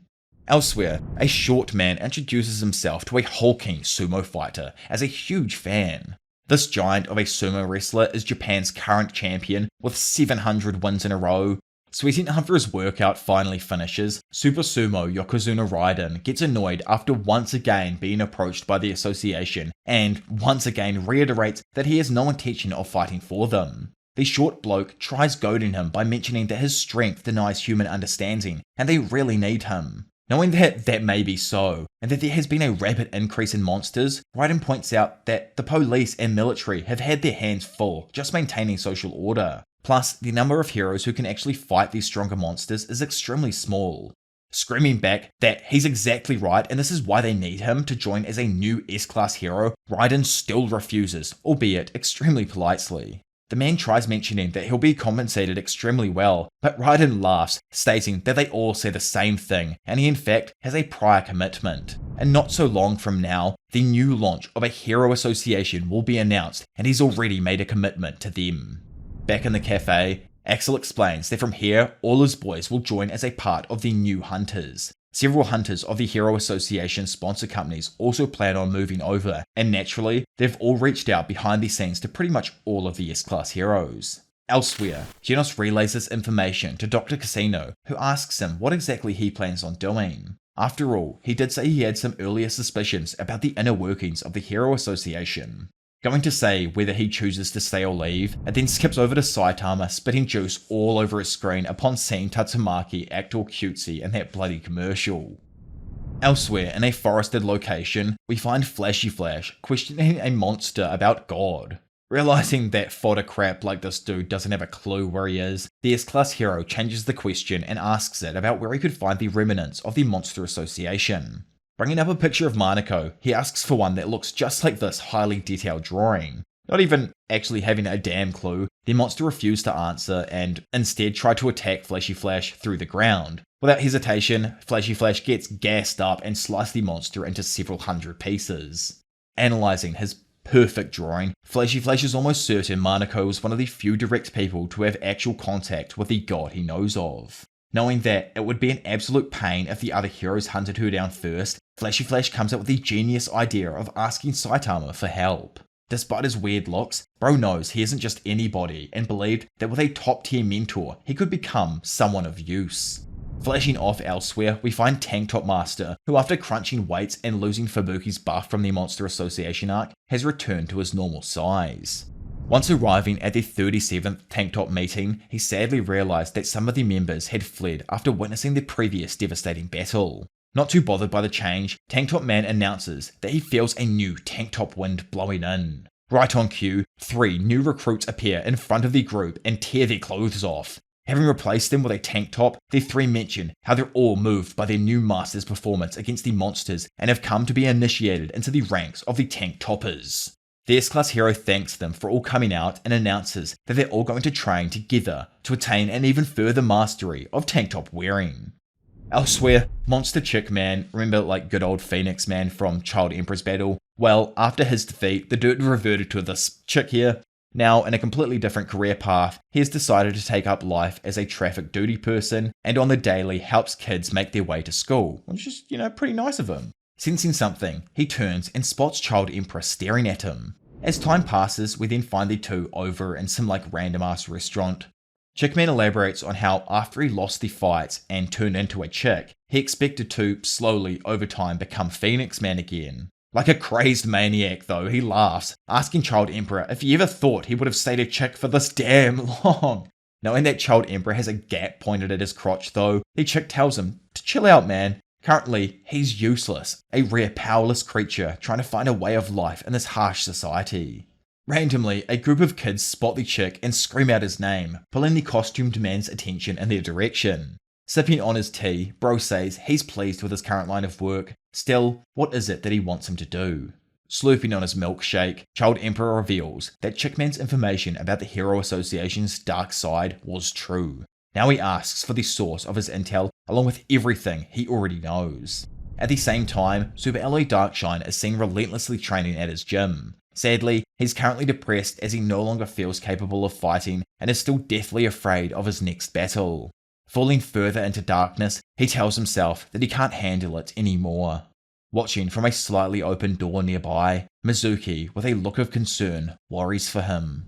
Skipping away once more, we find thousands of these foresty-looking foes chasing down a group of screaming civilians. Apparently, this is a group of monsters who go by the forest folk, and due to the hatred they have for human civilization, they've begun invading the city in order to restore greenery back to the beautiful world. Which is, like, it's kind of going back to the original, I guess, monsters that we had in One Punch Man and everything with, Deep Sea Dude and whatever his name was and whatnot, and the other ones we had in the first season. I like it. Suddenly, a stick of dynamite twirls its way through the sky and explodes at the feet of the attacking monsters. Realizing that his attacks were arse, Dynamite Man points out how lucky they are that the monsters are slow. Speaking up, Recluse Samurai points out that they've been surrounded, so it doesn't even matter if the enemy's slow. Needing a way to escape, Class A Magic Trick Man tells them to quickly follow him. Spinning around his wand, Broski activates a dual ability, sending out a rainbow smoke screen in combination with his savage white crows. Rushing forwards himself now, he screams back for all of the others to follow and run past the enemy while they're confused. Not taking into account the roots though, eventually all of the heroes are caught up in the unbreakable binding. Powered up by the magic of a tank top, the tank top squad suddenly bursts its way onto the scene and frees the trapped heroes, much to their gratitude. Not proceeding to slow down, the tank toppers continue forward and absolutely lay out the incoming monsters. Having smashed through all of the fodder ranks, Tank Top Master is halted as he plows into a seemingly immovable object. Unable to go anywhere, most of the attacking heroes are then caught by the tree's large roots. Holding them up and beginning to squeeze the life out of them, the Forest King asks if they really thought he was going to let everyone escape. Tossing the beaten heroes down to his children, the Forest King is all of a sudden caught by surprise as his forest folk incinerate and turn to dust before his eyes. Remarking that the power upgrade is definitely suitable, as expected from Dr. Casino, Genos is certain that he can battle dragon level threats now. Looking at the splintery freak in front of him, Bro knows he wants to go and ask Saitama for another fight, but defeating this comes first. Throwing up his hands, Genos proclaims that he will eliminate the Forest King. So, I'm imagining that the Forest King gets off-screened, as next up we boost to the Hero Association, or more specifically, Saitama's new apartment. There, Genos notes that he will immediately speak to the association to arrange more space in his apartment. Saitama though points out how he specifically chose the smallest one possible, since it makes him feel more at ease. Genos tries to go on and say that he'll bring everything round in the morning, yet, since the place is even smaller, Baldy doubts there will be enough space. Unworried, Genos takes up the role of a decoration, thinking this works around the spacing issue. Still, Saitama protests, claiming that there isn't anything else he can learn by observing his day-to-day life anymore. Not entirely agreeing with what Bro's saying, Genos, equipped with his new updates, asks Saitama for another sparring match, to which he agrees. Leaving the association, the duo end up finding a deserted mountainous location. Standing opposite each other, Saitama asks if this place is all goods, to which Genos agrees. Then, as his core begins to swell with energy, thanks his master in advance for this opportunity. Fully bursting with light now, sparks of lightning radiate away from Genos as he activates his new, improved lightning core. Unable to even see a damn thing, like Saitama has just straight up flashbanged here, a confident Genos launches himself off the ground and throws a direct punch towards the Baldy. Before making contact though, Genos stops directly in front of Saitama's face, sending out a shockwave that destroys the surroundings. Obviously, pretty reminiscent of exactly what Saitama did to Genos way back in the first season. Curious, Saitama asks if he's going to fight. Having completely changed his mind though, Genos says there isn't a point and the only thing fighting would do is get his outfit dirty. Instead, he asks if he can instead ask a question. Walking up behind him, Genos asks if he thinks he's even gotten slightly stronger. Saitama nonchalantly says he's probably gotten a little stronger, after all he can always change his parts. Questioning it all though, Genos wonders if changing his parts can truly even make him stronger. Seeing his student down in the fields, Bro knows this is where he needs to step in and give him some wise words of encouragement. Getting his attention, Saitama proudly tells him that the flashing move he did earlier was super bright. Whether or not he got stronger doesn't matter, at least he got brighter. Feeling utterly violated by this, Genos was able to tell earlier on that Saitama wasn't closing his eyelids due to how bright his power-up was. It was because his strength is of absolutely no concern to him. Looking down at a random beetle struggling to move some object, Genos is sure Saitama was never watching him. From the very start, he's been nothing more than a burden. It's only been 2 months since Genos became his disciple. Still, from Saitama's perspective, he hasn't even grown in the tiniest of bits. He also felt it, a vague sense that he hadn't grown himself, one that makes him unable to ignore the sensation of stagnation. Initially, he was given the task of making it into the top 10 strongest heroes, by Saitama. Now he feels like it's all just a path to a dead end, competing with people that are at a far lower level than that of Saitama. No matter how much time passes, it's becoming evident that he'll never attain the strength he truly desires there. From his perspective, Genos thinks it's time for a change and tells Saitama that he's probably going to do so. Soon, a new hero organization will be created, one that goes by the Neo Heroes. Genos thinks that Saitama's probably already heard about it, but the baldy actually says he hasn't. According to Genos, in response to the weird increase in monster disasters, the wealthy Mr. Agoni partnered up with a few political and industrial businesses before founding the Hero Association. However, after only the 4th year, it was evident that many people began to harbour doubts about the inner workings. On top of that, a variety of differing scandals involving key staff members were leaked to media outlets. At the current time, they're still trying to clean up things using biased media coverage and commercials specifically aimed to boost their public image. Genos is almost certain though that every single one of the scandals are yet to be leaked and they could critically damage their reputation. If they're unable to change from how it's currently operated, then the Hero Association may go under entirely. In anticipation of this, Genos, like previously mentioned, announces that a new group of heroes called the Neo Heroes have sprung into action. They've already begun headhunting heroes from within the association and apparently have even better anti-monster weapons as well as better pay packages for heroes. Genos relays that they told him they would take into account both the current association's joint know-how plus all of the mistakes it has made over its lifetime and use that to improve their own hero organization. Curious about who exactly told him this, Genos tells Saitama that it was some scouts from the Neo Heroes. Current heroes who are affiliated with the Nero group call themselves Neo Heroes rather than Pro Heroes. Apparently the number of candidates have already exceeded 2,000 compared to the 600 Pro Heroes hired by the association. They reached out to each and every single one of the top caliber heroes in the association, and apparently even some of the S-class heroes will transfer over. Along with them, they plan to invite any strong individuals who haven't been in the public eye yet. Genos thinks it's possible he could even obtain some kind of information from them on how to become stronger. Turning to his disciple, Saitama asks if the original reason he wanted to become stronger was for some form of revenge. Affirming this, Genos says that he needs to destroy the rampaging cyborg whose identity is still unknown. Questioning if the cyborg's even alive, Saitama lets him know that someone else could have destroyed him already. Like perhaps, what if it wasn't even a pro hero who took it out? What if he took it out himself? Genos says that he doesn't doubt Saitama would have won against the cyborg, but doubts that he would have forgotten such a difficult fight. Thinking to himself, Saitama knows it's a bit different as he can barely remember the monsters he's even killed himself. He then asks Genos if he believes he could beat the cyborg in his current form, to which Genos responds that he's honestly unsure. However, continues on to say that if he ever does track him down, wants to make sure he wins, and that's why he's thinking about transferring over to the Neo Heroes. Not worried, Saitama just wishes him good luck on his new path then. Still not freaking done though. Genos reveals that the Neo Heroes asked him to let them know of anyone he could possibly introduce to them.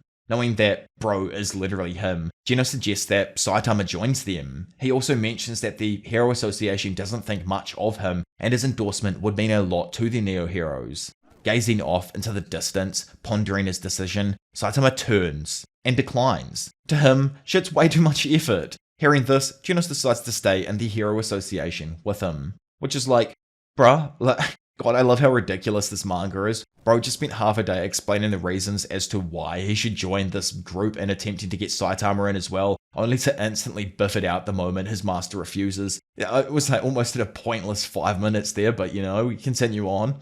Failure in life begins when you aspire to become someone who is nothing like you. Papillon 800 is sure he's heard a quote like this, but can't even understand what the hell he's currently taking part in. Asking if he's ready, we find that Papillon is suspiciously in contact with McCoy back at HQ. After telling the old dude to shut it, he double checks if they want him to lose and annoyingly demands they hurry up. Executing the command, a random transport truck then pulls up and begins opening its cargo bay. Back at HQ, McCoy gets his assistant to up the live feed and connect it to the venue screen. Flashing into a random room, it's announced to everyone gathered that one of the association's drone cams has picked up a monster who's appeared in M City. At any moment now, heroes should be receiving their orders and begin to rush in. The estimated disaster level of this tiny rat is crazily enough demon. Looking at their phones, the betters are given the average multiplier for each hero just as the first hero starts to show up. Of course, it's no one other than Papillon who's seen notifying HQ of his arrival. Screaming that he's been blocked off by a torrent of enemies and can't handle it alone as a C-class hero, asks for reinforcements from McCoy.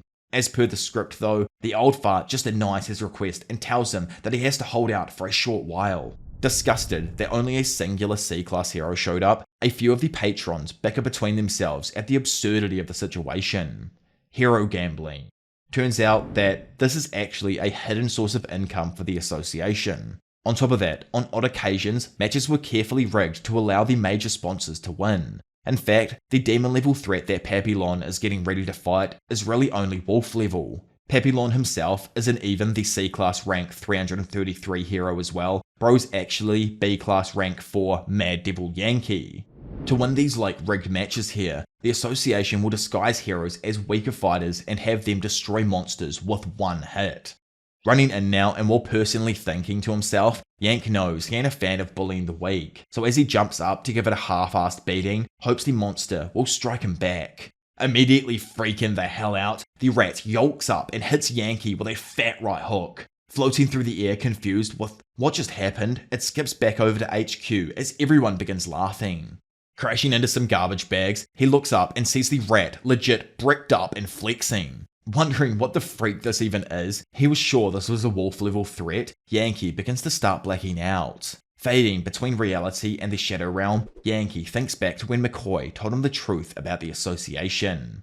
McCoy went on to explain that the job can only be done by trustworthy heroes, something he sees in him. Immediately refusing though, as he finds the idea of hero gambling an insult to other heroes, McCoy laughs and elaborates on how he expected to see this from the get-go. Looking at his data, he can see that bro used to be a famous delinquent in his hometown. After being influenced by Moomin Rider though, he decided to try and become a hero, which according to the data, put him back on the right path in life. McCoy crudely says that his sick mother at the hero hospital must be very proud of him. Like an actual dick, he then questions if she's up for a surgery soon. From what he's heard, the amount of mishaps that could happen in treatment is utterly terrifying. Irked now, Yankee asks if he's threatening him. Getting up from his chair, McCoy says that the only reason his mother is even able to undergo extensive treatment at the hospital is because Yankee is already a hero. Walking past him now, McCoy threatens him, asking if he's going to take advantage of being a hero and avoid fulfilling his role as a hero. Coming to, Yankee freaks out, realizing that he was completely knocked out for a bit. Contacting HQ, he screams that this monster is insanely strong and has no idea what to do. Getting smacked about in a brutal frenzy, it's revealed that this rat, who we originally thought was wolf level, is truly a demon level threat. Its name is actually Shiva Hua Hua, and it monsterized due to becoming manic after extreme miniaturization. The creature is really only a lapdog, so going outside like it is now causes it to rampage out of pure fear and worry. Finishing the combo and punching the B-class hero away, back at HQ the assistants joke that he's pretty convincing. Kinda concerned, one questions if they're sure the monster was only a wolf level threat. Bleeding now and sure that this has to be some sort of mistake, bro knows it doesn't matter anyway. Even if this thing is strong or weak, if he screws up here and loses, he's fired. Clenching his teeth, Yankee tells himself to face this thing head on, just like Moomin Rider did. Crazily enough, old Yankee here was in the crowd of spectators during Moomin Rider's standoff against the Deep Sea King. I freaking love that episode, honestly such a goated anime episode with some of the best animation. Like damn, I don't mean to get sidetracked, but it easily holds up to today's standards and I'm really hoping Mappa does some magic that can compare to Season 1 with Season 3 later this year. Or maybe next perhaps. No idea when they're actually going to release Season 3, but I'm just hoping it's better than Season 2 at least. Anyway, telling the mutt to hold it, Yankee screamed that if he really is strong, then that's all the more of a reason to not run away. Actually just cooked here, Shiva freaks out and asks why the hero's glaring at him like that. Brutally pummeling the B-class hero again, Shiva affirms with themselves that this hero is his enemy, and he has to kill all enemies in order to bring peace. Believing that this has to be some form of divine punishment for taking part in fraudulent activity like this, Yankee falls back into a daze as he remembers screaming for Moomin Rider to win. He thought he had a pure goal in sight, however, in reality, things definitely turned out differently. Getting on the phone, he tells HQ that he's pretty sure he can't win here, so in case he passes, make sure to tell his mum that he quit as a hero and moved far away to a city and got a real job. Telling Yankee he understands, McCoy is just blown away with how good his acting is. Readying his final punch, Yankee as Papillion 800 charges towards a frightened Shiva's plethora of strikes. Randomly showing up though and one-punching the life out of Shiva, Saitama questions who the hell it was that let this thing loose. Stunned with the fact that he somehow survived, Yankee listens as Baldy tells him he looks hella messed up. Unable to believe that he was saved, Yankee collapses while also remembering that this dude was also the one who saved Moomin Rider. Back in HQ, the association's owner starts screaming at McCoy over his phone, asking what the hell just happened. Apologising for the mix-up, McCoy looks back at our caped Baldy's banner and curses him for messing this all up. Now appearing in M City, McCoy scolds Genos and Saitama for not restraining themselves and killing the monster. Kinda confused on what this is all about, Genos is sure it was a demon level threat and it will go down as a great accomplishment on Saitama's record. McCoy reminds them though that Papillon weakened it a lot, so the credit should really go to him. Appearing behind the association higher up, Child Emperor asks if he's angry because his rigged game got all messed up. Intrigued, Genos asks what he means. McCoy, sweating balls and needing a way out of the situation, instead just walks off while claiming he has a lot of business to take care of. Now alone with Genos and Saitama, Child Emperor whips out his phone and reveals the secret hero gambling website. Genos realizes this explains the differing disaster levels and hero ranks he sees from time to time. Saitama though, having grabbed the phone, is just baffled. Seeing that he has a 20 times multiplier on himself, bro can't handle the fact that they're treating him like complete trash. Back on track though, Child Emperor explains on how he feels the association's dark roots seep through almost everything, so he plans to investigate more. Wanting to know why he's telling them this now, Child Emperor just says he felt bad about doubting them before. Obviously, this is referring back to not inviting them to the meetings before attacking the Monster Association. Telling him to not worry about it though, we skip away to see the spokes of justice spinning at a relatively normal speed. Reawakening on the back of Moomin's bike, a stunned Yankee can't believe what he sees. Letting him know that they're not far away from the hospital now, Moomin explains on how he was watching the broadcast and was blown away by Yankee's strength. Embarrassed and denying it all, Yankee says the monster's level and his rank were all lies. Telling him the level never truly matters, Moomin explains that he stood up against something stronger than him without hesitation, and that's what it means to be a hero. Blown away with his idol's words, Yankee cries out and hugs his boy as they ride into the distance. Elsewhere, and unable to get any rest with the thought of his ridiculous multiplier running through his mind, Saitama gets his ass out of bed. Moments later, Genos arrived and asked him what would happen if he was to bet on himself then defeat the monster. Looking like death himself, Saitama thinks this is hypothetically probably the best way to stop this stupid hero gambling, while also making a bag of cash themselves. Scrolling through his phone and seeing that all of the new odds are published, both Genos and Saitama boost off in an attempt to find the new monster. Blasting past a few slower heroes on their way towards what they expect is the monster, Saitama gets even more annoyed upon seeing his multiplier increase to 25. About to place his bet, Saitama's attention is pulled away by a woman screaming at a thief that stole her purse. Seeing the random thief in an F1 car start to drop the DRS and leave the scene, bro starts to deliberate on what he should actually do.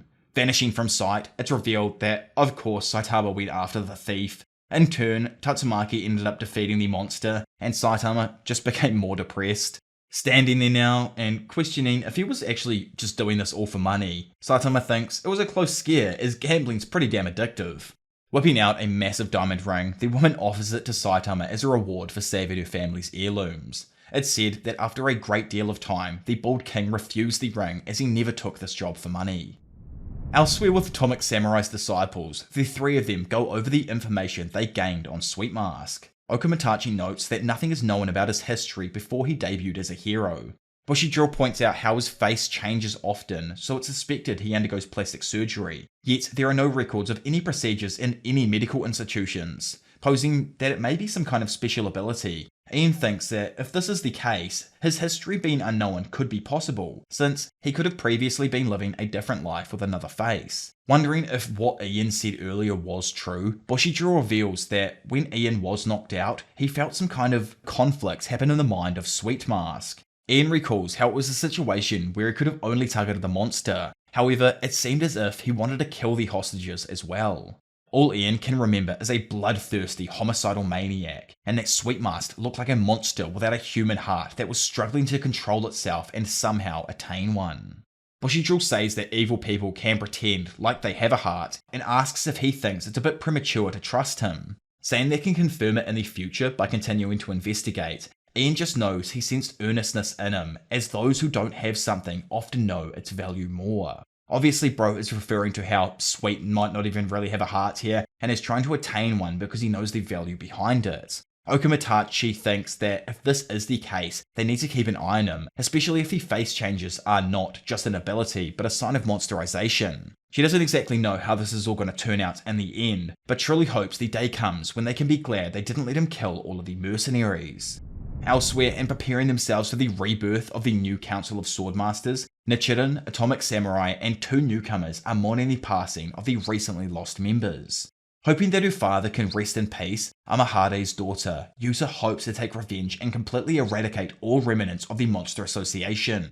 Speaking up, Nichiren apologizes to the second newcomer, Shido Yuta, the son of obviously the fallen member Zanbai.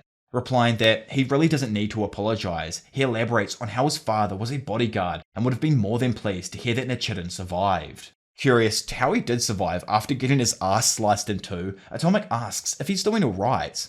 Laughing and revealing his new cybernetic attachments, Nichiren says he's doing freaking great. Standing up, he elaborates that when it comes to mastering everything else, you circulate the ki into your weapon and it will become a perfect part of your body.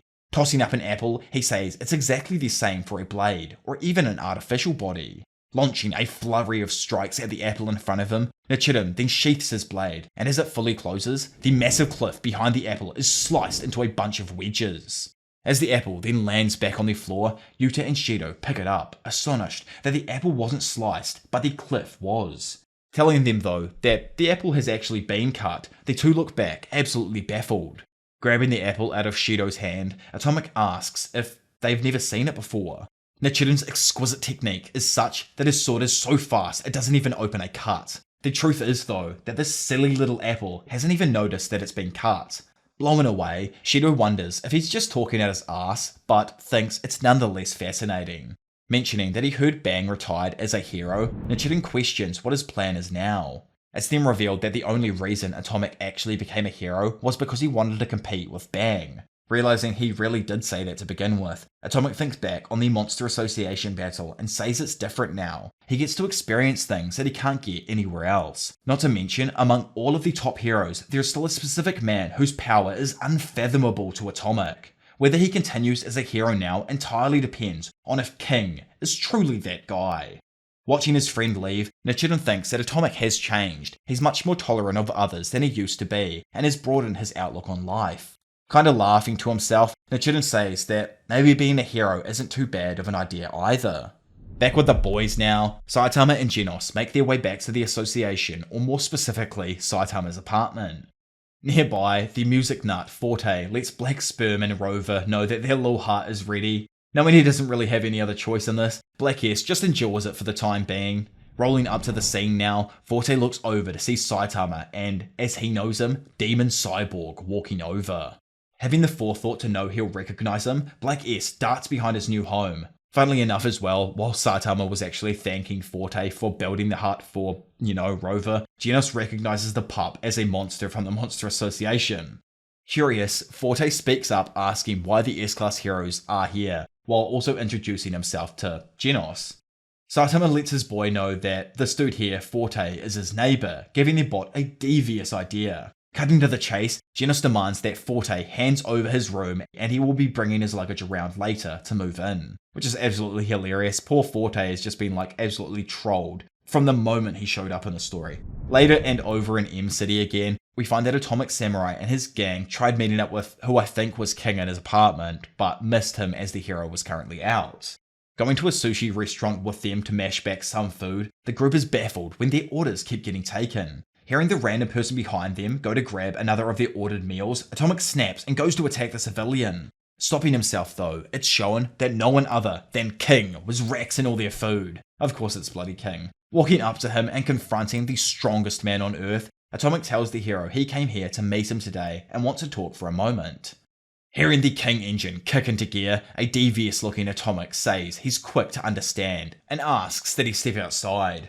Chewing on his food, King listens as Atomic says he never confirmed the extent of his strength with his own eyes. Asking if he came here to confirm it then, King's told to hurry his ass up and decide. Telling him to wait though, King smacks himself in the chest. Turns out dude actually got so freaked out by the confrontation, he ended up choking on the food he was just chewing on, which is like, bruh. Stunned with what they've just all seen, the disciples tell him he'll end up dead if he underestimates their master. Intrigued himself, Atomic says the rumours must be true. King has balls of steel. Questioning if he really thinks he can handle his blade with just a pair of chopsticks, King, obviously internally freaking out, doesn't think he can. Grabbing a plate out now with an apple on it, Atomic in a flash does something to it before throwing it over to King. Exploding into hundreds of cubes in his hands, King freaks out even more over what the hell just happened. Letting darkness take him, Atomic tells King to step the hell outside, one last time. Out in a random park now, Atomic lets his fellow hero know that they shouldn't just prattle on about random crap. Instead, and now turning into a demonic form of himself, he explains that the best way for him to get a measure of his true skill would be to pretend he's a monster and make King fight him. Letting his engine kick into gear, King wonders why it always has to be him. He thinks guys like Atomic are the worst, and the fact he's coming at King with all of these random accusations when he doesn't even know him baffles the world's strongest man. Watching Atomic unsheath his blade, King internally screams that he's weak and really just wants to tell him he's sorry. Revving at full damn tilt, King just begs for some random ass force to come and help him. In front of him, Atomic stands there anticipating the unknown. Tensing, he says that sizing each other up is getting boring and lets King know he's about to attack. Screaming out that this is enough though, King catches everyone off guard as he tells them it looks like they've forgotten it's Tuesday. Seeing Atomic just utterly confused, King points over at Ian while saying that it already looks like his disciple has figured it out. In reality, Ian probably doesn't have a damn clue, but that's not actually what matters to King. Instead, he announces there isn't anything else to say now and begins to walk off.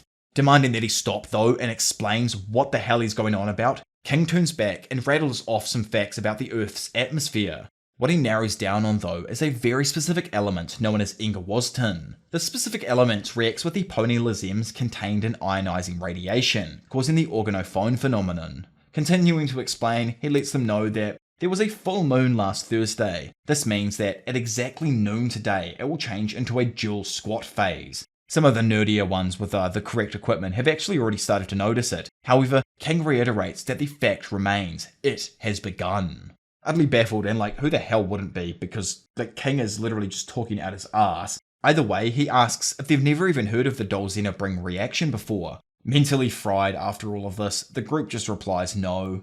Walking off now, King says that if they did fight here, it would without a doubt bring about a major catastrophe. Atomic tries to tell him to wait, but King again rages out. He already explained that he didn't want to cause any needless casualties, and with the world how it is nowadays, he thinks they surely both have something more important they could be doing.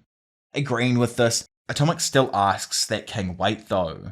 Realizing that there really isn't any way out of the situation, King falls into a depression and poses the idea of coming clean with everything. He knows he'll probably get beaten up, but for him, it beats dying in an instant here. Going to fess up, Atomic cuts him off and reveals that he has a completely different request. Instead of a fight, all he wants him to do now is cut this apple. King tries to say he's an amateur, but Atomic tells him it doesn't matter. He has a strange skill set and just wants to do a sort of palm reading on King. Seeing King pick up the sword, Atomic says that all he wants him to do is cut the apple. Dropping down onto his knees and picking up the blade, all of the disciples suddenly ready themselves as King goes to strike. Revving up the engine and imposing himself over the apple, King towers above it, ready to slice it down. Time passes, yet King for some reason seemingly places the sword back down, surprising everyone around who's completely confused as to what the hell he's doing. Standing up and quickly turning away from the group, sweat begins to pour from King's forehead. Turns out, bro wasn't even able to unsheath the blade. In fact, his arms were at their limit from just holding the pose he was in, trying to cut it and pull the blade out. He knows it's completely over for him now. He has no other tricks left. Standing there, King can already feel the annoyed glare from Atomic making him not want to turn around. Not turning around, Bro just ends up strolling off and going home, stunning everyone behind him. Not even sure what the freak just happened, the disciples all ask Atomic what this means. Sweating himself, Atomic admits that he was unable to even see his swordsmanship. The series of movements King used, Atomic couldn't read any of them. He compares it to when the Chidden had cut the apple, saying that the apple hasn't even realised it's been cut yet. Coming to a conclusion, Atomic is sure King performed the supernatural feat of slicing the blade through the gaps between atoms. Something only he thought himself and the Chidden were able to do. On top of that, the blade itself hasn't even realised that it was unsheathed. Blown away, Atomic understands if he was to reveal an attack that surpassed his strongest, he would have also remained silent. Remembering how King tried to say he was only an amateur with a blade, Atomic calls him truly an outrageous monster. Laughing out loud and claiming that it's been ages since he felt this ashamed, Atomic turns to his disciples and lets them all know that he's going to redo his training from scratch. Despite this, he asks if they will all still follow him. Over with King though, dude's just ill after wordsmithing his way out of the situation, and he thinks to himself that he'll grab some medicine before heading home.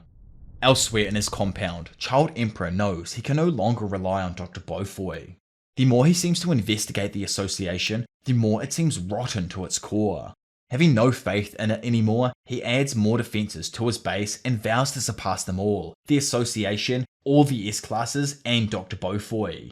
Getting a message on his watch and noticing that it was from Zombie Man, he smiles and reaffirms that he isn't just doing this for himself, but heroes like Zombie Man who are serious about dealing with evil roots in the association. Later on, and in a random cafe, an absolutely shell-shocked Child Emperor gets a milkshake delivered to him. Noticing how down in the dumps he looks, Zombie Man asks what's up. Hearing that his classmates were making fun of him for his hero name, Zombie Man tries to tell him to not worry about it. Spazzing the frick out instantly, he asks him how he's supposed to do that. He was given this embarrassing ass hero name to start with, which is actually crack up as hell. I never actually knew the heroes didn't have a choice in their hero names, but I guess this kind of confirms it unless it was a parental thing for Child Emperor. Either way, slapping his hands down on the table, he says everyone has been laughing on the inside when they hear his name, same with Zombie Man as well.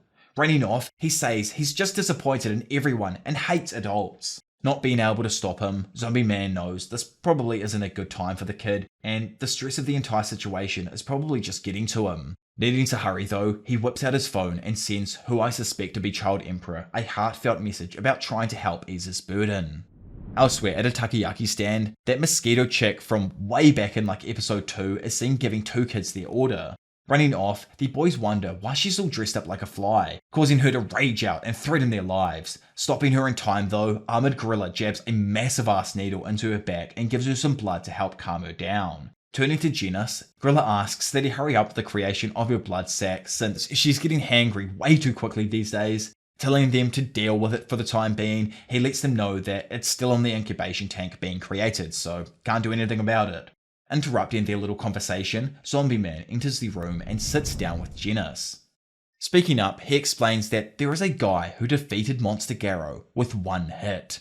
To him, it defies all common sense, but it's possibly just like Genis had told him earlier. The man's limiter had been removed.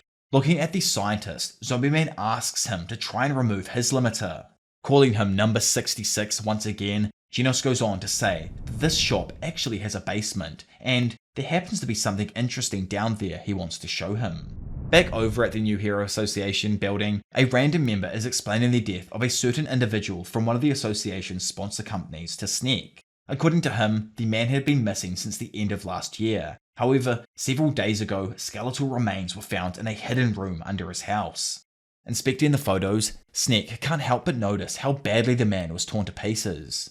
Based on this, the assistant says the police came to the conclusion that the perpetrator was a monster. So, since this is not a normal criminal case, but a monster disaster, it was handed over to the Hero Association. The assistant asks that Sneak take the lead for both the investigation and the elimination of this monster. Still, since the incident happened around 2 years ago, he thinks it will take a while to end up getting solved. So for now, they just need to show the police and victims that they're trying to do something. Placing the contract down in front of him, the assistant asks that he sign it, and then the contract fee will be transferred over to him within the week. Leaving the room now with the contract still in his hand, Snake walks past Child Emperor, who's taken out the trash. Speaking up, he asks if Snake was just put in charge of finding the perp in the skeleton basement case. Sweating with confusion, Snake asks Child Emp how the hell he even knew that. Raging out and telling him to not call him Child Emperor, Snake, stunned, notices his new outfit and asks what's up with it. Replying that it's nothing, he just felt like a little bit of a change now. Snake wonders if Lil Bro is starting to go through a delinquent phase.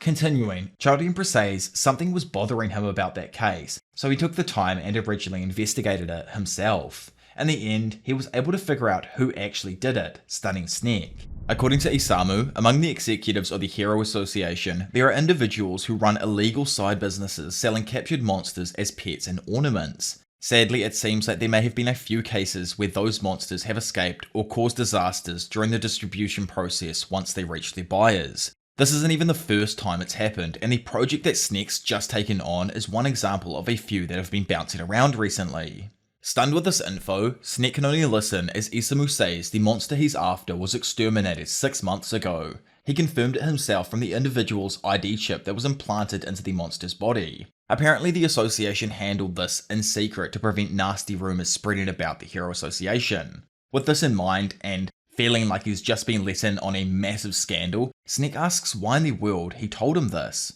Going to walk off, Isamu just says it was because he felt bad about him chasing a monster that's already been exterminated. With Child Emperor having left now, Snake starts to get peeved and crunches the contract up after realizing that the executives were just screwing him over. Outside of the association's building, Isamu notifies someone of his location and tells them to land in front of Gate 2. On the road now, a large Neo Heroes helicopter-like vehicle floats down in front of Isamu to pick him up.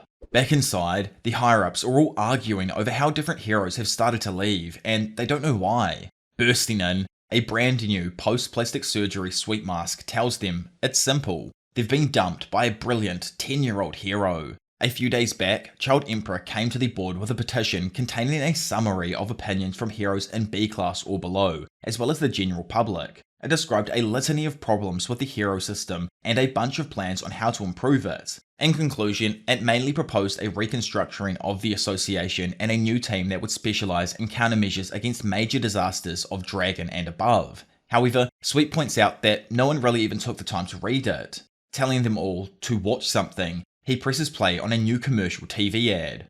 Over the next 30 seconds, the ad goes over how everyone's new favourite heroes, the Neo Heroes, have a new hero entering their ranks. Of course, it's no one other than Child Emperor, who goes by Wild Emperor now.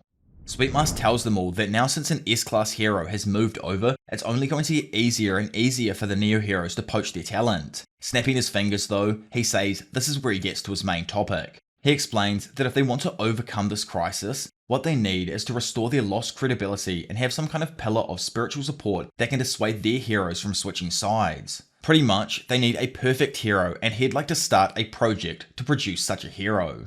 Having received all this in advance, they ask Sweet if he's really serious about this. If they want to pick someone for a training project, why not get someone a little more exciting? Like the only recent accomplishments he has is taking down a wolf-level monster that was already weakened by other people.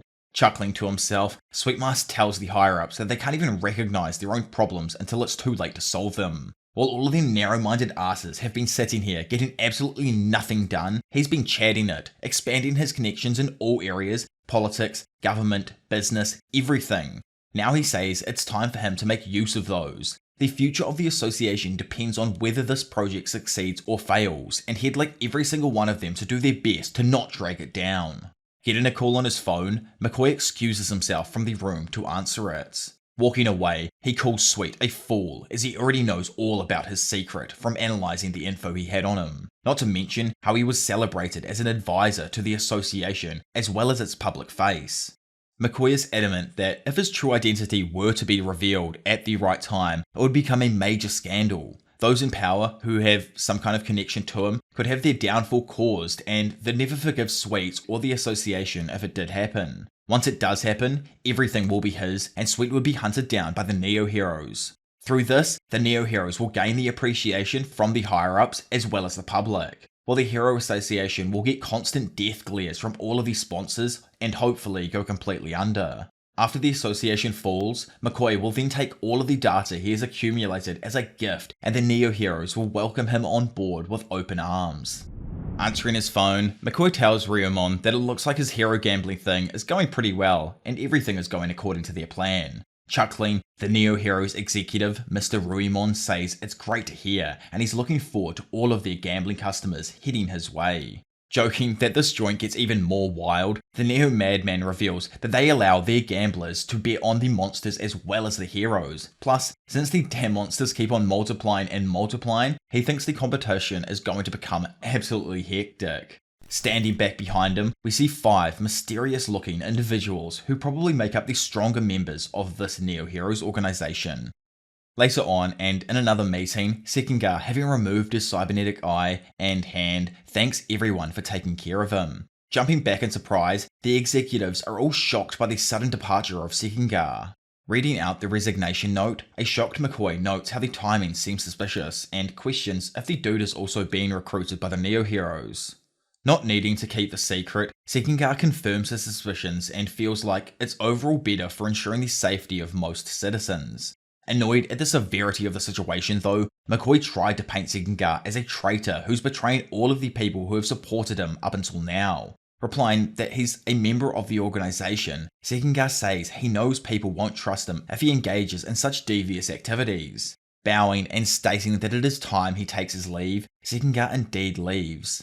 Still over at the table, McCoy questions Sitch, asking if he perhaps discussed this with him beforehand. Obviously, this is actually because Sitch and, Sekinga are kind of boys, they get along really well and, they've been there since day one together. Instantly shutting it down though, he explains that Sekinga used to want to become a hero. Unlike them, the office workers, he's sure that he has his own kind of policies and ideals when it comes to working with heroes. Sitch says that if he did make this choice by himself based on that, then he respects his decision and that's all. In another location though, in the Hero Association building, Sekinga retrieves a briefcase and heads to an elevator before opening it. Inside, he finds his new eye, a hand, and a few more sneaky attachments. After installing all of the new tech, Sekinga is hit with a flurry of information that begins to flow into him. Speaking up, he asks Isamu if he's able to hear him while letting the young bloke know he's installed all of the new mods he gave to him. Letting him know he'd done a great job and everything seems to be working perfectly well, Wild says his gear should be of a lot higher performance than the last ones he got from the association. Telling Wild that it's time, Sekinga says they'll integrate into the Neo Heroes, then, once inside, infiltrate them and find out both McCoy's scheme and whether the Neo Heroes is developing any plans to counter the Hero Association. After being complimented by Wild, Sekinga says it would have been fantastic if him and Sitch caught McCoy red-handed, but at the same time, if Child Emperor didn't offer to help them, there would have been nothing he could have done. Speaking up, Wild simply thought removing McCoy from his position and condemning him would fix it. However, if they did that, they wouldn't know what the Neo Heroes has in their grasps. Agreeing that indeed, if they went about it any other way, heroes would be put at risk, Sekinga tells him he's about to head over to the Neos and should probably talk about this later. Leaving the elevator, Sekinga comes to a halt as no one other than Metal Bat stood before him. Telling him that he's heard he was leaving for the Neo Heroes, Sekinga asks what exactly he wants. Is he here to deal with the traitor? Soothing the tension though, Metalbat says that isn't the case at all. Instead, he starts to explain a meeting he had with Sitch the prior day. There, Sitch pleaded with Metalbat to move to the new Hero Association building and protect the rich folk there, to which he obviously denied. For him, he'd never want to let his sister see him playing around with the ugly, privileged, biased money-grabbing goons who hide in a shelter and leave all of the ordinary citizens to fend for themselves. Understanding what he's saying, Sitch smiles and says he's astonished at how single-minded he is, and actually expected it. Giving up on trying to get him to move homes, Sitch instead asks that, in return, he allows him to ask him something extremely important. Back in today's timeline, Metalbat finishes explaining that, in the end, he was instructed to come as Sekinga's bodyguard and join the Neo Heroes. Happy with his mate for setting this up, Metalpack gasses Sek up some more, saying he'd make a fantastic hero with how he's jumping headfirst into the enemy lines without explaining that to anyone.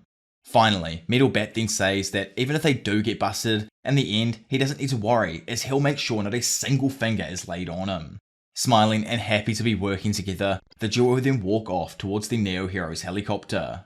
Skipping away from that and flying all the way over to the retired goat's dojo, of course Silver Fangs, there a mysterious man confronts Taranko. Of course, it's Garou making his first return since just after the Monster Association arc. Obviously there was that chapter at the end, but that was kind of the final chapter of the arc and everything. Either way, trying to bully the top student, he demands that they go and get him a few things quickly. Getting smacked over the back of the head though, Bang asks what kind of junior he's being.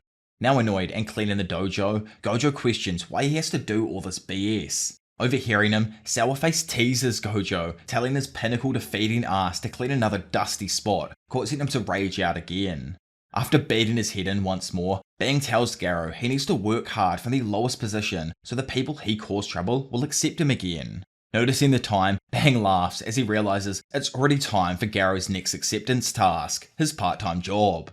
Hearing him complain though, Bang just says he should be thankful for such a chance and needs to stop moaning about his literal court-ordered obligations. Due to his rampaging ass causing the disciples from the dojo to leave, it's left Bang in a little bit of a financial pinch, so he needs Garou to go out and make some cash. Not needing to be told to make fat stacks though, Garou jumps off the cliff and heads into town to do so. Finally having some peace and quiet, Taranko lays down to read his book. However, fear starts coursing through his veins as he sees an unbelievable sight. Running to get Bang, he lets the old dude know he is an extraordinary visitor. With his engine already up and running, King walks past Taranko to confront Bang. Looking down, he says there's an important matter he would like to discuss between just the two of them. Wondering what it could be, Bang says he won't return to being a hero.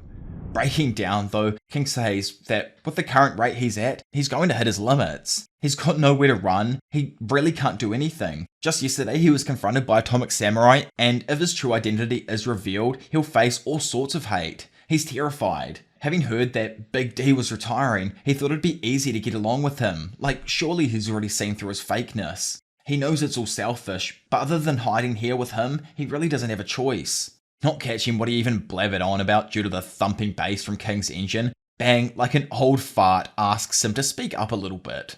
Groaning with an orgasmic need for power, King begged with all he had to make him stronger.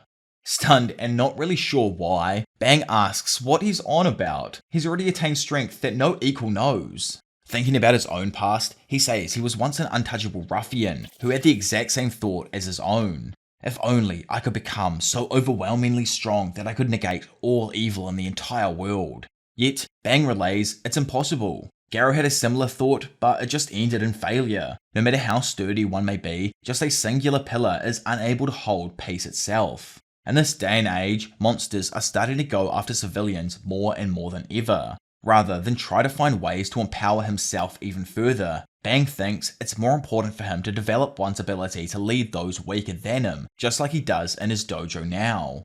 Getting bloody triggered though, King rages out, saying the old man doesn't understand. He isn't talking about things on a grand scale. His problem is far more simple. He is weak and wants to get stronger. Everything about him is a big ass lie. He's a total weakling. Overhearing this, Taranko in the corner, losing his mind, questions if a bunch of the stories about King defeated a plethora of different enemies and the rumour that the majority of mythologies foreshadowed his birth were all a lie. Confirming this for him, a few other members take a shocked Taranko off as he tries to even comprehend what's going on. I love how Bang just tells him to stop it as well, like tells Taranko to chill out bro, like get over it, like stop acting up. Speaking to King now, Bang tells him his sense of responsibility is something to be proud of, but there isn't a need to shoulder it all on his own. He has comrades who can help him. After all, that's what the association is for. Grabbing his shoulder, Bang comforts King, happy to have heard of how weak he truly was, as frankly the stronger someone is, the more acutely aware they are of their own weaknesses. If he doesn't forget that, there isn't a limit to how strong he'll be able to become. Mentally collapsing, King just loses it, trying to say that their thoughts aren't even in the same dimension. Later on, and probably having heard from Bang, Bomb was led to believe that King was in pursuit of a power in a completely different dimension. Leaping into the air and performing his awed-over whirlwind iron-cutting fist, Bomb destroys a large pile of boulders, carving them with one hit into a thick stone pole. Standing atop it, Bomb can see King isn't interested in such cheap tactics though. Smiling and whipping out a brush, he remarks he'll write him a letter of introduction to another place and should pay them a visit. Following this, he was redirected to several other dojos, with literally not a single one believing they'd be able to train him because he's freaking King. Seething with discontent, King hates the fact no one even listens to what he's saying, much less take him in. Lastly, King finally makes his way to a legendary training ground in a cavern deep in the mountains. Standing outside the large opening, King wonders if anyone's actually out here in a place like this. Tiptoeing his way in, King politely asks if anyone happens to be home. Noticing someone in front of him, he says the Rapid Truth Rigid Fist dojo referred him to this place and does he have a moment to chat? Upon looking closer though and seeing what he thinks is a mummified man, King falls backwards scared and screaming out that he's pretty sure he's seen this exact same thing in an anime. Knowing that isn't what he asked for, Bro sprints out of the dojo while chanting for the ghost to stay away from him. Behind him, the thought to be dead man slowly wakes back up, having actually just dozed off. Boosting it back down the stairs, King sees the silhouette of a monster that scares the life out of him and makes him run even faster to hurry up and get home. Obviously, the monster he saw was good old Manako, who here made her first appearance since the Monster Association arc as well. It's actually great to see that she's still alive and kicking. I'm pretty sure as well they're going to end up playing a stupidly large part in the story again, but who knows what their future holds. Back at the Hero Association now, King immediately went to Saitama's home and revealed all of his failed attempts to become stronger. After he finishes, he asks Saitama what he thinks he should do now. The way things are going for him, he might have no other choice than to get killed by a monster before everyone finds out he's actually weak. Seeing his friends start to cry over how shit his life is, Saitama just tells him to start lifting. Getting cut off though, the duo hear a ruckus from nearby and assume it's most likely Genos, who Saitama explains to King kicked his next door neighbour out and moved in there. Opening the door, turns out it was no one other than the goddamn bangin' Fubuki, who had come to recruit Saitama into the group for like the umpteenth time now. As part of the enrollment, Saitama was set to receive some top quality beef. Slamming the door in her face though, Fubuki straight up whips it straight back open and tells him that that's no way to say hi. Questioning why she was still looking for members and relying on other people, Fubuki tells Saitama he's getting the wrong idea again. She doesn't have any intention to rely on him and just thought him joining her could result in a bit of fun. From here on out, the Blizzard group will actually be changing policy so that all members will be aiming for a promotion to A class. Just then, Overgrown Rover appears out of nowhere and snatches the high quality beef out of Fubuki's hands before chomping it down. Feeling like she's seen this dog somewhere, and given the circumstances about what just happened, getting the door slammed in her face and all, Fubuki and her group decide to head back to their headquarters. However, Overgrown Rover chases their asses down as they walk off. Soon after arriving at the base, the group immediately faced a huge monster. Initially it actually seemed like the Blizzard group was struggling to defeat it, until Rover jumped in and one-shot it. Stunned with the pup's power, and after seeing that it'll only eat top quality beef, Fubuki had Rover join her group as their new pet. Later on, and in a completely different location, Saitama accidentally strolls into a conflict between two groups. Spotting him, the hulking monster tells him to move or he'll show him the power of his dragon blood. Lunging forwards at the baldy, Saitama throws a quick jab which easily defeats the monster. Coming up behind our boy, one of the soldiers stand there in awe, unable to understand how Saitama defeated one of the 9 warriors of the Dragon Alliance with one punch. Stoked to be alive, the warriors of the Saints express their gratitude to him before then explaining a story about how in the past, a cruel dragon once descended upon the earth, causing the planet to catch flame. Ancient soldiers gathered together and, with thousands of sacrifices, managed to seal the cruel dragon. Their sealing orbs then scattered the dragon's key into 9 stones and sealed them in various places. The duty of these saints, which is, obviously the people that Saitama just saved, is to watch over the cruel dragon's seal so it never comes back. In contrast, Deathbone, a cult in which its people believe themselves to be dragonborn, which good old freaking Skyrim, thirsted for the dragon's resurrection and humanity's destruction. The two groups have actually been in conflict for over 800 years, but Deathbone recently increased their activity, taking advantage of the recent monster incidents. Looking over his shoulder, Saitama then watches as one of the Saints' warriors pins down a member of Deathbone. Laying there helpless, the random dude begins to monologue about how his organization will not stop until the day Cruel Dragon has been revived and humanity comes to its end. Going to scream glory to Deathbone, Saitama drenches the Muppet by pouring a bucket of water over him. He then states that if it's going to revive at some point, why not now? One of the saints asks what he means, and Bro's just like, well, it'd be better to defeat it now than having to constantly hold watch over these random sealing stones. Much to the saint's dismay, Saitama then picks up the Deathbone member who helps him locate all 9 seals, all the while fleeing from the saint's members who are chasing after them. Later on now, and probably during the same day, Saitama collects all 9 stones and a summoning ceremony is performed by the Deathbone member. Upon being revived, Cruel Dragon towers over the duo and declares its intention to destroy humanity. Blasting an attack out its mouth, the dragon tries to one-shot Saitama. However, in typical fashion, the dragon meets its demise as Saitama casually destroys it like almost every monster he has encountered thus far. Later on, Saitama is then seen back in King's apartment jamming out on the console with him, and talking about the recent events that he just, got up to, when he hears a knock at the door. Bang. So that there officially brings us to the very end of, obviously, the One Punch Man story, or everything that's currently out right now. Obviously, I'm not going into the next Ninja arc or anything that the comic covers, otherwise would be here for 12 hours, I'd say. And the Ninja arc itself, honestly, hasn't actually been going on for too long. I think it's only 8 chapters in front of where we currently are. So if you are actually interested in catching up with One Punch Man and reading it on a weekly basis or a bi-monthly basis, it just honestly depends what Murata's up to at the time, then, check it out on Viz or go over to, like specific platforms and whatnot and start reading it there, as I truly do recommend it. It's one of the greatest series to keep up with as the chapters release because they're just so comical half the time, and it's just such a piss take of a series that nothing truly matters, and it's just a good laugh to like read and just see some hype moments. Obviously, if you have enjoyed the video and want to see a bunch more stuff just like this, but for a variety of different series, then do subscribe, as it really helps out with just pushing my content to a bunch of new amazing people as well. Also, make sure to hit that like button and push this video to 35,000 likes, as if we do hit that like goal, then I am 100% going to do the Hunter x Hunter series, starting from the beginning of the anime, obviously, and then working our way all the way up through till, chapter 400. I think there's like 401 or 2 chapters now, but we'll stop at 400 since that's, like kind of like a cemented point. Other series that I am working on, obviously Steel Ball Run is under works. I just have to script it because it's going to be 100,000 words in the end, and Berserk and a few other series, but because of what's happened with Jujutsu Kaisen, I'm most likely going to go back and touch on that before I move back onto the other series. I do want to touch on Chainsaw Man as well. There's just so many different things I want to cover, but the length that it takes me to create these videos kind of holds me back a little bit. So if you do want to support me even further and help me, like produce content at a quicker pace, then make sure to check out my Patreon for, as little as $2 a month. You can get early access to content there. And also if you do want to, you can become a channel member on the YouTube, and I'm going to start releasing content early here as well, since they've just implemented that feature into YouTube.